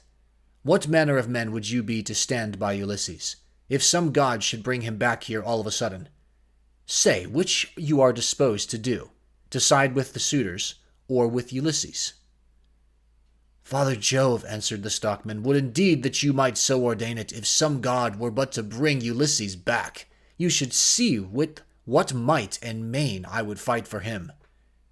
In like words Eumaeus prayed to all the gods that Ulysses might return. When therefore he saw for certain what mind they were of, Ulysses said, "It is I, Ulysses, who am here. I have suffered much, but at last in the 20th year I am come back to my own country. I find that you two alone of all my servants are glad that I should do so, for I have not heard any of the others praying for my return. To you too, therefore, I will unfold the truth as it shall be. If heaven shall deliver the suitors into my hand, I will find wives for both of you, will give you house and holding close to my own, and you shall be to me as though you were brothers and friends of Telemachus. I will now give you convincing proofs, that you may know me, and be assured. See, here is the scar from the boar's tooth that ripped me when I was out hunting on Mount Parnassus with the sons of Autolycus." As he spoke and drew his rags aside from the great scar, and when they had examined it thoroughly, They both of them wept about Ulysses, threw their arms round him, and kissed his head and shoulders, while Ulysses kissed their hands and faces in return. The sun would have gone down upon their mourning if Ulysses had not checked them and said, "Cease your weeping, lest someone should come outside and see us, and tell those who are within. When you go in, do so separately, not both together. I will go first, and do you follow afterwards. Let this moreover be the token between us. The suitors will all of them try to prevent me from getting hold of the bow and quiver. Do you, therefore, Eumaeus, place it in my hands when you are carrying it about, and tell the women to close the doors of their apartment. If they hear any groaning or uproar as of men fighting about the house, they must not come out. They must keep quiet and stay where they are at their work. And I charge you, Philocius, to make fast the doors of the outer court, and to bind them securely at once." When he had thus spoken, he went back to the house and took the seat that he had left. Presently his 2 servants followed him inside. At this moment, the bow was in the hands of Eurymachus, who was warming it by the fire. But even so, he could not string it, and he was greatly grieved. He heaved a deep sigh and said, "I grieve for myself and for us all. I grieve that I shall have to forego the marriage. But I do not care nearly so much about this, for there are plenty of other women in Ithaca and elsewhere. What I feel most is the fact of our being so inferior to Ulysses in strength that we cannot string his bow. This will disgrace us in the eyes of those who are yet unborn." "It shall not be so, Eurymachus," said Antinous, "and you know it yourself. Today is the feast of Apollo throughout all the land. Who can string a bow on such a day as this? Put it on one side. As for the axes, they can stay where they are, for no one is likely to come to the house and take them away. Let the cupbearer go round with his cups, that we may make our drink offerings and drop this matter of the bow. We will tell Melanthius to bring us in some goats tomorrow, the best he has. We can then offer thigh bones to Apollo the mighty archer, and again make trial of the bow, so as to bring the contest to an end." The rest approved his words, and thereon men servants poured water over the hands of their guests, while pages filled the mixing bowls with wine and water, and handed it round after giving every man his drink offering. Then, when they had made their offerings and had drunk each as much as he desired, Ulysses craftily said, "Suitors of the illustrious queen, listen that I may speak even as I am minded. I appeal more especially to Eurymachus, and to Antinous, who has just spoken with so much reason. Cease shooting for the present, and leave the matter to the gods. But in the morning, let heaven give victory to whom it will. For the moment, however, give me the bow, that I may prove the power of my hands among you all, and see whether I still have as much strength as I used to have, or whether travel and neglect have made an end of it." This made them all very angry, for they feared he might string the bow. Antinous therefore rebuked him fiercely, saying, "Wretched creature, you have not so much as a grain of sense in your whole body. You ought to think yourself lucky in being allowed to dine unharmed among your betters, without having any smaller portion served you than we others have had, and in being allowed to hear our conversation. No other beggar or stranger has been allowed to hear what we say among ourselves. The wine must have been doing you a mischief, as it does with all those who drink immoderately. It was wine that inflamed the centaur Eurytion when he was staying with Pirithous among the Lepthi. When the wine had gone into his head, he went mad and did ill deeds about the house of Pirithous. This angered the heroes who were so assembled, so they rushed at him and cut off his ears and nostrils. Then they dragged him through the doorway of the house, so he went away crazed and bore the burden of his crime, bereft of understanding. Henceforth, therefore, there was war between mankind and the centaurs, but he brought it upon himself through his own drunkenness. In like manner I can tell you that it will go hardly with you if you string the bow. You will find no mercy from anyone here, for we shall at once ship you off to King Echethus, who kills everyone that comes near him. You will never get away alive, so drink and keep quiet, without getting into a quarrel with men younger than yourself." Penelope then spoke to him.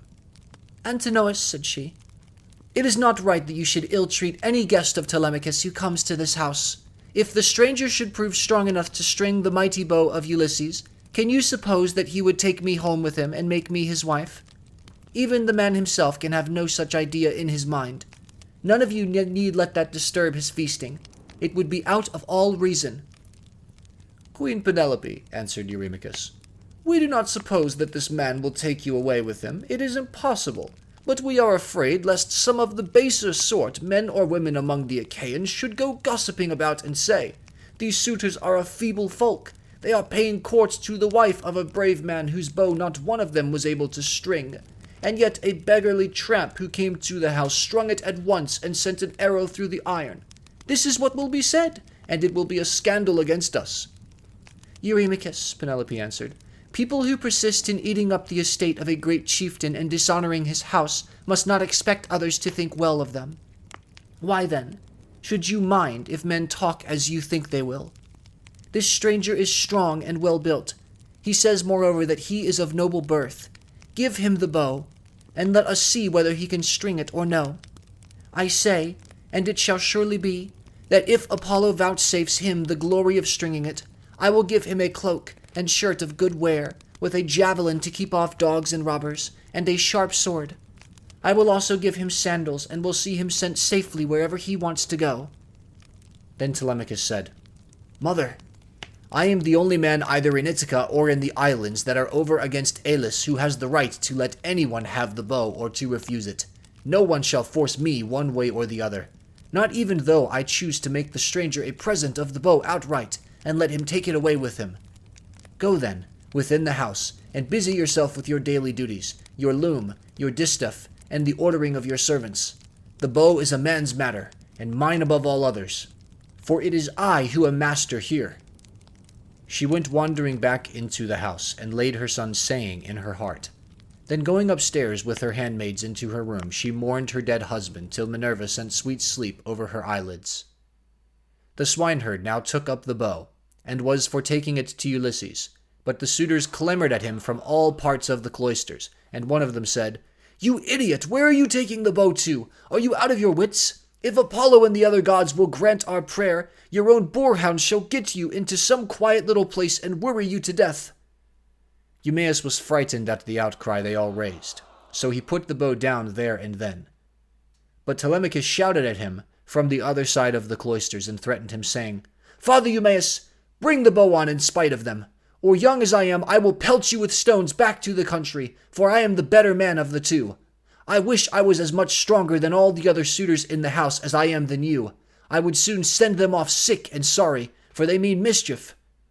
Thus did he speak, and they all of them laughed heartily, which put them in a better humor with Telemachus. So Eumaeus brought the bow on, and placed it into the hands of Ulysses. When he had done this, he called Euryclea apart, and said to her, "Euryclea, Telemachus says you are to close the doors of the women's apartments. If they hear any groaning or uproar as of men fighting about the house, they are not to come out, but are to keep quiet and stay where they are at their work."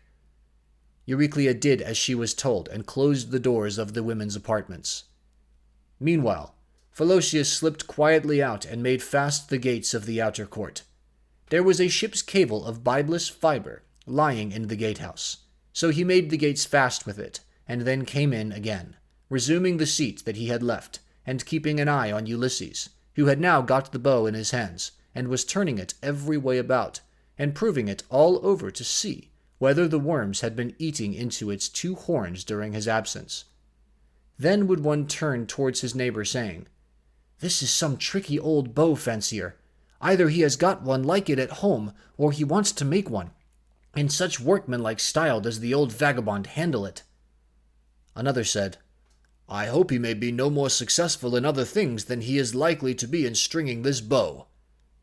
But Ulysses, when he had taken it up and examined it all over, strung it as easily as a skilled bard strings a new peg of his lyre, and makes the twisted gut fast at both ends.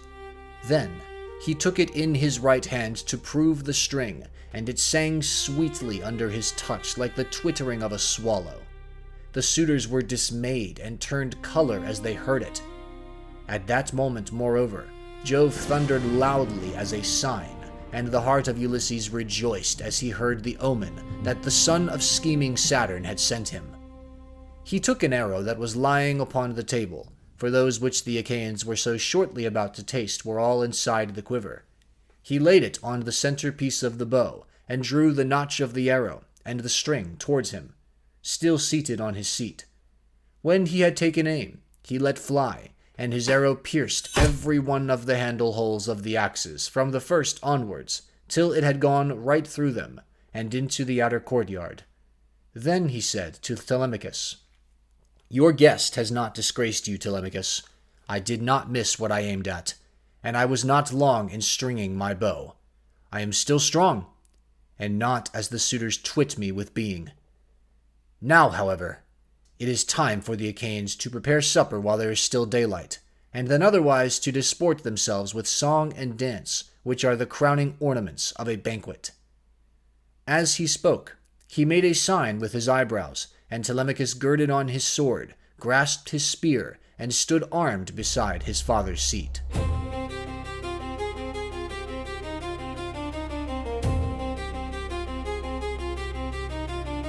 Book 22.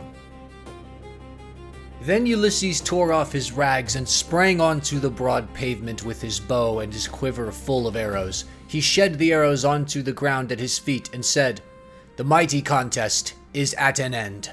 I will now see whether Apollo will vouchsafe it to me to hit another mark which no man has yet hit."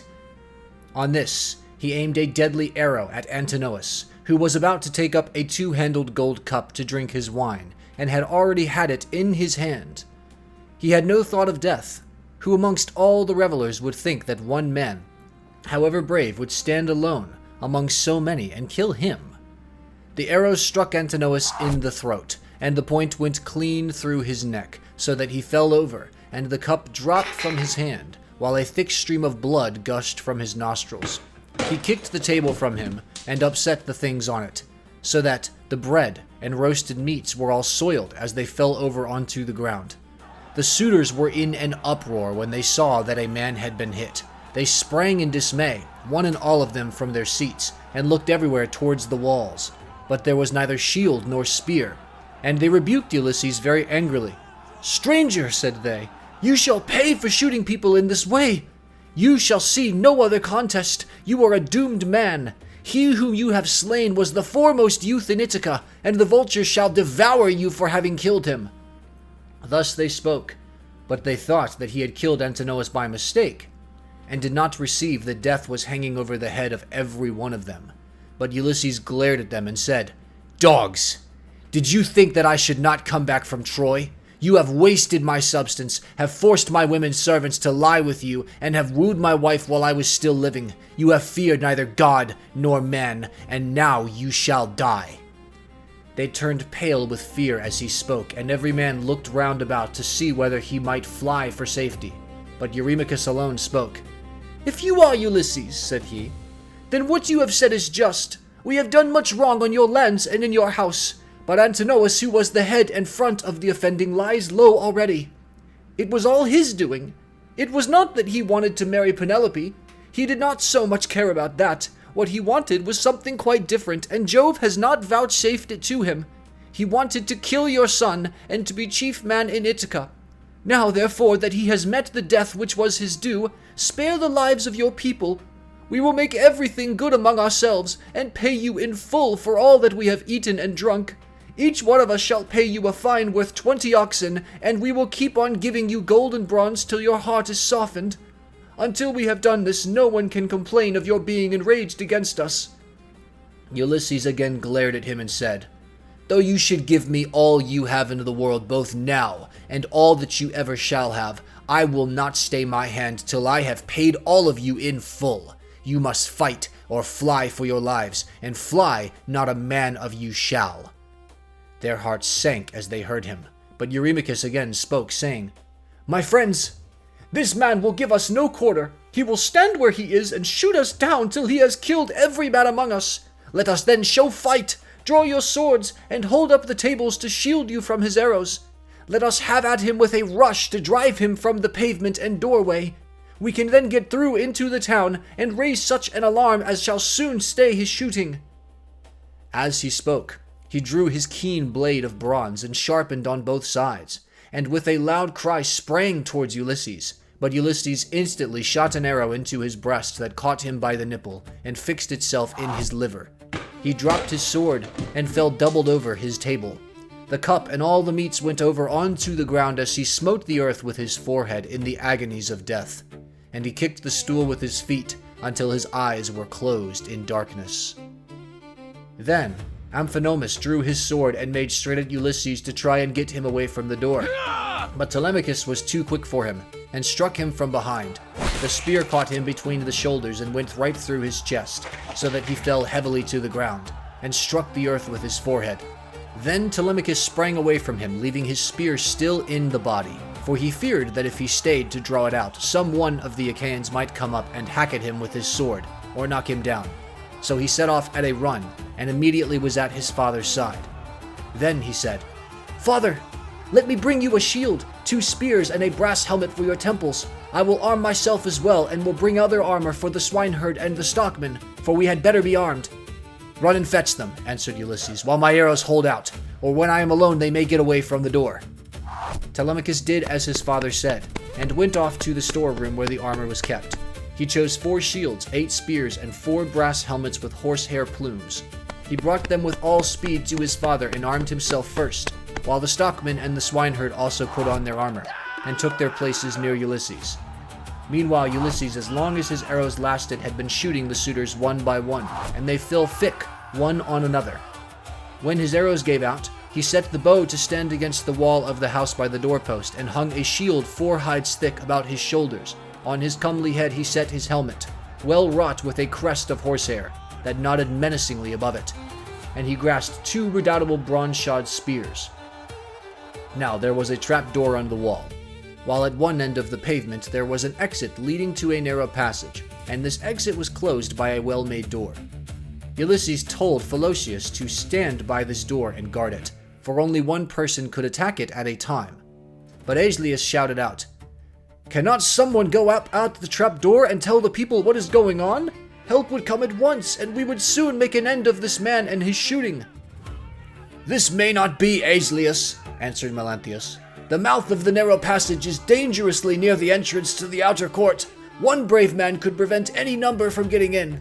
But I know what I will do. I will bring your arms from the storeroom, for I am sure it is there that Ulysses and his son have put them." On this, the goat-herd Melanthius went by back passages to the storeroom of Ulysses' house. There he chose 12 shields, with as many helmets and spears, and brought them back as fast as he could to give them to the suitors. Ulysses' heart began to fail him when he saw the suitors putting on their armor and brandishing their spears. He saw the greatness of the danger and said to Telemachus, "Some one of the women inside is helping the suitors against us, or it may be Melanthius." Telemachus answered, "The fault, father, is mine and mine only. I left the storeroom door open, and they have kept a sharper lookout than I have. Go, Eumaeus, put the door to, and see whether it is one of the women who is doing this, or whether, as I suspect, it is Melanthius, the son of Dolius." Thus did they converse. Meanwhile, Melanthius was again going to the storeroom to fetch more armor. But the swineherd saw him and said to Ulysses, who was beside him, "Ulysses, noble son of Laertes, it is that scoundrel Melanthius, just as we suspected, who is going to the storeroom. Say, shall I kill him if I can get the better of him, or shall I bring him here, that you may do your own revenge for all the many wrongs that he has done in your house?" Ulysses answered, "Telemachus and I will hold these suitors in check, no matter what they do. Go back, both of you, and bind Melanthius' hands and feet behind him. Throw him into the storeroom and make the door fast behind you. Then fasten a noose about his body, and string him up close to the rafters from a high bearing post, that he may linger on in an agony." Thus did he speak, and they did even as he had said. They went to the storeroom, which they entered before Melanthius saw them, for he was busy searching for arms in the innermost part of the room. So the two took their stand on either side of the door and waited. By and by Melanthius came out with a helmet in one hand, and an old dry-rotted shield in the other, which had been borne by Laertes when he was young, but which had long been since thrown aside, and the straps had become unsewn. On this the two seized him, dragged him back by the hair, and threw him struggling to the ground. They bent his hands and feet well behind his back and bound them tight with a painful bond, as Ulysses had told them. Then they fastened a noose about his body and strung him up from a high pillar, till he was close up to the rafters. And over him did you then vaunt, O swineherd Eumaeus, saying, "Melanthius, you will pass the night on a soft bed as you deserve. You will know very well when morning comes from the streams of Oceanus, and it is time for you to be driving in your goats for the suitors to feast on." There then they left him in very cruel bondage, and having put on their armor they've closed the door behind him, and went back to take their places by the side of Ulysses. Whereon the 4 men stood in the cloister, fierce and full of fury. Nevertheless, those who were in the body of the court were still both brave and many. Then Jove's daughter Minerva came up to them, having assumed the voice and form of Mentor. Ulysses was glad when he saw her, and said, "Mentor, lend me your help, and forget not your old comrade, nor the many good turns he has done you. Besides, you are my age mate." But all the time he felt sure that it was Minerva, and the suitors from the other side raised an uproar when they saw her. Aeschylus was the first to reproach her. "Mentor," he cried, "do not let Ulysses beguile you into siding with him and fighting the suitors. This is what we will do. When we have killed these people, father and son, we will kill you too. You shall pay for it with your head, and when we have killed you, we will take all that you have, indoors or out, and bring it into the hotch pot with Ulysses' property. We will not let your sons live in your house, nor your daughters, nor shall your widow continue to live in the city of Ithaca." This made Minerva still more furious, so she scolded Ulysses very angrily. "Ulysses," said she, "your strength and prowess are no longer what they were when you fought for 9 long years among the Trojans about the noble lady Helen. You killed many a man in those days, and it was through your stratagem that Priam's city was taken. How comes it that you are so lamentably less valiant now that you are on your own ground, face to face with the suitors in your own house? Come on, my good fellow, stand by my side and see how Mentor, son of Alcimus, shall fight your foes and requite your kindness conferred upon him." But she would not give him full victory as yet, for she wished further to prove his own prowess and that of his brave son. So she flew up to one of the rafters in the roof of the cloister, and sat upon it in the form of a swallow. Meanwhile, Aeschylus, son of Damastor, Eurynomus, Amphimedon, Demoptilus, Pisander, and Polybus, son of Polyctor, bore the brunt of the fight upon the suitor's side. Of all those who were still fighting for their lives, they were by far the most valiant, for the others had already fallen under the arrows of Ulysses. Aeschylus shouted to them and said, "My friends, he will soon have to leave off, for Mentor has gone away after having done nothing for him but brag. They are standing at the doors unsupported. Do not aim at him all at once, but 6 of you throw your spears first, and see if you cannot cover yourselves with glory by killing him. When he has fallen, we need not be uneasy about the others." They threw their spears as he bade them, but Minerva made them all of no effect. One hit the doorpost, another went against the door, the pointed shaft of another struck the wall, and as soon as they had avoided all the spears of the suitors, Ulysses said to his own men, "My friends, I should say we too had better let drive into the middle of them, or they will crown all the harm they have done us by killing us outright." They therefore aimed straight in front of them and threw their spears. Ulysses killed Demoptilus, Telemachus, Eurytus, Eumaeus, Elatus, while the stockmen killed Pisander. These all bit the dust, and as the others drew back into a corner, Ulysses and his men rushed forward and regained their spears by drawing them from the bodies of the dead. The suitors now aimed a second time, but again Minerva made their weapons for the most part without effect. One hit a bearing post of the cloister, another went against the door, while the pointed shaft of another struck the wall. Still, Amphimedon just took a piece of the top skin from off Telemachus' wrist, and Ctesippus managed to graze Eumaeus' shoulder above his shield, but the spear went on and fell to the ground. Then Ulysses and his men let drive into the crowd of suitors. Ulysses hit Eurydamus, Telemachus Amphimedon, and Eumaeus Polybus. After this, the stockman hit Ctesippus in the breast and taunted him, saying, "Foul-mouthed son of Polythersus, do not be so foolish as to talk wickedly another time, but let heaven direct your speech, for the gods are far stronger than men. I make you a present of this advice to repay you for the foot which you gave Ulysses, which was begging about in his own house." Thus spoke the stockman, and Ulysses struck the son of Damastor with a spear in close fight, while Telemachus hit Leocritus, son of Evenor, in the belly, and the dart went clean through him, so that he fell forward full on his face upon the ground. Then Minerva from her seat on the rafter held up her deadly aegis, and the hearts of the suitors quailed. They fled to the other end of the court like a herd of cattle maddened by the Gothly in early summer, when the days are at their longest. As eagle beaked, crook-taloned vultures from the mountains swoop down on the smaller birds that cower in flocks upon the ground and kill them, for they can neither fight or fly, and lookers on enjoy the sport. Even so did Ulysses and his men fall upon the suitors and smite them on every side. They made a horrible groaning as their brains were being battered in, and the ground seethed with their blood. Leodes then caught the knees of Ulysses and said, "Ulysses, I beseech you, have mercy upon me and spare me. I never wronged any of the women in your house, either in word or deed, and I tried to stop the others. I saw them, but they would not listen, and now they are paying for their folly. I was their sacrificing priest. If you kill me, I shall die without having done anything to deserve it, and shall have got no thanks for all the good that I did." Ulysses looked sternly at him and said, "If you were their sacrificing priest, you must have prayed many a time that it might be long before I got home again, and that you might marry my wife and have children by her. Therefore, you shall die." With these words he picked up the sword that Aegeus had dropped when he was being killed, and which was lying upon the ground. Then he struck Leodes on the back of his neck, so that his head fell rolling in the dust while he was yet speaking. The minstrel Phemius, son of Terpis, he who had been forced by the suitors to sing to them, now tried to save his life. He was standing near toward the trap door, and held his lyre in his hand. He did not know whether to fly out of the cloister and sit down by the altar of Jove that was in the outer court, and on which both Laertes and Ulysses had offered up the thigh bones of many an ox, or whether to go straight up to Ulysses and embrace his knees. But in the end he deemed it best to embrace Ulysses' knees. So he laid his lyre on the ground between the mixing bowl and the silver-studded seat. Then going up to Ulysses, he caught hold of his knees and said, "Ulysses, I beseech you, have mercy on me and spare me. You will be sorry for it afterwards if you kill a bard who can sing both for gods and men as I can.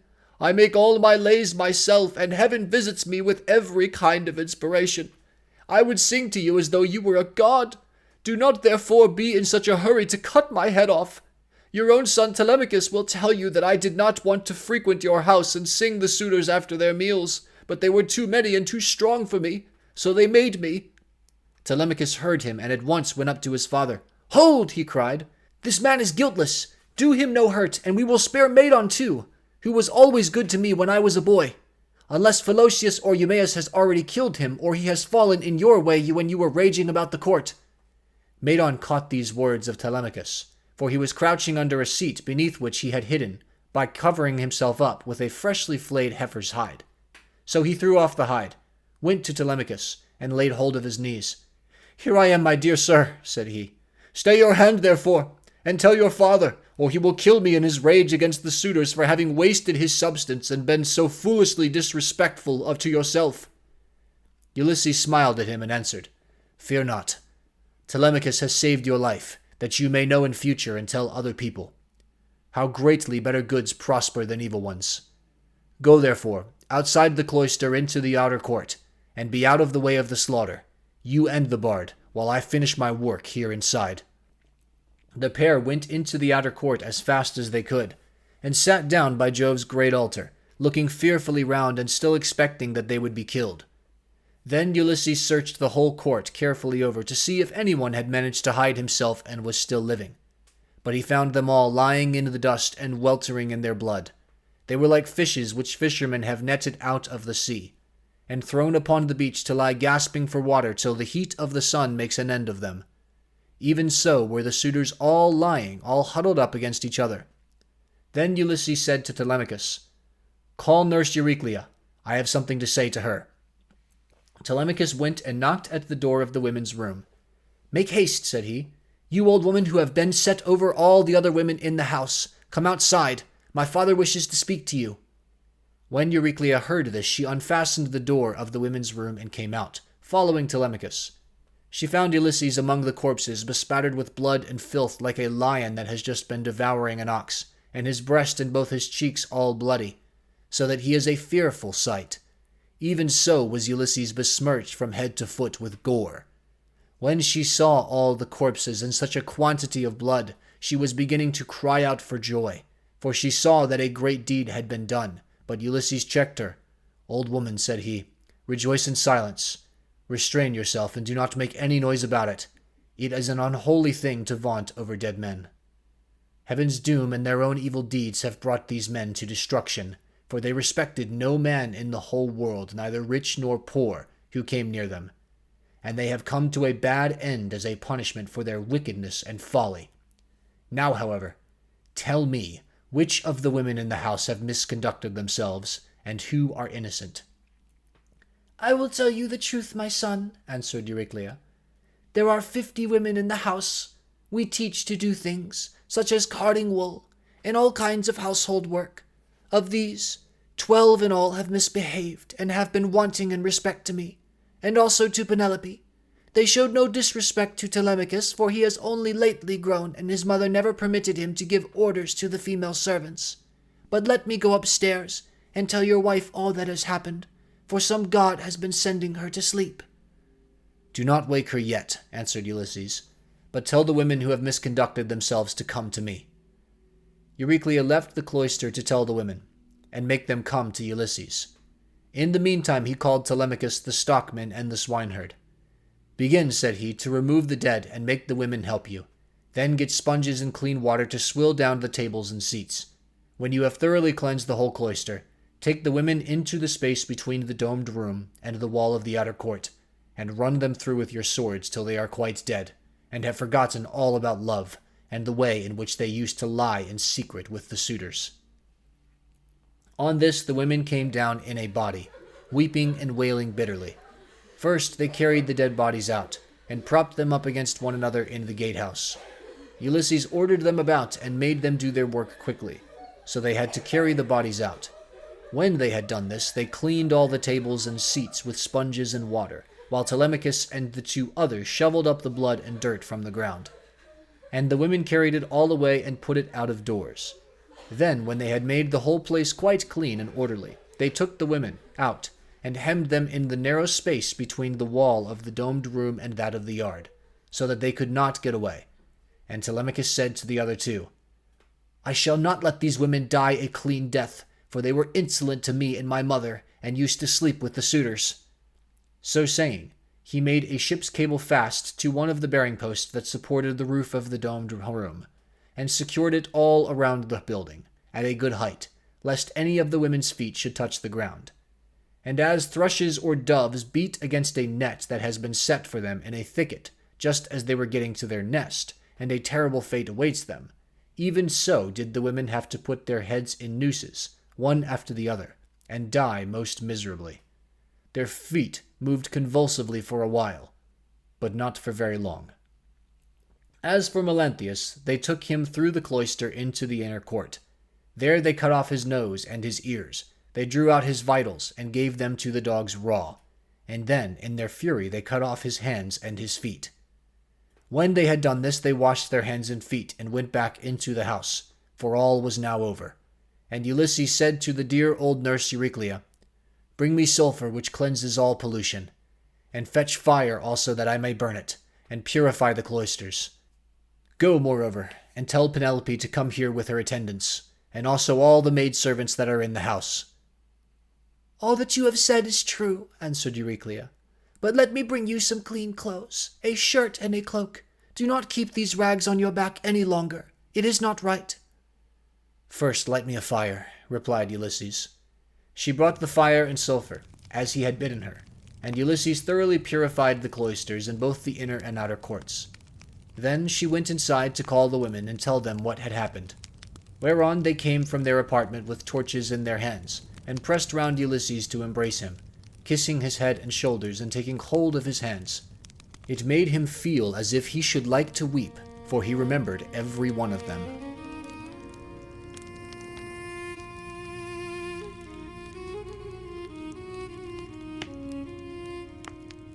Book 23.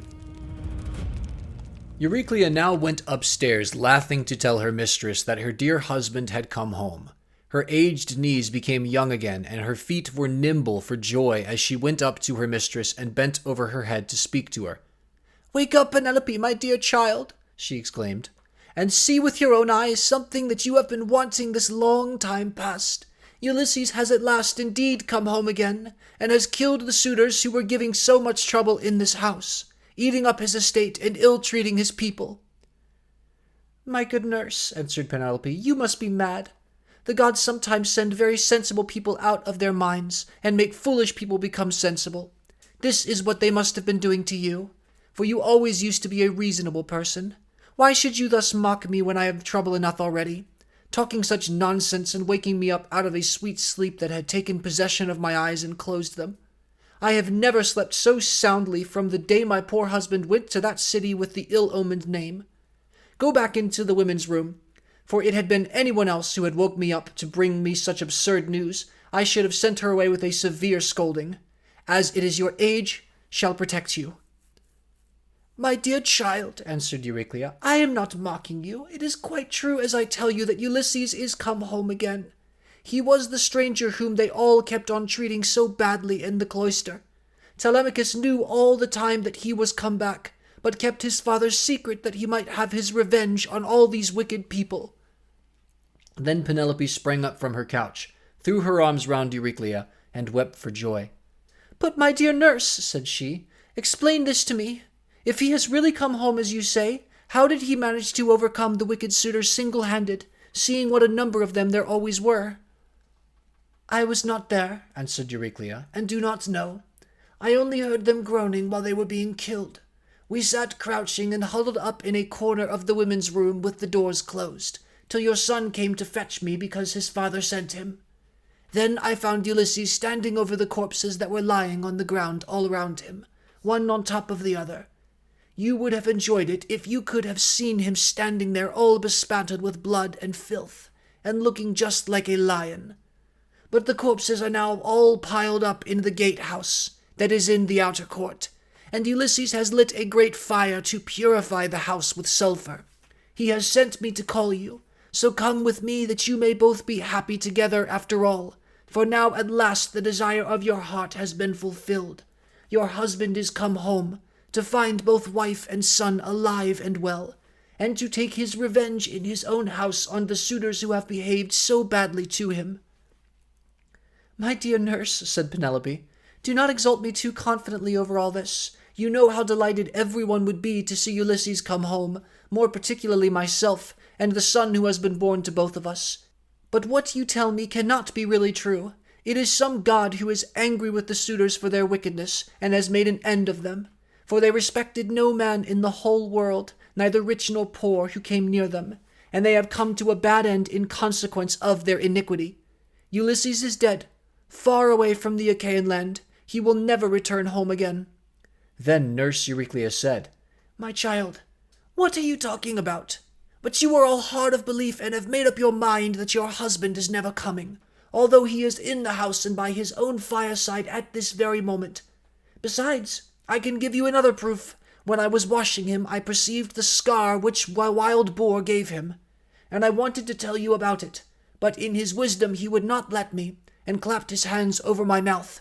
So come with me, and I will make this bargain with you. If I am deceiving you, you may have me killed by the most cruel death you can think of." "My dear nurse," said Penelope, "however wise you may be, you can hardly fathom the counsels of the gods. Nevertheless, we will go in search of my son, that I may see the corpses of the suitors, and the man who has killed them." On this she came down from her upper room, and while doing so she considered whether she should keep at a distance from her husband and question him, or whether she should at once go up to him and embrace him. When, however, she had crossed the stone floor of the cloister, she sat down opposite Ulysses by the fire, against the wall at right angles, to that by which she had entered, while Ulysses sat near one of the bearing posts, looking upon the ground, and waiting to see what his brave wife would say to him when she saw him. For a long time she sat silent, and as one lost in amazement. At one moment she looked him full in the face, but then again directly she was misled by his shabby clothes and failed to recognize him, till Telemachus began to reproach her and said, "Mother, but you are so hard that I cannot call you by such a name. Why do you keep away from my father in this way? Why do you not sit by his side and begin talking to him and asking him questions? No other woman could bear to keep away from her husband when he had come back to her after 20 years of absence, and after having gone through so much. But your heart always was as hard as a stone." Penelope answered, "My son, I am so lost in astonishment that I can find no words in which either to ask questions or to answer them. I cannot even look him straight in the face. Still, if he really is Ulysses come back to his own home again, we shall get to understand one another better by and by, for there are tokens with which we two are alone acquainted, and which are hidden from all others." Ulysses smiled at this, and said to Telemachus, "Let your mother put me to any proof she likes. She will make up her mind about it presently. She rejects me for the moment and believes me to be somebody else, because I am covered with dirt, and have such bad clothes on. Let us, however, consider what we have better do next, when one man has killed another, even though he was not one who would leave many friends to take up his quarrel. The man who has killed him must still say goodbye to his friends and fly the country, whereas we have been killing the stay of a whole town, and all the picked youth of Ithaca. I would have you consider this matter." "Look it to yourself, father," answered Telemachus, "for they say you are the wisest counselor in the world, and that there is no other mortal man who can compare with you. We will follow you with right good will, nor shall you find us fail you in so far as our strength holds out." "I will say what I think is best," answered Ulysses. "First, wash and put your shirts on. Tell the maids also to go to their own room and dress. Phemius shall then strike up a dance tune on his lyre, so that if people outside hear, or any of the neighbors, or someone going along the street happen to notice it, they may think there is a wedding in the house. And no rumors about the death of the suitors will get about into the town, before we can escape to the woods upon my own land. Once there, we will settle which of the course heaven vouchsafes us shall seem wisest." Thus did he speak, and they did even as he had said. First they washed and put their shirts on, while the women got ready. Then Phemius took his lyre, and set them all longing for sweet song and stately dance. The house re-echoed with the sound of men and women dancing, and the people outside said, "I suppose the queen has been getting married at last. She ought to be ashamed of herself for not continuing to protect her husband's property until he comes home." This was what they said, but they did not know what it was that had been happening. The upper servant, Eurynome, washed and anointed Ulysses in his own house and gave him a shirt and cloak, while Minerva made him look taller and stronger than before. She also made the hair grow thick on the top of his head and flow down in curls like hyacinth blossoms. She glorified him about the head and shoulders, just as a skillful workman who has studied art of all kinds under Vulcan or Minerva, and his work is full of beauty, enriches a piece of silver plate by gilding it. He came from the bath looking like one of the immortals and sat down opposite his wife on the seat he had left. "My dear," said he, "heaven has endowed you with a heart more unyielding than woman ever yet had. No other woman could bear to keep away from her husband when he had come back to her after 20 years of absence, and after having gone through so much. But come, nurse, get a bed ready for me. I will sleep alone, for this woman has a heart as hard as iron." "My dear," answered Penelope, "I have no wish to set myself up nor to depreciate you, but I am not struck by your appearance, for I very well remember what kind of a man you were when you set sail from Ithaca. Nevertheless, Euryclea, take his bed outside the bedchamber that he himself built. Bring the bed outside this room, and put bedding upon it with fleeces, good coverlets, and blankets." She said this to try him, but Ulysses was very angry and said, "Wife, I am much displeased at what you have just been saying. Who has been taking my bed from the place in which I left it? He must have found it a hard task, no matter how skilled a workman he was, unless some god came and helped him to shift it. There is no man living, however strong and in his prime, who could move it from its place, for it is a marvelous curiosity which I made with my very own hands. There was a young olive growing with the precincts of the house in full vigor, and about as thick as a bearing post. I built my room round this with strong walls of stone, and a roof to cover them, and I made the doors strong and well-fitting. Then I cut off the top boughs of the olive tree and left the stump standing. This I dressed roughly from the root upwards, and then worked with carpenter's tools well and skillfully, straightening my work by drawing a line on the wood, and making it into a gold and silver. After this I stretched a hide of crimson leather from one side of it to the other. So you see, I know all about it, and I desire to learn whether it is still there, or whether anyone has been removing it by cutting down the olive tree as it roots." When she heard the sure proofs Ulysses now gave her, she fairly broke down. She flew weeping to his side, flung her arms about his neck, and kissed him. "Do not be angry with me, Ulysses," she cried. "You who are the wisest of mankind, we have suffered, both of us. Heaven has denied us the happiness of spending our youth and of growing old together. Do not then be aggrieved or take it amiss that I did not embrace you thus soon as I saw you. I have been shuddering all the time through fear that someone might come here and deceive me with a lying story, for there are many very wicked people going about. Jove's daughter Helen would never have yielded herself to a man from a foreign country if she had known that the sons of the Achaeans would come after her and bring her back. Heaven put it in her heart to do wrong, and she gave no thought to that sin, which has been the source of all our sorrows. Now, however, that you have convinced me by showing that you know all about our bed, which no human being ever has seen but you, and I and a single maidservant, the daughter of Actor, who was given me by my father on my marriage, and who kept the doors of our room. Hard of belief though I have been, I can mistrust you no longer." Then Ulysses in his turn melted and wept as he clasped his dear and faithful wife to his bosom. As the sight of land is welcome to men who are swimming toward the shore when Neptune has wrecked their ship with the fury of his winds and waves, a few alone reach the land, and these covered with brine and thankful when they find themselves on firm ground and out of danger. Even so was her husband welcome to her, as she looked upon him, and she could not tear her two fair arms from about his neck. Indeed, they would have gone on indulging their sorrow till rosy-fingered morn appeared, had not Minerva determined otherwise, and held night back in the far west, while she would not suffer dawn to leave Oceanus, nor to yoke the two steeds Lampus and Phaethon that bear her onward to break the day upon mankind. At last, however, Ulysses said, "Wife, we have not yet reached the end of our troubles. I have an unknown amount of toil still to undergo. It is long and difficult, but I must go through it, for thus the shade of Tiresias prophesied concerning me, on the day when I went down into Hades to ask about my return and that of my companions. But now, let us go to bed, that we may lie down and enjoy the blessed boon of sleep." "You shall go to bed as soon as you please," replied Penelope, "now that the gods have sent you home to your own good house and to your country. But as heaven has put it in your mind to speak of it, tell me about the task that lies before you. I shall have to hear about it later, so it is better that I should do at once." "My dear," answered Ulysses, "why should you press me to tell you? Still, I will not conceal it from you, though you will not like it. I do not like it myself, for Tiresias bade me travel far and wide carrying an oar, till I came to a country where the people have never heard of the sea, and do not even mix salt with their food. They know nothing about ships nor oars that are the wings of ships. He gave me this certain token, which I will not hide from you.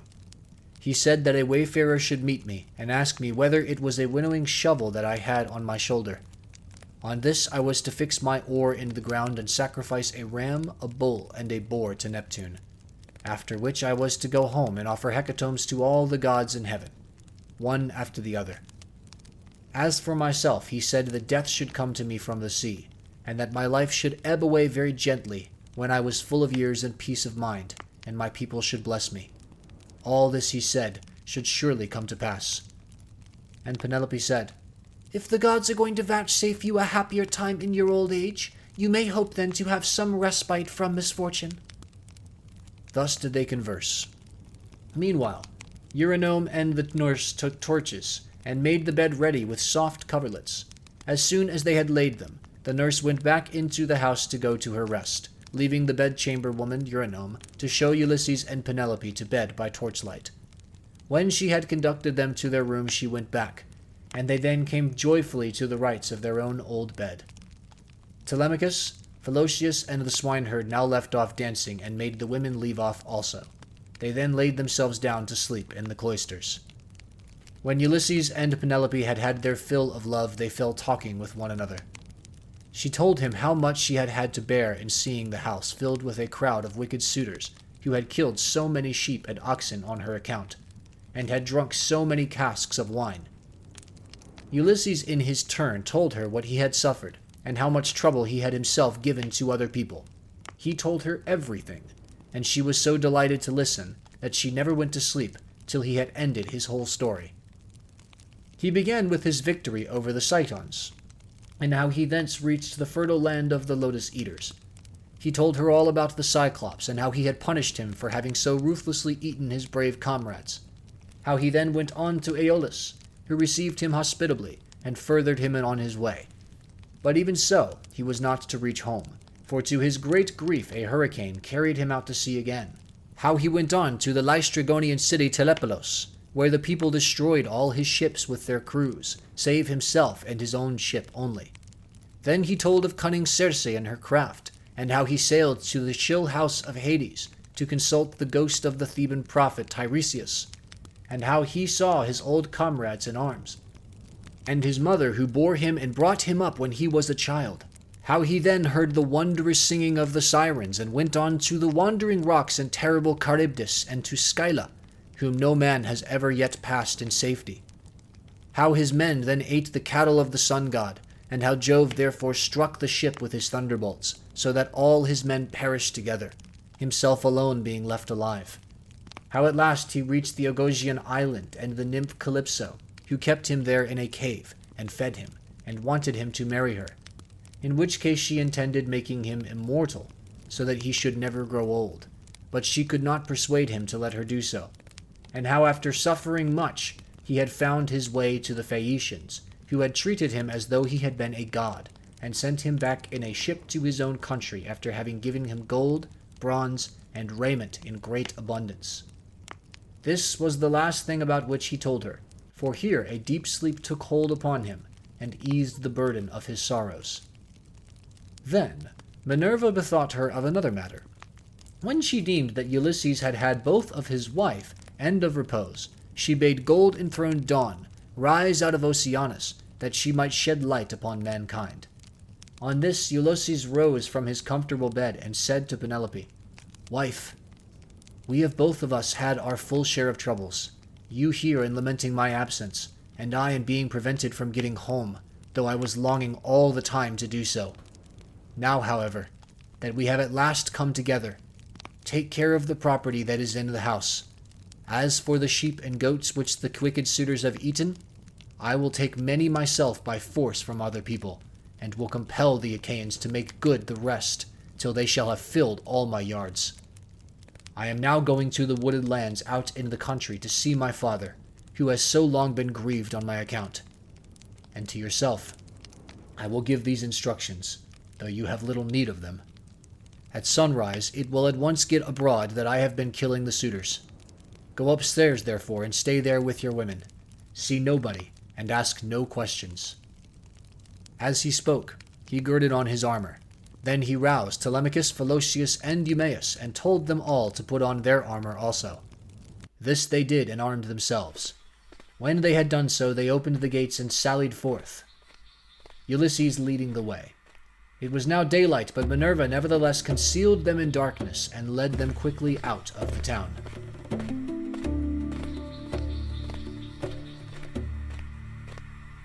Book 24. Then Mercury of Cyllene summoned the ghosts of the suitors, and in his hand he held the fair golden wand with which he seals men's eyes in sleep, or wakes them up just as he pleases. With this he roused the ghosts and led them, while they followed whining and gibbering behind him, as bats fly squealing in the hollow of some great cave when one of them has fallen out of the cluster in which they hang. Even so did the ghosts whine and squeal as Mercury, the healer of sorrow, led them down into the dark abode of death. When they had passed the waters of Oceanus and the rock Leucus, they came to the gates of the sun and the land of dreams, whereon they reached the meadow of Asphodel, where dwell the souls and shadows of them that can labor no more. Here they found the ghost of Achilles, son of Peleus, with those of Patroclus, Antilochus, and Ajax, who was the finest and handsomest man of all the Danaans after the son of Peleus himself. They gathered round the ghosts of the son of Peleus, and the ghost of Agamemnon joined them, sorrowing bitterly. Round him were gathered also the ghosts of those who had perished with him in the house of Aegisthus, and the ghost of Achilles spoke first.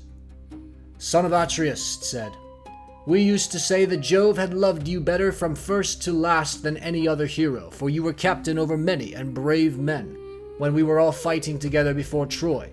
Yet the hand of death which no mortal can escape was laid upon you all too early. Better for you had fallen at Troy in the heyday of your renown, for the Achaeans would have built a mound over your ashes, and your son would have been heir to your good name. Whereas it has now been your lot to come down to a miserable end." "Happy son of Peleus," answered the ghost of Agamemnon, "for having died at Troy far from Argos, while the bravest of the Trojans and the Achaeans fell round you fighting for your body. There you lay in the whirling clouds of dust, all huge and hugely, heedless now of your chivalry. We fought the whole of the livelong day, nor should we ever have left off if Jove had not sent a hurricane to stay us. Then, when we had borne you to the ships out of the fray, we lay you on your bed and cleansed your fair skin with warm water and with ointments. The Danaans tore their hair and wept bitterly round about you. Your mother, when she heard, came with her immortal nymphs from out of the sea, and the sound of a great wailing went forth over the waters, so that the Achaeans quaked for fear. They would have fled panic-stricken to their ships, had not wise old Nestor, whose counsel was ever truest, checked them, saying, 'Hold, Argives, fly not, sons of the Achaeans, this is his mother coming to the sea, with her immortal nymphs to view the body of her son.' Thus he spoke, and the Achaeans feared no more. The daughters of the old man of the sea stood round you weeping bitterly, and clothed you in immortal raiment. The 9 muses also came and lifted up their sweet voices in lament, calling and answering one another. There was not an Argive but wept for pity of the dirge they chanted. Days and nights, 7 and 10, we mourned you, mortals and immortals. But on the 18th day we gave you to the flames, and many a fat sheep with many an ox did we slay and sacrifice around you. You were burnt in raiment of the gods with rich resins and with honey, while heroes, horse and foot, clashed their armor round the pile as you were burning, with the tramp as of a great multitude. But when the flames of heaven had done their work, we gathered your white bones at daybreak, and laid them in ointments and in pure wine. Your mother brought us a golden vase to hold them, gift of Bacchus, and work of Vulcan himself. In this we mingled your bleached bones with those of Patroclus who had gone before you, and separate we enclosed also those of Antilochus, who had been closer to you than any other of your comrades now that Patroclus was no more. Over these the host of the Argives built a noble tomb, on a point jutting out over the open Hellespont. Then it might be seen from far out upon the sea by those now living and by them that shall be born hereafter. Your mother begged prizes from the gods and offered them to be contended for by the noblest of the Achaeans. You must have been present at the funeral of many a hero, when the young men gird themselves and make ready to contend for prizes on the death of some great chieftain. But you never saw such prizes as silver-footed Thetis offered in your honor, for the gods loved you well.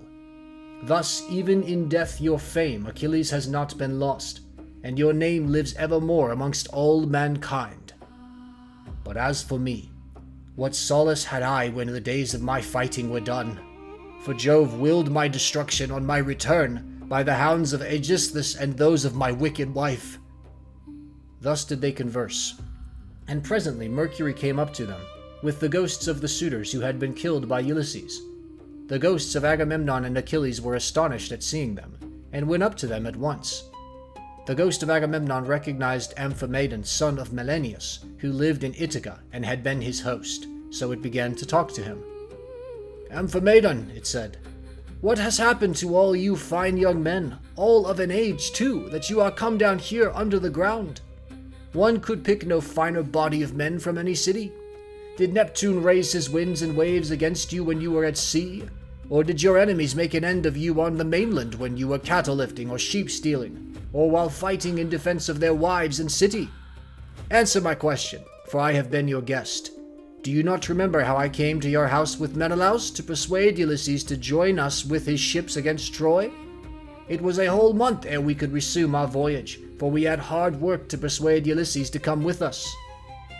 And the ghost of Amphimaedon answered, "Agamemnon, son of Atreus, king of men, I remember everything that you have said and will tell you fully and accurately about the way in which our end was brought about. Ulysses had been long gone, and we were courting his wife, who did not say point blank that she would not marry, nor yet bring matters to an end, for she meant to compass our destruction. This then was the trick she played us. She set up a great tambour frame in her room and began to work on an enormous piece of fine needlework. 'Sweethearts,' she said, 'Ulysses is indeed dead. Still do not press me to marry again immediately. Wait, for I would not have my skill in needlework perish unrecorded, till I have completed a pall for the hero Laertes against the time when death shall take him. He is very rich, and the women of the place will talk if he is laid about without a pall.' This is what she said, and we assented, whereupon we could see her working upon her great web all day long. But at night she would unpick the stitches again by torchlight. She fooled us in this way for 3 years without our finding it out. But as time wore on, and she was now in her 4th year, in the waning of moons and many days had been accomplished, one of her maids who knew what she was doing told us, and we caught her in the act of undoing her work. So she had to finish it whether she would or no, and when she showed us the robe she had made, after she had had it washed, its splendor was as that of the sun or moon. Then some malicious god conveyed Ulysses to the upland farm where his swineherd lives. Thither presently came along his son, returning from a voyage to Pylos, and the two came to the town when they had hatched their plot for our destruction.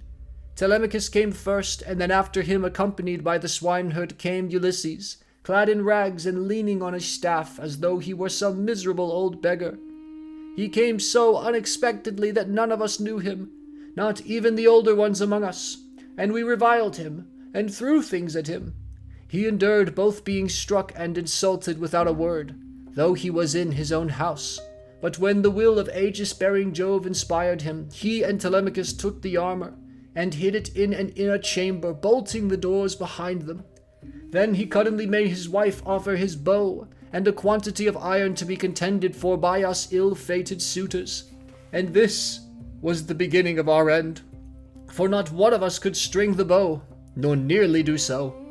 When it was about to reach the hands of Ulysses, we all of us shouted out that it should not be given to him, no matter what he might say, but Telemachus insisted on his having it. When he had got it in his hands, he strung it with ease and sent his arrow through the iron. Then he stood on the floor of the cloister and poured his arrows on the ground, glaring fiercely about him.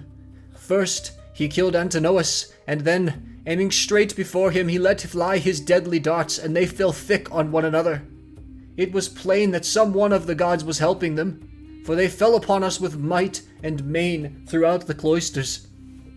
And there was a hideous sound of groaning as our brains were being battered in, and the ground seethed with our blood. This, Agamemnon, is how we came by our end, and our bodies are lying still uncared for in the house of Ulysses, for our friends at home do not yet know what has happened, so that they cannot lay us out and wash the black blood from our wounds, making moan over us according to the offices due to the departed.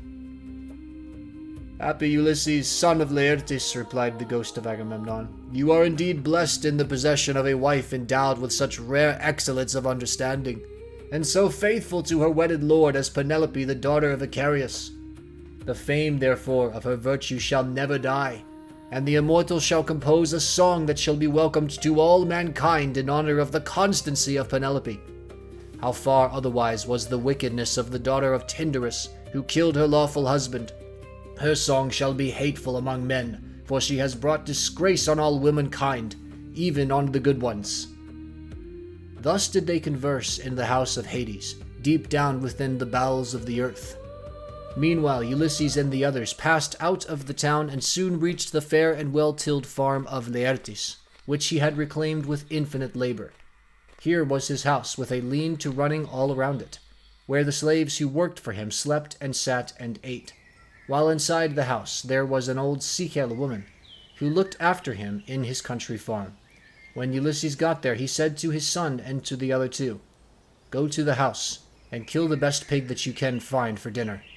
Meanwhile, I want to see whether my father will know me, or fail to recognize me after so long an absence." He then took off his armor, and gave it to Eumaeus and Philocius, who went straight on to the house, while he turned off into the vineyard to make trial of his father. As he went down into the great orchard, he did not see Dolius, nor any of his sons, nor of the other bondsmen, for they were all gathering thorns to make a fence for the vineyard, at the place where the old man had told them. He therefore found his father alone, hoeing a vine. He had on a dirty old shirt, patched and very shabby. His legs were bound round with thongs of oxhide to save him from the brambles, and he also wore sleeves of leather. He had a goatskin cap on his head, and was looking very woe-begone. When Ulysses saw him so worn, so old, and full of sorrow, he stood still under a tall pear tree, and began to weep. He doubted whether to embrace him, kiss him, and tell him all about his having come home, or whether he should first question him and see what he would say. In the end he deemed it best to be crafty with him. So in this mind he went up to his father, who was bending down and digging about a plant. "I see, sir," said Ulysses, "that you are an excellent gardener. What pains you take with it, to be sure!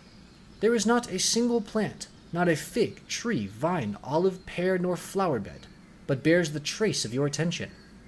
I trust, however, that you will not be offended if I say that you take better care of your garden than of yourself.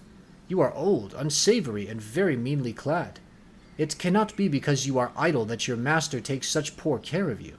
Indeed, your face and figure have nothing of the slave about them, and proclaim you of noble birth. I should have said that you were one of those who should wash well, eat well, and lie soft at night, as old men have a right to do. But tell me, and tell me true, whose bondman are you, and in whose garden are you working? Tell me also about another matter. Is this place that I have come to really Ithaca? I met a man just now who said so, but he was a dull fellow, and had not the patience to hear my story out, when I was asking him about an old friend of mine, whether he was still living, or was already dead and in the house of Hades. Believe me when I tell you that this man came to my house once when I was in my own country, and never yet did any stranger come to me whom I liked better. He said that his family came from Ithaca, and that his father was Laertes, son of Arcesius. I received him hospitably, making him welcome to all the abundance of my house. And when he went away, I gave him all customary presents. I gave him 7 talents of fine gold, and a cup of solid silver with flowers chased upon it. I gave him 12 light cloaks, and as many pieces of tapestry. I also gave him 12 cloaks of single fold, 12 rugs, 12 fair mantles, and an equal number of shirts. To all this I added 4 good-looking women skilled in all useful arts, and I let him take his choice." His father shed tears and answered, "Sir, you have indeed come to the country that you have named, but it has fallen into the hands of wicked people. All this wealth of presents has been given to no purpose. If you could have found your friend here alive in Ithaca, he would have entertained you hospitably, and would have requited your presents amply when you left him, as would have only been right considering what you had already given him. But tell me, and tell me true, how many years is it since you entertained this guest, my unhappy son, as ever was? Alas, he has perished far from his own country. The fishes of the sea have eaten him, or he has fallen a prey to the birds and wild beasts of some continent. Neither his mother nor I his father, who were his parents, could throw our arms about him and wrap him in his shroud, nor could his excellent and richly dowered wife Penelope bewail her husband, as was natural upon his deathbed, and close his eyes according to the offices due to the departed. But now, tell me truly, for I want to know, who and whence are you? Tell me of your town and parents. Where is the ship lying that has brought you and your men to Ithaca? Or were you a passenger on some other man's ship, and those who brought you here have gone on their way and left you?" "I will tell you everything," answered Ulysses. "Quite truly. I come from Alybus, where I have a fine house. I am son of King Aphaetus, who is the son of Polypaemon. My own name is Eperitus. Heaven drove me off my course as I was leaving Sicania, and I have been carried here against my will. As for my ship, it is lying over yonder, off the open country outside the town, and this is the 5th year since Ulysses left my country. Poor fellow, Yet the omens were good for him when he left me. The birds all flew on our right hands, and both he and I rejoiced to see them as we parted, for we had every hope that we should have another friendly meeting and exchange presents." A dark cloud of sorrow fell upon Laertes as he listened. He filled both hands with the dust from off the ground and poured it over his gray head, groaning heavily as he did so. The heart of Ulysses was touched, and his nostrils quivered as he looked upon his father. Then he sprang towards him, flung his arms about him, and kissed him, saying, "I am he, father, about whom you are asking. I have returned after having been away for 20 years. But cease your sighing and lamentation. We have no time to lose. For I should tell you that I have been killing the suitors in my house to punish them for their insolence and crimes." "If you really are my son Ulysses," replied Laertes, "and have come back again, you must give me such manifest proofs of your identity as shall convince me." "First, observe this scar," answered Ulysses, "which I got from a boar's tusk when I was hunting on Mount Parnassus. You and my mother had sent me to Autolycus, my mother's father, to receive the presents, which when he was over here he had promised to give me. Furthermore, I will point out to you the trees in the vineyard which you gave me, and I asked you all about them as I followed you round the garden. We went over them all, and you told me their names and what they all were. You gave me 13 pear trees, 10 apple trees, and 40 fig trees. You also said you would give me 50 rows of vines. There was corn planted between each row, and they yield grapes of every kind, when the heat of heaven has been laid heavy upon them." Laertes' strength failed him when he heard the convincing proofs which his son had given him. He threw his arms about him, and Ulysses had to support him, or he would have gone off into a swoon. But as soon as he came to and was beginning to recover his senses, he said, "O Father Jove, that your gods are still in Olympus after all, if the suitors have really been punished for their insolence and folly. Nevertheless, I am much afraid that I shall have all the townspeople of Ithaca up here directly, and they will be sending messengers everywhere throughout the cities of the Cephallenians." Ulysses answered, "Take heart, and do not trouble yourself about that, but let us go into the house hard by your garden. I have already told Telemachus, Philocius, and Eumaeus to go on there and get dinner ready as soon as possible." Thus conversing, the two made their way towards the house. When they got there, they found Telemachus with the stockman and the swineherd cutting up meat and mixing wine with water. Then the old Sicel woman took Laertes inside and washed him and anointed him with oil. She put him on a good cloak, and Minerva came up to him and gave him a more imposing presence, making him taller and stouter than before. When he came back to his son, was surprised to see him looking so like an immortal, and said to him, "My dear father, some one of the gods has been making you much taller and better looking." Laertes answered, "Would by Father Jove, Minerva, and Apollo, that I were the man I was when I ruled among the Cephallenians, and took Nericum, that strong fortress on the foreland. If I was still what I was then, and had been in our house yesterday with my armor on, I should have been able to stand by you and help you against the suitors. I should have killed a great many of them, and you would have rejoiced to see it." Thus did they converse. But the others, when they had finished their working and the feast was ready, left off working, and took each his proper place on the benches and seats. Then they began eating. By and by, old Dullius and his sons left their work and came up, for their mother, the Sicel woman who looked after Laertes now that he was growing old, had been to fetch them. When they saw Ulysses and were certain it was he, they stood there lost in astonishment. But Ulysses scolded them good-naturedly and said, "Sit down to your dinner, old man, and never mind about your surprise. We have been wanting to begin for some time and have been waiting for you." Then Dullius put out both his hands and went up to Ulysses. "Sir," said he, seizing his master's hand and kissing it at the wrist, "we have long been wishing you home, and now heaven has restored you to us, after we had given up hoping. All hail, therefore, and may the gods prosper you. But tell me, does Penelope already know of your return, or shall we send someone to tell her?" "Old man," answered Ulysses, "she knows already, so you need not trouble about that." On this he took his seat, and the sons of Dullius gathered round Ulysses to give him greeting and embrace him one after the other. Then they took their seats in due order near Dullius, their father. While they were thus busy, getting their dinner ready, Rumor went around the town, and noised abroad the terrible fate that had befallen the suitors. As soon, therefore, as the people heard of it, they gathered from every quarter, groaning and hooting before the house of Ulysses. They took the dead away, buried every man his own, and put the bodies of those who came from elsewhere on board the fishing vessels, for the fishermen to take each of them to his own place. They then met angrily in the place of assembly, and when they were got together, Euphathes rose to speak. He was overwhelmed with grief for the death of his son Antinous, who had been the first man killed by Ulysses. So he said, weeping bitterly, "My friends, this man has done the Achaeans great wrong. He took many of our best men away with him in his fleet, and he has lost both ships and men. Now, moreover, on his return, he has been killing all the foremost men among the Cephallenians. Let us be up, and doing before he can get away to Pylos or to Elis where the Epeans rule, or we shall be ashamed of ourselves forever afterwards. It will be an everlasting disgrace to us if we do not avenge the murder of our sons and brothers. For my own part, I should have no more pleasure in life, but had rather die at once. Let us be up then, and after them, before they can cross over to the mainland." He wept as he spoke, and everyone pitied him.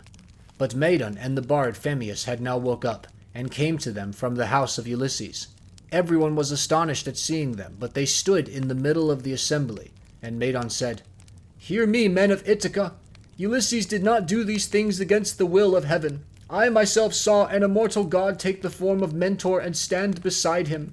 This god appeared, now in front of him, encouraging him, and now going furiously about the court and attacking the suitors, whereon they fell thick on one another." On this pale fear laid hold of them, and old Halitherses, son of Mastor, rose to speak, for he was the only man among them who knew both past and future. So he spoke to them plainly and in all honesty, saying, "Men of Ithaca, it is all your own fault that things have turned out as they have. You would not listen to me, nor yet to Mentor, when we bade you check the folly of your sons, who were doing much wrong in the wantonness of their hearts, wasting the substance and dishonoring the wife of a chieftain, who they thought would not return. Now, however, let it be as I say, and do as I tell you. Do not go out against Ulysses, or you may find that you have been drawing down evil on your own heads." This was what he said, and more than half raised a loud shout, and at once left the assembly. But the rest stayed where they were, for the speech of Halitherses displeased them, and they sided with Euphathes. They therefore hurried off for their armor, and when they had armed themselves, they met together in front of the city, and Euphathes led them on in their folly. He thought he was going to avenge the murder of his son, whereas in truth he was never to return, but was himself to perish in his attempt. Then Minerva said to Jove, "Father, son of Saturn, king of kings, answer me this question. What do you propose to do? Will you set them fighting still further, or will you make peace between them?" And Jove answered, "My child, why should you ask me? Was it not by your own arrangement that Ulysses came home and took his revenge upon the suitors? Do whatever you like, but I will tell you what I think will be the most reasonable arrangement. Now that Ulysses is revenged, let them swear to a solemn covenant, in virtue of which he shall continue to rule, while we cause the others to forgive and forget the massacre of their sons and brothers. Let them then all become friends as heretofore, and let peace and plenty reign." This was what Minerva was already eager to bring about, so down she darted from off the topmost summits of Olympus. Now, when Laertes and the others had done dinner, Ulysses began by saying, "Some of you go out and see if they are getting close up to us." So one of Dolius's sons went as he was bid. Standing on the threshold, he could see them all quite near, and said to Ulysses, "Here they are! Let us put on our armor at once!" They put on their armor as fast as they could, that is to say, Ulysses, his 3 men, and the 6 sons of Dolius. Laertes also and Dolius did the same, warriors by necessity in spite of their gray hair. When they had all put on their armor, they opened the gate and sallied forth, Ulysses leading the way. Then Jove's daughter Minerva came up to them, having assumed the form and voice of Mentor.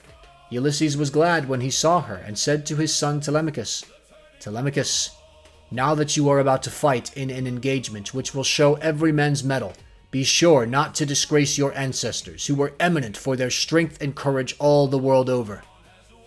"You say truly, my dear father," answered Telemachus, "and you shall see, if you will, that I am in no mind to disgrace your family." Laertes was delighted when he heard this. "Good heavens," he exclaimed, "what a day I am enjoying! I do indeed rejoice at it. My son and grandson are vying with one another in the matter of valor." On this, Minerva came up close to him and said, "Son of Arcesius, best friend I have in the world, pray to the blue-eyed damsel and to Jove her father, then poise your spear and hurl it." As she spoke, she infused fresh vigor into him, and when he had prayed to her, he poised his spear and hurled it. He hit Euphathes' helmet, and the spear went right through it, for the helmet stayed it not, and his armor rang rattling round him as he fell heavily to the ground. Meantime, Ulysses and his son fell upon the front line of the foe and smote them with their swords and spears. Indeed, they would have killed every one of them and prevented them from ever getting home again. Only Minerva raised her voice aloud and made everyone pause. "Men of Ithaca," she cried, "cease this dreadful war, and settle the matter at once without further bloodshed." On this, pale fear seized everyone. They were so frightened that their arms dropped from their hands and fell upon the ground at the sound of the goddess's voice. And they fled back to the city for their lives. But Ulysses gave a great cry, and gathering himself together, swooped down like a soaring eagle. Then the son of Saturn sent a thunderbolt of fire that fell just in front of Minerva. So she said to Ulysses, "Ulysses, noble son of Laertes, stop this warful strife, or Jove will be angry with you." Thus spoke Minerva, and Ulysses obeyed her gladly. Then Minerva assumed the form and voice of Mentor, and presently made a covenant of peace between the two contending parties. The counting debts are paid, the turning of the hall, oh, the turning of the hall. Give thanks for bread, for hearth, for wine, for friends who share the flame. The turning of the hall, oh, the turning of the hall. And when the old song comes again, may every heart be tame. The turning of the hall, oh, the turning of the hall. The dawn has ways of settling all, though none can guess by whom it came.